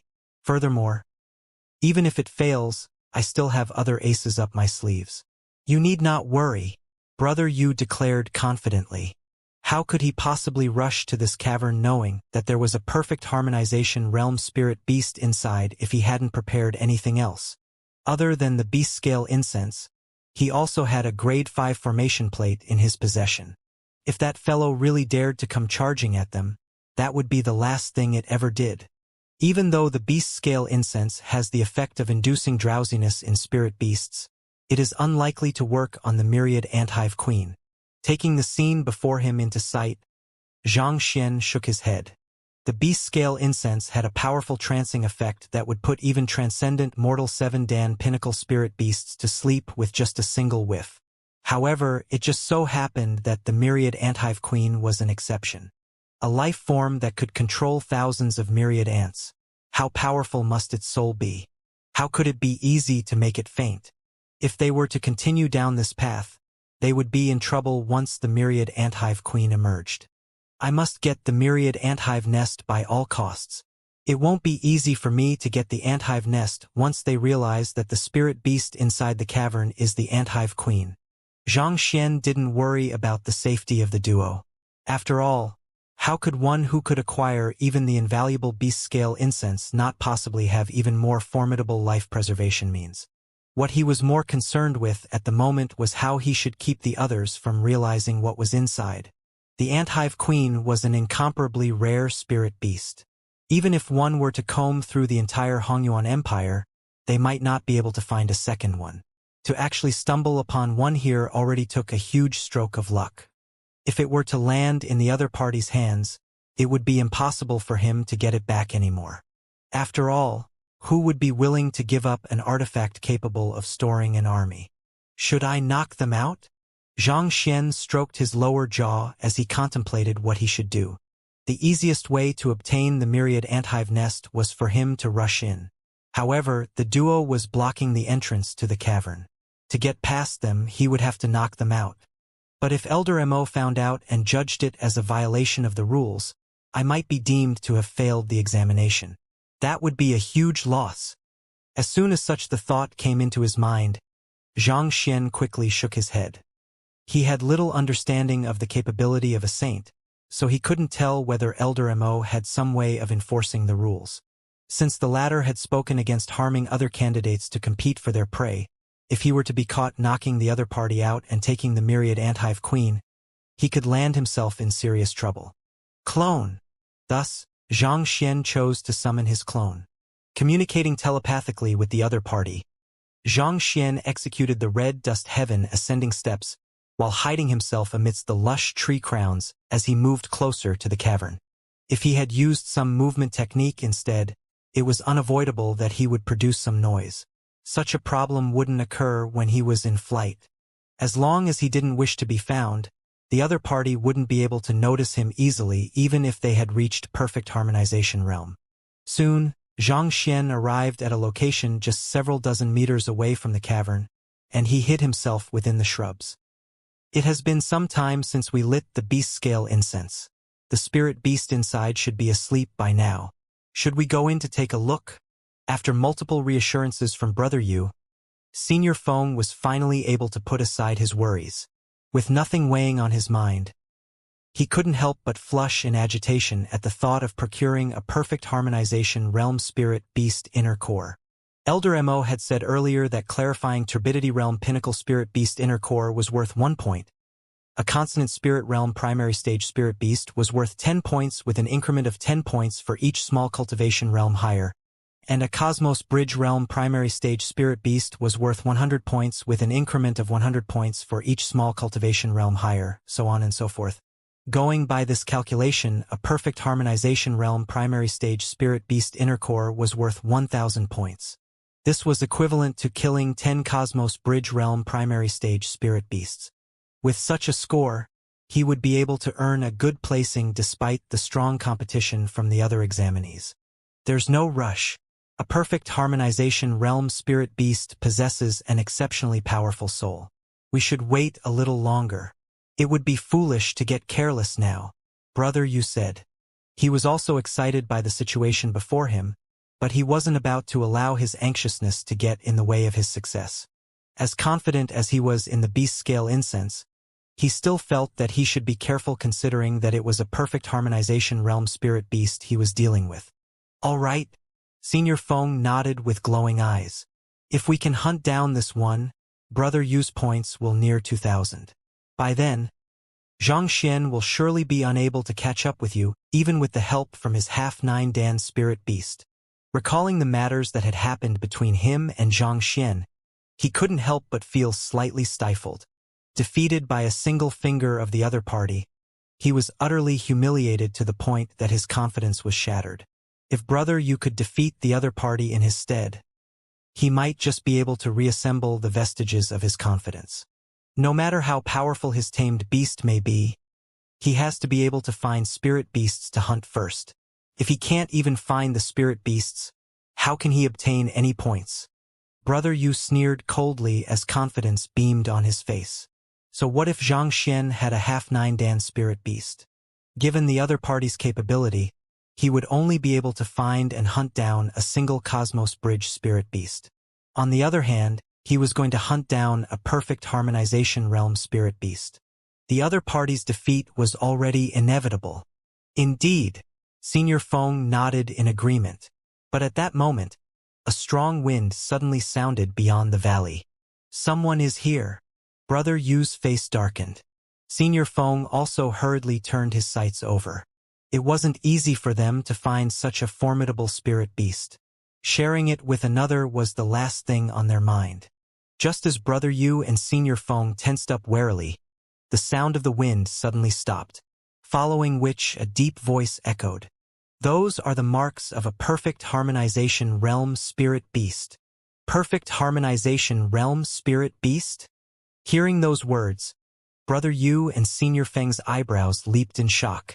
To be found with such convenient timing, it couldn't be that the other party had followed them here to steal their prey from them. Could it? Hoo-hoo.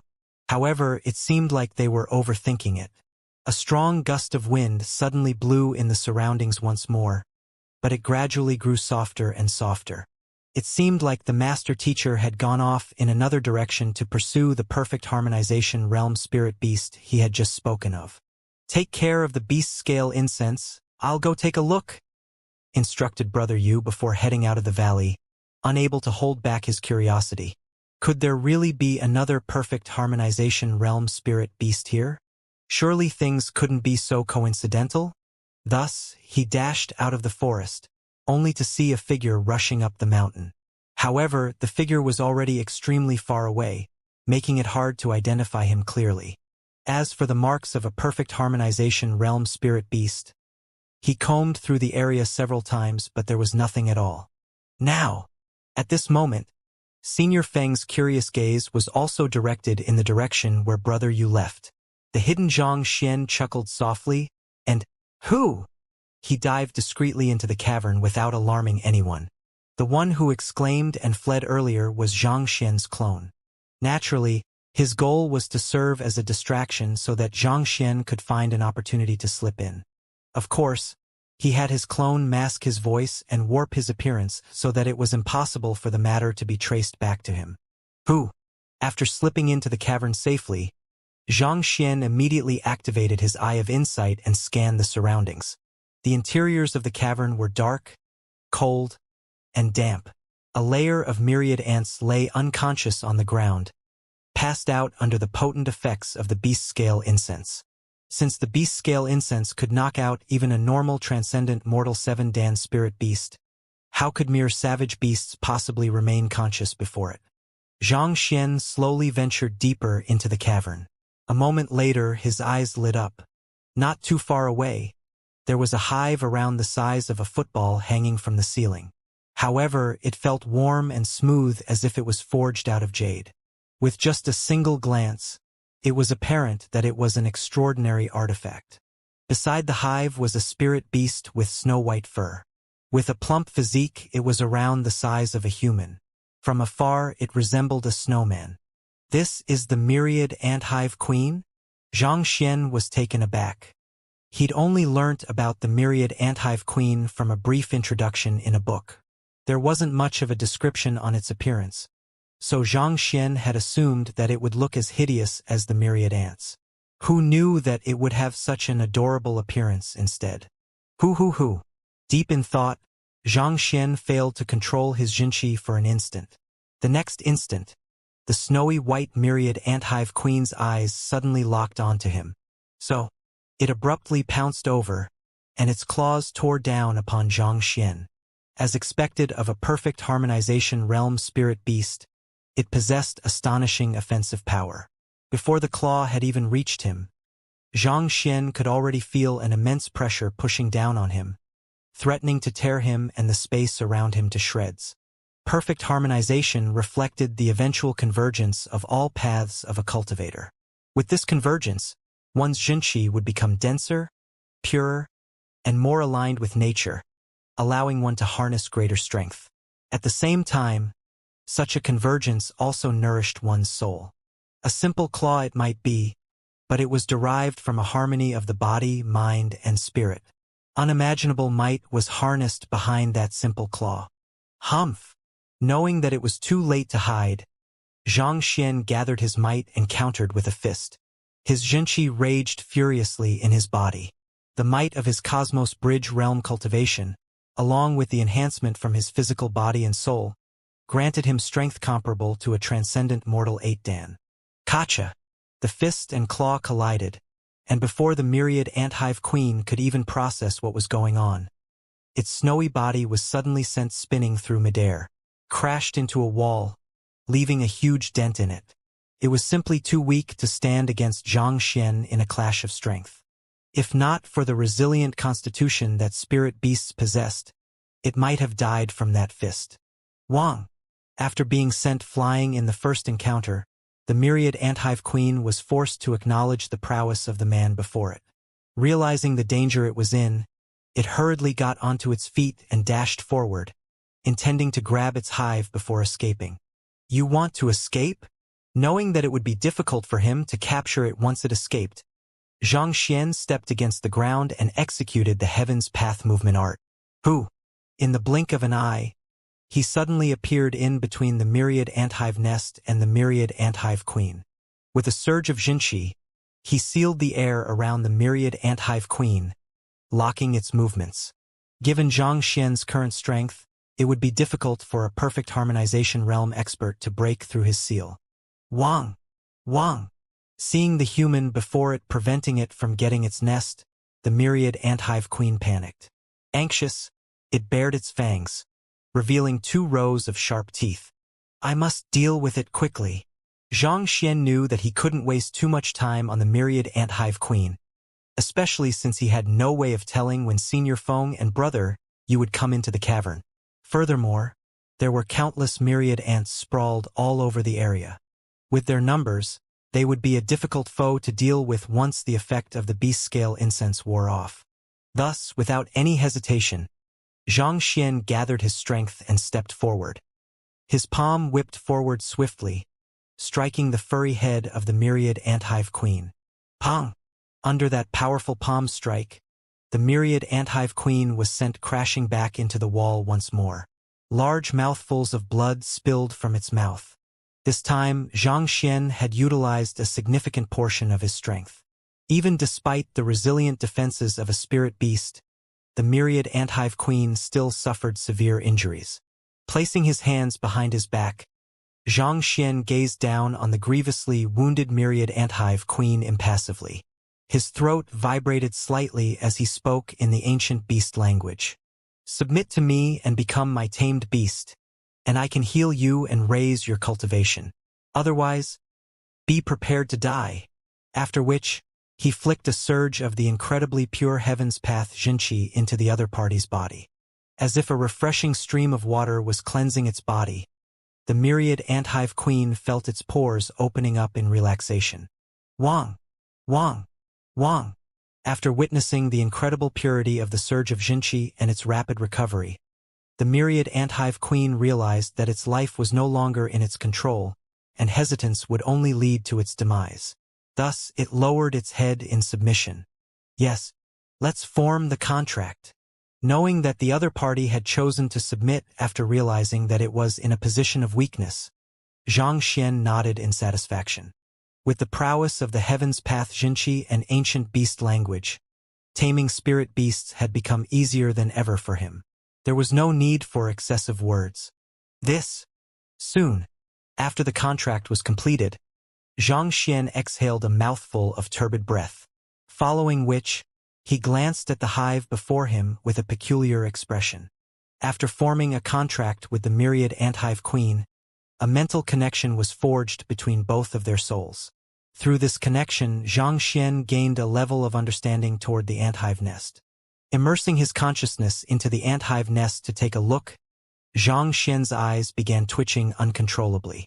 This football-sized hive was indeed capable of housing lifeforms. However, the diameter of the area inside was only around 2 meters. At the very most, it could only store his body and the anthive queen simultaneously, nothing more than that. Xianxia's initial thought had been to store the great violet-winged beast inside as well and form a huge spirit beast army who would follow him wherever he went. However, from the way things currently looked, it seemed like this was destined to remain as nothing more than a dream. There are varying tiers to the myriad anthive queens. The one which I have tamed is the weakest of the lot, so the hive it built is slightly on the weaker end as well. Unless I induce a bloodline evolution in it and raise its cultivation, its hive will only remain the same size forever. Soon, Xianxia understood the reason behind this matter. The myriad anthive queen he'd tamed was the weakest among its peers. Due to the limit of its strength, the hive that it had built could only house itself. If Xianxia wanted a larger nest, he would have to find a way to raise the myriad anthive queen's cultivation. It was no wonder the myriad anthive queen was able to remain safe on this mountain. In the eyes of a true expert, the functionality of such a hive was severely limited, and thus was not worth the effort. What the heck is this? Xianxia had thought that he'd stumbled on a gold mountain, but to think it would be rocks that were lying beneath the golden exterior. He could only smile bitterly to himself. There are disturbances in the spiritual energy inside. Let's hurry in to take a look. At that moment, a voice sounded outside the cavern, following which anxious footsteps could be heard. It seemed like Brother Yu and Senior Feng had noticed that something was amiss, and they were on their way in, battling against the transcendent mortal 7-Dan myriad anthive queen. There was no way that Xianxia could conceal his aura. Considering the disturbance of spiritual energy in the surroundings and the loud crashing noise from the spirit beast crashing into the wall, how could they not have realized that something was amiss? Let's take a look first. A deep frown emerged on Xianxia's face. He immediately had the myriad anthive queen enter the anthive nest before placing the anthive nest into the storage ring. Even though the anthive nest was a spatial artifact, it possessed certain unique properties that allowed it to be stored within a storage ring. Otherwise, if Xianxia were to be carrying a football-sized object everywhere he went, even the most foolish of people would know that there was something wrong with it. After all was done, just as Xianxia was about to leave, the footsteps seemed to have arrived at the entrance of the cavern, following which, a night illumination pearl was suddenly tossed in, lighting up the surroundings. This is bad. Not expecting the other party to have reached him so quickly, Xianxia swiftly flicked his fingers. Pong! The night illumination pearl which had just been tossed in immediately exploded, and the light was swiftly swallowed by darkness. Knowing that there was no time to be lost, Xianxia stepped forcefully against the ground. Pong! Executing the Heaven's Path movement art, Xianxia's figure suddenly vanished. Before Brother Yu and Senior Feng could process what was going on, a swift blur flashed across their eyes. Someone is here. Astonished, the duo hurriedly put up their guards. However, The other party didn't seem to have any intention of fighting them. In the blink of an eye, the other party had already disappeared from view. Who was it? Brother Yu hurriedly gave chase. However, when he dashed out of the forest in the valley, there was no one in sight at all. The spirit beast is missing? After which, he returned to the cavern to comb the area. However, there was no spirit beast in sight either. Brother Yu and Senior Feng traded glances with one another. They would have to be a fool if they still couldn't understand what was going on. Damn it! To think that the spirit beast which I knocked out with great difficulty was stolen. Who in the world is that bastard? Brother Yu bellowed furiously. From his point of view, he had already crippled the spirit beast through his beast-scale incense, but a bastard had sneaked in to kill and loot his prey. Otherwise, how could there be signs of battle but not a single perfect harmonization realm spirit beast in sight? To think that the spirit beast he'd spent so much beast-scale incense on would end up as a gift for another. It was fortunate that he didn't explode on the spot. Outside the valley, Xianxia heaved a sigh of relief. That was a close call. It was fortunate that he had slipped out in time, or else his reputation could have been tarnished if the other party had insisted that he'd stolen his possession. It was fortunate he'd moved swiftly to destroy the night illumination pearl, thus turning the cavern completely dark. Otherwise, given the eye of discernment of the duo, they would have surely been able to recognize him. After ensuring that he was a safe distance away and that there was no one around, Xianxia flicked his wrist and released the anthive queen. There were still some doubts that he had to clarify with it. Why did you offer your services to the spirit beasts to deal with the master teachers? Based on Xianxia's understanding, the myriad anthive queen was a callous being. Furthermore, it had no ties with the spirit beasts here, so why would it help them deal with the freshmen? Wasn't this just bringing itself unnecessary trouble? It's the Byzantium Helios beast who forced me to do so, the anthive queen replied. Byzantium Helios beast? Xianxia frowned. Having collected and assimilated in countless books from the beast halls that he had visited, he had gained knowledge of most savage beasts and spirit beasts in the world. However, never had he heard of the Byzantium Helios beast. What in the world was that? That's right. The Byzantium Helios beast came by a few days ago, and he commanded me to offer help to the spirit beasts. On top of that, he even gathered all of the spirit beasts together and rallied them to unite against the humans. The anthive queen revealed the truth of the incident. You are saying that a Byzantium Helios beast organized all of the spirit beasts across the entire Leiyuan Peak a few days ago, so as to deal with the freshmen during the entrance examination? Xianxia asked with a grim expression. If the Byzantium Helios beast truly intended to protect these spirit beasts, it could have commanded them to leave instead, especially considering that the warning came several days ago. The time interval was more than sufficient for them escape to a safe distance away. Yet, it chose to rally the spirit beasts against the humans. Could it be that the Byzantium Helios beast intended to deal with the budding stars of the Master Teacher Pavilion here? With a grave expression on his face, Xianxia asked, How strong is the Byzantium Helios beast? I have no idea. I am unable to gauge the depths of its strength. The only thing I know is that I am no match for him at all. The anthive queen shook its head.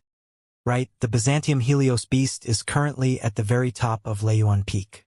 It is still personally overlooking the entire situation and issuing commands. At the top of Leiyuan Peak? Xianxia was bewildered. What was the background of the Byzantium Helios beast? Why would he rally the spirit beasts to fight against humans? Yes, the anthive queen nodded. After asking a few more questions, Xianxia managed to get a clearer glimpse of the picture. However, this only served to deepen his doubts. The spirit beasts across Leiyuan Peak were indeed captured and released here by Elder Mo. However, a few days ago, the Byzantium Helios beast appeared from nowhere and rallied the spirit beasts to cooperate with one another to deal with the humans. So as to not become the sacrificial tool for the humans, those spirit beasts immediately agreed to cooperate with it. Due to the unique capabilities of the myriad anthive queen, it was given the role of gathering intelligence. On the other hand, The Byzantium Helios beast was serving as the commander of the entire operation, issuing instructions to the spirit beasts to gather and encircle the master teachers so as to destroy them.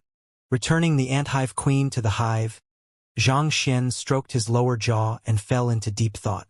If we allow the Byzantium Helios beast to continue issuing instructions to the spirit beasts, many examinees will surely be killed.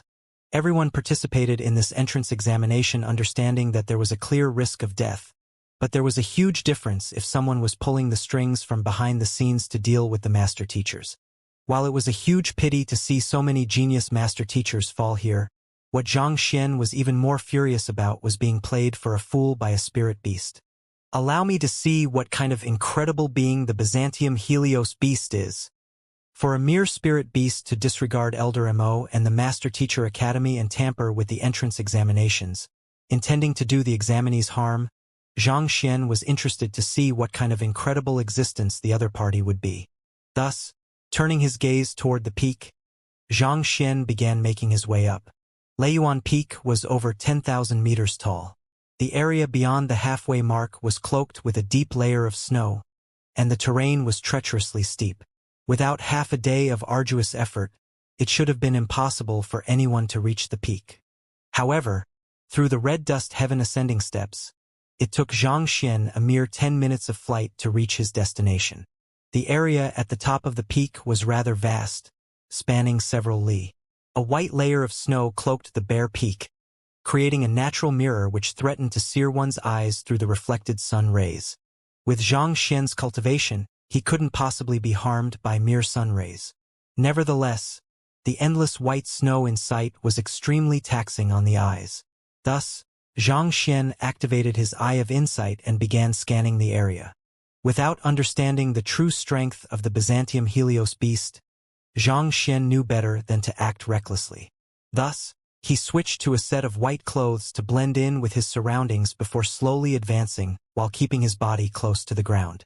There are spirit beast footprints ahead. After a moment of flight, Xianxia soon noticed a set of massive footprints heading in a specific direction.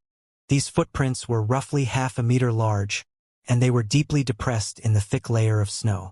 This indicated that the owner of the footprints possessed an exceptionally large and heavy body. What spirit beast is this? Xianxia frowned, perplexed. These footprints were somewhat similar to a human, but there were some differing features, the main one being the size. Having read many books regarding beast taming, Xianxia was confident in his knowledge regarding savage beasts and spirit beasts. Even rare beings like the myriad ant-hive queen weren't beyond him. Yet, the footprints before him felt extremely foreign. Nevertheless, through the footprints, I will be able to track it down. My answer will lie at the end of this trail. Knowing that the mystery would be resolved at the end of the trail of footprints, Xianxia hurried forward. After a moment of flight, a massive straw cottage came into view.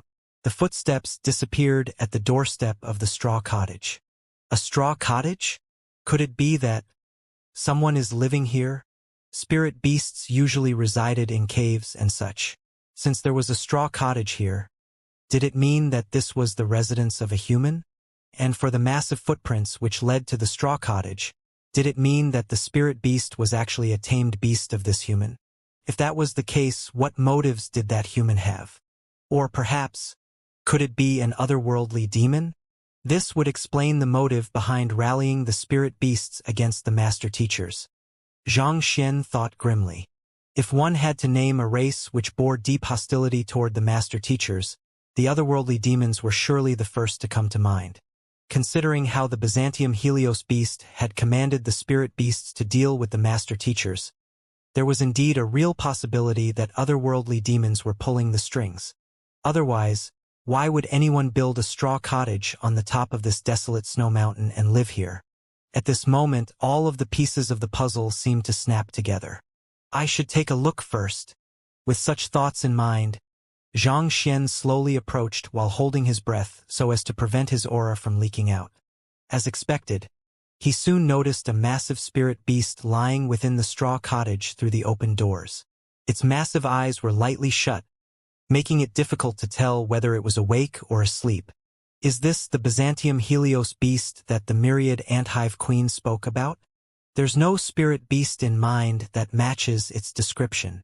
The massive spirit beast in front of him was covered in a slightly grayish fur, reminiscent of a massive ape. It was a species which Xianxia had never heard of, and this made him frown in frustration. If it was a species unknown to him, there would be no record of the other party's strength, personality, and ability either. A foreign spirit beast whose cultivation exceeded transcendent mortal 7 Dan. Even for Xianxia, this was a fearsome power to reckon with. Hoo. Just as Xianxia was about to approach to scout the situation, the sound of wind suddenly echoed from afar. An aerial spirit beast slowly flew over from the distance. This fellow carried an astonishing aura that exerted an immense pressure even from a distance away. A transcendent mortal 7 Dan spirit beast. It must be in cahoots with the Byzantium Helios beast. Seeing how that huge fellow rushed in without concealing its aura, and how the Byzantium Helios beast didn't seem to pay the matter any heed either, Xianxia could tell that the two were well acquainted with one another. Thus, he slowly lowered himself to the ground and hid amidst the snow. His movements were extremely light, and his clothes camouflaged with the surroundings as well. Even with the aerial view of that flying transcendent mortal 7 Dan spirit beast, it still failed to notice him. Who? The transcendent mortal 7 Dan aerial spirit beast landed right before the straw cottage. As it withdrew its wings, the massive gale from its movements lifted a cloud of snow from the ground. Roar! After descending to the ground, the aerial spirit beast howled. Had any other beast tamer been here in Xianxia's place, he would surely have been at a loss as to what was happening. However, fluent in the ancient beast language, Xianxia was able to comprehend the intent he was conveying through the roar. Lord, I have carried out your instructions and trapped those master teachers. There are at least 300 to 1,000 of them encircled at the moment, and most of them are injured, the aerial spirit beast said. Upon reaching the transcendent mortal realm, spirit beasts would acquire intelligence that was on par with humans. Even though they were still incapable of complex arts such as the setting up of formations and forging of weapons, they were already capable of analyzing the situation as a whole and carrying out orders. Take Xianxia's tamed beast for example, the great violet-winged beast. To exact vengeance for the draconic granite beast, it had wreaked havoc upon the Huanyu Empire Beast Hall multiple times. However, while it was doing so, it would assess the situation before striking. For example, there was a period of time when a 6-star beast tamer was brought in to deal with it, but it wisely chose to steer clear during that period of time, leaving the Beast Hall completely helpless before it. As expected, they are intending to deal with the master teachers on the mountain. Hearing the words from the aerial spirit beast, Xianxia's expression turned livid. Considering how this spirit beast had reached transcendent mortal 7 Dan and was capable of flight, there were nearly no master teachers on the mountain who possessed the means to rival it on the peak. 8 out of 10 of the examinees were still at the clarifying turbidity realm, while the rest were mainly at the consonant spirit realm. Even though a very small handful such as Brother You had reached Cosmos Bridge Realm primary stage, they were still far from matching up to this transcendent mortal 7 Dan spirit beast. Not to mention, it was ruling over countless savage spirit beasts at that. Judging from the aerial spirit beast's report, it seemed the master teachers Xianxia had saved were only a portion of the victims in this scheme. Considering how these two fellows had actually dared to lay their hands on the freshmen of the Master Teacher Academy, there was an extremely good chance that they had a close relationship with the otherworldly demons. Even if that wasn't the case, it was clear that they were hostile toward humans. Well done! The Byzantium Helios beast climbed to its feet, and it slowly walked out of the straw cottage. Its movements were slow and casual, but it was brimming with power. Xianxia felt as if he were staring into an abyss, leaving him incapable of determining the depths of the other party's cultivation. Eye of insight. Several lines rippled in Xianxia's eyes as he tried to peer into the other party's cultivation. But to his shock, he realized that even the eye of insight was incapable of seeing through the other party. Could this mean that the Byzantium Helios beast has reached transcendent mortal 9 Dan or even beyond that?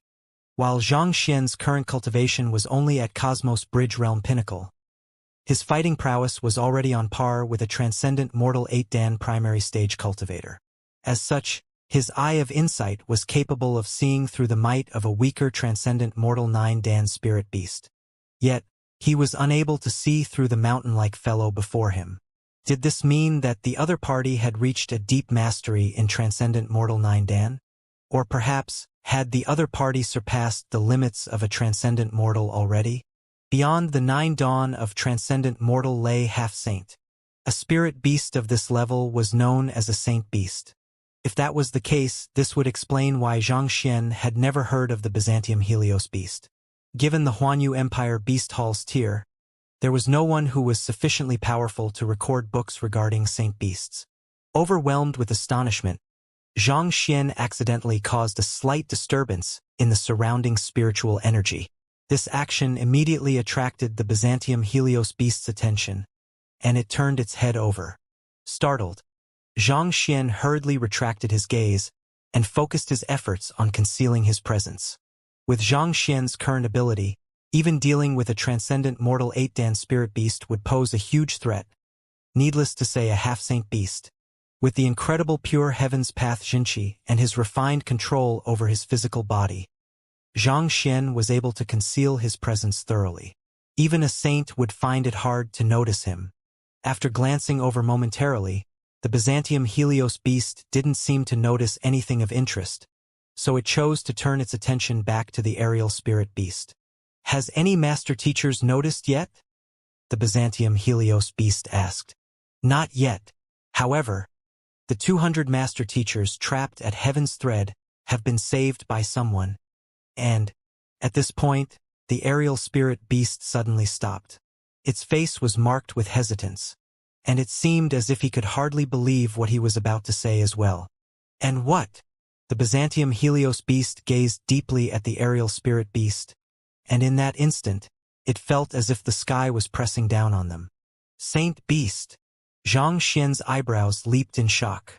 Even though his gaze was no longer on the duo for fear of being noticed, he was familiar with this immense pressure. It was something he had felt from Elder Mo before the commencement of the entrance examination. In other words, the other party wasn't a half-saint or a nascent saint but a true saint. To think that it was a saint who had plotted the scheme against the examinees. Cold sweat immediately trickled down Xianxia's back. Even if all of the examinees were to gather at this spot, they would still be no match for the other party. This was the immense might that a true saint possessed. Furthermore, all of the spirit beasts assigned to Heaven's Thread have terminated communications with me. It seems that they have betrayed us, the aerial spirit beast reported. "They have terminated communications? To dare betray me, they sure are brazen." The Byzantium Helios beast narrowed its eyes. "Who are they? I'll teach them a lesson after this matter comes to an end. It's the blue-backed ferocious bear, steel-fang panther, southern yellow tiger, metal-arm ape, these and the anthive myriad queen as well," the aerial spirit beast said. After hearing that even the myriad anthive queen had terminated communications as well, the Byzantium Helios beast asked seriously, "The myriad anthive queen as well? Have you looked into the matter yet?" The myriad anthive queen was the source of its information. Even with the prowess of a saint, the Byzantium Helios beast was still unable to extend its radar across the entire Leiyuan Peak to keep track of the movements of the master teachers. "I suspect that it has been killed," the aerial spirit beast replied. "After losing communications with the anthive queen, I flew to its nest and saw 2 master teachers snooping suspiciously around the area with a beast-scale incense in hand." Beast-scale incense? That artifact has the effect of inducing drowsiness in one. Are they intending to lay their hands on the anthive queen? The Byzantium Helios beast roared furiously, and the pressure pushing down on the mountain peak suddenly intensified, as if reflecting its rage. "I'm afraid that seems to be the case. After knocking the 2 fellows out, I combed through the cavern, and while I saw marks of battle, I wasn't able to find the anthive queen itself. Thus, I took their storage rings thinking that I might find traces of the anthive queen inside." Under the rage of the Byzantium Helios beast, the aerial spirit beast hurriedly explained with a trembling body. As a spirit beast, I don't possess Xianxia, so I am unable to access the storage ring to ascertain whether the anthive queen has been captured or killed by them. Following which, the aerial spirit beast raised its giant claws, and 2 storage rings came flying toward the Byzantium Helios beast. There were 2 conditions to opening a storage ring. First, one had to be the owner of the storage ring, or the storage ring had to be ownerless. Second, one had to possess Xianxia. For some reason, the Byzantium Helios beast had ordered them strictly against killing any of the master teachers in this operation, so Senior Feng and Brother Yu were still alive. On top of that, he didn't possess Xianxia, so he was unable to access the interiors of the storage ring. Allow me to take a look. While the rules above applied for most cases, with its immense might as a saint beast, the Byzantium Helios beast could still access the storage ring through brute force. After grabbing hold of the rings, it placed its massive claws on it, following which an overwhelmingly powerful soul seeped into the storage ring. A moment later, the Byzantium Helios beast shook its head and said, "The myriad anthive queen isn't inside, and there is no inner core either. Most likely it managed to escape from them. You should try looking for it once more." Yes. Hearing that its companion was fine, the aerial spirit beast heaved a sigh of relief. While the soul imprints were forcefully wiped off the storage rings, 2 unconscious figures lying halfway up the mountain suddenly spurted blood simultaneously before waking up. They were Brother Yu and Senior Feng, who had been knocked out by the aerial spirit beast just a moment ago. The forceful erasure of their soul imprints had inflicted internal injuries on them, leaving them with splitting headaches. "My clothes and storage ring." Lowering their heads, the duo suddenly froze for an instant before their bodies started trembling. Fearing that they might have hidden some other storage rings on them, the aerial spirit beasts had taken away their clothes as well. As a result, not only were the possessions of the duo taken away, they were also stark naked at the moment. What the heck is this? They were there to hunt spirit beasts, but to think that they would end up being stripped clean by the other party instead. They would have understood it if it had just been their storage rings, but for their clothes to have been taken away as well, what the heck was going on? Could it be that the spirit beasts weren't just interested in their possessions but their bodies as well? With such a thought in mind, the duo hurriedly turned their gazes downward to look at their own bodies. Seeing that there were no signs of being taken advantage of, the duo heaved a slight sigh of relief. This was perhaps their only blessing amidst this misfortune. It was only a while earlier that Brother Yu had declared confidently that he would compete with Xianxia to see who was the superior one when such a situation occurred. How was he supposed to emerge victorious in such a state? Putting aside competing with Xianxia, he didn't even have a single inner core, putting him at risk of failing the examination. What the heck was this? While the other master teachers were gathering the skin, bones, and even inner cores of the spirit beasts, they were losing their storage rings and clothes. It was fortunate that no one had seen them in their current state. Otherwise, they would have been too ashamed to face the world. Standing up, Brother Yu hurriedly searched for a sufficiently large tree leaf to conceal his private parts. After which, with an indignant expression on his face, he said, "Let's quickly hunt down a few spirit beasts to make some clothes first. We can decide what to do afterward." "Yes." Senior Feng nodded in agreement. The urgent matter at hand was to find something to wear.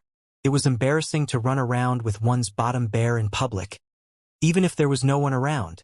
It is fortunate that the beast scale incense is still here. With this, we can hunt even Cosmos Bridge Realm spirit beasts easily. After wrapping a layer of tree leaves around his waist, Brother Yu looked around the area and saw a half-burnt beast scale incense lying in the vicinity. It seemed that the spirit beast who had attacked them hadn't taken it away from them. Seeing that he still had this artifact with him, he immediately heaved a sigh of relief. As long as he still had the beast scale incense, there was still a chance that he could make a comeback. After all, while Xianxia might not be weak, defeating a Cosmos Bridge Realm primary stage spirit beast would likely be his limit. On the other hand, with the beast scale incense, they could easily hunt down any Cosmos Bridge Realm spirit beast and procure their inner cores. "Let's hurry." After covering whatever that needed to carry with leaves and vines, the duo hurriedly headed to the top of the mountain. The higher up the mountain, the more likely it was that they would encounter stronger spirit beasts. With half of the time gone, their only hope of making a comeback was to go for quality instead of quantity. As they flitted swiftly through the forest, the leaves on their waists swayed, revealing a sight consisting of both fairness and darkness.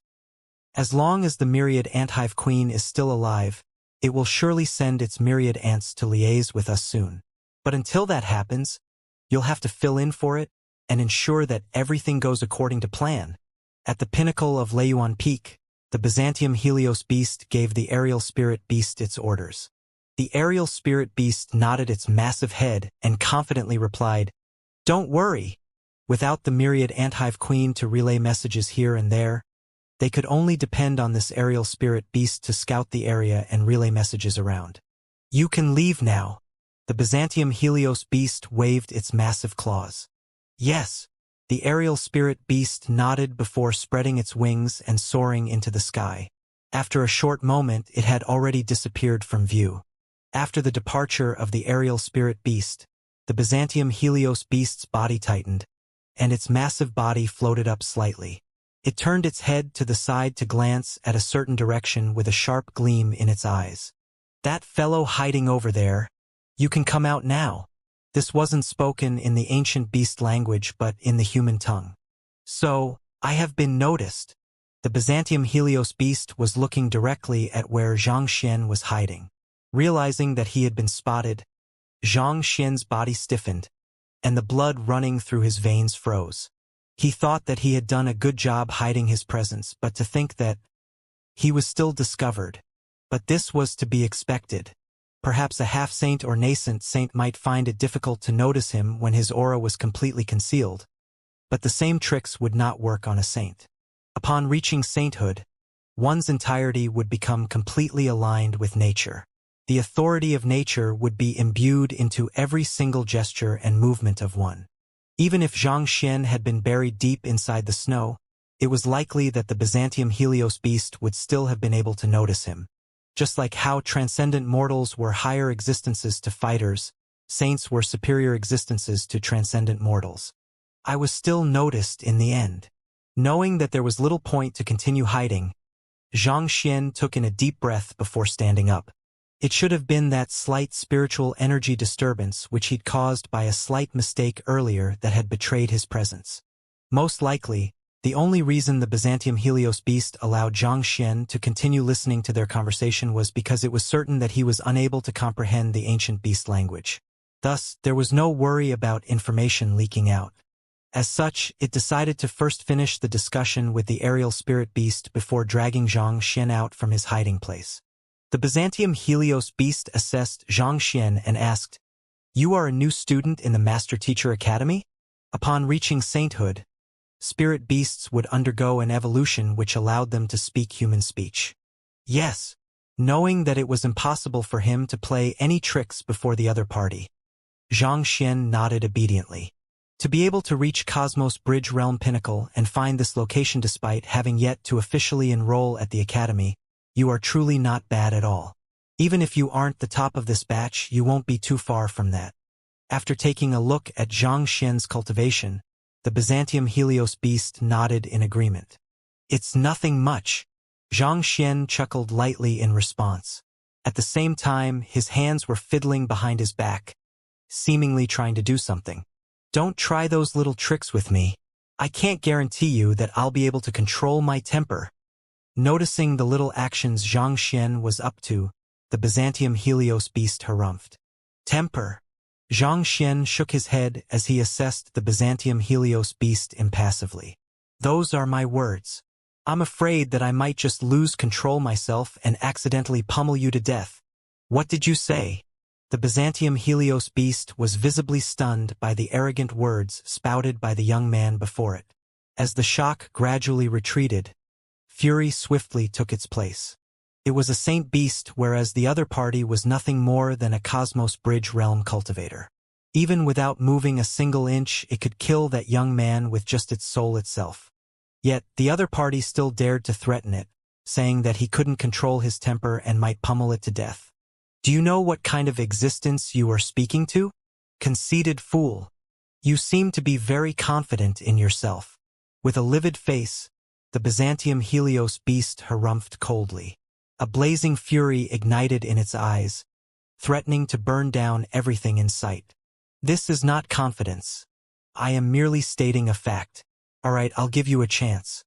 As long as you acknowledge me as your master, I can spare you from death, Xianxia said casually with his hands behind his back, seemingly thinking nothing of the situation before him at all. It is always the ignorant who are fearless. It seems you have no idea who you are speaking to. Since that's the case, allow me to hammer humility into your bones. Not expecting that an existence which was little more than an ant to it would arrogantly command it to acknowledge him as its master, even boasting to kill it should it refuse the offer, the face of the Byzantium Helios beast turned livid. The fur across its entire body suddenly rose in fury, and with a wrathful roar, it abruptly raised its palm. Voila! A dense congregation of spiritual energy gathered instantaneously to form a massive palm that seemed to cover the entire sky. It felt as if the entire mountain could be flattened should the Byzantium Helios beast will for it to happen. Saint beasts might still be unable to cultivate Xianxia, but in exchange, they possessed earth-shattering physical might that could move mountains and split oceans. Putting aside a mere mountain, even wiping away an entire nation such as Tianxian Kingdom was as easy as breathing to it. Before the palm could even land, the immense pressure from the palm had already melted the thick layer of snow in the area. It felt as if a comet was hurtling toward this area. Hammer humility into my bones? I wonder who the one being arrogant here is. Xianxia stood composed even before the devastating might of the palm. Instead, he chuckled lightly and clapped. Vicious. Rip him a new one. Even against a saint, Xianxia had his own trump cards as well. The 20 or so puppets he had obtained from the underground chamber all possessed the might of a saint. Beating a Saint Wundan Saint Beast should be no trouble at all. After all, the supreme existence which had boasted to rival Kong Shi in a fight in the past was lying right in his hands. Vicious. This fellow might be trapped in the Book of Heaven's path at the moment, leaving him immobilized and vulnerable, but his strength was still no joke. Even if 10 Byzantium Helios beasts were to turn up, it would be far from sufficient to slaughter him. Boom! As Xianxia raised his hand, an opened book suddenly appeared above his palm. A beating heart could be seen on a page in the book. Break! Commanded an authoritative voice. Voila! It was as if the word carried some mystical might. The palm which the Byzantium Helios beast struck out suddenly shattered like glass, turning into spiritual energy that dissipated swiftly into the surroundings. What? Seeing how the young man's artifact overcame his attack just by uttering a single word, the eyes of the Byzantium Helios beast narrowed in astonishment. With a cultivation realm of Saint Wundan pinnacle, its true strength ranked among the top experts of Hongyuan Empire, it thought that dealing with a Cosmos Bridge realm brat would be a walk in the park. But who knew that the other party would possess an artifact which could overcome its attack with just a single word? Run! An ominous foreboding gripped the Byzantium Helios beast. True to its instincts, it leaped into the sky without any hesitation. Even though it didn't possess wings as a saint beast, it was still capable of flight. It didn't fear the young man. What it feared was the enigmatic artifact the other party wielded. Unsure of the capabilities of the artifact, the Byzantium Helios beast chose to run away and rally additional help to deal with the young man instead of taking the risk. You wish to escape before my presence? Dream on. Barely after flying to a height of several dozen meters, a frigid voice suddenly sounded below, following which an overwhelming killing intent suddenly assaulted the Byzantium Helios beast's mind, leaving its consciousness blank. Otherworldly demonic tribe. That momentary lapse in its consciousness dispelled the force which was levitating the Byzantium Helios beast, resulting in its plummet from the sky. Put on. Fell head first into the snow. Little Vicious, not bad at all. It seems you aren't all talk. Not expecting Vicious to be so formidable, crushing the Byzantium Helios beast's attack with a single utterance and felling it with a single thought, Xianxia stroked the heart in the book in commendation. Vicious twitched violently in response to the praise, unable to utter a single word in response. The Byzantium Helios beast also happened to see the sight just as it raised its head off the surface of the ground, and it nearly spurted blood. Even though it had no idea what was sealed in the book, there was no doubt that the being inside was an existence that used to stand at the very top of this continent. The Byzantium Helios beast had suspected that it might be the young man's teacher or guardian. But who could have thought the young man would actually stroke the supreme expert as if he were a pug? Wasn't there something very wrong with this picture here? Who in the world was the young man? That killing intent.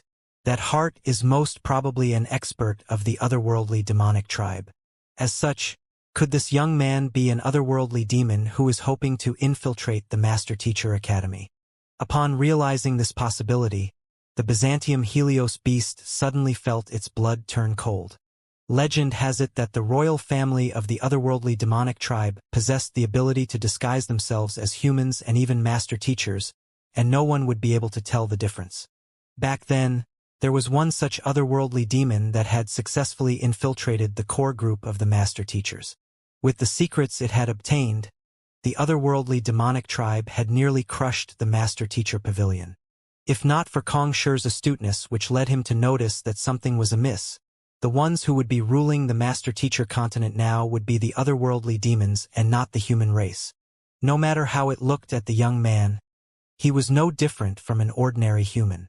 Could he really be otherworldly demon royalty? Otherwise, how could he possibly get off unscathed after treating such a powerful expert of the otherworldly demonic tribe like a dog? I will kill you. Realizing the potential threat that the young man posed to the master teacher pavilion, the eyes of the Byzantium Helios beast immediately turned crimson in rage. If its conjecture was right, it would have to stop this young man from getting into the Master Teacher Academy at all costs. Otherwise, who knew what kind of danger he would bring upon the Academy or even the entire human race in the future? Who? Pushing against the ground, the Byzantium Helios beast suddenly lunged toward Xianxia like a bolt of lightning. With the astounding might it possessed in its body and the frightening speed it was moving at, there was little doubt that Xianxia would be reduced to dust if its body were to crash into him. Vicious was still contemplating how he should negotiate with Xianxia regarding his release, considering the merits he had just achieved, when he noticed the Byzantium Helios beast charging over once more. Angry that the other party was getting in his way, it bellowed furiously, "Kneel down! Just because I am sealed in a book now doesn't mean that you can climb over my head. To dare to kill a celestial master teacher recognized by the heavens itself, as well as the man who governs my fate. How brazen you are." Boom! With his bellow, the unique killing intent which otherworldly demons possessed assaulted the Byzantium Helios beast's mind once more. As if a fly swatted down, the latter immediately crashed into the ground and slid uncontrollably. While Vicious' strength was severely impaired at the moment, dealing with a mere Saint Wundan beast was not much different from smacking a mosquito.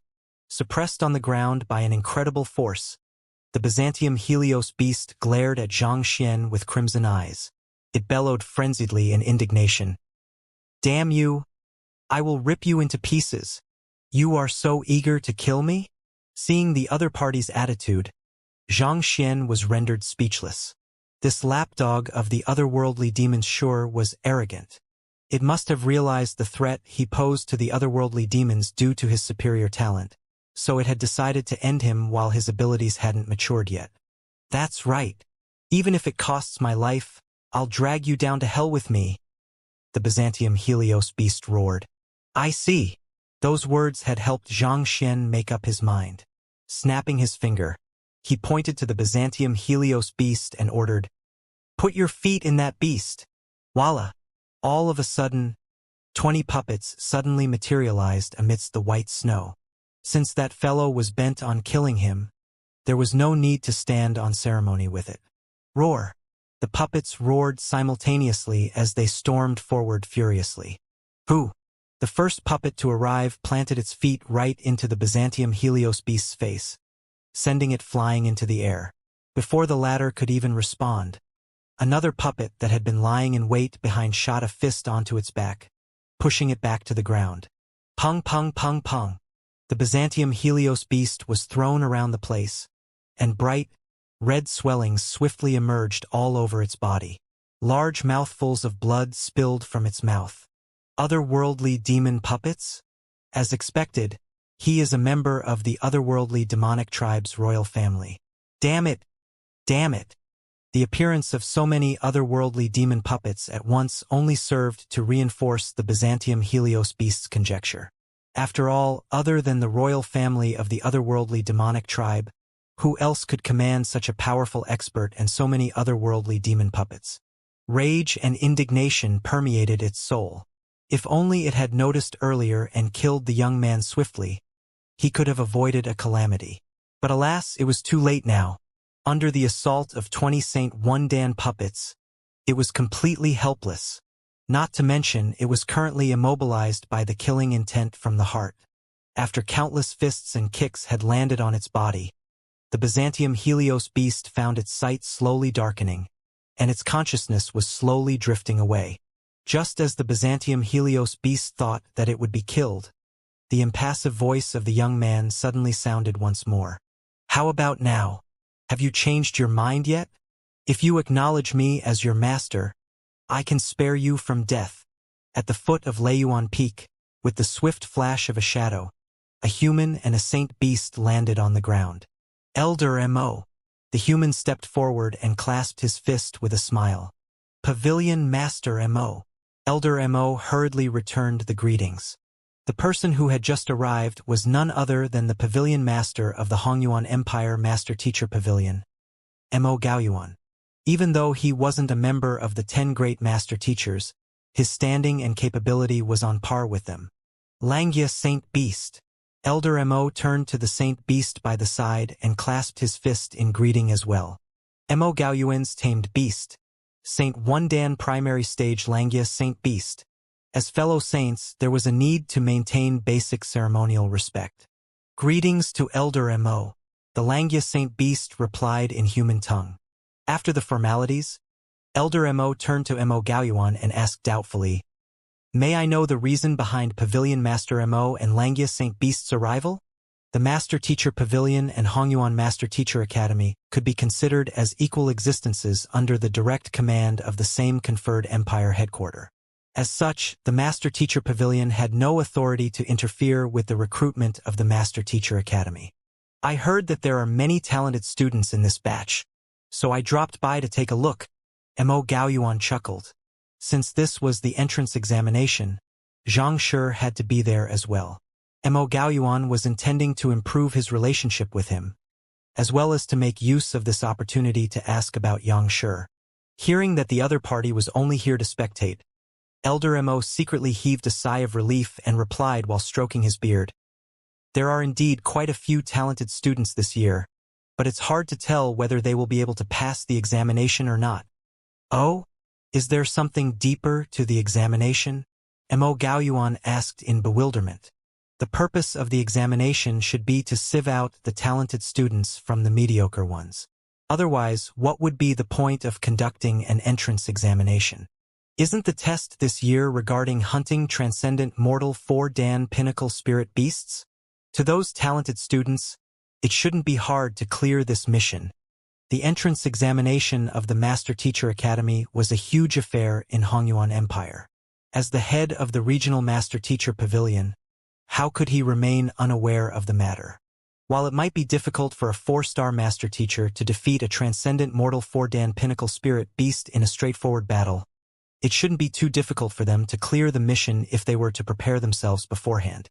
The admission criteria of the Master Teacher Academy isn't based on whose fist is the strongest. If it were just mere hunting, don't you think this entrance examination would be a little too easy for them? Elder Mo chuckled. Thus, I prepared a little surprise for them. Oh! Elder Mo was taken aback. He traded astonished glances with Langia Saint Beast. When the both of them had heard the rules of the entrance examination earlier, they also found certain aspects of it slightly unusual. After listening to Elder Mo's words, they realized that there might be another side to the examination. On the surface, the examination is a hunting contest where the one who gathers the most inner cores wins. However, I have designed it in a manner such that it will test the examinee's adaptability and reactions in times of danger. Elder Mo said with a smile. There was no need for him to hide this matter from Mo Gaoyuan. In truth, the spirit beasts on the mountain have been organized to coordinate with one another to deal with the examinees. They have prepared bait and traps to lure the examinees into their encirclement. Encirclement. Mo Gaoyuan's eyebrows shot up anxiously. But those examinees are the Master Teacher Pavilion's future. Don't worry. The spirit beasts have been strictly warned against claiming their lives. Knowing what Mo Gaoyuan was thinking, Elder Mo hurriedly reassured him. Those were the fresh blood of the Master Teacher Pavilion, the pillars who would prop up the organization as well as humanity in the future. Even as one of the 10 great Master Teachers, he dared not put them in such grave danger at his own whim. Thus, he had made precautions to ensure that the spirit beasts would only trap and wound the examinees. Otherwise, how could Ding Shi and the others hold on for so long until Xianxia's intervention came without suffering even a single casualty? One must know that they were encircled by several hundred spirit beasts, and a significant proportion of them was even at the Cosmos Bridge realm. However, due to the tense situation then, no one noticed this oddity. Even Xianxia had overlooked this fact. I see. Mo Gaoyuan heaved a sigh of relief. With the safety of the students off his mind, he began thinking about the examination, and his eyes slowly gleamed in excitement. So, this is actually an emulation of a war between the spirit beasts and the master teachers. Regardless of whether the examinees are able to see through the crux of this test or not, this will be a good learning experience for them. This will teach them not to underestimate their opponents and keep their guards up at all times, as well as to cultivate their teamwork and make them realize that the strength of an individual is insignificant in the face of a horde. As expected of Elder Mo, this is an incredible work. After their failure, the examinees would understand that master teachers weren't almighty. They might be a member of the most prestigious occupation in the world, but they would be sorely mistaken if they thought that none could threaten them. In a sense, this examination served to correct their attitudes before their enrollment. Elder Mo received the compliment graciously with a nod. The idea is good, but restraining so many spirit beasts at once is no easy feat. I guess only a 6-star pinnacle beast tamer like Elder Mo is capable of doing this on such a scale. Mo Gaoyuan commented in awe. Since there were 30,000 examinees on the mountain, the number of spirit beasts on the mountain couldn't be any lower than 20,000. To force so many haughty beasts to obey commands and hold themselves back after cornering their praise, how capable must one be to achieve this feat? Elder Mo shook his head with a bitter smile. Me? How could I possibly have the capability to do so? I have merely borrowed the strength of a saint beast. He might be a 6-star pinnacle beast tamer, but taming over 20,000 spirit beasts and forcing them to obey his commands was still beyond him. Saint Beast? Your Inferno Dragon, Saint Beast? Mo Gaoyuan asked. Everyone knew that Elder Mo had a Saint 1 Dan intermediate stage tamed beast, Inferno Dragon Saint Beast. It was a powerful Saint Beast capable of breathing flames. Inferno Dragon? That fellow is violent and impatient. I already thank the heavens if it manages to stay out of trouble. So how could I possibly delegate such an important matter to it? The one which I invited over to help me with this examination is the Byzantium Helios beast. Elder Mo replied. Byzantium Helios?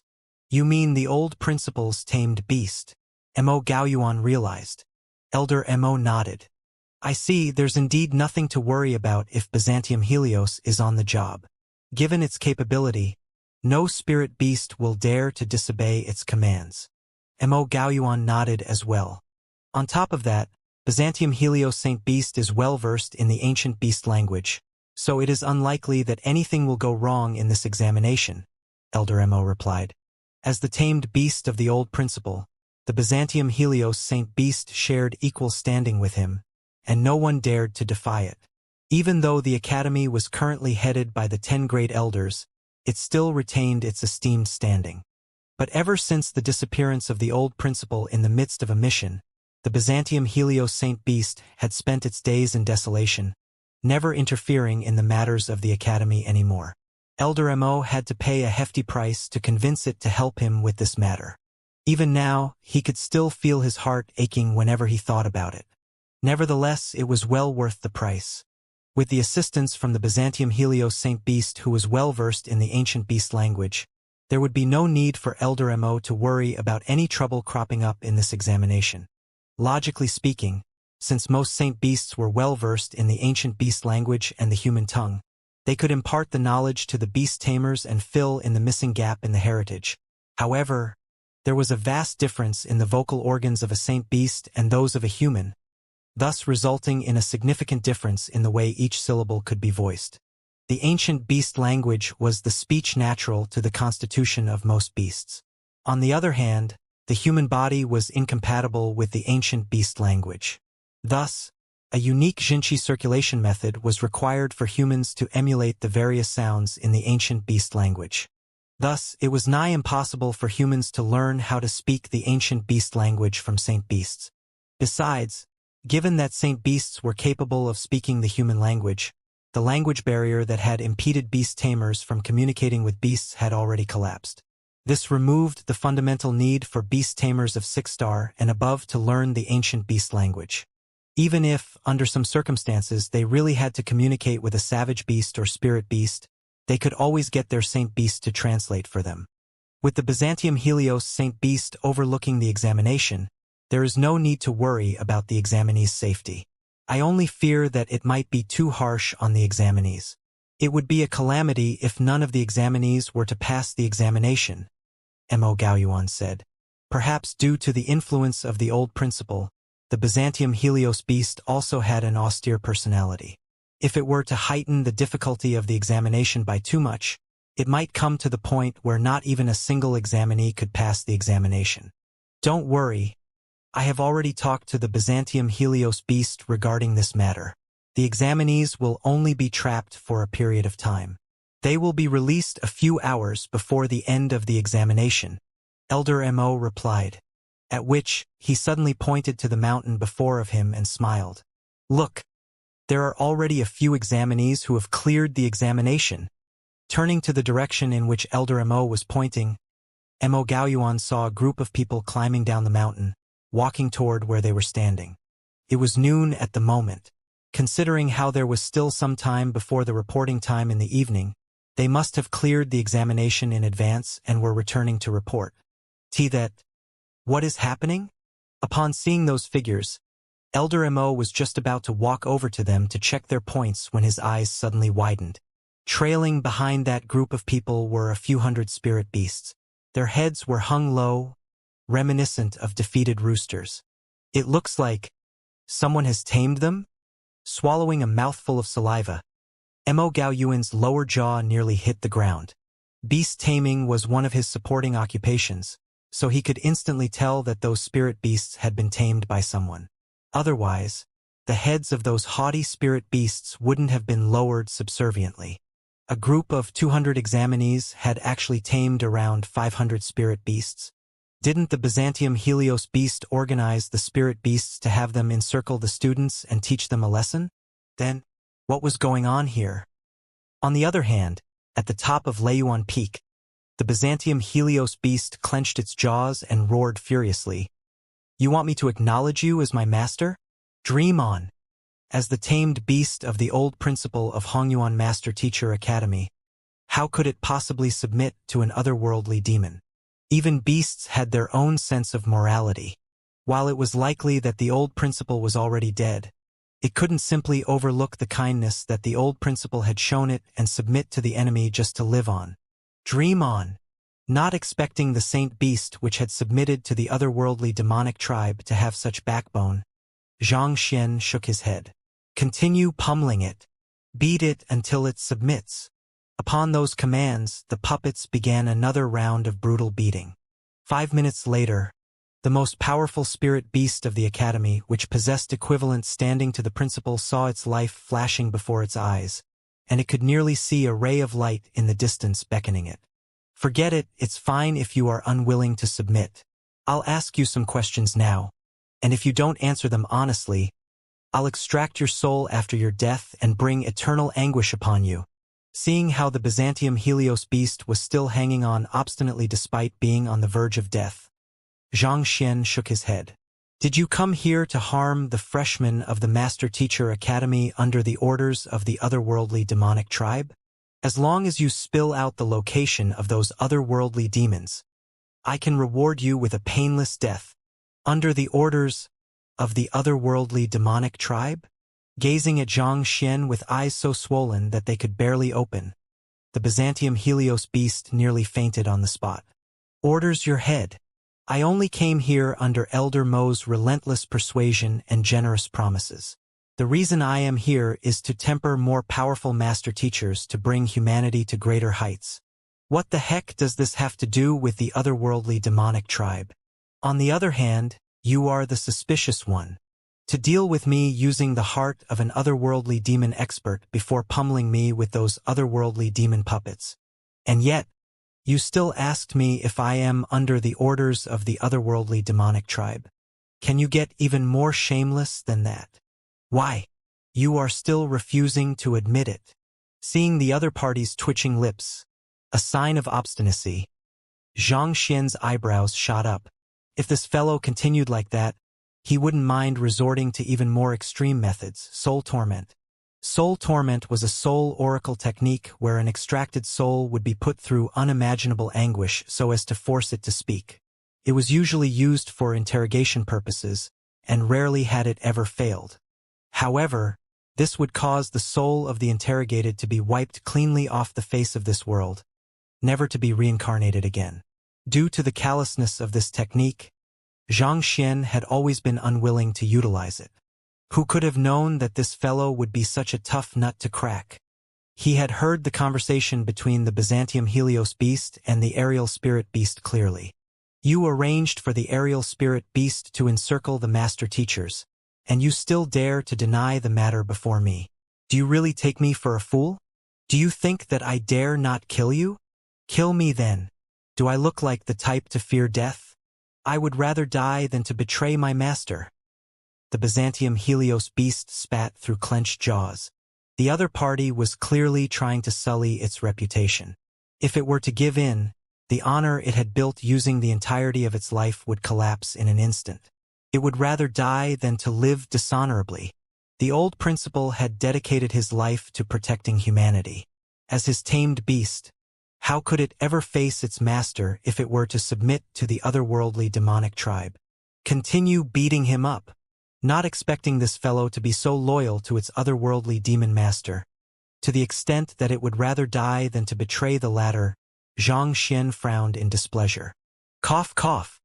Just as the puppets were about to launch another wave of punches and kicks on the Byzantium Helios beast, Vicious suddenly spoke up.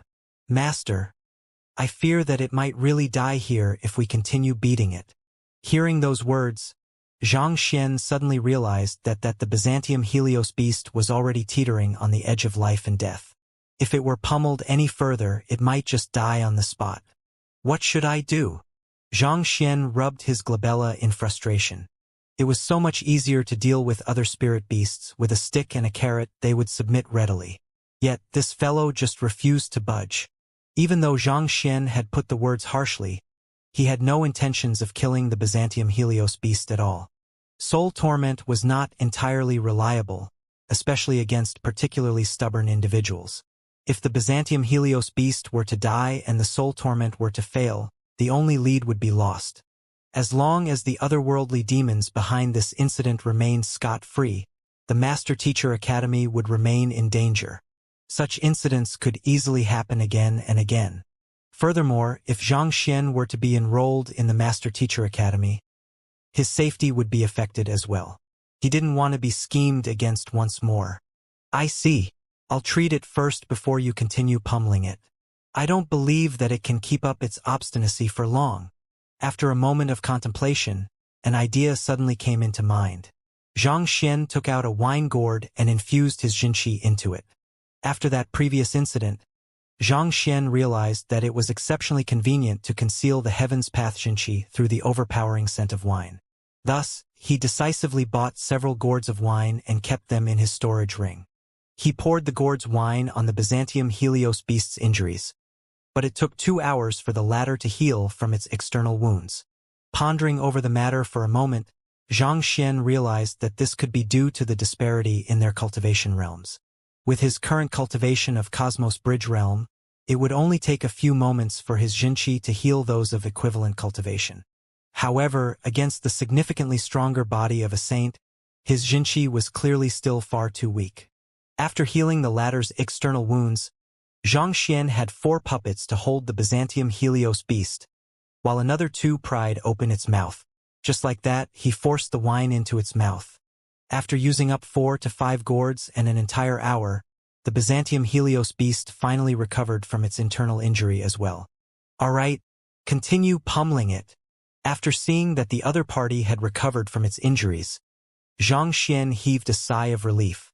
As long as the Byzantium Helios beast didn't die, he had all the time in the world. Death?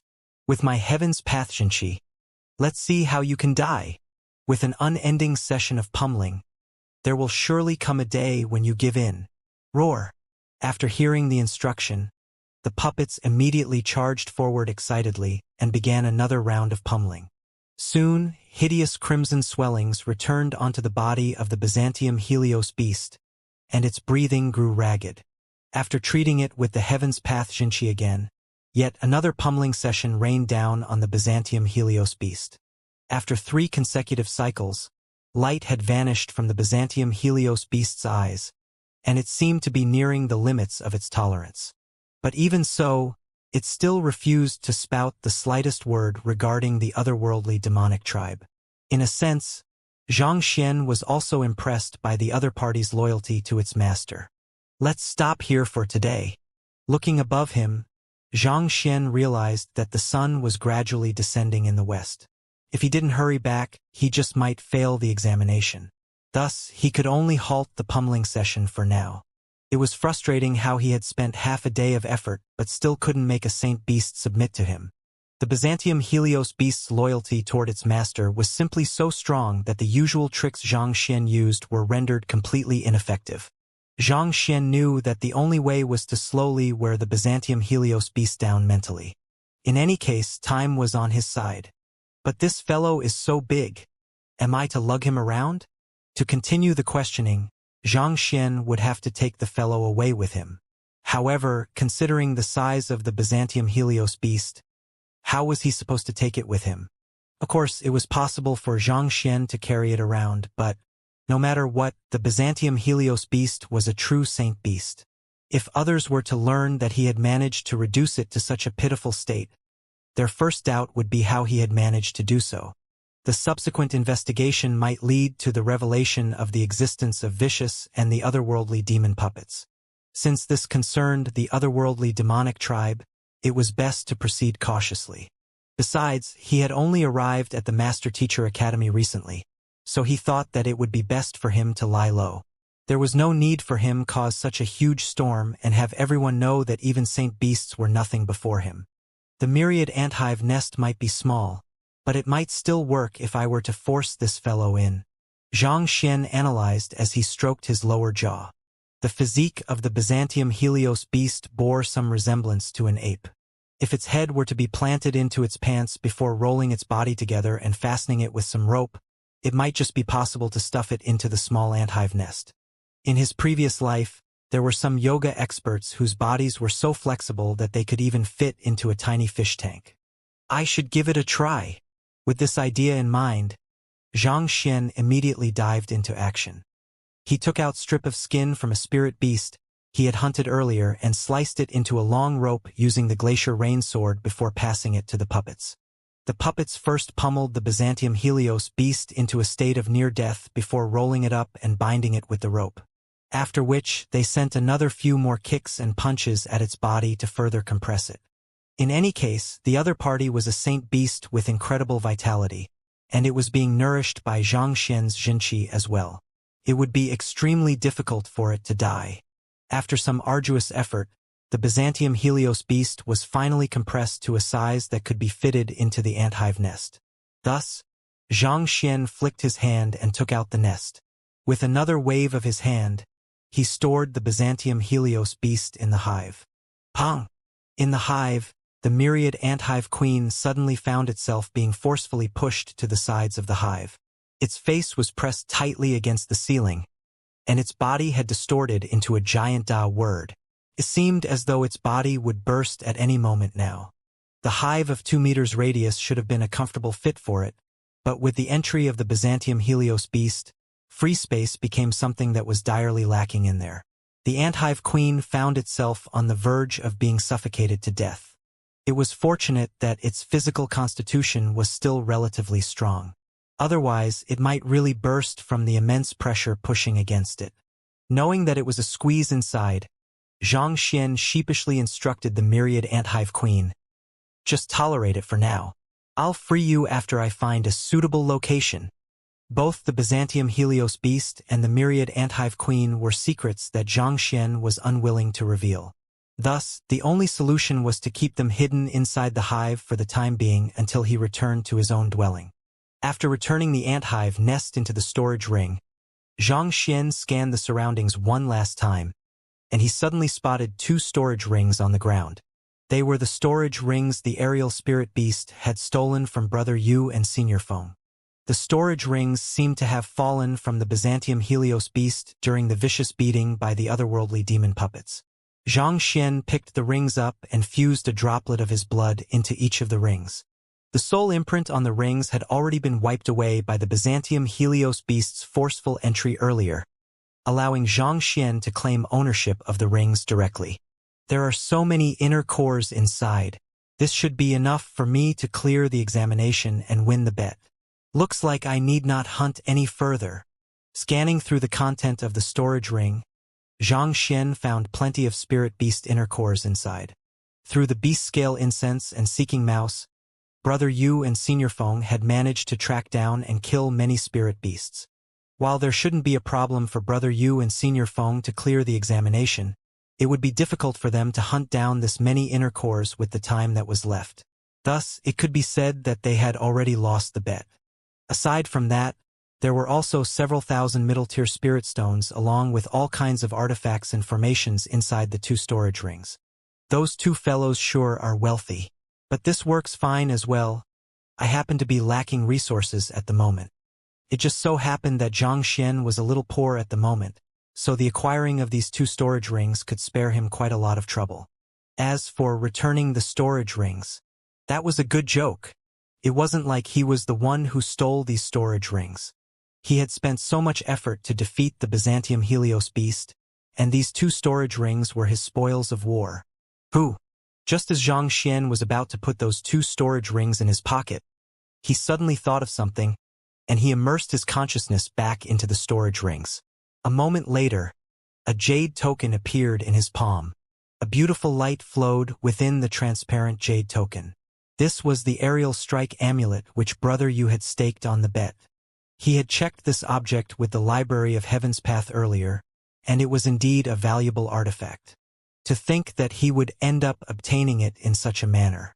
With this item in hand, I will be able to survive an attack from a Saint One Dan, Xianxia thought as he placed the amulet into his bosom.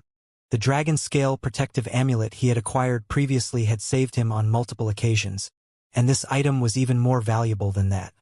With this, even if a Saint One Dan were to creep up on him and launch a fatal blow, he would be able to get away unscathed. As long as he overcame the initial assault, he would be able to release Vicious and his otherworldly demon puppets and reverse the situation. It is a pity that the seeking mouse isn't here. After putting away the storage rings, Xianxia suddenly recalled the seeking mouse, and he shook his head in disappointment.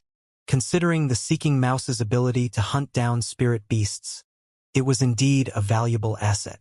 That aerial spirit beast had only been interested in uncovering the whereabouts of the myriad ant-hive queen then, so it had probably only grabbed whatever possible clues there may be. Once the seeking mouse had escaped, given its sharp nose, it would be hard to capture it once more. Let's return. After scanning through the straw cottage and finding no treasure at all, Xianxia finally left the top of Leiyuan Peak in disappointment. Right after pummeling the Byzantium Helios beast, Xianxia had the ant-hive myriad queen instruct the aerial spirit beast to release all of the master teachers from the encirclement.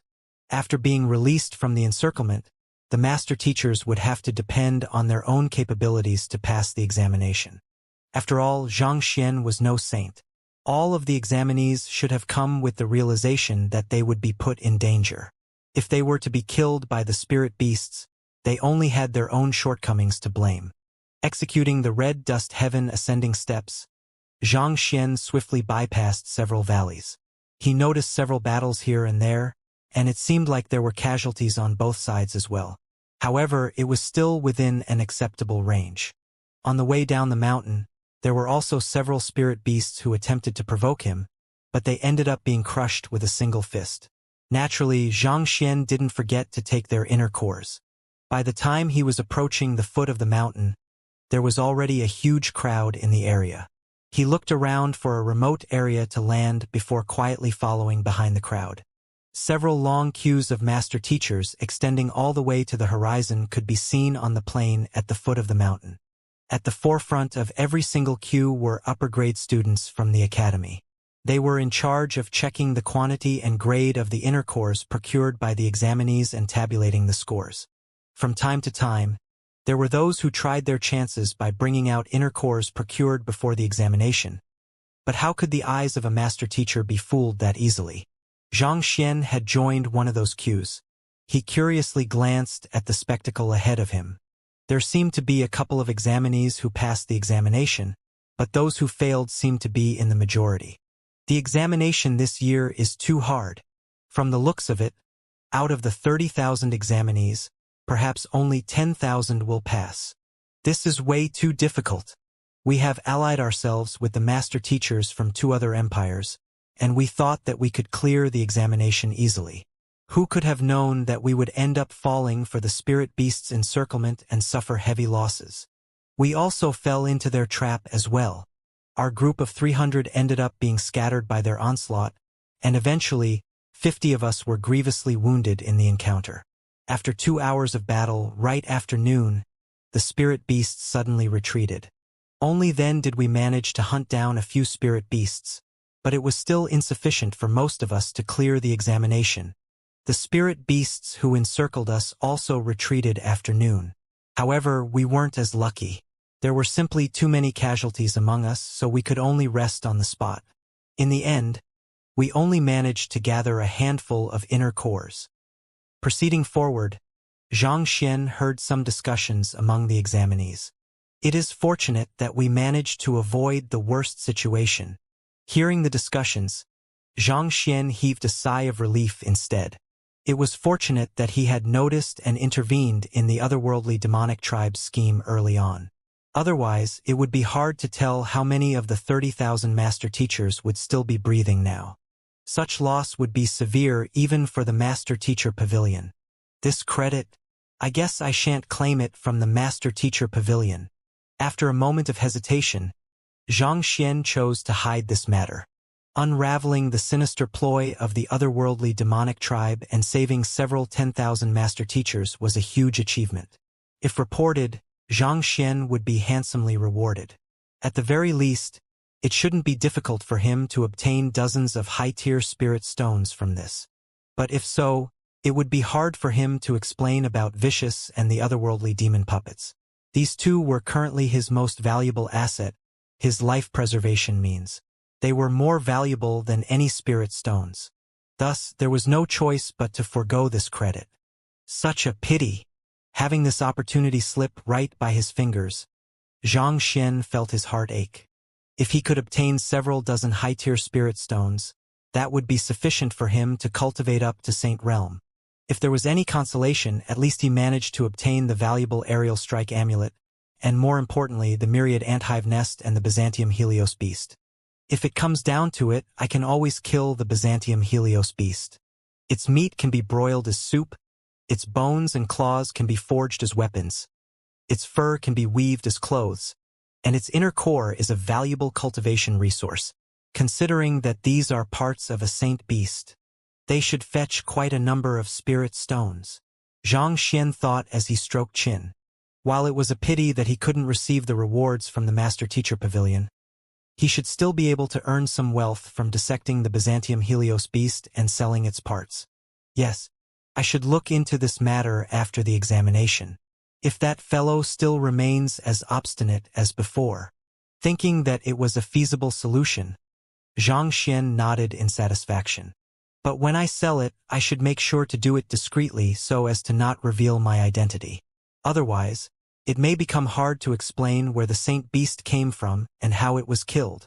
The Byzantium Helios Beast was a Saint One-Dan pinnacle expert. In Hongyuan Empire, it could be considered as one of the strongest existence already.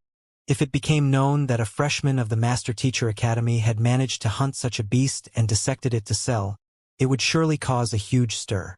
If the 10 great Master Teachers were to come begging to take him in as their disciple, he would be put in a spot. Just the thought of it left him with a splitting headache. Why was remaining humble such a difficult task? He had already made up his mind to study silently in the Master Teacher Academy and leave right after his strength had become satisfactorily. He didn't want to cause a huge stir as he did in the other empires and kingdoms. To be seen as the god of destruction despite being a master teacher was truly shameful. Just as Xianxia was in the midst of contemplation, he suddenly heard an interesting piece of news. I heard that a batch of people returned at noon. Despite returning early, not only did they clear the examination, they even received a frightening number of points. A master teacher who had managed to lay his hands on some intelligence revealed that in a hushed voice. Returned at noon? Frightening number of points? Who? The second master teacher asked skeptically. I am not too sure. I only heard of the matter from the seniors in front. It seems like the current first place for the examination has a massive lead over the others. Massive lead over the others? Do you mean that the person surpasses even Senior Hu from Wanyu Empire? I saw Senior Hu taking out 27 inner cores personally, and a couple of them were from Cosmos Bridge Realm spirit beasts. All in all, he was awarded more than 700 points. Yet, someone actually achieved a score higher than him? Are you for real? The second master teacher widened his eyes in shock.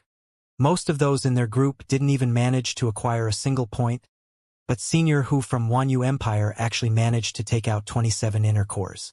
As such, this matter caused a huge stir amongst the examinees. Yet, there was actually someone who arrived at noon who did better than Senior Hu. I am unaware of the details as well. I only heard bits and pieces of the senior's conversation. Higher than 700 points? That man who returned at noon sure is incredible. It seems like there are indeed quite a few geniuses amongst the freshmen. Hearing the content of the conversation, Xianxia nodded in commendation.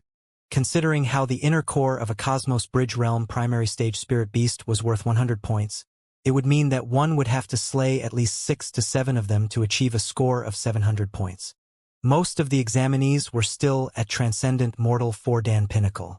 One could already be considered to be the elite of the group if one's cultivation was at Consonant Spirit Realm. So far, the only Cosmos Bridge Realm cultivator Xianxia had seen was Brother Yu.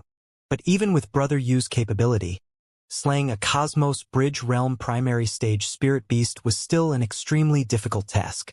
Yet, a formidable genius had actually returned at noon and achieved a score far higher than 700 points. That person's capability was indeed frightening. Based on Zhang Xian's estimations, that person might even be on par with him. I really should find a chance to meet that incredible person. I wonder what kind of formidable figure could nurture such a talented genius. The more Zhang Xian thought about it, the more impressed he felt. Massive lead over the others? Did he score 1,000 points? But so what if he scored 1,000 points? That is nothing at all. At that moment, a cold harumph suddenly sounded. Hearing such arrogant words, the conversing master teachers frowned and turned around.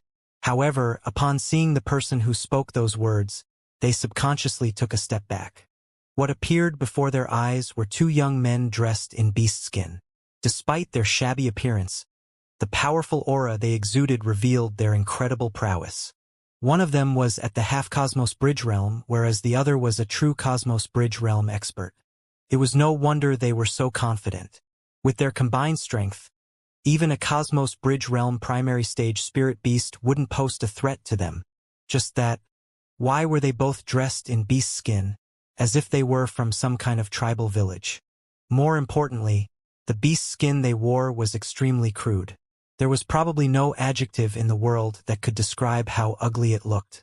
The weaker of the duo was even carrying a bag created out of beast skin. To think that a half-5-star master teacher would actually be carrying a bag. Were they so poor that they couldn't even afford a storage ring? While master teachers prided themselves on their humility, weren't the two of them being a little too humble? Xianxia also glanced over, and he realized that the both of them were familiar faces. They were the duo who had made the bet with him, Brother Yu and Senior Feng. Shouldn't the both of them be elegant and dashing gentlemen? This newfound style of theirs, they seemed to be challenging their fashion sense a little too far. Xianxia, it's good that you have returned. Do you dare to verify your score together with me? Ignoring the astonished crowd, Brother Yu's lips crept up as he glanced at Xianxia. Even though his possessions had been stripped clean by a ferocious spirit beast earlier at noon, it was fortunate that he still had his beast scale incense. Through it, not only had he managed to hunt a fair number of spirit beasts, he had obtained even more inner cores than before. With this, he was confident that he would be able to triumph over Xianxia. Perhaps, he might even overtake the current first place and make a name for himself in the Master Teacher Academy. Sure. Xianxia nodded. While he had spent most of his time on the mountain questioning the Byzantium Helios beast, he still managed to obtain a fair number of inner cores. It shouldn't be too difficult for him to win against these two. Sensing the strong rivalry between the beast skin master teachers and Xianxia, the crowd hurriedly opened up a path for them to pass through. In just a short moment, the trio arrived at the forefront of the queue. I have a bet with this Xianxia. I hope you can tabulate our points for us. Looking at the few invigilating seniors ahead of them, Brother Yu bowed politely. Bet?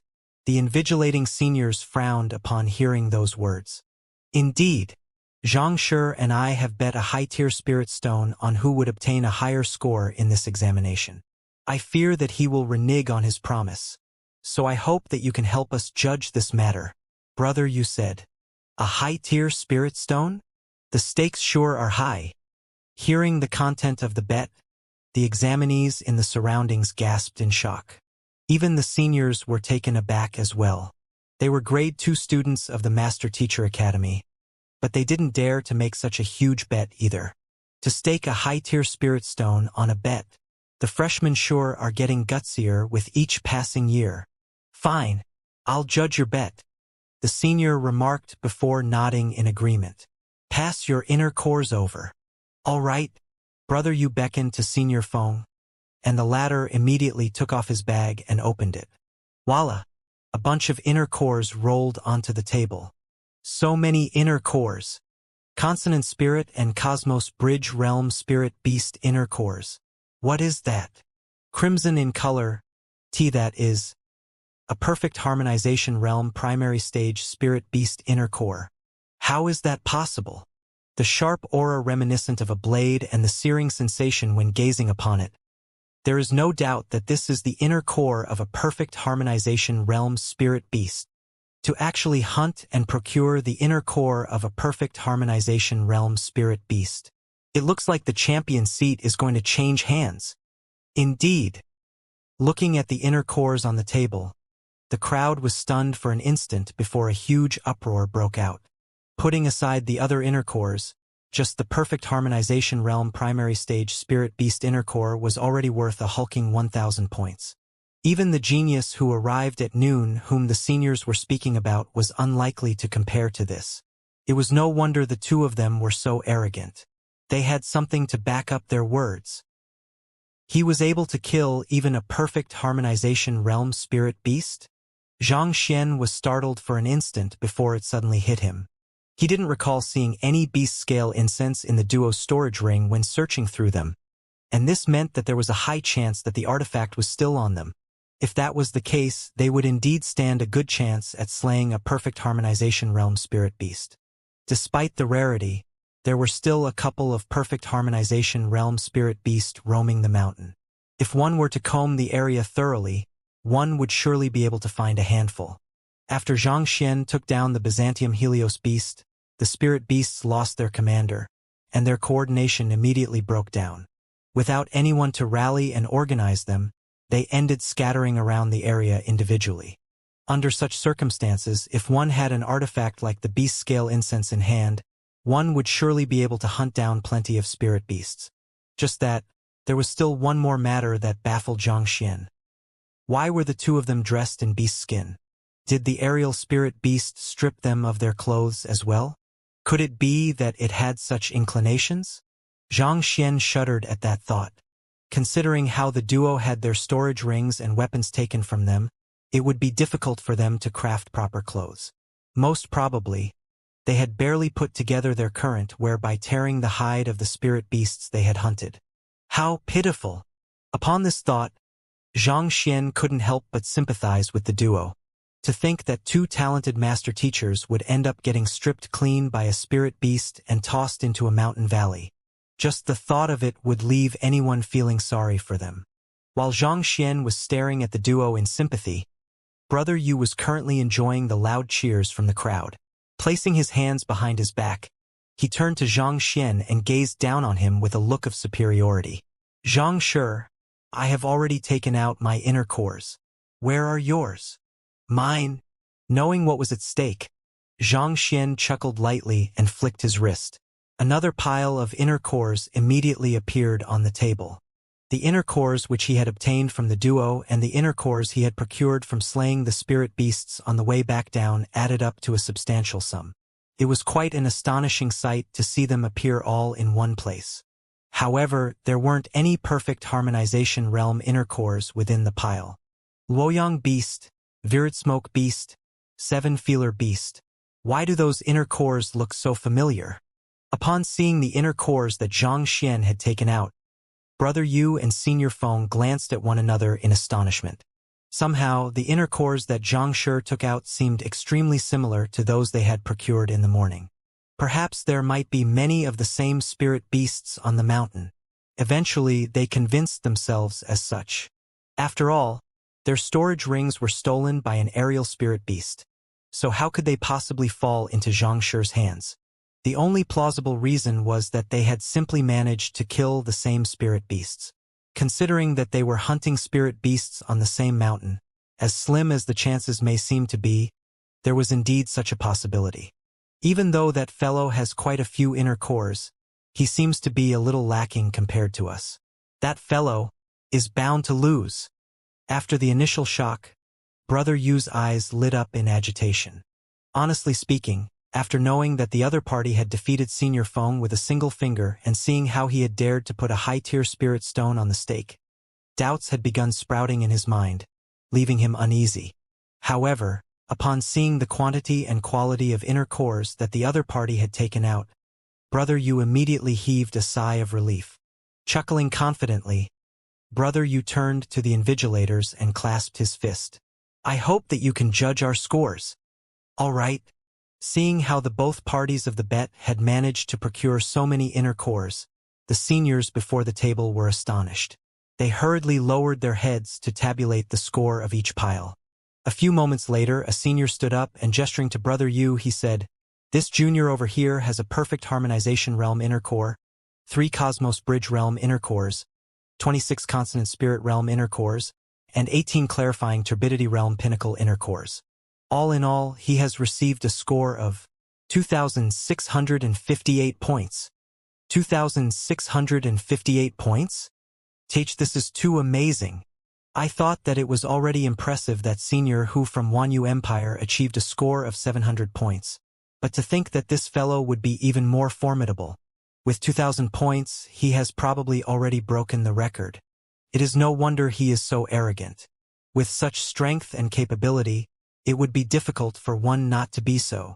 I wonder how many points that master teacher who arrived at noon earned. Nevertheless, against a score of 2,658, I doubt that he will be able to retain his throne. A commotion broke out in the surroundings. There was quite a handful that wasn't able to obtain even a single point, and yet this fellow actually received a hulking score of 2,658. Just the thought of it was inconceivable in itself. What score do you think Xianxia will get? After the wave of shock calmed down, the curious eyes of the crowd instinctively gathered on Zhang Xin. Considering how the master teachers dressed in beast skin were able to obtain such a high score, the person whom they were going against should be a formidable figure as well. Another senior who had been tabulating Zhang Xian's score spoke up. Xianxia has obtained 5 Cosmos Bridge Realm Pinnacle Inner Cores, 3 Cosmos Bridge Realm Primary Stage Inner Cores, 13 Consonant Bridge Realm. All in all, he has received a score of 2,580. 2,580? To lose by only 70 points. That is truly a pity. Upon hearing the score, a moment of silence drifted in the surroundings before a huge commotion exploded. It was one thing for the gap between both parties to be huge, but given that they were both in the 2,000 range, and the gap between them was less than 100, it was indeed a huge pity for the losing party. I lost. Zhang Xian was taken aback. He'd thought that it would be difficult for the duo to win against him after the aerial spirit beast had stolen the storage rings from them. But who could have known that in just a few hours they were actually able to make a comeback? Incredible. As expected of the top geniuses of a region, they were truly not to be underestimated. But do I really have to hand over a high-tier spirit stone to them? Due to his complacency, Zhang Xian had never thought that he would actually lose. He was fine with losing to the other party, but giving a high-tier spirit stone away. His heart might just bleed dry. Should I take out the myriad anthive queen? The troubled Zhang Xian contemplated for a moment before shaking his head. As the personnel in charge of intelligence in the operation against the master teachers on Leiyuan Peak, the myriad anthive queen played a pivotal role in the operation, working as a direct assistant to the Byzantium Helios beast. If he were to bring it out, he might risk alarming the otherworldly demons, which might trigger them to conduct even more extreme actions once they realized that their identity might have already been exposed. If so, he would risk putting many in danger, especially since he couldn't warn the Master-Teacher Pavilion of the matter due to his personal reasons. But if not, was he really to hand over the high-tier spirit stone to the other party? Alright, the results are clear. Xianxia, what else do you have to say? Upon achieving victory, Brother Yu clenched his fists tightly, and his eyes gleamed in excitement. What else do I have to say? Zhang Xian shook his head. This is your combined score. It doesn't necessarily mean that you have won the bet against me. Indeed, how come their score is tabulated together as one? Considering how the both of them hunted together, if the points were to be divided equally among them, Xianxia would still be the winner. Upon realizing this fact, the crowd nodded in agreement. The both of them had hunted together whereas Xianxia had moved as an individual, but both sides still ended up achieving similar scores. No matter how one looked at it, it was clear that the latter was the winner. As if expecting Zhang Xian to speak those words, Senior Feng replied with a smile. Elder Mo stated clearly in the rules that the allocation of points is up to the individual. Since that's the case, I'll just take 77 points and leave the rest to Brother Yu. Shameless. If that fellow only takes 77 points, that you fellow will have a total score of 2,581 points, thus winning against Xianxia by a margin of 1 point. He is definitely doing it on purpose. But this is indeed the rule Elder Mo has set. In that respect, there's nothing wrong with what he is doing. Hearing Senior Feng's words, everyone fell speechless. Elder Mo did say that examinees were allowed to freely allocate the points obtained from a hunt. If that fellow really took only 77 points from the hunt, Brother Yu would be left with 2,581 points, thus putting him a single point higher than Xianxia. What a shameless action this was. Ignoring the furious criticism from the crowd, Senior Feng clasped his fist politely and asked, Seniors, may I know if this is allowed? This. After a moment of hesitation, one of the seniors nodded. Yes, this is permitted. Since this was a rule set by Elder Mo, there was no way they could go against it. Thank you. Xianxia, what else do you have to say now? Even after taking away 77 points, Brother Yu is still 1 point above you. In the end, you still lost. The edges of Senior Feng's lips crept up. After the numerous traumas he had suffered from this fellow, He finally managed to return the favor. Exhilaration surged in his heart with every thump, and he felt as if he could float into the skies in euphoria. On the other hand, Xianxia kneaded his glabella in frustration. The other party was right. Under the current state of affairs, he would still lose to Brother Yu. Shaking his head, he turned to the seniors before him and asked, "Seniors, may I ask if the examination is over yet?" "The examination?" Hearing the question, the seniors turned their heads and glanced backward. Not too far away, an incense was placed on top of a stone pedestal. Beneath the coiling smoke trails, one could see that the incense was nearing its end. The duration of the trial was a day. While most examinees used the movement of the sun to gauge the timing, an incense was still prepared to keep track of time precisely. At this moment, the sun had already set in the west, indicating the end of the day. But as long as the incense hadn't burned out yet, the examination couldn't be said to have ended. The senior did a rough estimation and replied, "There are roughly 10 minutes left." 10 minutes? That's right. The senior nodded. "Why? Are you still intending to dive back into the forest to hunt? Do you think that you can make it back within 10 minutes? Realizing what Xianxia was up to, Brother Yu burst into laughter. The spirit beasts nearing the reporting venue had already been cleanly cleared away by the examinees descending from the mountains. It would be difficult to travel to the depths of the mountain in just 10 minutes, but to find a spirit beast and return in that time period as well. How naive could one get? His eyes were open, but he was clearly dreaming. There is indeed not much time left. Gazing at the incense above the stone pedestal, the other master teachers also nodded in agreement. To find and hunt down a spirit beast from the mountain within 10 minutes. Unless one could fly, that would be impossible. Just admit defeat. Even if there are 10 minutes left, you know that it's impossible for you to succeed. Besides, even though I chose to take 77 points, I can always give more points to Brother Yu if required.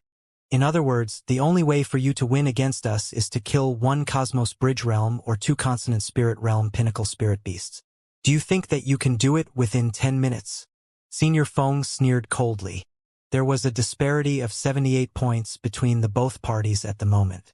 If Senior Feng were to claim only a single point, Xianxia would require 78 points to defeat Brother Yu. The inner core of a Consonant Spirit Realm Pinnacle Spirit Beast was worth 40 points, so Xianxia would have to kill 2 of them. Alternatively, he could also choose to hunt down a Cosmos Bridge Realm Spirit Beast. However, despite roaming the forest for an entire day, they'd barely found a handful of Cosmos Bridge Realm Spirit Beasts. To find and hunt one down and bring back its inner core within 10 minutes, the other party was clearly deluding himself. You're right.